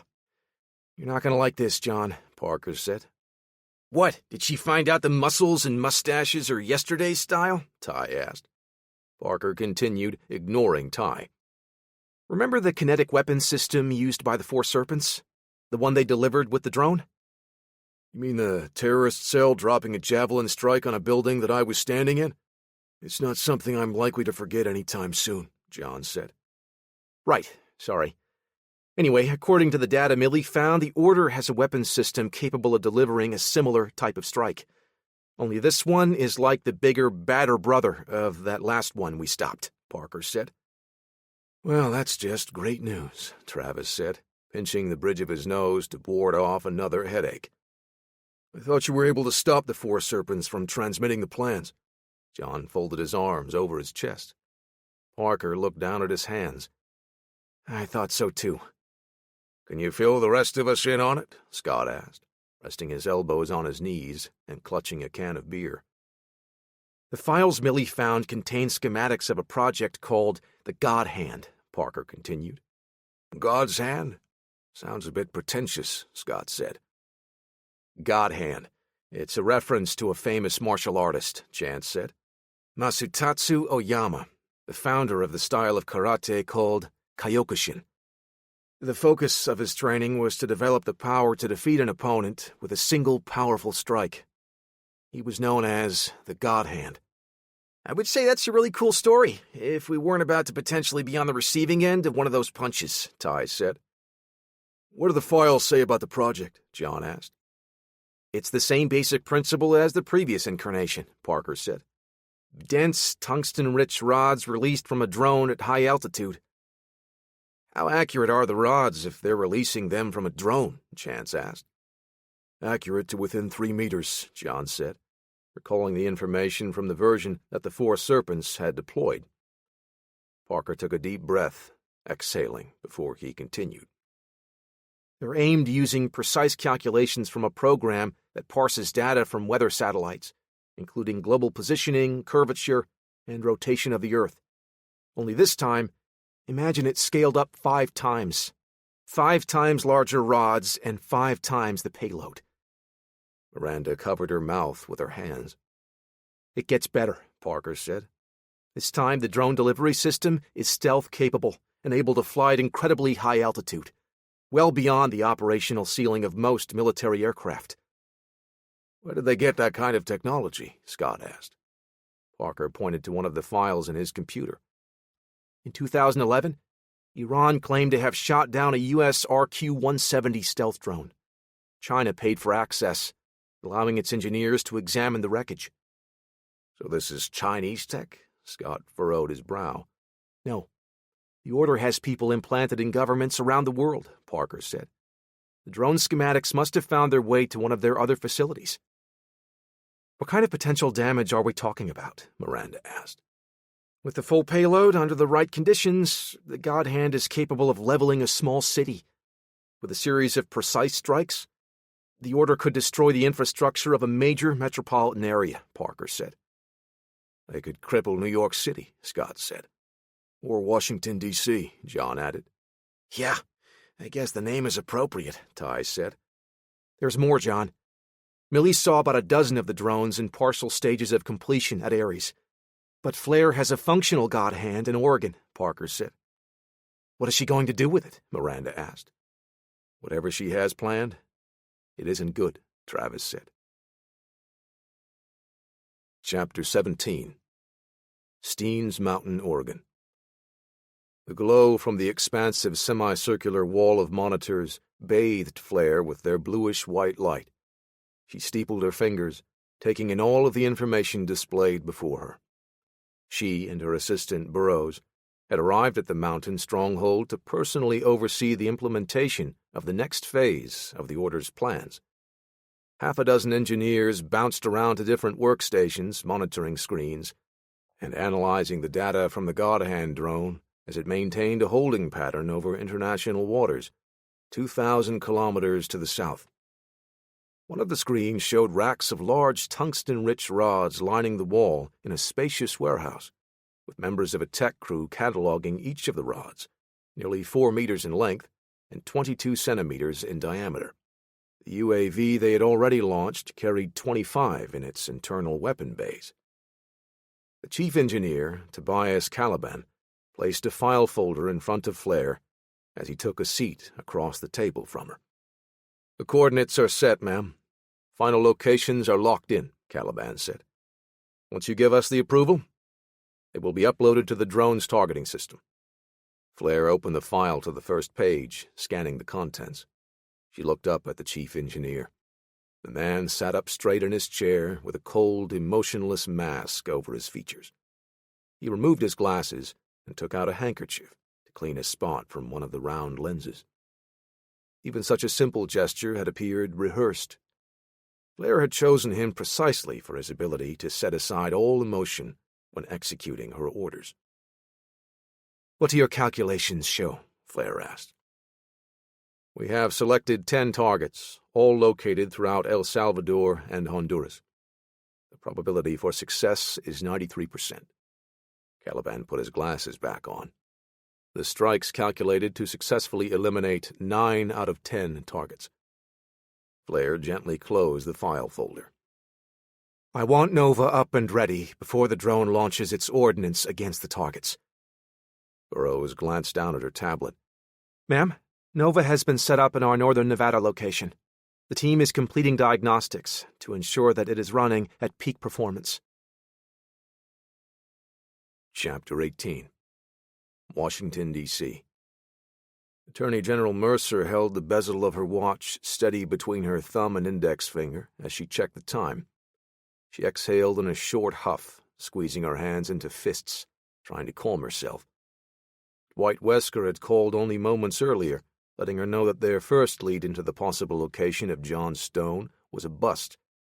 He suspected that one or more members of the group known as the Hard Core were potential suspects in aiding his escape. The AG dropped into the driver's seat of her Audi and pulled out onto the street for her drive home. Deep in thought, Mercer ran over the details of her investigation, trying to push the complications of Stone's escape to the back of her mind. Her eyes shot up in time to see the red light she had been approaching at 35 miles per hour, braking hard to avoid crossing into the intersection. A sudden impact jolted her from her thoughts. She gripped the steering wheel and let out a breath, dropping her eyes to her lap. Stupid! I shouldn't have stopped so fast. She climbed out of the Audi, her face a mixture of exhaustion, frustration, and remorse. I'm so sorry. I shouldn't have slammed on the brakes like that. Mercer gestured to the rear bumper where the other car had struck hers. A woman stepped out of the other vehicle and staggered toward her. Is she drunk? Mercer thought. The collision wasn't severe, at least not serious enough to cause that kind of disorientation. Mercer strode toward the woman, slowing only to get a closer look at the damage to her own car. Have you been drinking? Her tone grew stern. The other woman straightened her posture and pulled a long-barreled pistol from her pocket, leveling it at the Attorney General. Mercer was shocked, but her sharp mind replayed the events of the last minute. The collision was deliberate. It was a ruse to draw her out onto the street. She was being carjacked. Just take the car. I won't. 2 shots chuffed from the silenced pistol, both striking the AG in the head. She was dead before her body hit the street. Melody Richter fired 2 rounds from her silenced Heckler & Koch Mark 23, both rounds striking Attorney General Mercer above her right brow. Her target's body dropped straight down as the subsonic .45 caliber hollow points shut her brain off. Melody looked back at her car and nodded to the other woman inside. Alyssa Westall emerged from the passenger side and walked to the still idling Audi. She sat behind the wheel, closed the door, and drove away. With a casual glance, Melody scanned the area for possible witnesses. Satisfied that there were none, she strode to her car to follow Alyssa. She pressed a button on the screen in the dashboard and waited for the call to connect. What is your status? Was all the voice said on the other end. Target is down. The car will be taken care of before dawn, she said. When the assignment is complete, return to your post. Without another word, the call disconnected. Alpha assets frequently tasked with protecting Rebecca Flair, Melody and Alyssa had been given a special mission. After John Stone's escape from prison, the order-controlled Ares Plumbing in Mexico had been infiltrated by former Gamma assets. With the new complications in her plan, Flair had to shut down the investigation at its source. Melody and Alyssa had been assigned to eliminate Bianca Mercer. They were to make the execution look like a carjacking, leaving her body on the street. Alyssa took the car to a known chop shop that the order had paid for a favor. No one would suspect that Mercer's death was a result of her investigation into Rebecca Flair. The ensuing chaos of losing a U.S. Attorney General would give Flair enough time to set the order's plan into motion. By the time the investigation had any real traction, it would be too late to stop her. Chapter 19. Reno, Nevada. Parker sat alone in the bedroom that he had set up as an impromptu computer lab. The fans of a workhorse computer whirred, kicking out a steady stream of warm air, trying to cool the processor inside. He had his laptop for going over the files they currently had, but the burly tower of power underneath the desk was running his mob recognition software. In the zone, Parker's fingers danced across the keyboard, uncovering more information, using the data Millie had provided as a starting point. Meanwhile, with no real target, the mob recognition software could only use the location of the functional God Hand drone to gather all available video feeds in the area.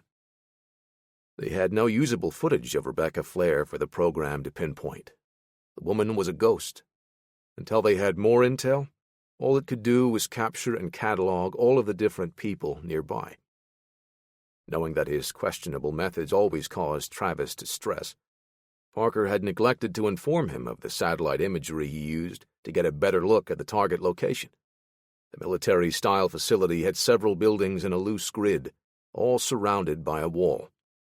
John will be able to provide an estimate about how many bad guys we'll be facing, Parker mumbled as he printed the images. The workhorse computer chimed. Parker rolled to his left and glanced at the screen. He nodded and printed the pages of data, adding to the already impressive piles it had been churning out. He rose from his chair and walked out, grabbing the still-warm sheets from the laser printer, heading to the safe house living room. Parker was mumbling as he skimmed the pages in his hands. He looked up to see Curtis Clark and Daniel Jimenez drop their duffel bags on the floor to greet John and the others. "Hey, Parker. How are you doing?" Curtis asked. "I'm fine. I have some data to show you all," Parker said. He raised a hand, waving to Jimenez, as the other offered a handshake. After an awkward exchange, deciding between fist bumps and high fives, Parker just synchronized his hand to shake with Jimenez. "We picked up your strays, like you asked," Curtis said to Travis. "Hey, this is better than most of the other dumps we normally stay in," Letitia said, as she came in behind Jimenez. "I'm sorry, Your Majesty," Millie said, pushing the younger girl through the door so she could also enter. "You must be Letitia," Travis said. "We've got your rooms in the back. Just stow your gear and meet us out here in 5. Parker smiled and nodded at the two girls. "Hello." He held out his hand. Letitia slapped it with a quick swipe before thumping his still outstretched fingers with her fist. "Parker? The guy that wrote the mob rec program?"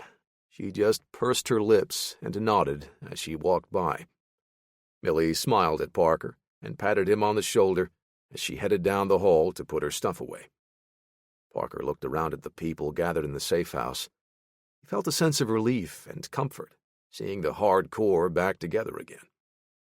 "Hey, John," Parker said, interrupting John's current conversation with Curtis. "No worries. We'll catch up later," Curtis said, smiling at Parker's blunt mannerism.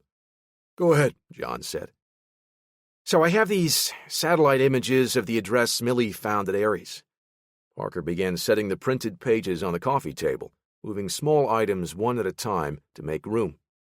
Scott calmly grabbed the pages from Parker, swiped a muscular forearm across the table to clear it, and spread them all out. The action caught the attention of everyone in the room. Now all eyes were on Parker. He swallowed and took a deep breath.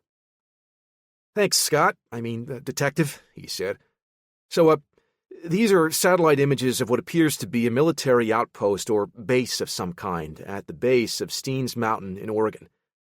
There are a few small buildings around here, and there's a wall surrounding the area, with a guard outpost at the front. Part of the mountain base acts as a natural barrier connected to the walls." "Looks cozy," Chance said. "Looks familiar," Ty said. "Like the Wolf's Den in the Rockies." "The buildings are different," Curtis said. "Those look like military installations." "It doesn't look too big, though," Jimenez said.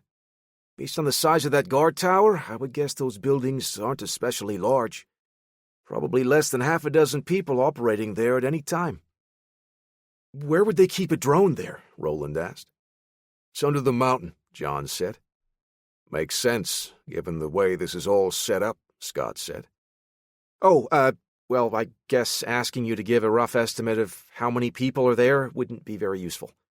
"I'm afraid not, Parker." John folded his arms over his chest, looking at the images. "All right, let's move on then." Parker cleared his throat.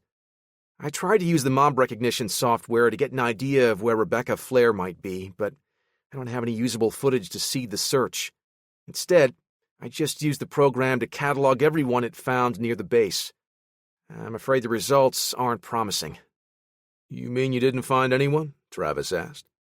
"Worse," Parker said. He pulled the second stack of printed pages from different cameras in the area, dropping them onto the coffee table with a thud. After a moment to let the weight of the data sink in, he bent down to spread the pages out. "Is this everyone in the United States, or just everyone in Oregon?" Curtis asked. "Yeah, sorry. The software just didn't have enough data points to narrow the field down much more than this, at least not without possibly eliminating the people we're actually looking for." John picked up a few of the pages and passed them around to everyone in the room. "I know this is a long shot, but let's look through these and see if we recognize anyone." "It's like looking through a haystack of yearbook photos to find the needle that rejected you when you asked her to prom," Ty said. "Let's get to work then," Travis said. The team spent the next half hour poring over the images, setting aside all of the maybes. After a while, even that pile was growing too large to be of any use. "I don't think this is going to pan out," Travis said. "I'm sorry, guys. I know this is probably a waste," Parker started. "Stop! Hand me that page," Millie said. Parker froze, the paper still in his hand. Millie took it and studied the image. Her eyes narrowed, and her jaw tightened. "This is her. This is Rebecca Flair." Ann Arbor, Michigan. Wesker thanked the waitress of the small diner as she refreshed his coffee. Poe turned one of the small creamer cups over in his fingers, feeling the chilled liquid against the thin plastic container. The younger marshal sat back and stretched as he stifled a yawn. Their investigation had hit a snag, and he was waiting for Wesker to find their next lead. The older man's phone rang, rattling along the tabletop. Wesker grabbed it and checked who was calling as a look of wariness stretched across his features, as if he wasn't sure if he recognized the number. "This is Wesker," he said, still unsure of what to expect. After the caller spoke, Poe saw Wesker's expression change. The usually stoic marshal never let his emotions get the better of him. What Poe saw gave him cause to worry. "Okay. Thank you for letting me know," Wesker said. He ended the call and placed the phone gently onto the table. Seconds ticked by. Poe, eager for more information, was about to burst. U.S. Attorney General Bianca Mercer was found dead late last night, Wesker said. Poe dropped the creamer cup. "What? How?" "Carjacking. The on-scene report says she was shot twice and left in the street. Her car is missing." "Do you believe that, sir? That this was a carjacking?" Wesker rubbed a weathered hand over the growing stubble on his tired face. "D.C. can be a dangerous place. Seems like an awful coincidence, though, given the timing of what she was doing." Poe placed his hands flat on the table. "You mean tracking down John Stone? Do you think this was him?" "No, I don't think that at all." Wesker paused to look out the window of the diner. "I meant that the Attorney General was in the process of putting an investigation together to go after some pretty dangerous people. Framing a murder to look like an accident or unfortunate event would fit the M.O. of someone looking to hide their tracks." Poe thought for a moment. "Are we in danger, then?" "We're always in danger, Poe. This is a dangerous line of work." "I mean, do you think that—" Wesker waved away the question and guided the conversation back to their current task. "Stone is still at large, and he is tied up in all this, even if he wasn't directly responsible for her death. Let's bring him in and see what he knows about the people A.G. Mercer was investigating." "Is any information he provides still going to be admissible?" Poe asked. "I'm not worried about that right now. Once we bring him in, we'll make sure to pass along what he knows to the appropriate parties. If it comes down to it, I'll investigate them myself." Wesker held up a finger to get the attention of the waitress. "All right, sir. I went through all the Stones' recent contacts. Here are their addresses and cell phone numbers." Wesker looked at the tablet with the information. "Thank you, Poe. I'll run down this list and give them a call." "Think they would help us find him?" Poe asked. "I think it wouldn't hurt to try. At this point, we don't have any solid leads on Stone's location." The simplicity of Wesker's plan put a smile on Poe's face. "Okay. Let's split the list and call them all, sir." Chapter 20. Reno, Nevada. "Are you positive this is Flair?" Travis asked, looking closer at the image on the page. "I'm sure," Millie said. "Not a doubt. 100% that's Flair," Letitia added. "Okay." Parker rubbed his hands together. "Now that we know that she might be at the base, here's the tricky part." He crouched to the floor and laid out the third set of papers. It was more satellite imagery of what looked like another small military outpost. "These are sat images of a place near Denio, Nevada. The God Hand was in Oregon. but we believe its control center is here in northern Nevada. Parker pointed to the pages on the floor. Who's we? Travis asked. I asked for help from some of Millie's contacts when I started digging into Flair and the Order. They managed to find a digital communication footprint between these two locations. Signal intelligence isn't really my thing, but they're really good at it. One of Millie's friends, Cat 6, she excels at this stuff. She's amazing, really. Cat used only the... Okay, thank you for the explanation. Please move on, Travis interrupted. Parker closed his eyes and nodded, aware of his tendency to ramble on when he was excited or nervous. Hold on.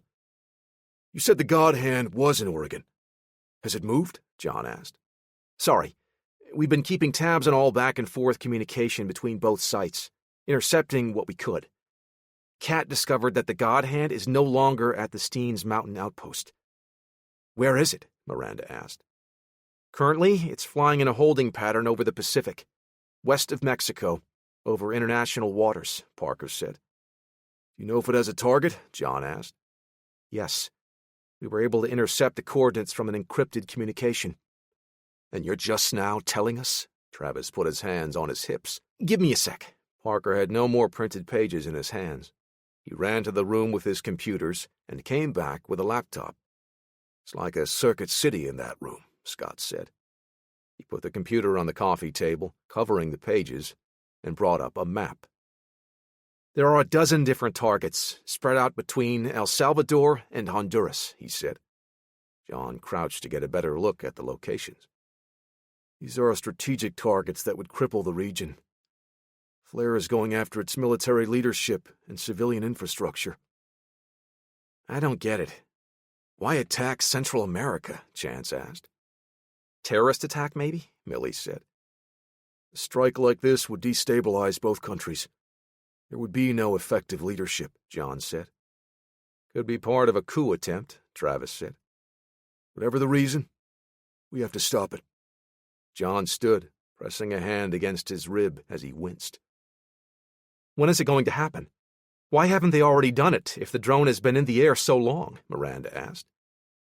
The God Hand uses data from weather satellites to build its targeting profile. The kinetic strike javelins are unguided munitions. The weather has to be optimal for maximum precision. What does that mean for us? Curtis asked. Should we be hoping for rain? According to the information we were able to gather, the window for an effective God Hand strike is in 6 to 8 hours. How do we stop it? Chance asked. We have to get to the control center in Denio, Parker said. We've also got to stop Flair and the Order in Oregon, John said. Millie found the plans to build a dozen more drones at least. Even if we stop this one, there will be more in the future. And if we wait, there'll be too many to stop. Roland's cell buzzed in his pocket. He took the phone out to check the number just as Chance received a call as well. They both looked at numbers and then at each other quizzically. Travis continued. Okay, so which do we choose? It's got to be both, Curtis said. We're not exactly operating with full resources at our disposal, Mr. Clark. Curtis is right, John said. We can't risk going after one and alerting the other. I think we've got more trouble. Jimenez showed his phone screen to Chance and Roland. That's the number that just tried to call me, Roland said. Parker's phone rang next. Don't answer it. It could be someone trying to lock down our location, Travis said. Maybe I can run a trace on the number, find out who's calling, Parker said. 10 seconds later, Ty's phone rang. Unlike the others, who had kept their phones set to silent, the courier's mobile blared out an excerpt from the song Way of Life by Lil Wayne. He looked at the screen and accepted the call. New phone. Who dis? Ty asked. What are you doing? Travis mouthed angrily. Ty winked and gave him a thumbs up. U.S. Marshal Dwight Wesker. It's a pleasure to talk to you. Ty spoke the name clearly for everyone to hear. He listened to the man on the other end and shook his head. John Stone? No, sorry, I don't know him. Sounds like a porn name. You sure you got the right number? Travis signaled to Ty to hang up the phone. Don't worry, I got this, Ty whispered. John took the phone from the shadow courier and listened to the voice on the other end. Without a word, he ended the call and powered the phone down. What was all that about, Mr. And Travis let out a sigh before finishing his question. Mr. Octane? Now we know who's calling us, Ty said. Not bad, Scott said, appreciating the blunt approach. He gave the kid bonus points for annoying Travis Chambers. Travis's phone rang. He checked the number, looked at John, then answered. This is Chambers. He listened for a few seconds, thanked the voice on the other end, then hung up his phone. It was an old friend of mine. Told me to turn the TV to any news network, Travis said, reaching for the TV remote. He turned on the television and switched to the first news network that appeared in the channel guide. Miranda gasped and covered her mouth with her hands. The image on the screen showed Attorney General Bianca Mercer's picture with a chyron underneath, announcing that she had been murdered. In what appears to be a carjacking incident, her body was found at an intersection by another motorist. Her car is missing, and police are searching the area. My God, Curtis muttered. Once again, Attorney General Bianca Mercer has been shot and killed in what police believe to be a carjacking on her way to her home, and Travis turned the TV off. What does this mean? Who would do this? Miranda sat on the floor in front of the couch. This isn't a coincidence, Chance said. Someone is tying up loose ends. John's eyes burned with rage. Flair. Ann Arbor, Michigan. Wesker looked at his phone after the call had disconnected. He absently twirled the device between his fingers and looked over to the passenger seat. Did you get a fix? He asked. Poe typed a command into the laptop computer mounted to the center of the dashboard of their Lincoln sedan. He smiled as his eyes flicked across the screen. Yes, sir. Cell tower data puts Ty Octane in Reno, Nevada. That's not a bad bit of work, son. Thank you. Poe typed a few more commands to save the information to a separate file. Are we going to Reno? I reckon we should try. Maybe he'll be gone by the time we get there, but he's our best shot at finding Stone this moment. Wesker slid his phone into the inside pocket of his jacket. I'll get us there right away. Poe brought up a browser on the computer. Looks like the nearest airport with a direct flight to Reno is Detroit Metropolitan. Wesker started the engine. Looks like we're headed to Detroit. Chapter 21. Reno, Nevada. Are you sure your contact can get the vehicles we need? John asked. Millie nodded. I've already spoken to her. She'll have the cars ready to go when we are. Where did you get them? Travis asked. Millie pursed her lips. On such short notice, she says we can have them on one condition. Don't ask. Travis chuckled. It's not like we're going to be in any more trouble than we already are. Scott held a cigarette pinched between his lips, fishing for a lighter. We've got to infiltrate 2 locations simultaneously. Who's going where? Parker stuffed his laptop into a backpack. I'll be with the team heading for the Nevada outpost. Once we find out which building they're controlling the drone from, I can... You're not going in. It's too dangerous, John said. I understand the risk, John. Trust me. I don't want to go in there. But you're going to need me. Kat and her people can handle the drone takeover, Millie said. It's not going to work, Parker rebutted. There's no effective way to patch her into the drone's controls easily. Even if we could do that, I would have to be the one to set it up anyway. John looked at Parker through narrowed eyes. After a moment, he turned to face Millie with a questioning gaze. It has to be me, John. No one else here can do what I can, Parker said. All right, you win. You get in and out quietly, and don't take any chances in there. Travis walked to the center of the living room. Well, seeing as how Parker's mission is going to require more stealth, we should task those that are suitable to go after the drone facility. I think Millie should... I'm going after Flair, Millie said. Are you sure? Travis asked. The mountain outpost is likely going to be heavily guarded. We're going to need our heavy hitters there for an aggressive attack. I think Travis is right. Maybe you should help Parker out, Curtis said. Millie shook her head. She had a fire in her eyes that almost forced everyone to take a step back. My parents were murdered when I was 9. Armed guerrillas kidnapped me and dumped me at an orphanage where I was trained to be a soldier. A weapon. She turned to look Travis in the eye. That was all because of Rebecca Flair.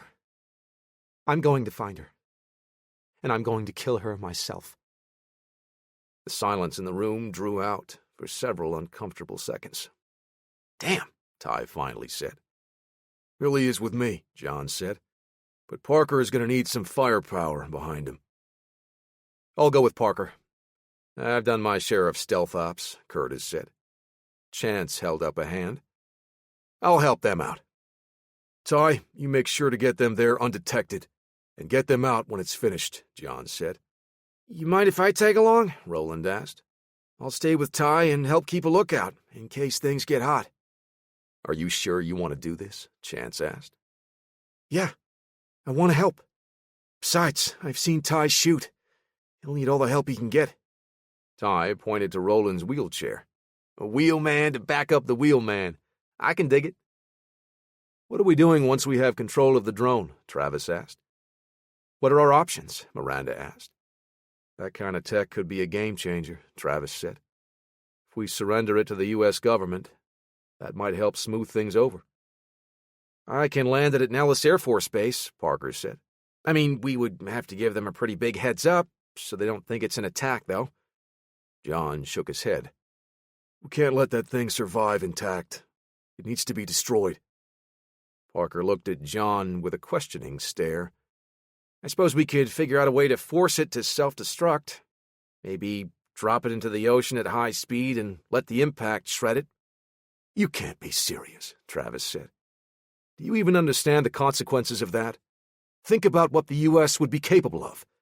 That's a powerful weapon to help them fight the enemies of the world, Travis said. Yeah, and think about the damage it can do to the governments that disagree with them, Ty said. We're going to destroy it, John said. Travis shook his head and sighed. Fine. We dust it. What about the Oregon outpost? Jimenez asked. If that base is built under the mountain, who knows how big it'll be? This all feels like a lot to take on.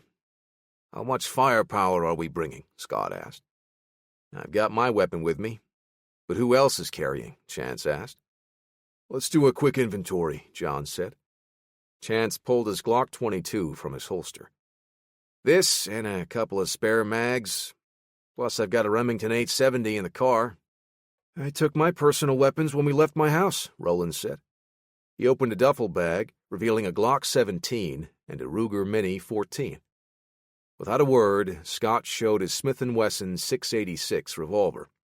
Travis gestured to the Sig Sauer P227 in his shoulder rig. I've got a spare magazine with extended base plate to reload. 14 more shots. Millie and Letitia emptied their bug-out bags, placing a Glock 26, a Smith & Wesson M&P Shield, and 2 HK MP7s on the table, with spare magazines for each weapon. Chance let out a low whistle. How in the world did you get your hands on those PDWs? Travis asked, pointing to the MP7s. Never mind. I don't want to know. I've got nothing, Parker said. Me neither, John said. Nope, Miranda said, raising both hands. I've got an AR-15 stashed away in the trunk. And this, Curtis said, showing his Beretta M9. Just the sidearm, Jimenez said, displaying the same pistol as Curtis. Are we supposed to infiltrate a guarded military compound with only a smattering of pistols? Curtis asked. It gets better, John replied. Those bases aren't housing typical private defense contractors. Now that INSEC has been shut down, Flair has beta assets stationed there. More Greeks. Wonderful, Chance mumbled. What does that mean? Jimenez asked.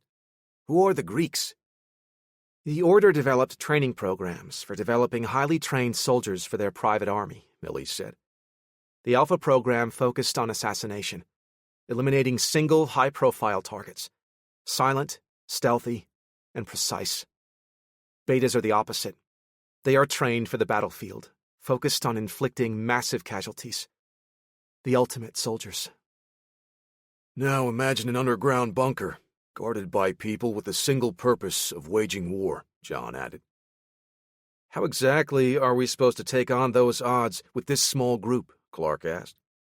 We'll call in our own reinforcements, John said. I'm sorry, is there someone on the team that I wasn't aware of? Travis asked. Wesker. Wesker is actively hunting us down, John, Chance said. I see where he's going. We get Wesker in on this by dropping an anonymous tip, letting him know where John is going to be, Scott said. It won't be anonymous, John said. I'm going to tell him where I'll be and what we'll be going up against. That way, we make sure he's prepared for a fight when he arrives. That's just crazy enough to work, Ty said. What does that even mean? Chance asked. He shrugged. I heard it in a movie once. Millie and I are going to Oregon. Who else wants to go? John asked. I'm in, Scott Maverick said. Jimenez raised his hand, followed by Letitia. You're not going, Letty, Millie said to her. Yes, I am. I have a score to settle with Flair, too. Yours isn't the only life she ruined. This isn't up for discussion. You guys need help. What if something happens to you? Letitia's eyes reddened. That's why you have to stay. If something happens, if we don't succeed, you have to continue fighting to bring her down. To bring the Order down for good. It's not fair. A tear ran down Letitia's cheek. You can't keep leaving me behind. Miranda and I will stay back to monitor computer and radio traffic, Travis said. We'll need your help to watch our backs. The young girl wiped away a tear, realizing that she wasn't about to win the argument. Millie pulled her into a hug. Letitia gripped Millie's shirt with both fists, burying her face into her sweatshirt. We'll take care of Letitia, Miranda added. Thank you, Millie said. All right, Ramblers, let's get rambling, Chance said. Why is it okay for you to quote movies? Ty asked.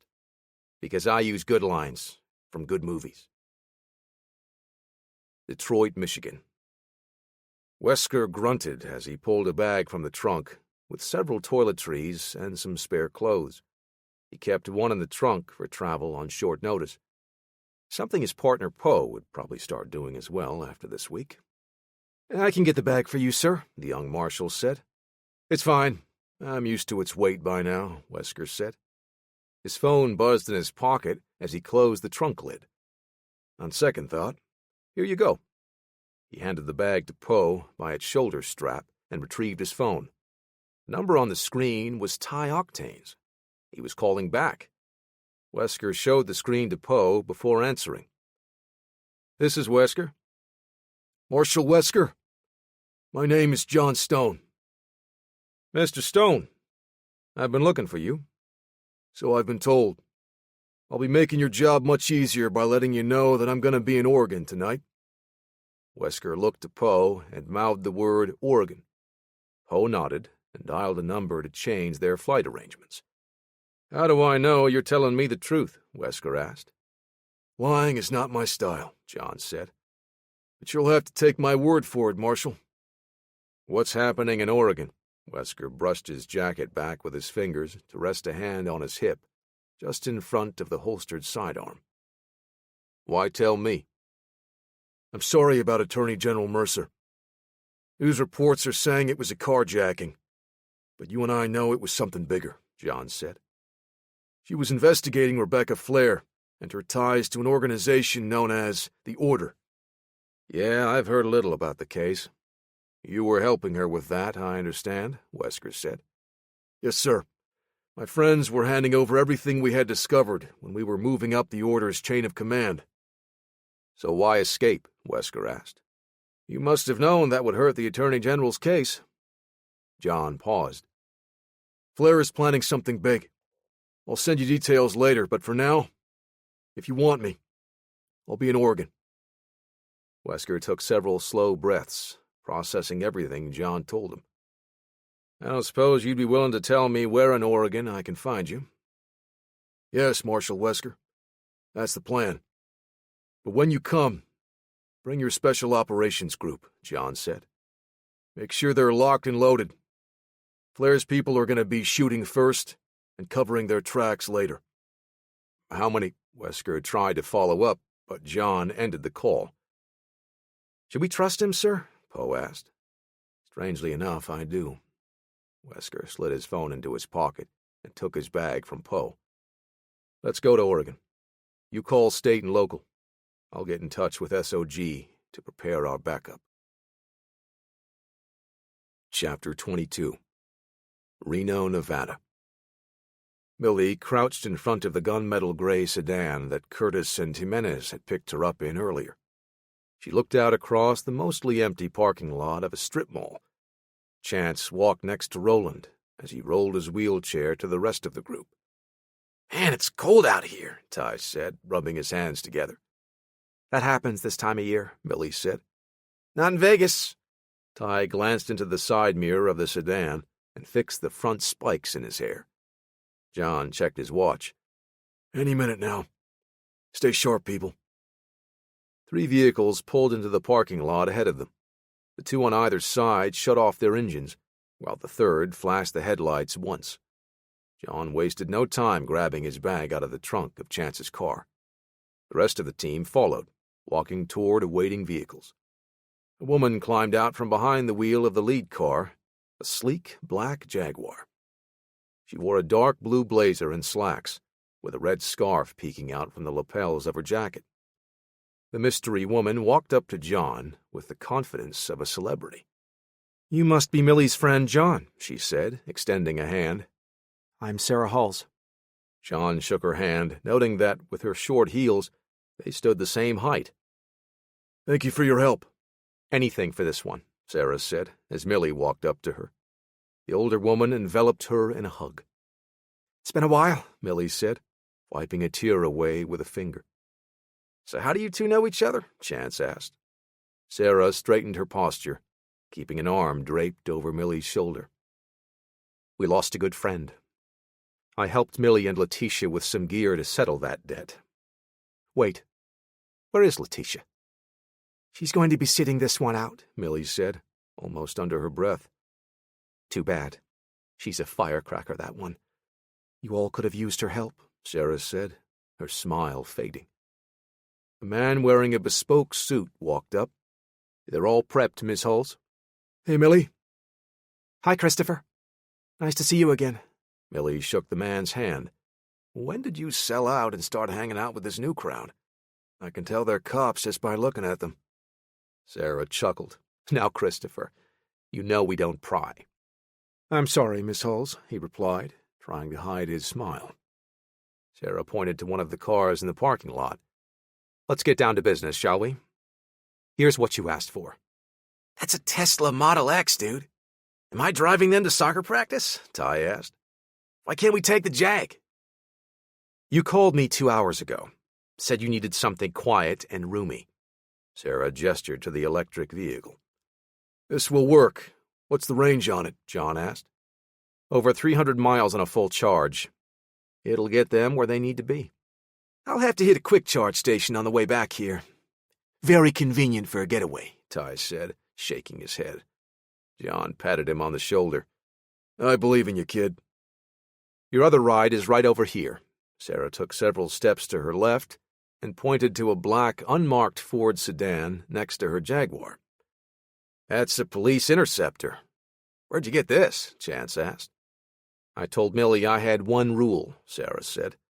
No questions, right, Chance said. Equipped with GPS tracking as you requested. I'm not sure why you would need that, Sarah said. Thank you, Sarah, Millie said. The woman smiled at Millie. Anything for family. Now go and finish what you started in New York. It's time to go. This whole operation has to be in sync, so stay in contact with Travis, John said. Ty, take the Tesla. Millie, Curtis, bring the other vehicles back with us. Millie and Curtis nodded. You got it, dude, Ty said with a lazy, unenthusiastic salute. Roland lifted himself into the back seat of the Tesla. Chance folded up his wheelchair to put into the trunk. There's one more thing. Millie implied that you were going to be outgunned, so I put a little extra support into the trunks, Sarah said. It's not much. The best I could do on such short notice, really. Chance saw the bag when he put the wheelchair in. He unzipped it part way and peeked inside.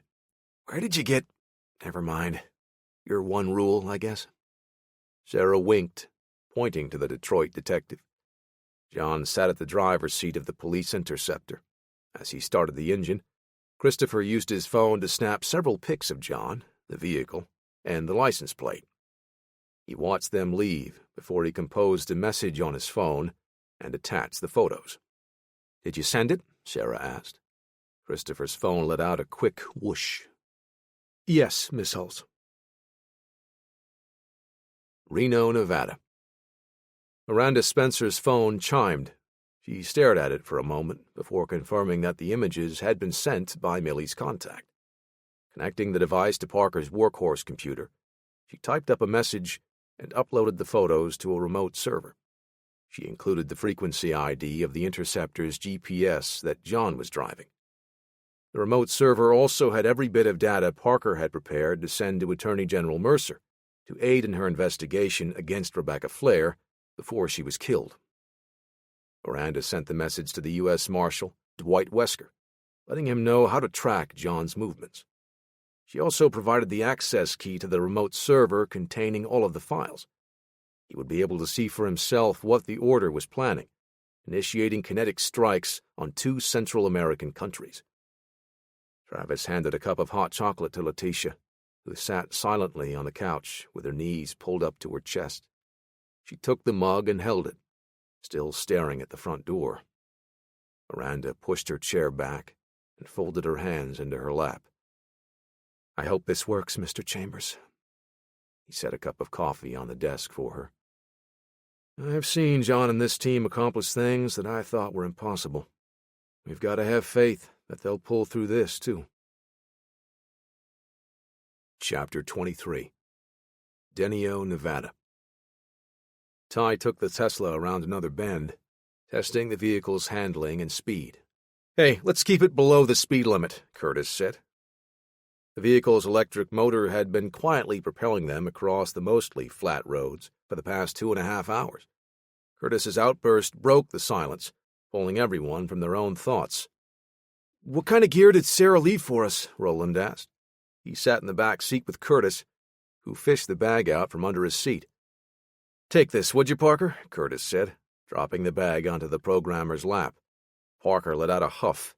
That's, heavier than I expected. Curtis dug in, pulling out a set of night vision goggles, letting out a whistle. These are pretty old, but they work just fine, he said, holding them up to his eyes. There any extra heat in that bag? I might need some firepower if things go bad, Ty said. There's a few, but it's more dangerous for us if they were in your hands, Curtis said. He pulled out a Car PM9 and checked its action. He ejected the magazine, racked the slide 3 times, and pulled the trigger. Subcompact 9mm. It's not much, but better than nothing. He handed the pistol and 1 spare magazine to Parker. Sorry, there aren't more mags, kid. The young hacker held the pistol tentatively. The last time he had to fire one was almost a year ago. It's okay. I don't plan on using it. Well, if you don't plan to, I'll take it off your hands, Ty said. Roland reached into the bag and pulled out a shiny metal revolver with a 4-inch barrel. Just give Ty this one. I feel like he won't accidentally shoot one of us with this. Chance took the revolver and examined it. Colt King Cobra. Nice. That thing is probably older than John's grandfather, Ty said. Chance laughed. It might be older than you are, but even you can handle this thing. Just keep pulling the trigger until the bangs turn to clicks. I bet they used it to shoot the last dinosaur, Ty said. Roland, Curtis, and Chance laughed. Ty's frustration helped to lighten the mood for most of the vehicle's occupants. But Ty chewed on a thumbnail, staring out the window, his mind racing through the possible scenarios he would be dealing with. Listen up, Curtis said. I know it feels like we've gone over it 100 times, but trust me. That's how we make it through in one piece. I'll be taking point. Parker, you stay close while Detective Hunter watches our 6. Ty's going to drop us off as close to the base as possible without arousing suspicion. Once we get out, he finds a safe spot to wait for exfil. While he and Roland take their position, we move in. Count on me, boss. Ty gave him a thumbs up, looking at him through the rearview mirror. I'll keep an eye on him, Roland said. What do we do once we reach the base? Parker asked, drumming his fingers on his backpack where he kept the laptop computer. We let Travis know we're in position. Curtis checked the time on his watch. We hold until John gives us the signal to move. So I stay in touch with Travis then? Parker asked. Correct. He and Miranda have the equipment to monitor the communications from the Steens Mountain facility, so you'll be able to coordinate with them. Parker nodded. Curtis patted him on the chest. Great. Let's get into character, people. Parker took the night vision goggles that Curtis handed to him. He set them in his lap and pulled out a stack of satellite photos he had printed out earlier. Tracing a finger along their route, Parker studied the various structures, trying to determine which building was the likeliest possibility to be the drone control center. He inhaled through his nose, holding the breath as he tapped a finger on a cluster of antennas. The closest building to the cluster stood out in his mind. Parker blew out the breath in a steady stream of air through his mouth. That's gotta be it, he thought. I'm gonna slow her down, and you three leap out and tuck into shoulder rolls like in the movies, Ty said, breaking the silence.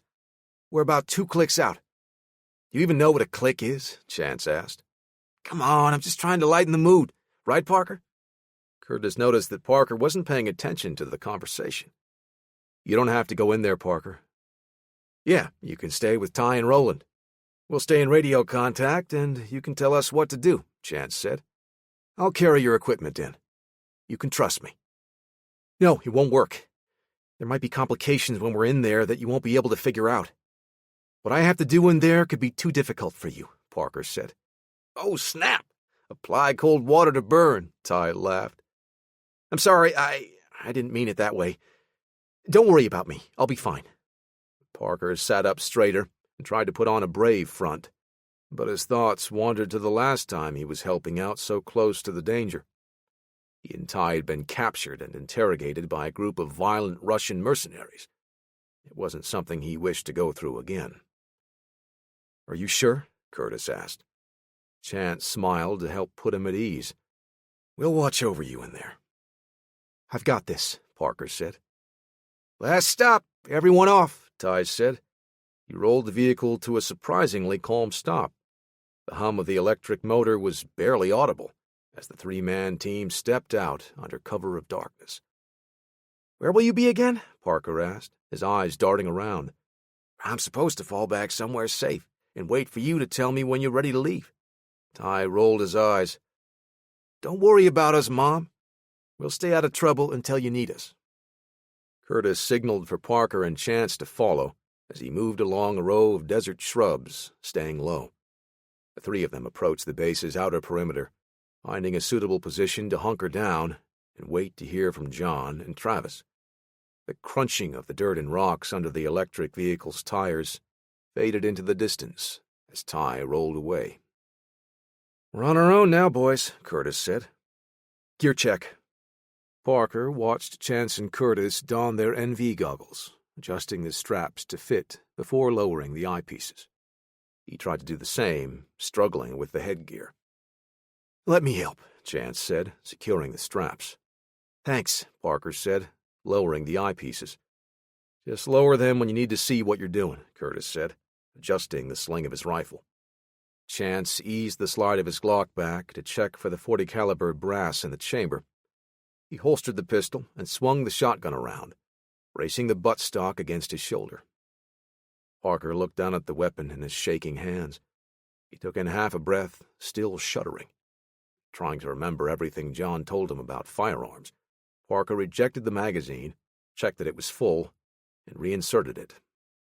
He held it between both hands with a firm grip and raised the car to bring the front sight into his field of view.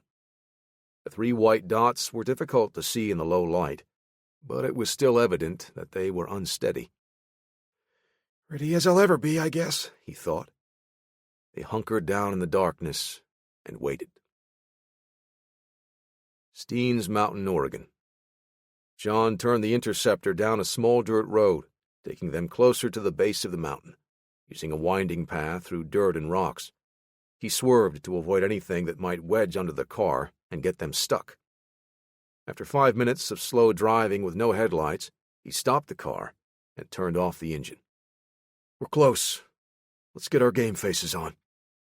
John climbed out, swinging the PDW from Letitia's bug-out bag up to his shoulder, scanning the area while everyone else exited the vehicle. They were all prepared to proceed on foot, bringing all of their gear with them. John wanted Wesker to find him, but to accomplish their task, the team would need a head start before the U.S. Marshal found the interceptor they used. Once Wesker and his Special Ops group arrived, they would be in a position to inadvertently flank the base, while giving John and the others the room they would need to fight. Everyone secured their weapons and equipment, adjusting their night vision goggles. Like the bag from the other car, Sarah had provided additional weapons, only with more bang for their buck.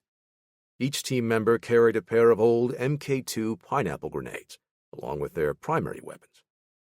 Jimenez worked the bolt of the Remington 783, chambering a .308 caliber round. Scott pulled out the M60 machine gun, along with the ammo case, with a spare belt of 7.62 by 51 mm NATO. Did she get this stuff from a museum? These are relics, the detective grumbled, wiping a thin layer of dust from the barrel. Just like us, old man, John said with a smirk. Scott worked the charging handle. I think some of this gear is actually older than I am. Approaching the outer fence of the installation, John crouched and signaled for the others to stop. This is it, ladies and gentlemen.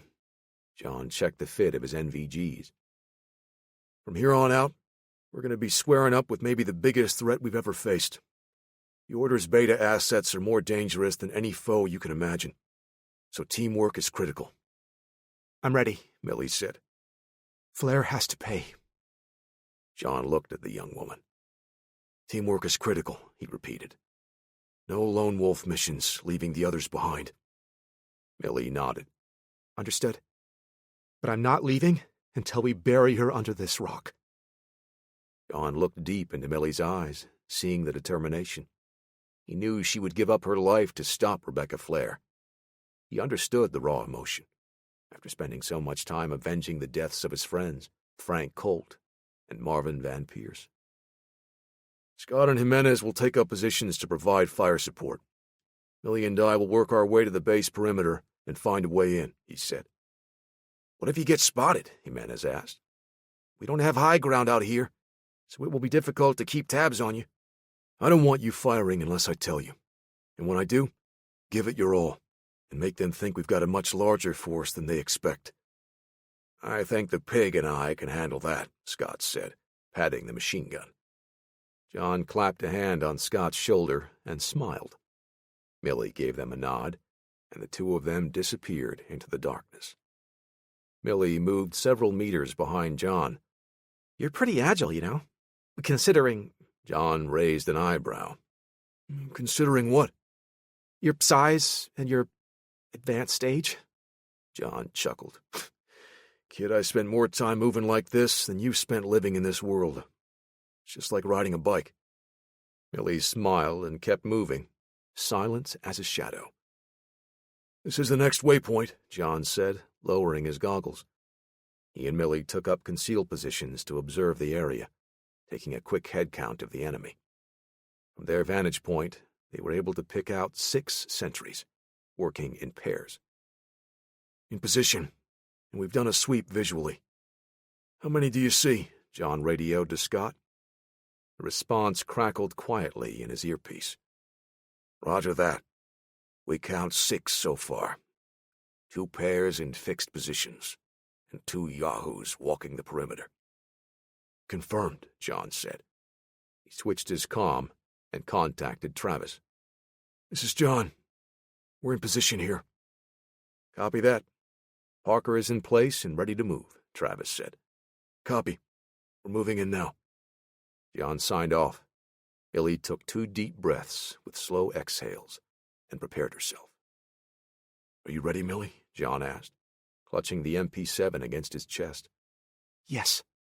I have an idea of how we might be able to get in, if you're up for it, she said. Lead the way, John said. The pair moved around the perimeter, toward the rocky incline of the mountain. Chapter 24. Denio, Nevada. Stone is in position. Time to move. Curtis nodded to Chance, then to Parker, who managed to look pale and green even in the dark of night. The trio moved closer to the chain-link fence when Parker's earpiece crackled to life. Parker, it's Kat. We've got trouble. What happened? He asked, dropping to a knee and skidding to a stop.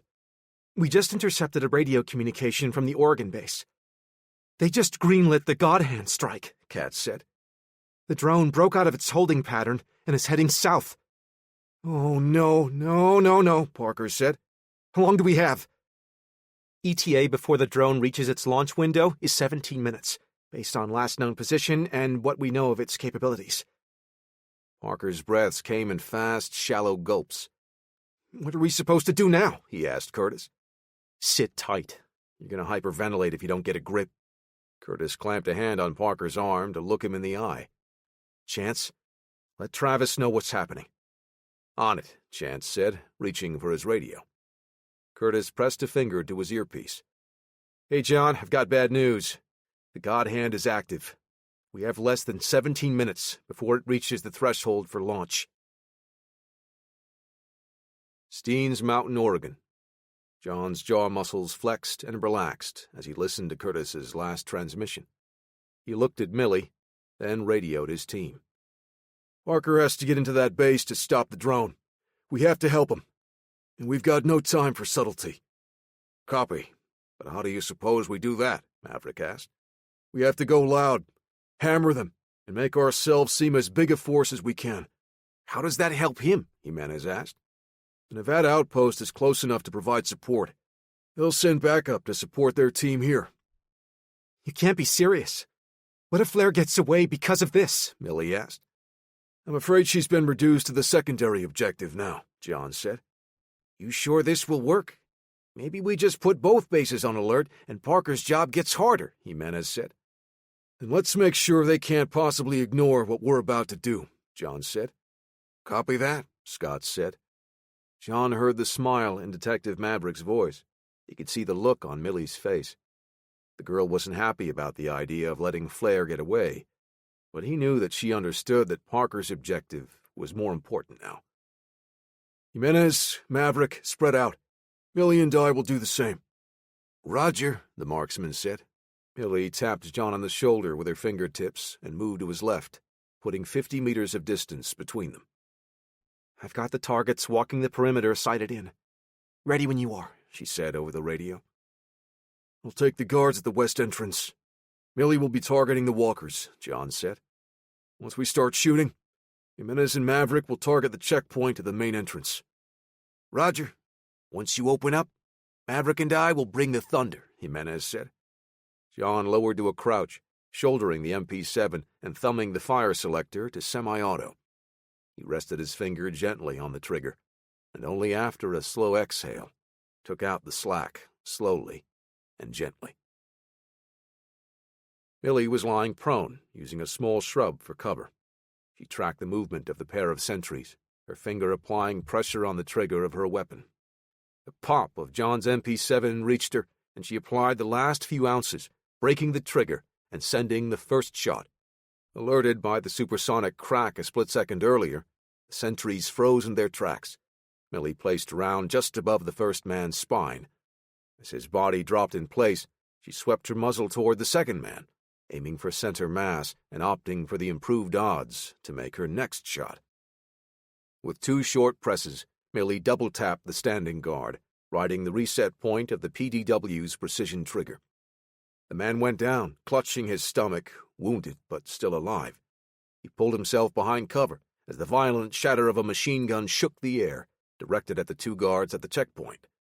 Between bursts, Millie could make out the words of the guard she had shot, as he announced over the radio that the facility was under attack. Even mortally wounded, the soldier maintained his composure and followed protocol. Any doubt that the force they were facing were Flair's beta assets were washed away. John called over the radio, continuing to fire on the enemy. The party has started here. We'll try to draw the reinforcements our way, so Parker can accomplish his objective. A silent response, almost a whisper, came back. Roger that. We're in position and awaiting our opening, Curtis said. Millie held her breath as she kept her weapon trained where the wounded Beta had taken cover.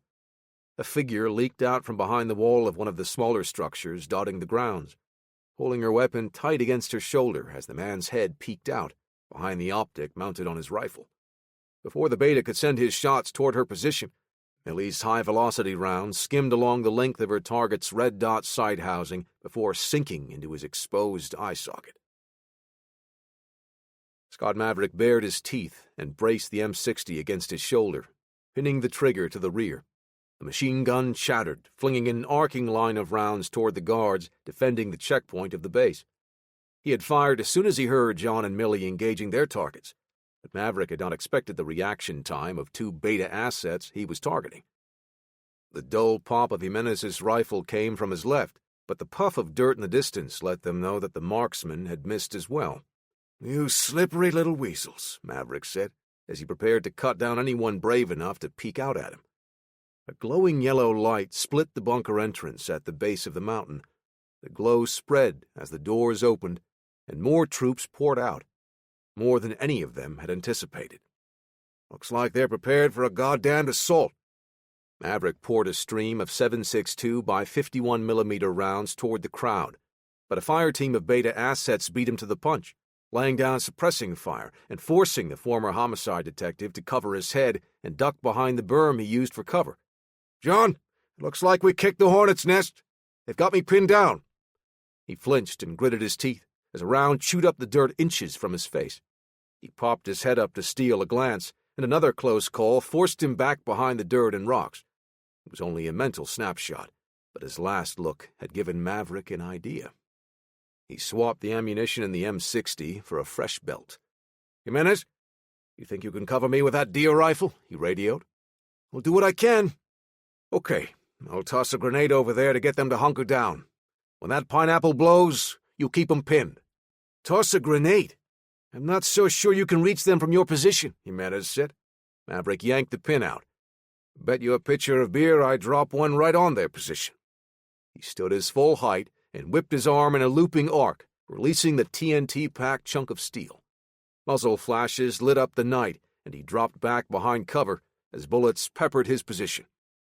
The grenade tumbled as its high trajectory carried over 50 meters. Clearing the fence, it landed short of a trio of armed soldiers before bouncing off of the asphalt and into the chest of the center man. One of the soldiers tried to bark out a warning as the explosive detonated, having cooked off its fuse in the long flight. The blast shredded their bodies with shrapnel, and the concussive force pulverized their internal organs. The sharp cracks of a bolt rifle rang out in the still buzzing air. Jimenez placed his shots as fast and precise as he could, forcing the remaining soldiers behind cover. Maverick snatched up the M60 and darted from his position, moving as fast as he could. He dropped down behind a large rock, sliding to a stop as the incoming fire resumed, at nearly the same intensity as before, on his new position. "Nice try, but I think you're in the same boat," Jimenez said. The sound of bullets striking near him could be heard over the radio, too. "Not exactly. I've got a better angle now." "Do you care to enlighten me?" Jimenez asked. "Yeah. Everyone cover me again on 3, and I'll show you." Scott worked the charging handle. "Ready when you are," Jimenez said, as the click of his rifle's bolt punctuated his statement. "Ready," Millie said. "On your signal," John said. 3, Scott yelled before rolling out from behind cover. The static-like crackling of the PDWs used by John and Millie filled in the gaps of the thumps from Jimenez's .308 caliber Remington. They all opened fire into the base, targeting anyone foolish enough to stick their heads out. The thundering roar of Maverick's M60 washed over the battlefield again. This time the machine gun had been loaded with phosphorus tracer rounds. Jimenez watched the glowing line of bullets as Maverick walked them onto his target. The burst tore through the spare tanks lashed to the back of a truck parked alongside other military-style vehicles. The fireball consumed the truck, setting off its internal fuel, flipping it forward. The flaming wreck dropped onto the tank of a fuel truck. The air pulsed out as the fire ignited the massive tank. The night sky lit up, almost as bright as day, as a fireball rose behind the opposing force and loomed over them. The blast wave extended past the flames, sending a ring of dust outward, knocking the nearby betas off their feet. Maverick dropped back behind cover, clapping a hand over the top of his shoulder. "Are you okay?" Jimenez radioed. "One of them bastards tagged me." Maverick winced. "But I think I gave a little more than I got." "Do you think John and Millie are okay?" Jimenez asked. "John's a big boy, and that girl seems more than capable. I think they'll be fine." Chapter 25. Muffled pops filled the short gaps between the update from Burroughs. More than once, Flair's assistant flinched as the rumbling report from a machine gun thumped outside. An explosion rattled the windows, and Flair raised a hand for Burroughs to stop. A second detonation shook some of the dirt from the ceiling inside their fortified structure. Several of the lab technicians and administrative personnel started talking, their murmurs of fear spreading weakness through the room. But Flair realized that they were understandably rattled, having almost flinched herself at the massive thunderclap. "Miss Burroughs, your report is no good to me unless you tell me exactly what we're facing out there," she said. Flair's security chief took a step forward, clearing his throat as he spoke for the assistant. "It's a small assault, ma'am. At first, we thought it was a large force, but once our defensive team set up a perimeter, they've determined that the fire is only coming from a handful of positions. No more than half a dozen attackers." "It's Stone," Flair said, more to herself. "Even if it is John Stone, I have no doubt our forces will stop him before he gets in here," the security chief said. Flair placed a finger on her lips, contemplating their situation. "Those explosions out there, will they harm the structure?" "No, ma'am. This bunker is made of 3-foot-thick reinforced concrete with steel support structures providing additional strength. It would take a 20-kiloton nuke to even crack it." "What was that large explosion?" she asked. Burroughs leaned over the shoulder of a technician, getting the information from his screen. "It was an external fuel tank, one of the backup tanks." The technician turned his chair to face Flair. "There are layers of safety systems in place to keep it from damaging the bunker if it blows." Flair raised an eyebrow. "If it blows, I would say that ship has sailed." The building tech averted his gaze, unable to maintain eye contact, as Flair burned through him with her stare. She showed the man mercy and addressed the security chief again. "What are my contingencies if I need to get out?" "We have a team on standby, ready to transport you out of this bunker and get you to a secluded airfield. Beta assets." Flair nodded, satisfied with the answer. Her personal alpha assets, Melody Richter and Alyssa Westall, were also in the base, tasked with her protection. More than enough to handle a half-dozen attackers. The chief continued.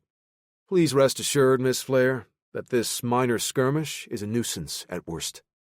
They won't be getting in here." She looked the man in the eye and thought about his statement.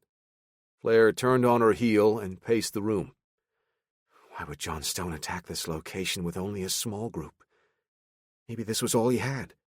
Still, it doesn't make sense. How would they have found out about this location, unless they had access to secure files? Mexico, she thought, putting the pieces together. If they found out about this installation, that meant Stone would also have information about their other bases, possibly about Nova. The control facility in Nevada. Have there been any reports of an attack? The security chief's eyes widened.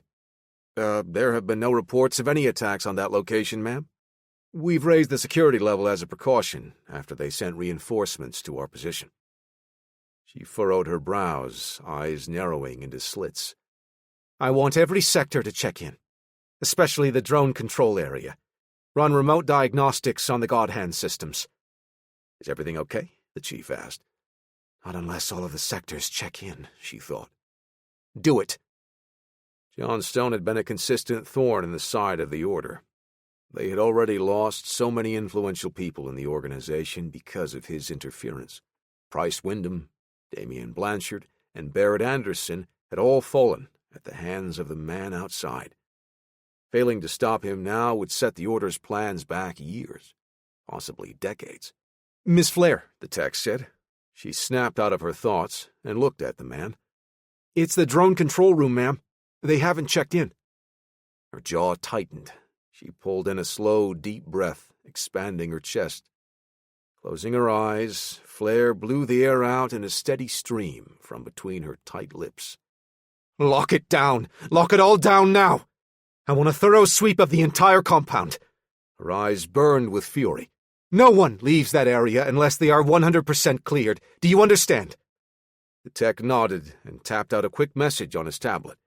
He grabbed the handset of the phone on his desk and dialed the number to contact the other base. Denio, Nevada. Curtis pulled the goggles over his eyes, scanning the outer perimeter. There are a lot of people walking around out there. This isn't going to be easy. Parker fidgeted, desperate to move. Time was running out.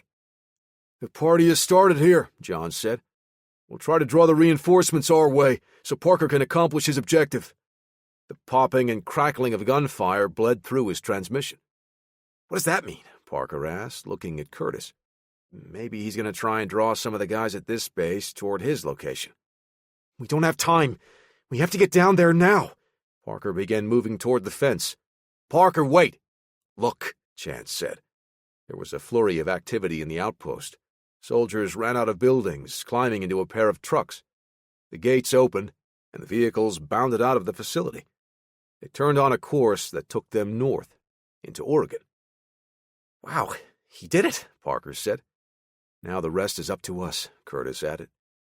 They stayed low and quietly moved toward the outpost. Curtis led them to the ideal spot to get in past the fence. He signaled Chance while sweeping the area with the muzzle of his AR-15. Chance pulled a pair of small but beefy wire cutters out of his satchel. He cut away enough of the fence to allow the three of them to get through. He dropped the cutters and unholstered his pistol, watching the area while Curtis crawled through the hole in the fence. You're next, Parker, Chance said, tapping the young programmer on his shoulder. Parker nodded, gulped down his nerves, and wiggled through the small opening.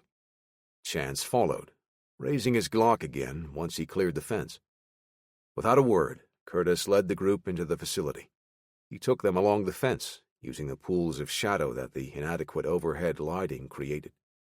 Behind one of the few trucks left, he stopped, signaling for Parker and Chance to do the same. It's been smooth so far, Curtis said. That drone will be in range soon, so we should get where we're headed in a hurry, Chance said. Parker pointed to one of the buildings. That's it right there. It was a stout structure. Unlike the smaller buildings around it, this one was made of reinforced concrete, with a tall antenna sticking out of the top. A secondary antenna array sat 20 meters east of the bunker. Curtis let out a long breath. That looks pretty secure. Can't we just take out the array over there? Maybe kill their link to the bird? Parker shook his head, adjusting his goggles for the 10th time. It's already executing a pre-programmed routine. We need to take control of it, not just sever the link. It looks like we have to break into a bank vault, so Parker can play with his remote control plane then, Chance said. Curtis let a breath out through his nostrils and looked around. He perked up when he saw an opening, signaling the other two. Let's move. Approaching the bunker, Chance stepped past Parker and put a hand on Curtis's shoulder. The trio stopped, taking cover behind a pair of steel barrels, barely large enough to hide them.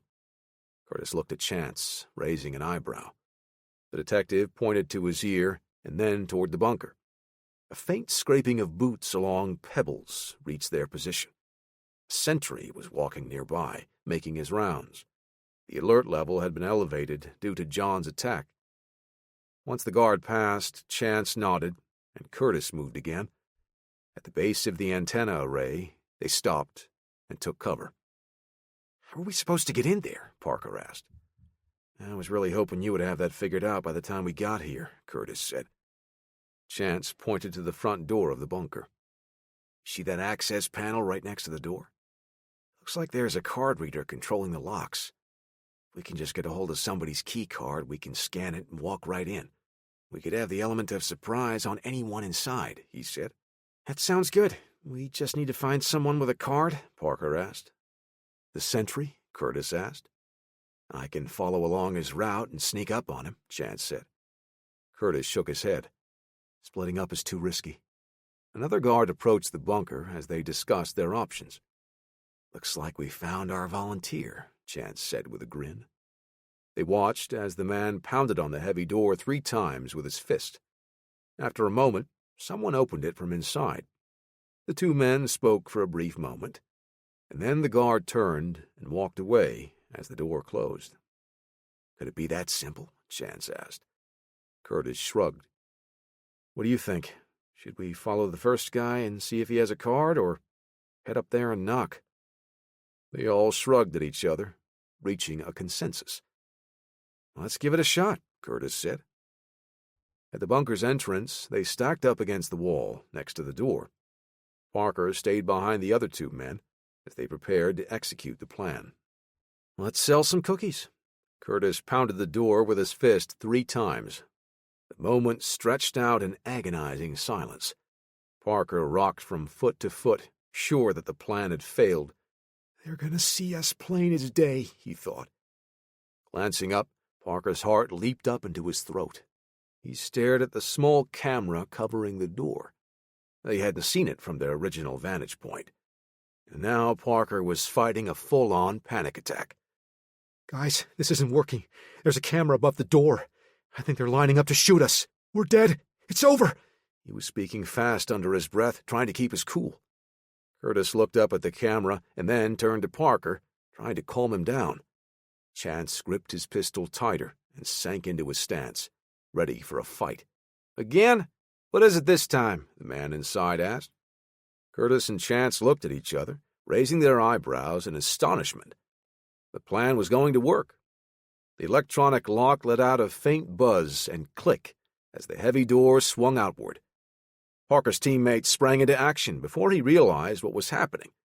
They were already inside before he could even process the scene playing out. Staring at the 2-tone subcompact handgun, Parker stood alone outside the bunker for a full 2 seconds before he snapped out of his daze to follow them inside. Curtis stiff-armed the guard inside, pinning him to the wall while holding his muzzle in the man's face. He grabbed a handful of the man's jacket and spun, pulling him to the ground as Chance moved past to clear the bunker. Curtis pulled the soldier's sidearm from his duty belt, handing it to Parker. Watch him.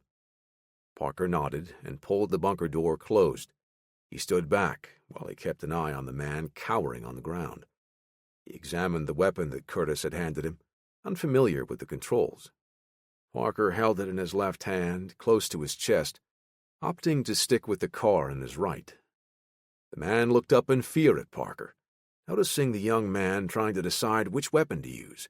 Neither one pointed in his direction. The 2 men locked eyes. Parker followed the guard's train of thought as he noticed his gaze on the weapons. Flinching, Parker raised both pistols, expecting the soldier to leap up and attack. The man cowered on the floor again, covering his head with his hands. Please don't kill me! Parker let out a quiet sigh of relief, looking around for Curtis and Chance. He blew out another breath. Good, neither of them saw that. In just over 30 seconds, Parker's teammates had cleared the bunker, shoving a pair of technicians out into the hall. Neither man had put up a fight, surrendering willingly to avoid either pain or death. Curtis took a set of flex cuffs from his belt and secured the guard that Parker was watching. Chance secured the other 2, leading them into the central control room, where they would be able to keep an eye on them. Curtis led the guard into the same spot, as Parker handed Chance the pistol they had taken from the guard. Curtis directed their prisoners to a corner of the room, telling them to sit on the floor. Chance showed him the weapon as he came back out. This is insect gear. High-tech stuff. It's all yours, Curtis said, patting him on the shoulder. No, I mean that these guys have some serious hardware. We need to be careful here, Chance said. Curtis looked at the insect-manufactured pistol. All right, let's keep our heads on a swivel. Until then, the ball is in your court now, Parker. Nodding and raising his night vision goggles, Parker put away his pistol and took stock of the equipment inside. Satisfied with what he found inside, he stood up straighter. This is the place. I can take control of the God Hand from here. Chapter 26. Steens Mountain, Oregon. Their opening salvo had succeeded in sending the enemy into disarray. John and his team had scored a minor victory, but the forces outside regrouped and pushed back. With the high volume of fire focusing on John and Millie, they were forced back, regrouping behind cover. Millie examined what looked like a slice across her sleeve. Looks like we're pinned. What do we do now? We sit tight. John inserted another magazine into the grip of his MP7. Once an opening presents itself, we exploit it. A volley of bullets tore into the rocks and dirt as John and Millie scooted further down the small hill they were using as cover. They're closing in, Millie said. It won't take long for a squad of betas to reach us at this rate. John scanned the area behind them, looking for a safer place to go. They had adequate cover for now, but there wasn't much room to maneuver. They'll be flanking us in a matter of minutes, John said. Millie slapped John on the shoulder and pointed toward the rocky, mountainous area near the fence perimeter. If I can get up there, maybe I can provide some high-ground cover fire. John shook his head. It's too dangerous. Too much open ground to cover, and I'm not sure you can make it before they take you down. Well, we can't stay here. You and I both know what these guys are capable of. Do you see that area behind us? John pointed a thumb over his shoulder. That long ditch that looks like a dry riverbed. It should provide decent cover and plenty of room to maneuver. Millie glanced back and evaluated the position. Even if we get in there, we're only buying ourselves minutes, even with the extra room. Her eyes widened. But I have an idea. We'll make a break for the ditch. I can split away from you over there, Millie said, pointing to a swath of inky black shadow. John followed her reasoning and nodded. She was still going for the high ground, using the darkness to mask her movement. He didn't like the idea of splitting up, but they didn't have many other options. At the very least, Millie's would at least increase her odds of escaping the line of fire. She cut him off in the middle of his thoughts before he could object. Look, John, no offense, but I don't take orders from you. Trust me, I can get clear and make my way up there. It's what I do. What I was trained to do by the woman inside that bunker. John nodded, realizing she was more than capable of handling herself. He grinned and said, "You kind of sounded like Ty Octane there for a moment." She rolled her eyes. Please don't say that again. Millie took a smoke grenade from her belt, showing John. He nodded and retrieved one of his as well. They pulled the pins and dropped them behind their current position to conceal their movement. The canisters popped and hissed, releasing a red-colored smoke.